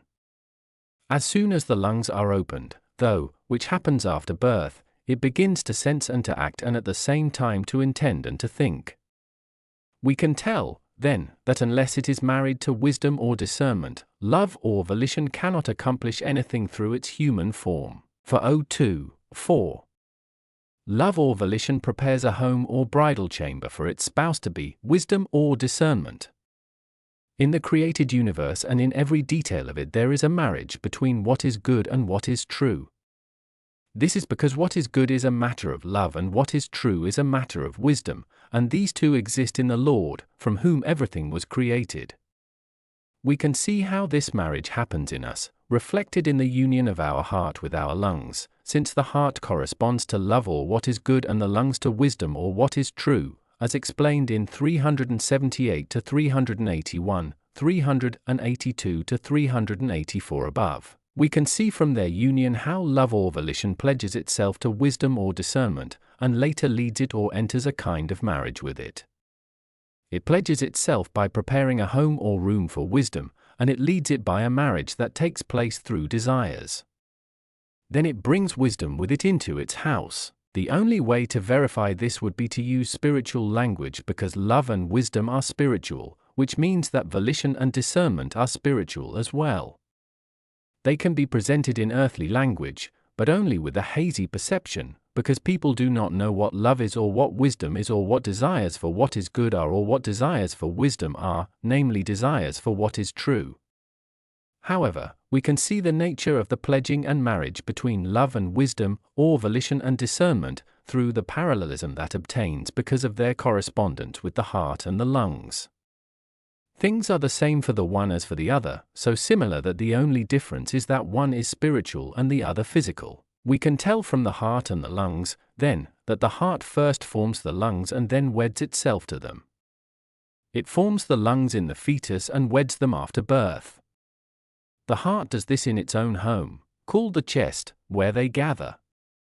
This is separated from the rest of the body through the membrane called the diaphragm and the envelope called the pleura. It is the same with love and wisdom, or with volition and discernment. 403:5. Love or volition also prepares everything in its human form so that it can act in unison with wisdom or discernment. I am talking about volition and discernment, but it needs to be absolutely clear that volition is the whole person. Actually, volition is found with discernment in primary forms in the brain and in derivative forms in the body, so, as explained in 365, 366, and 367 above, it is found in the whole body and in every part. We can tell from this that volition is the whole person in respect both to overall form and to the particular form of every part. We can tell also that discernment is its partner just as the lungs are the partner of the heart. People need to guard against entertaining any notion of volition as something apart from the human form. The two are the same. We can see from this not only how volition prepares a room for discernment but also how it prepares everything in its home, the whole body, so that it can act in unison with discernment. The preparation is like this.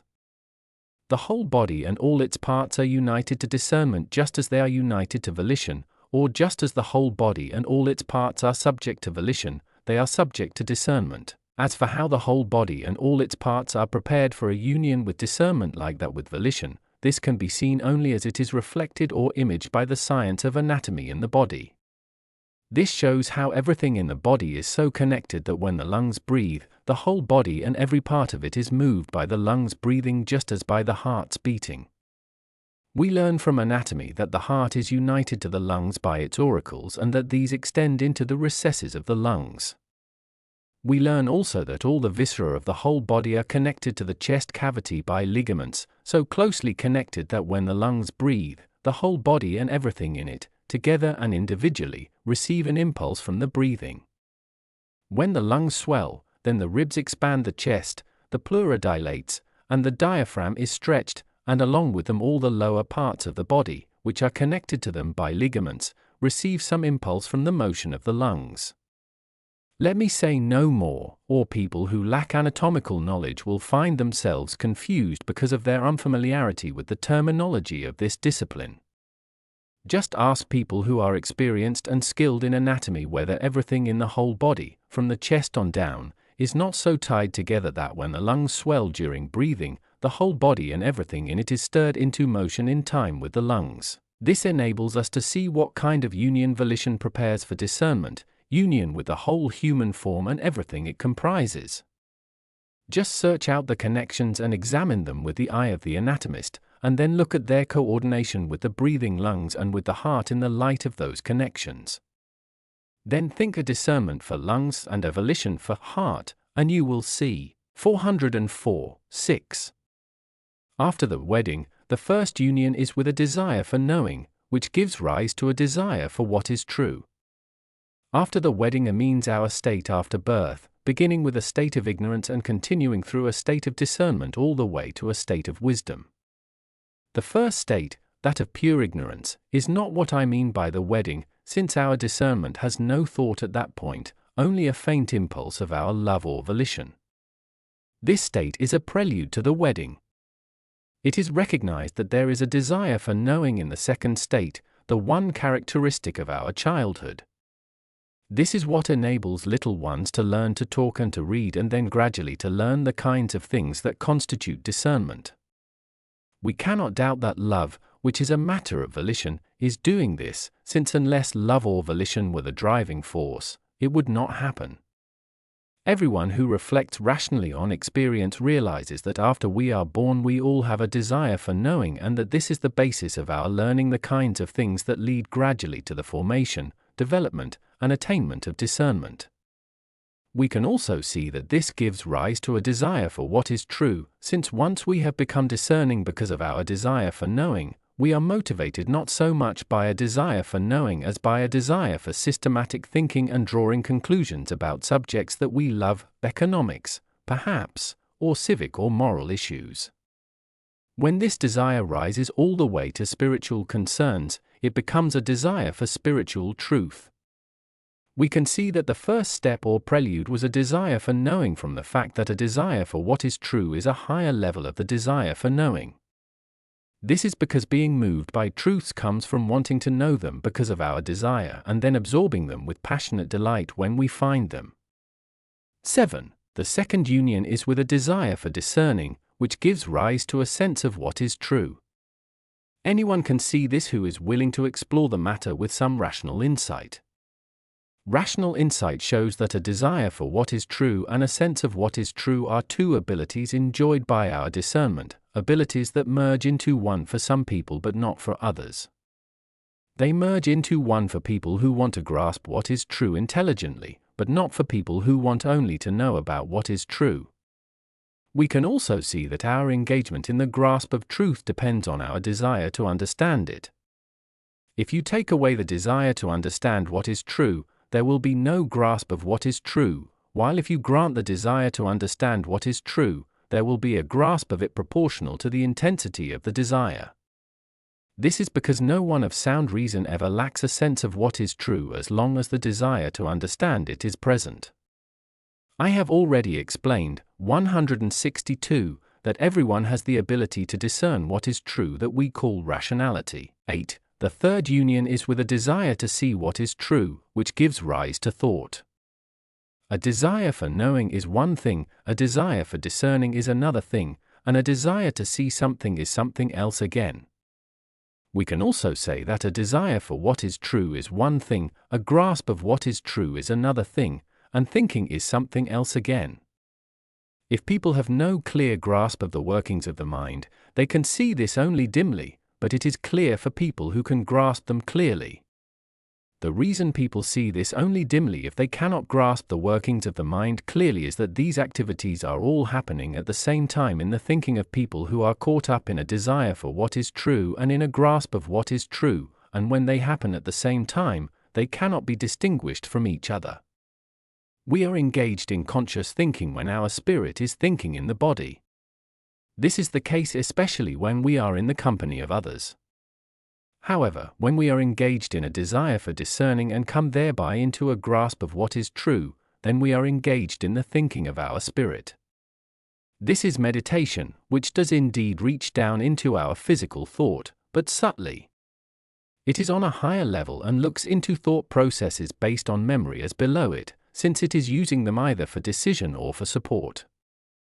The actual desire for what is true, though, is felt only as an impulse of our volition stemming from a kind of pleasure. This resides within reflection like its life, and draws little attention. We may conclude from all this that these three abilities, the desire for what is true, the grasp of what is true, and thought, follow in sequence from love and are nowhere manifest but in our discernment. When love enters discernment, which happens when the union is realized, then it first gives rise to the desire for what is true, then to the desire to understand what it knows, and finally to a desire to see in physical thought whatever it understands. Thinking is actually nothing but an inner sight. Thinking does happen first because it is a function of our earthly mind, but when it comes to thinking on the basis of a grasp of what is true because of a desire for what is true, that happens last. That kind of thinking is the thinking of wisdom, while the other is thinking on the basis of memory, using the sight of our earthly mind. All the workings of love or volition outside our discernment are based not on desires for what is true but on desires for what is good. For 05, granted, rational people can understand that these three follow sequentially in our discernment from the love that belongs to our volition, but they still cannot see it clearly enough to believe it with confidence. However, since by virtue of correspondence the love proper to volition acts in concert with the heart and the wisdom proper to discernment acts in concert with the lungs, as already explained, there is no better way to see and show what I have just said about the desire for what is true, the grasp of what is true, and thinking, see 404 above, than by looking at the lungs and their construction, so I need to describe this briefly. After birth, the heart sends blood into the lungs from its right ventricle, and once it has passed through, it sends it into its left ventricle. This is what opens the lungs. The heart does this by means of the pulmonary arteries and veins. The lungs have bronchia that branch off and ultimately turn into the little sacs where the lungs admit air and thereby breathe.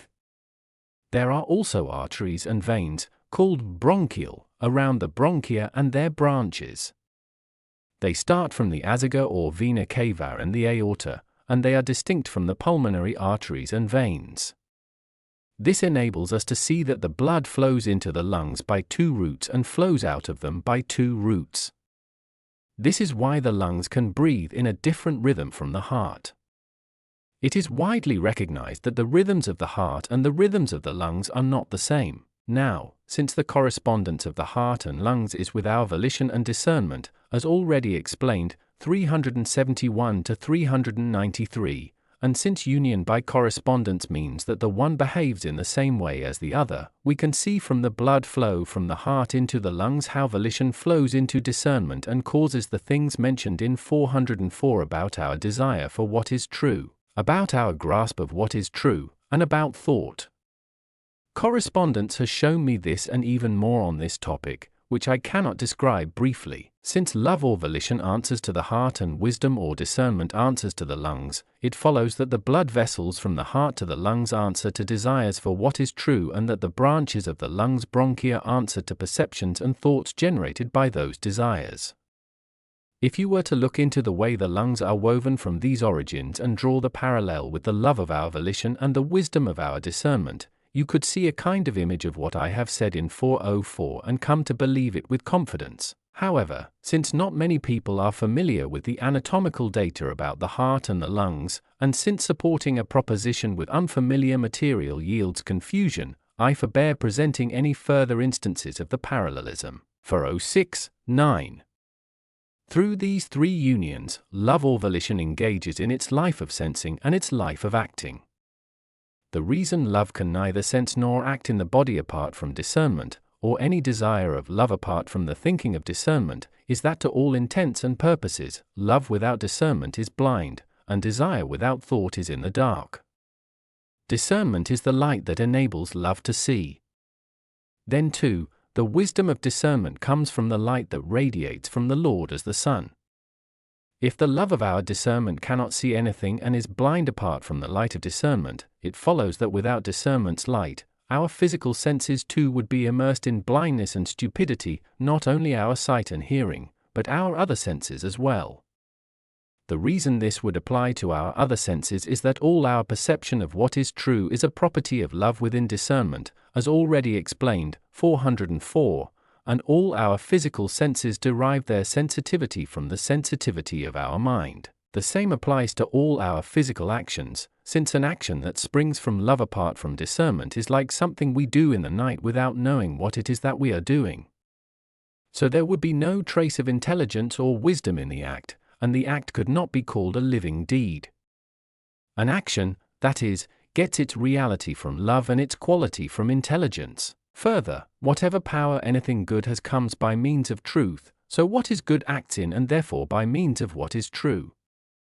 What is good is a matter of love and what is true is a matter of discernment. We may then conclude that it is through the three unions discussed in 404 that love or volition engages in its life of sensing and its life of acting. For 07, we can find striking support for this in the union of the heart with the lungs, since it is in the nature of the volition heart and discernment lungs correspondence that the heart acts with the lungs on the physical level the way volition acts with discernment on the spiritual level.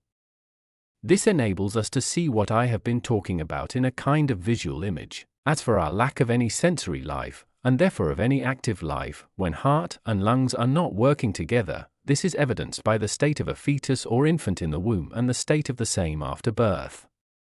As long as the individual is a fetus or is in the womb, the lungs are closed. As a result, the individual has no sensation or action. The sense organs are closed, the hands are restrained, and so are the feet. After birth, though, the lungs are opened, and as they are opened we sense and act. The lungs are opened by blood that flows in from the heart. We can also see from people who have fainted that if the heart and the lungs are not working together we are deprived of both sensory and active life. When people have fainted, only the heart is working, not the lungs, breathing has been taken away.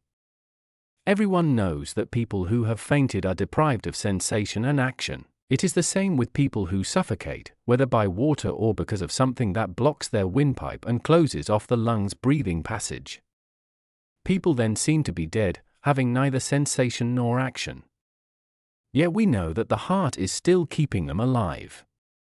They in fact return to both sensory and active life as soon as the blockages of the lungs are removed. In the meantime, blood has been making its circuit through the lungs, but only through the pulmonary arteries and veins, not through the bronchial arteries and veins, and these latter give us the ability to breathe. It is the same with the inflow of love into discernment. For 08:10, love or volition leads wisdom or discernment into every corner of its house. By the house of love or volition, I mean the whole person, everything that goes to make up our minds, and since these things correspond to everything in our bodies, as already explained, 374 to 377, the house also means the whole, physical, person, everything that goes to make up our bodies, which we refer to as members, organs, and viscera. What has already been presented shows that the lungs are brought into these latter just the way discernment is brought into all the functions of the mind. See, for example, 402, love or volition prepares a home or bridal chamber for its spouse to be, wisdom or discernment, and for 03, love or volition also prepares everything in its human form or house so that it can act in unison with wisdom or discernment. We can see from what it says there that the whole body and everything in it is connected by extensions from the ribs, the vertebrae, the sternum, the diaphragm, the peritoneum that is suspended from them, and the ligaments, so closely connected that when the lungs are breathing, all the organs are impelled and carried along in a similar rhythmic movement. Anatomy shows us that this respiratory rhythm penetrates right into the viscera, even to their deepest recesses, since the ligaments already mentioned are connected to the coverings of the viscera, and the coverings reach into the deepest recesses through their extensions just the way the arteries and veins do through their branches. We may conclude, then, that the lungs breathing is completely united to the heart in the whole body and in all its parts. To make this union complete in all respects, the heart itself is involved in the respiratory motion. It rests in the lung cavity and is connected to it by its auricles, and it rests on the diaphragm, so that its arteries are also involved in the respiratory movement.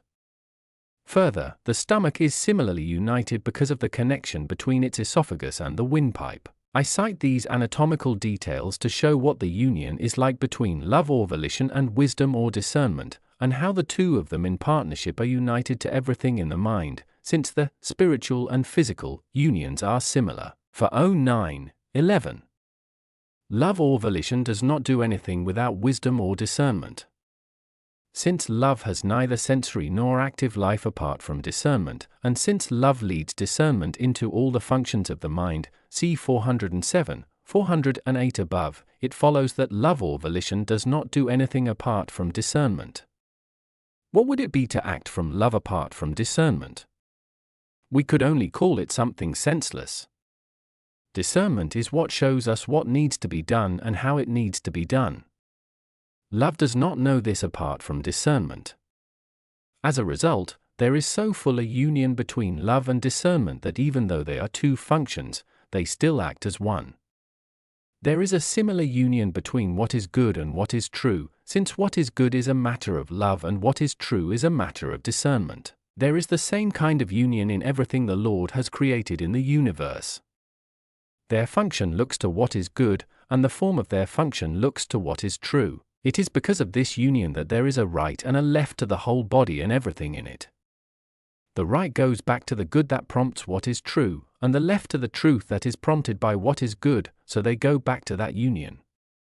This is why there are pairs in us, two brains, the cerebrum and the cerebellum, two hemispheres of the cerebrum, two ventricles of the heart, two lobes of the lungs, two eyes, ears, nostrils, arms, hands, legs, feet, kidneys, reproductive glands, and so on, and where there are not separate pairs, there is still a right side and a left side.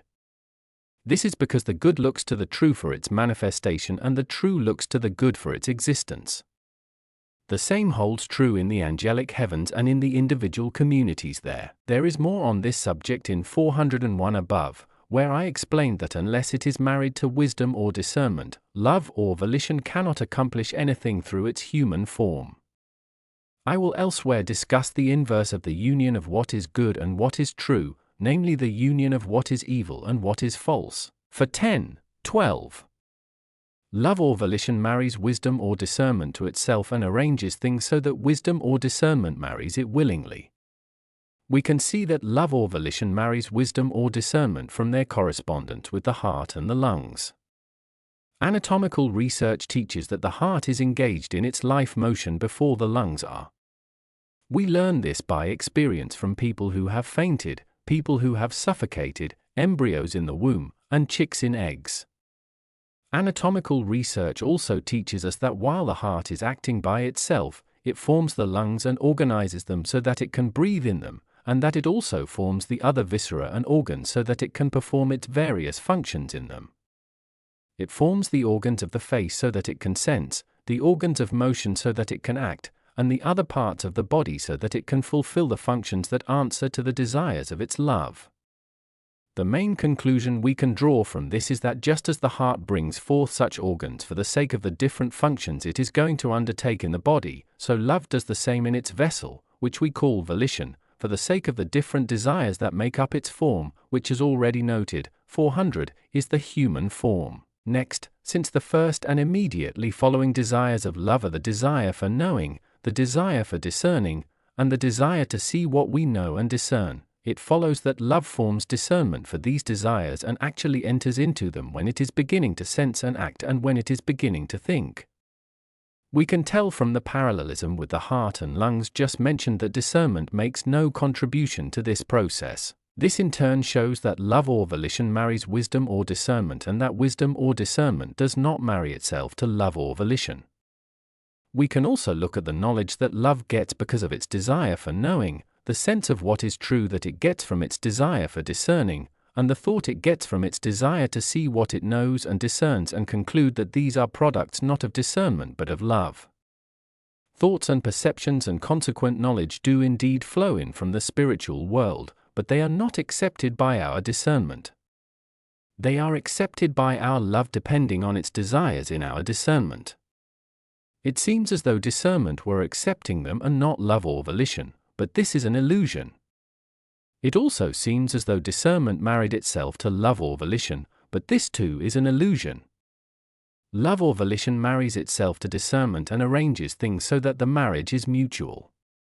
The reason it is mutual lies in the marriage of love with it, so the union seems to be mutual because of the life and consequent power of love. The same holds true for the marriage of what is good and what is true, since the good is a matter of love and the true is a matter of discernment. The good does everything. It accepts the true into its house and marries it to the extent that it is in harmony. The good can accept truths that are not in harmony, but it does this out of its desire for knowing, understanding, and thinking before it has settled on the functions that constitute its goals and are called its virtues. The reciprocal union, the union of what is true with what is good, is actually non-existent. The reciprocity of the union comes from the life of what is good. This is why the Lord looks at everyone, at us, at spirits, and at angels, in regard to our love or good. No one is seen in terms of discernment or of what is true apart from love or what is good. Our life is our love, as already explained, 1-3, and we have life insofar as we have lifted up our desires by means of truths, that is, to the extent that we have completed our desires by means of wisdom, since the desires of our love are lifted up and completed by means of truths and therefore by means of wisdom. Then love acts in unison with wisdom just as though it were acting out of wisdom. It is acting out of itself, though, and through wisdom as its form. That form derives nothing whatever from our discernment. It derives everything from some specific instance of love that we call a desire. For 11, love calls good everything it has that supports it, and it calls true whatever things it has that serve as means to that good. Since they are means, they are loved and become objects of love's desires, and in this way they become formed desires. Consequently, truth is simply the form of love's desires.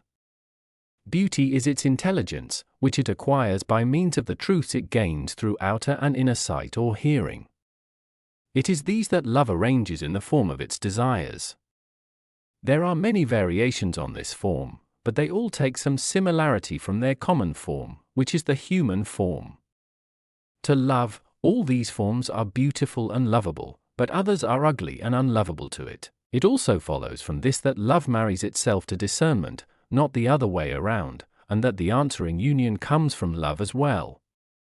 This is what it means to say that love or volition arranges things so that wisdom or discernment marries it willingly. For 12, we can see and confirm what I have been talking about in a kind of image in the way the heart answers to love and the lungs to discernment as already described, 371-393, since if the heart answers to love, then its limited forms, its arteries and veins, answer to desires, with the ones in the lungs answering to desires for what is true.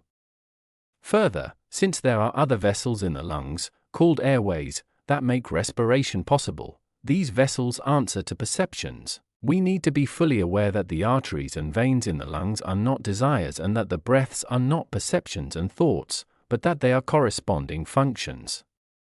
They are actually responsive or synchronized. It is the same for the heart and the lungs. They are not love and discernment, but are corresponding functions, and since they are corresponding functions, we can see one in the other. Anyone who knows the whole structure of the lungs from anatomy and makes a careful comparison with discernment can see quite clearly that discernment does nothing on its own. It neither senses nor thinks on its own, but does everything because of desires proper to love. The ones in discernment are called the desire already described for knowing, understanding, and seeing what is true. All the different states of the lungs depend on blood from the heart and from the vena cava and aorta, while the breathing that takes place in the bronchial tube occurs in keeping with their state, since breathing stops when the inflow of blood stops. I could disclose a great deal more by comparing the structure of the lungs to the discernment that it answers to, but since not many people are familiar with the science of anatomy, and since it beclouds a subject to explain or support it by unfamiliar examples, I may not say more about this. I am wholly convinced by what I know about the structure of the lungs that love marries itself to discernment by means of its desire, and that discernment does not marry itself to any desire of love. Rather, it is married willingly by love so that love may have a sensory and active life. At all costs, we must realize that we have two forms of breathing, one of the spirit and one of the body. The breathing of the spirit depends on the fibers that come from the brain, and the breathing of the body depends on the blood vessels that come from the heart and from the vena cava and aorta. Clearly, too, it is thought that gives rise to breathing, and it is love's desire that gives rise to thought, since thought without desire is exactly like breathing without a heart, impossible. We can therefore see that love's desire marries itself to discernment's thought, as just stated.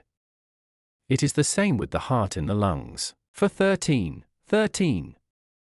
Because of the power given it by love, wisdom or discernment can be raised up, can accept things in heaven's light, and can grasp them. I have already and often stated that we can grasp hidden treasures of wisdom when we hear them. This ability of ours is what we call rationality, and it is ours from creation. This ability to see into things deeply and to form conclusions about what is fair and just, about what is good and true, is what distinguishes us from animals. It is also what I mean by the statement that discernment can be raised up, can accept things in heaven's light, and can grasp them. We can also see a kind of image of this fact in the lungs, since the lungs correspond to our discernment. Looking at the lungs, we see that their substance comprises little chambers. These consist of the extensions of the bronchia all the way into the tiny sacs where the air is taken in when we breathe. Our thoughts act in unison with them because of their correspondence. It is characteristic of the substance of these little sacs that it has two ways of expanding and contracting, one in unison with the heart and the other almost independent of the heart. Its unison with the heart is because of the pulmonary arteries and veins, which come directly from the heart. Its virtual independence is because of the bronchial arteries and veins, which come from the vena cava and aorta, vessels external to the heart. This happens in the lungs because our discernment can be raised above its own love, which answers to the heart, and accept light from heaven. Even so, when our discernment is raised above its own love, it does not leave it completely behind. It takes along some of it, which we can call a desire for knowing and discerning for the sake of promotion, praise, or profit in this world. Some trace of this clings to each love like a coating. This gives the love a superficial glow, but for wise people, there is an actual translucence. I cite these facts about the lungs to show that our discernment can be raised up and accept and grasp things in heaven's light. There is in fact a complete correspondence. To see from correspondence is to see the lungs reflected in our discernment and our discernment reflected in our lungs, and to find assurance in each at the same time. For 14. Love or volition can be raised up in the same way and can grasp things in heaven's warmth provided it loves its spouse, wisdom, to that degree. I have explained in the preceding section, and often enough before that, that our discernment can be raised into heaven's light and gather in wisdom from it. I have also frequently noted that our love or volition can be raised up as well if it loves the things that are found in heaven's light, things that involve wisdom. However, our love or volition is not raised up by any concern for promotion, praise, or profit, but by a love of service, that is, not for our own sake but for the sake of our neighbor. Since this love is granted us only from heaven by the Lord, and since the Lord gives it to us when we abstain from evils as sins, this is how our love or volition can be lifted up as well, otherwise it cannot happen. Love or volition, though, is raised into heaven's warmth, while discernment is raised into heaven's light. If they are both raised up, a marriage takes place there that we call the heavenly marriage, because it is a marriage of wisdom and heavenly love. This is why I said that love is raised as well if it loves wisdom, its spouse, to that degree. A love for our neighbor that comes from the Lord is a love for wisdom, or the human mind's real love. The same thing is true of light and warmth in the world. There is light without warmth, and there is light with warmth, without warmth in winter and with warmth in summer. When there is light with warmth, then everything blooms. The light in us that answers to winter light is wisdom apart from its love, and the light in us that answers to summer light is wisdom together with its love. For 15, we can observe this union and separation of wisdom and love virtually imaged in the way the lungs are connected to the heart. The heart can be connected with the clustered little bronchial bladders by blood that comes directly from itself, and also by blood that comes not from itself but from the vena cava and aorta. This makes it possible for our physical breathing to be independent of our spiritual breathing, though if the blood is coming only from the heart, the two forms of breathing cannot be separated. Next, since our thoughts act in unison with our breathing because of their correspondence, we can also see from the double nature of the lungs' breathing that we can think one way and speak and act out our thoughts one way when we are with other people, while when we are by ourselves, that is, when we have no fear of damage to our reputation, we think another way and speak and act out our thoughts another way. Then we can both think and say things against God, the neighbor, the spiritual values of the church, and moral and civic values. We can act against these as well by deeds of theft, revenge, blasphemy, and adultery. All the while, when we are in public where we risk loss of reputation, we can talk, preach, and behave exactly as though we were spiritual, moral, and civic individuals. We can tell from this that love or volition, like discernment, can be lifted up so as to receive things proper to the warmth or love of heaven, provided only that it loves wisdom to that degree, while if it does not love it, they can part company. For 16, 15. Otherwise, love or volition pulls wisdom or discernment back from its height so that they act in unison. There is earthly love and there is spiritual love. When we are engaged in earthly love and spiritual love together, then we are rational people. When we are engaged solely in earthly love, though, we can think just as rationally as spiritual people, but we are not really rational individuals. We do lift our discernment up into heaven's light, into wisdom, but the matters of wisdom or heaven's light are not objects of our love. It is our love that is making this happen, but behind it is a desire for respect, praise, and profit. However, once we realize that we are not getting any benefit from this elevation, as we do realize when we are thinking to ourselves on the basis of our earthly love, then we have no love for matters of heaven's light or wisdom. So our love then pulls our discernment down from its height so that the two will act in unison. For example, when our discernment is filled with wisdom because it has been lifted up, then our love sees what justice, honesty, and chastity are, even what real love is. Earthly love can see this because of its ability to understand and ponder things in heaven's light.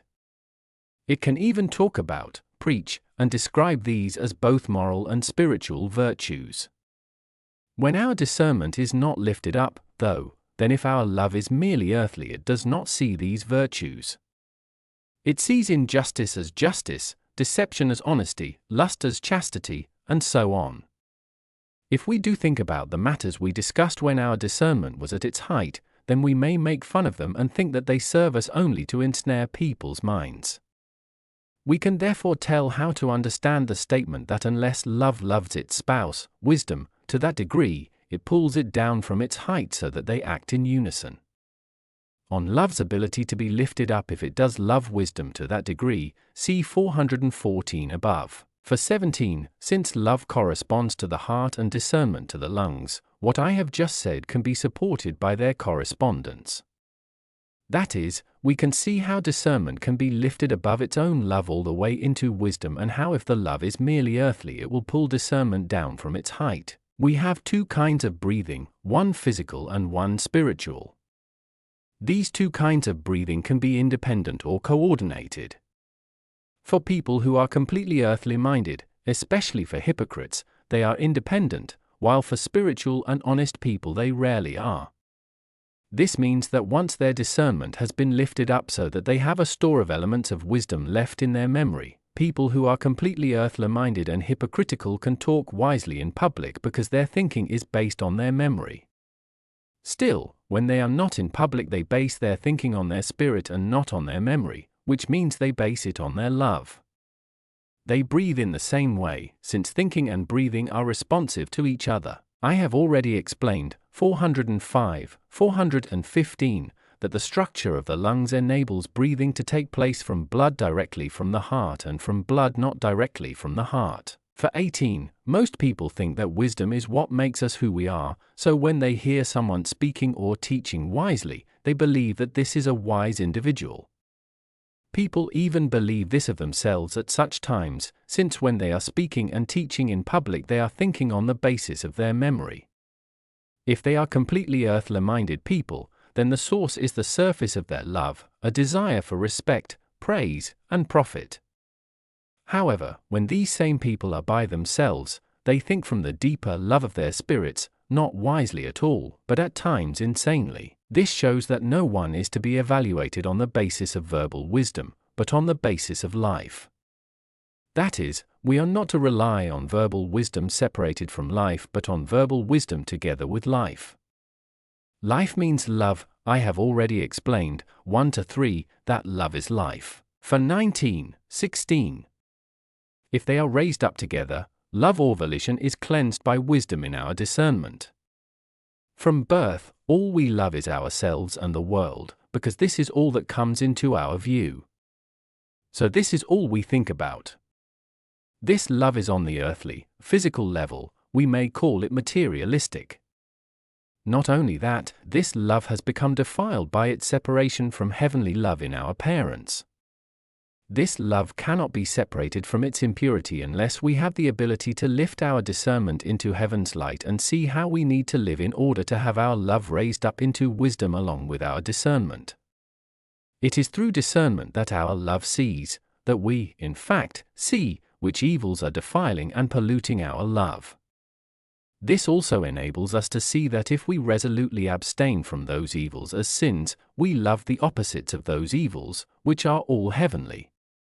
We also see the means by which we can resolutely abstain from those evils as sins.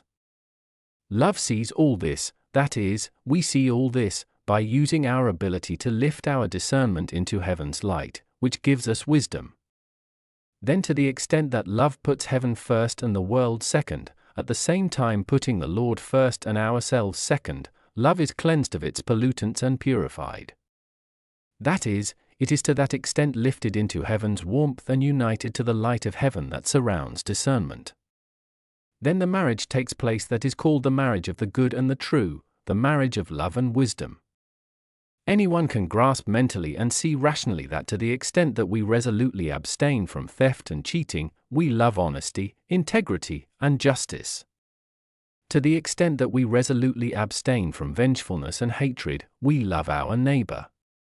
To the extent that we resolutely abstain from adultery, we love chastity, and so on. However, hardly anyone knows what is heavenly and divine about honesty, integrity, justice, love for our neighbor, chastity, and the other desires of heavenly love until their opposites have been removed.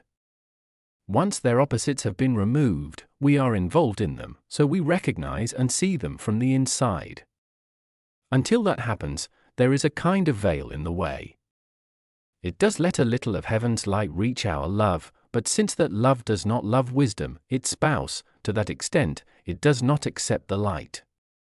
It actually criticizes it severely and finds fault with it when it comes back down from its height, though the light is still attractive to it because wisdom in our discernment can be a tool that helps gain us respect, praise, and profit.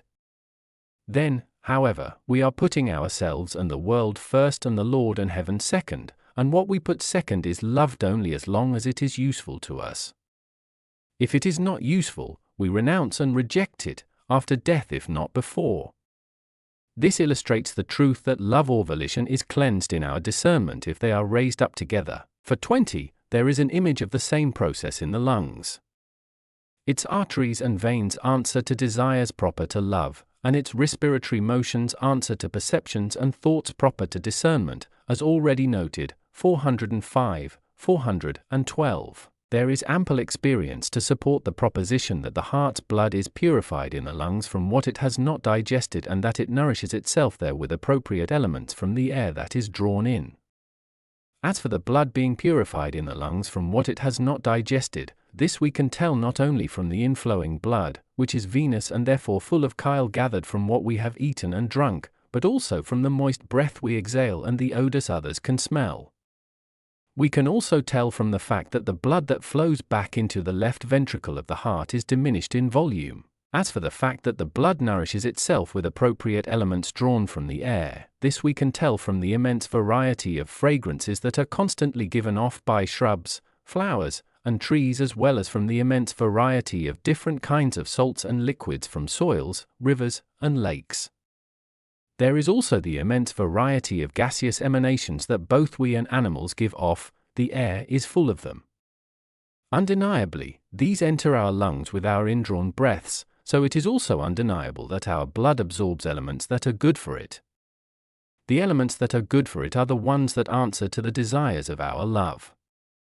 This is why in the tiny sacs at the center of our lungs there are so many little veins with minute pores that take these substances in.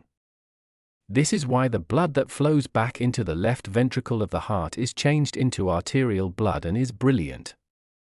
All this shows that the blood is purifying itself from unsuitable elements and nourishing itself with suitable ones. Until now, it has not been recognized that the blood purifies and nourishes itself in the lungs in a way that answers to the desires of our own nature, but this is common knowledge in the spiritual world.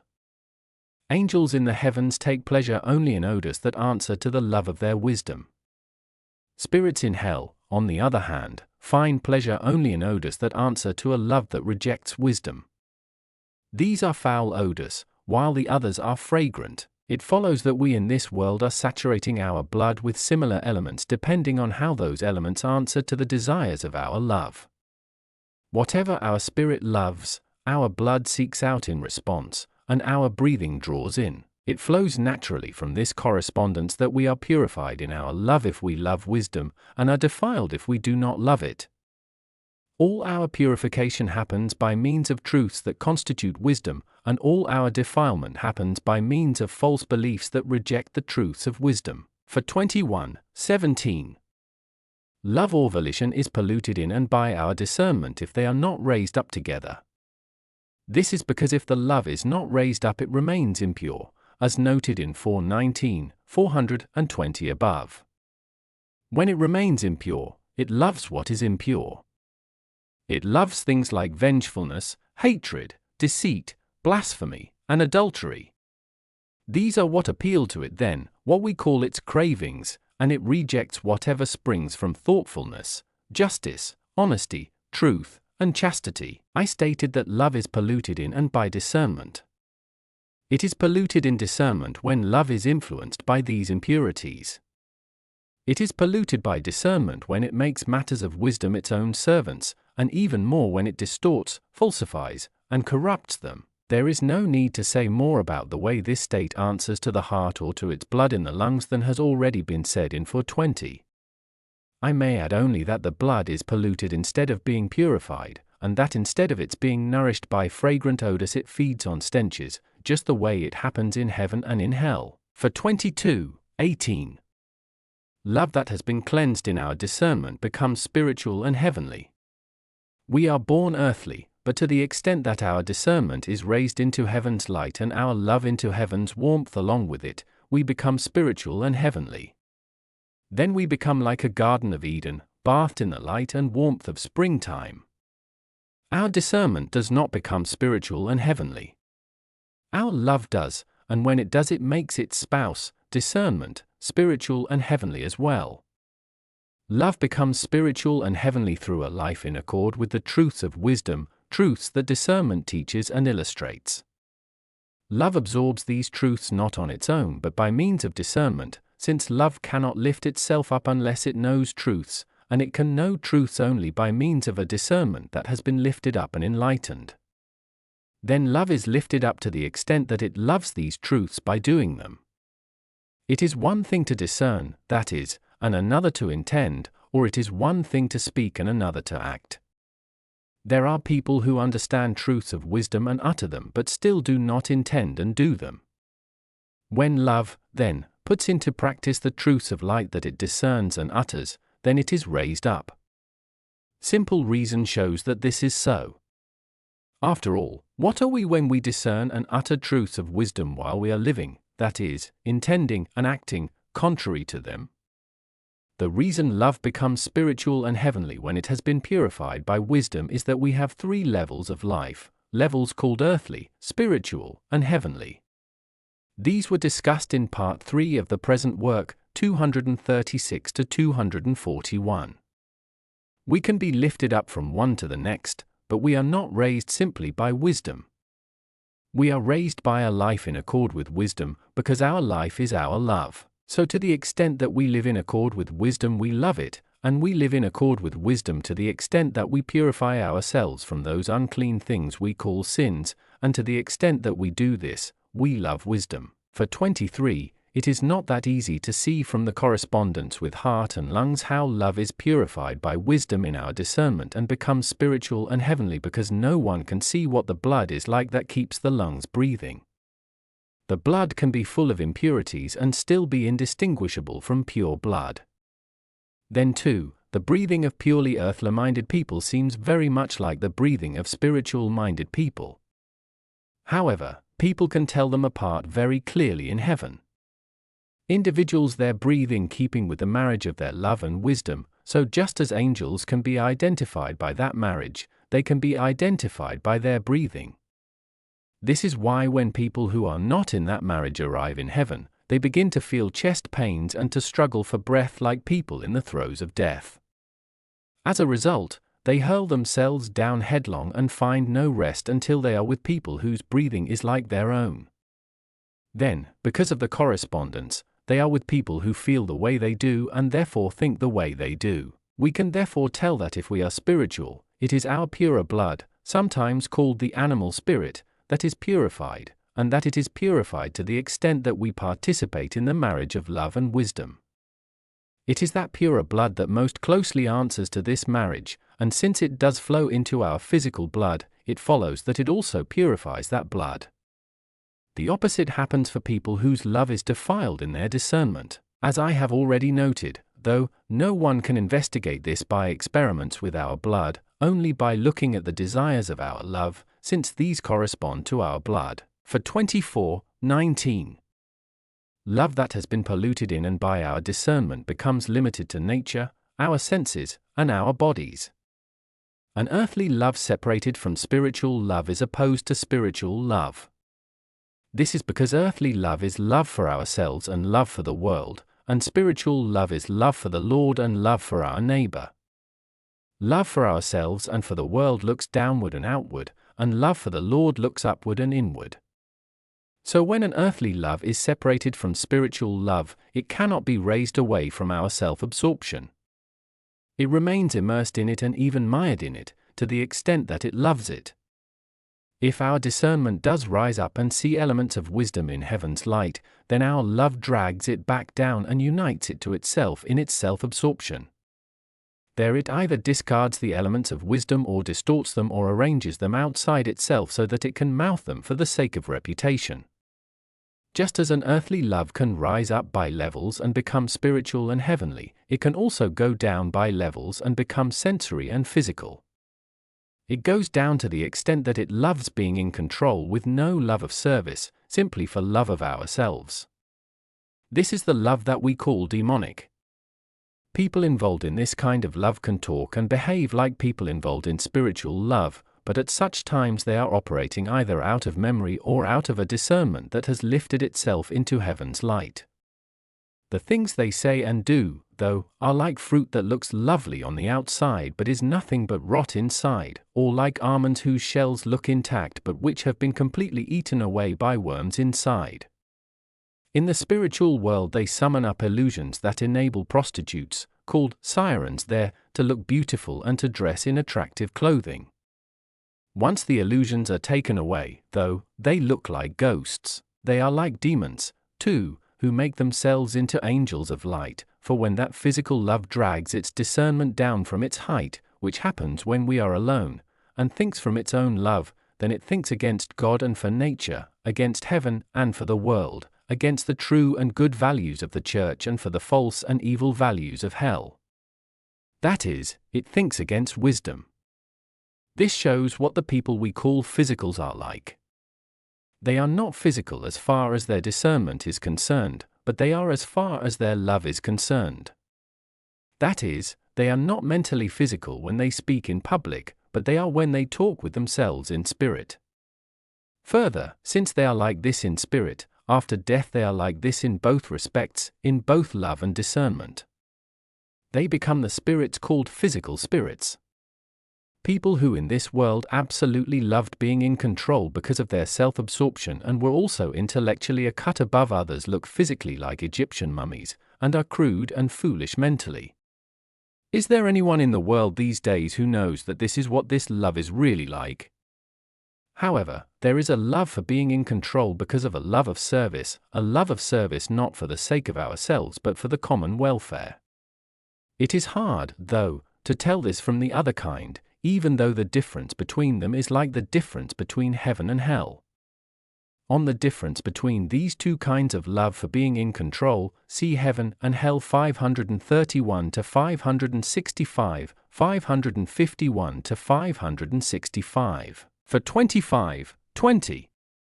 There still remain that ability to discern that we call rationality and that ability to act that we call freedom. I have discussed these two abilities of ours already in 264 to 267. The reason we have these two abilities is so that we can become spiritual instead of earthly, which is being reborn. I have already explained, 422 to 423, that it is our love that becomes spiritual and that is reborn, and the only way it can become spiritual or be reborn is by using discernment to learn what is evil and what is good and what is therefore true and what is false. Once it knows this, it can choose either one or the other. If it chooses what is good, then it can use discernment to learn about the means by which it can reach what is good. We are provided with all the means we need to reach what is good. Knowing and discerning these means depends on our rationality, while intending and acting depend on our freedom, freedom being our own intent to know, to discern, and to think about these matters. People do not know about these abilities called rationality and freedom if they believe, as the Church has taught, that spiritual and theological matters transcend understanding and are therefore to be believed without being understood. All they can do is deny the existence of the ability called rationality. Further, if people believe that we cannot do good on our own, as the Church has taught, and that therefore we do not need to do anything good voluntarily for the sake of our salvation, they cannot help denying the existence of our other ability because of their religious principles. After death, therefore, people who have convinced themselves of these beliefs lose both abilities because of their beliefs. They might have been in heavenly freedom, but they are in hellish freedom instead. They might have enjoyed angelic wisdom because of their rationality, but instead they are immersed in the insanity of hell. Strange as it may seem, they still recognize the gift of these two abilities in their evil behavior and their false thinking, not realizing that the freedom of doing evil is slavery and the rationality of thinking falsely is senseless. However, we need to be quite clear about the fact that neither of these abilities, neither freedom nor rationality, is really ours. They are the Lord's gifts to us, and we are not to claim them as our own. They cannot really belong to us, they are constantly being given to us by the Lord. Still, they are never taken from us because we cannot be saved without them. Without them, that is, we cannot be reborn, as already noted, 264. This is why the Church teaches that we cannot think what is true on our own or do what is good on our own. However, since our whole perception is that we do think what is true on our own, and that we do what is good on our own, the idea that we only seem to think what is true on our own and only seem to do what is good on our own is clearly something we need to believe. If we do not believe this, then we neither think what is true nor do what is good, and we therefore have no religion whatever. Either that, or we think what is true as well as do what is good with our own strength, which is claiming for ourselves what belongs to divinity. On our need to think what is true and do what is good in apparent independence, see teachings about life for the New Jerusalem from beginning to end. For 26:21. When love is spiritual and heavenly, it is a love for our neighbor and for the Lord, while when it is limited to nature and our senses, it is a love for the world and for ourselves. Love for our neighbor means a love for acts of service, and love for the Lord means a love for doing such acts, as already noted, 237. The reason these loves are spiritual and heavenly is that loving acts of service and doing them because we love to is divorced from any concern for our own image. That is, when we love acts of service spiritually, we are not focused on ourselves but on others outside ourselves, others for whom we are doing something good. Love for ourselves and for the world are the opposites of these loves because they focus our attention on doing acts of service not for the sake of others but for our own sake. When we do this, we are turning the divine design upside down, putting ourselves in the Lord's place and the world in heaven's place. This means we are looking away from the Lord and heaven, and looking away from them is looking toward hell. There is more about these loves, though, in 424 above. Still, we do not have the same kind of feeling and sense of love for doing what is useful for its own sake that we have for doing what is useful for our own sake. This also means that when we are doing something useful we do not know whether we are doing it for its own sake or for our own sake. We might know, though, that we do what is useful for its own sake to the extent that we abstain from evils because to the extent that we do, the source of our acts of service is not ourselves but the Lord.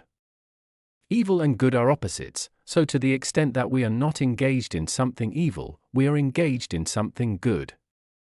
No one can be in evil and in good at the same time because no one can serve two masters at the same time. I mention this because it helps to know that even though we may have no clear sense of whether we are doing acts of service for their own sake or for ours, whether the acts are spiritual, that is, or merely earthly, we could tell by seeing whether we think evil deeds are sins or not. If we think they are sins and therefore do not do them, then our acts of service are spiritual, and once we begin abstaining from sins because they are distasteful to us, then we begin to have an actual sense of loving service for its own sake because there is a spiritual pleasure in service. For 27:22. It is the same for charity and faith and their union as it is for volition and discernment and their union. There are two loves that are the grounds of a basic distinction in the heavens, namely heavenly love and spiritual love. Heavenly love is love for the Lord and spiritual love is love for our neighbor. The difference between these two loves is that heavenly love is a love for what is good, while spiritual love is a love for what is true. When we are moved by heavenly love, we do our acts of service out of love for what is good, while when we are moved by spiritual love we do them out of love for what is true. The marriage of heavenly love is with wisdom, and the marriage of spiritual love is with intelligence. Wisdom is doing what is good because it is good, and intelligence is doing what is good because it is true. This means that heavenly love acts out what is good, while spiritual love acts out what is true. The only way I can describe the difference between these two loves is to say that people who are moved by heavenly love have wisdom written not on their memory but on their lives. This is because they do not talk about divine truths, they simply do them. In contrast, people who are moved by spiritual love have wisdom written on their memory, so they talk about divine truths and do them on the basis of the principles they hold in their memory. Since people who are moved by heavenly love have wisdom written on their lives, whenever they hear something they know immediately whether it is true or not, and when they are asked whether something is true, they say either that it is or that it is not. They are the people referred to by the Lord's words, "Let your speech be yes, yes, no, no," in Matthew 5 verse 37. Because this is their nature, they do not like it when people talk about faith. They say, "What is faith? Is it not wisdom? And what is charity? Is it not action?" If anyone says that faith is believing what we do not understand, they turn away and say, "That's crazy." These are the people who live in the third heaven, and they are the wisest of all. People get that way in this world by applying whatever divine principles they hear directly to their lives with an aversion to evils as hellish and a total reverence for the Lord. Because they live in innocence, they look to others like little children, and because they never talk about truths of wisdom and there is no trace of self-importance in their conversation, they seem simple. However, when they hear others talking, they can sense their whole love from their tone of voice and their whole intellect from what they are saying. These are the people who are kept in the marriage of love and wisdom by the Lord. As already mentioned, 381, they also reflect the heart region of heaven. For 28, in contrast, people who are moved by spiritual love, by love for their neighbor, do not have wisdom written on their lives. They do have intelligence, since as already noted, 427, it is characteristic of wisdom to do what is good because we are moved by what is good, and characteristic of intelligence to do what is good because we are moved by what is true. People like this do not know what faith is either. If someone mentions faith, they hear truth, and if someone mentions charity, they hear doing the truth. If someone says something should be believed, they call it nonsense and say, "Who doesn't believe what is true?" They say this because they are seeing what is true in the light of their heaven. So in their eyes, it is either simple-mindedness or folly to believe what we do not see. These are the people who make up the lung region of heaven, as also noted earlier, 381. For 29, some people, though, are moved by spiritual love on the earthly level. They do not have either wisdom or intelligence written on their lives, they simply have some element of faith drawn from the Word, to the extent that it is united to charity. Since they do not know what charity is or whether their faith is true, they cannot enjoy the company of people in the heavens, people who are occupied with wisdom and intelligence. They find themselves with people who are occupied simply with information. Still, if they have abstained from evils as sins, they are in the farthest heaven, where the light is like moonlight at night. Then again, if they have not become set in a faith in the unknown and have felt some attraction to truths, once they have been taught by angels, as far as their openness to truths and to a life by them allows, they are brought up into communities of people who are moved by spiritual love and therefore live intelligently.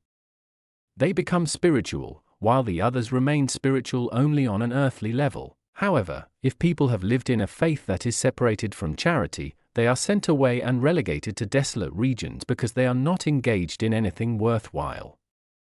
This means that they do not participate in any marriage of what is good and true, the marriage characteristic of everyone in the heavens. For 30, everything I have said in this part about love and wisdom could also be said about charity and faith, provided only that charity is understood to mean a spiritual love and faith is understood to mean the truth that leads to intelligence.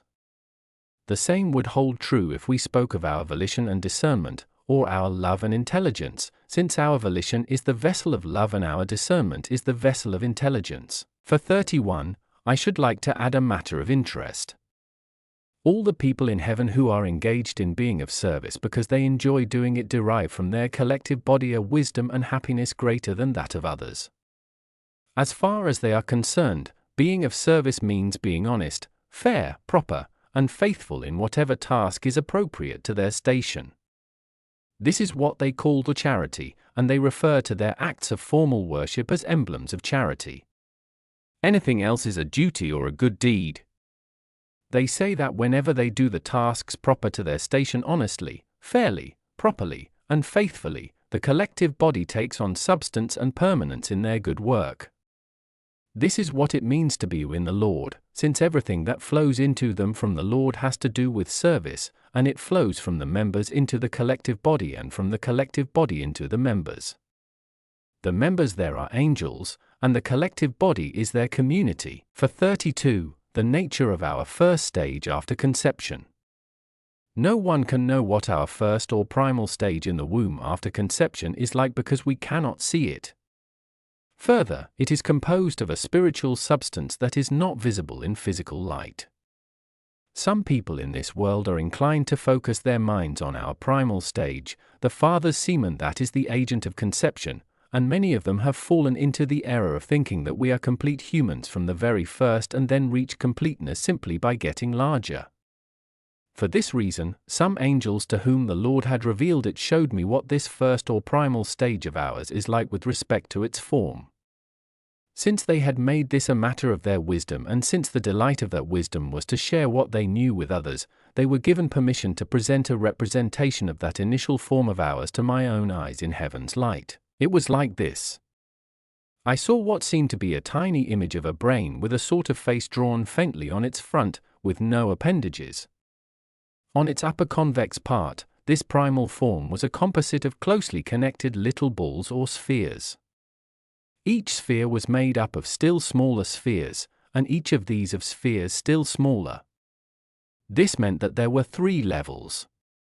Something that looked like a face was outlined on the front, concave part. The convex part was enveloped by a very thin, transparent meningeal membrane. The convex part, the miniature image of a brain, was also divided into what seemed to be 2 lobes the way the full-scale brain is divided into 2 hemispheres. I was told that the right lobe was the vessel of love and that the left lobe was the vessel of wisdom, and that by some incredibly intricate connections they were like partners or roommates. In the light of heaven, a radiant light, the angels also showed me that inwardly this composite structure of a miniature brain was in the design and form of heaven with respect to both its setting and its flow, while the outer composite structure was opposed to that design and that form. Once I had seen what they showed me, the angels said that the 2 inner levels, the ones that were in the design and form of heaven, were vessels of love and wisdom from the Lord, while the outer level, the one that was opposed to heaven's design and form, was a vessel of hellish love and madness. This is because we are born into all kinds of evil because of our hereditary imperfection, and these evils are located in our outermost natures. These flaws cannot be eliminated unless our higher levels are opened, the levels that are vessels of love and wisdom from the Lord, as already noted. Further, since love and wisdom are the essential person, love and wisdom being the Lord in essence, and since this primal stage of ours is a vessel, it follows that there is in this primal stage a constant striving toward the human form, a form that it gradually takes on.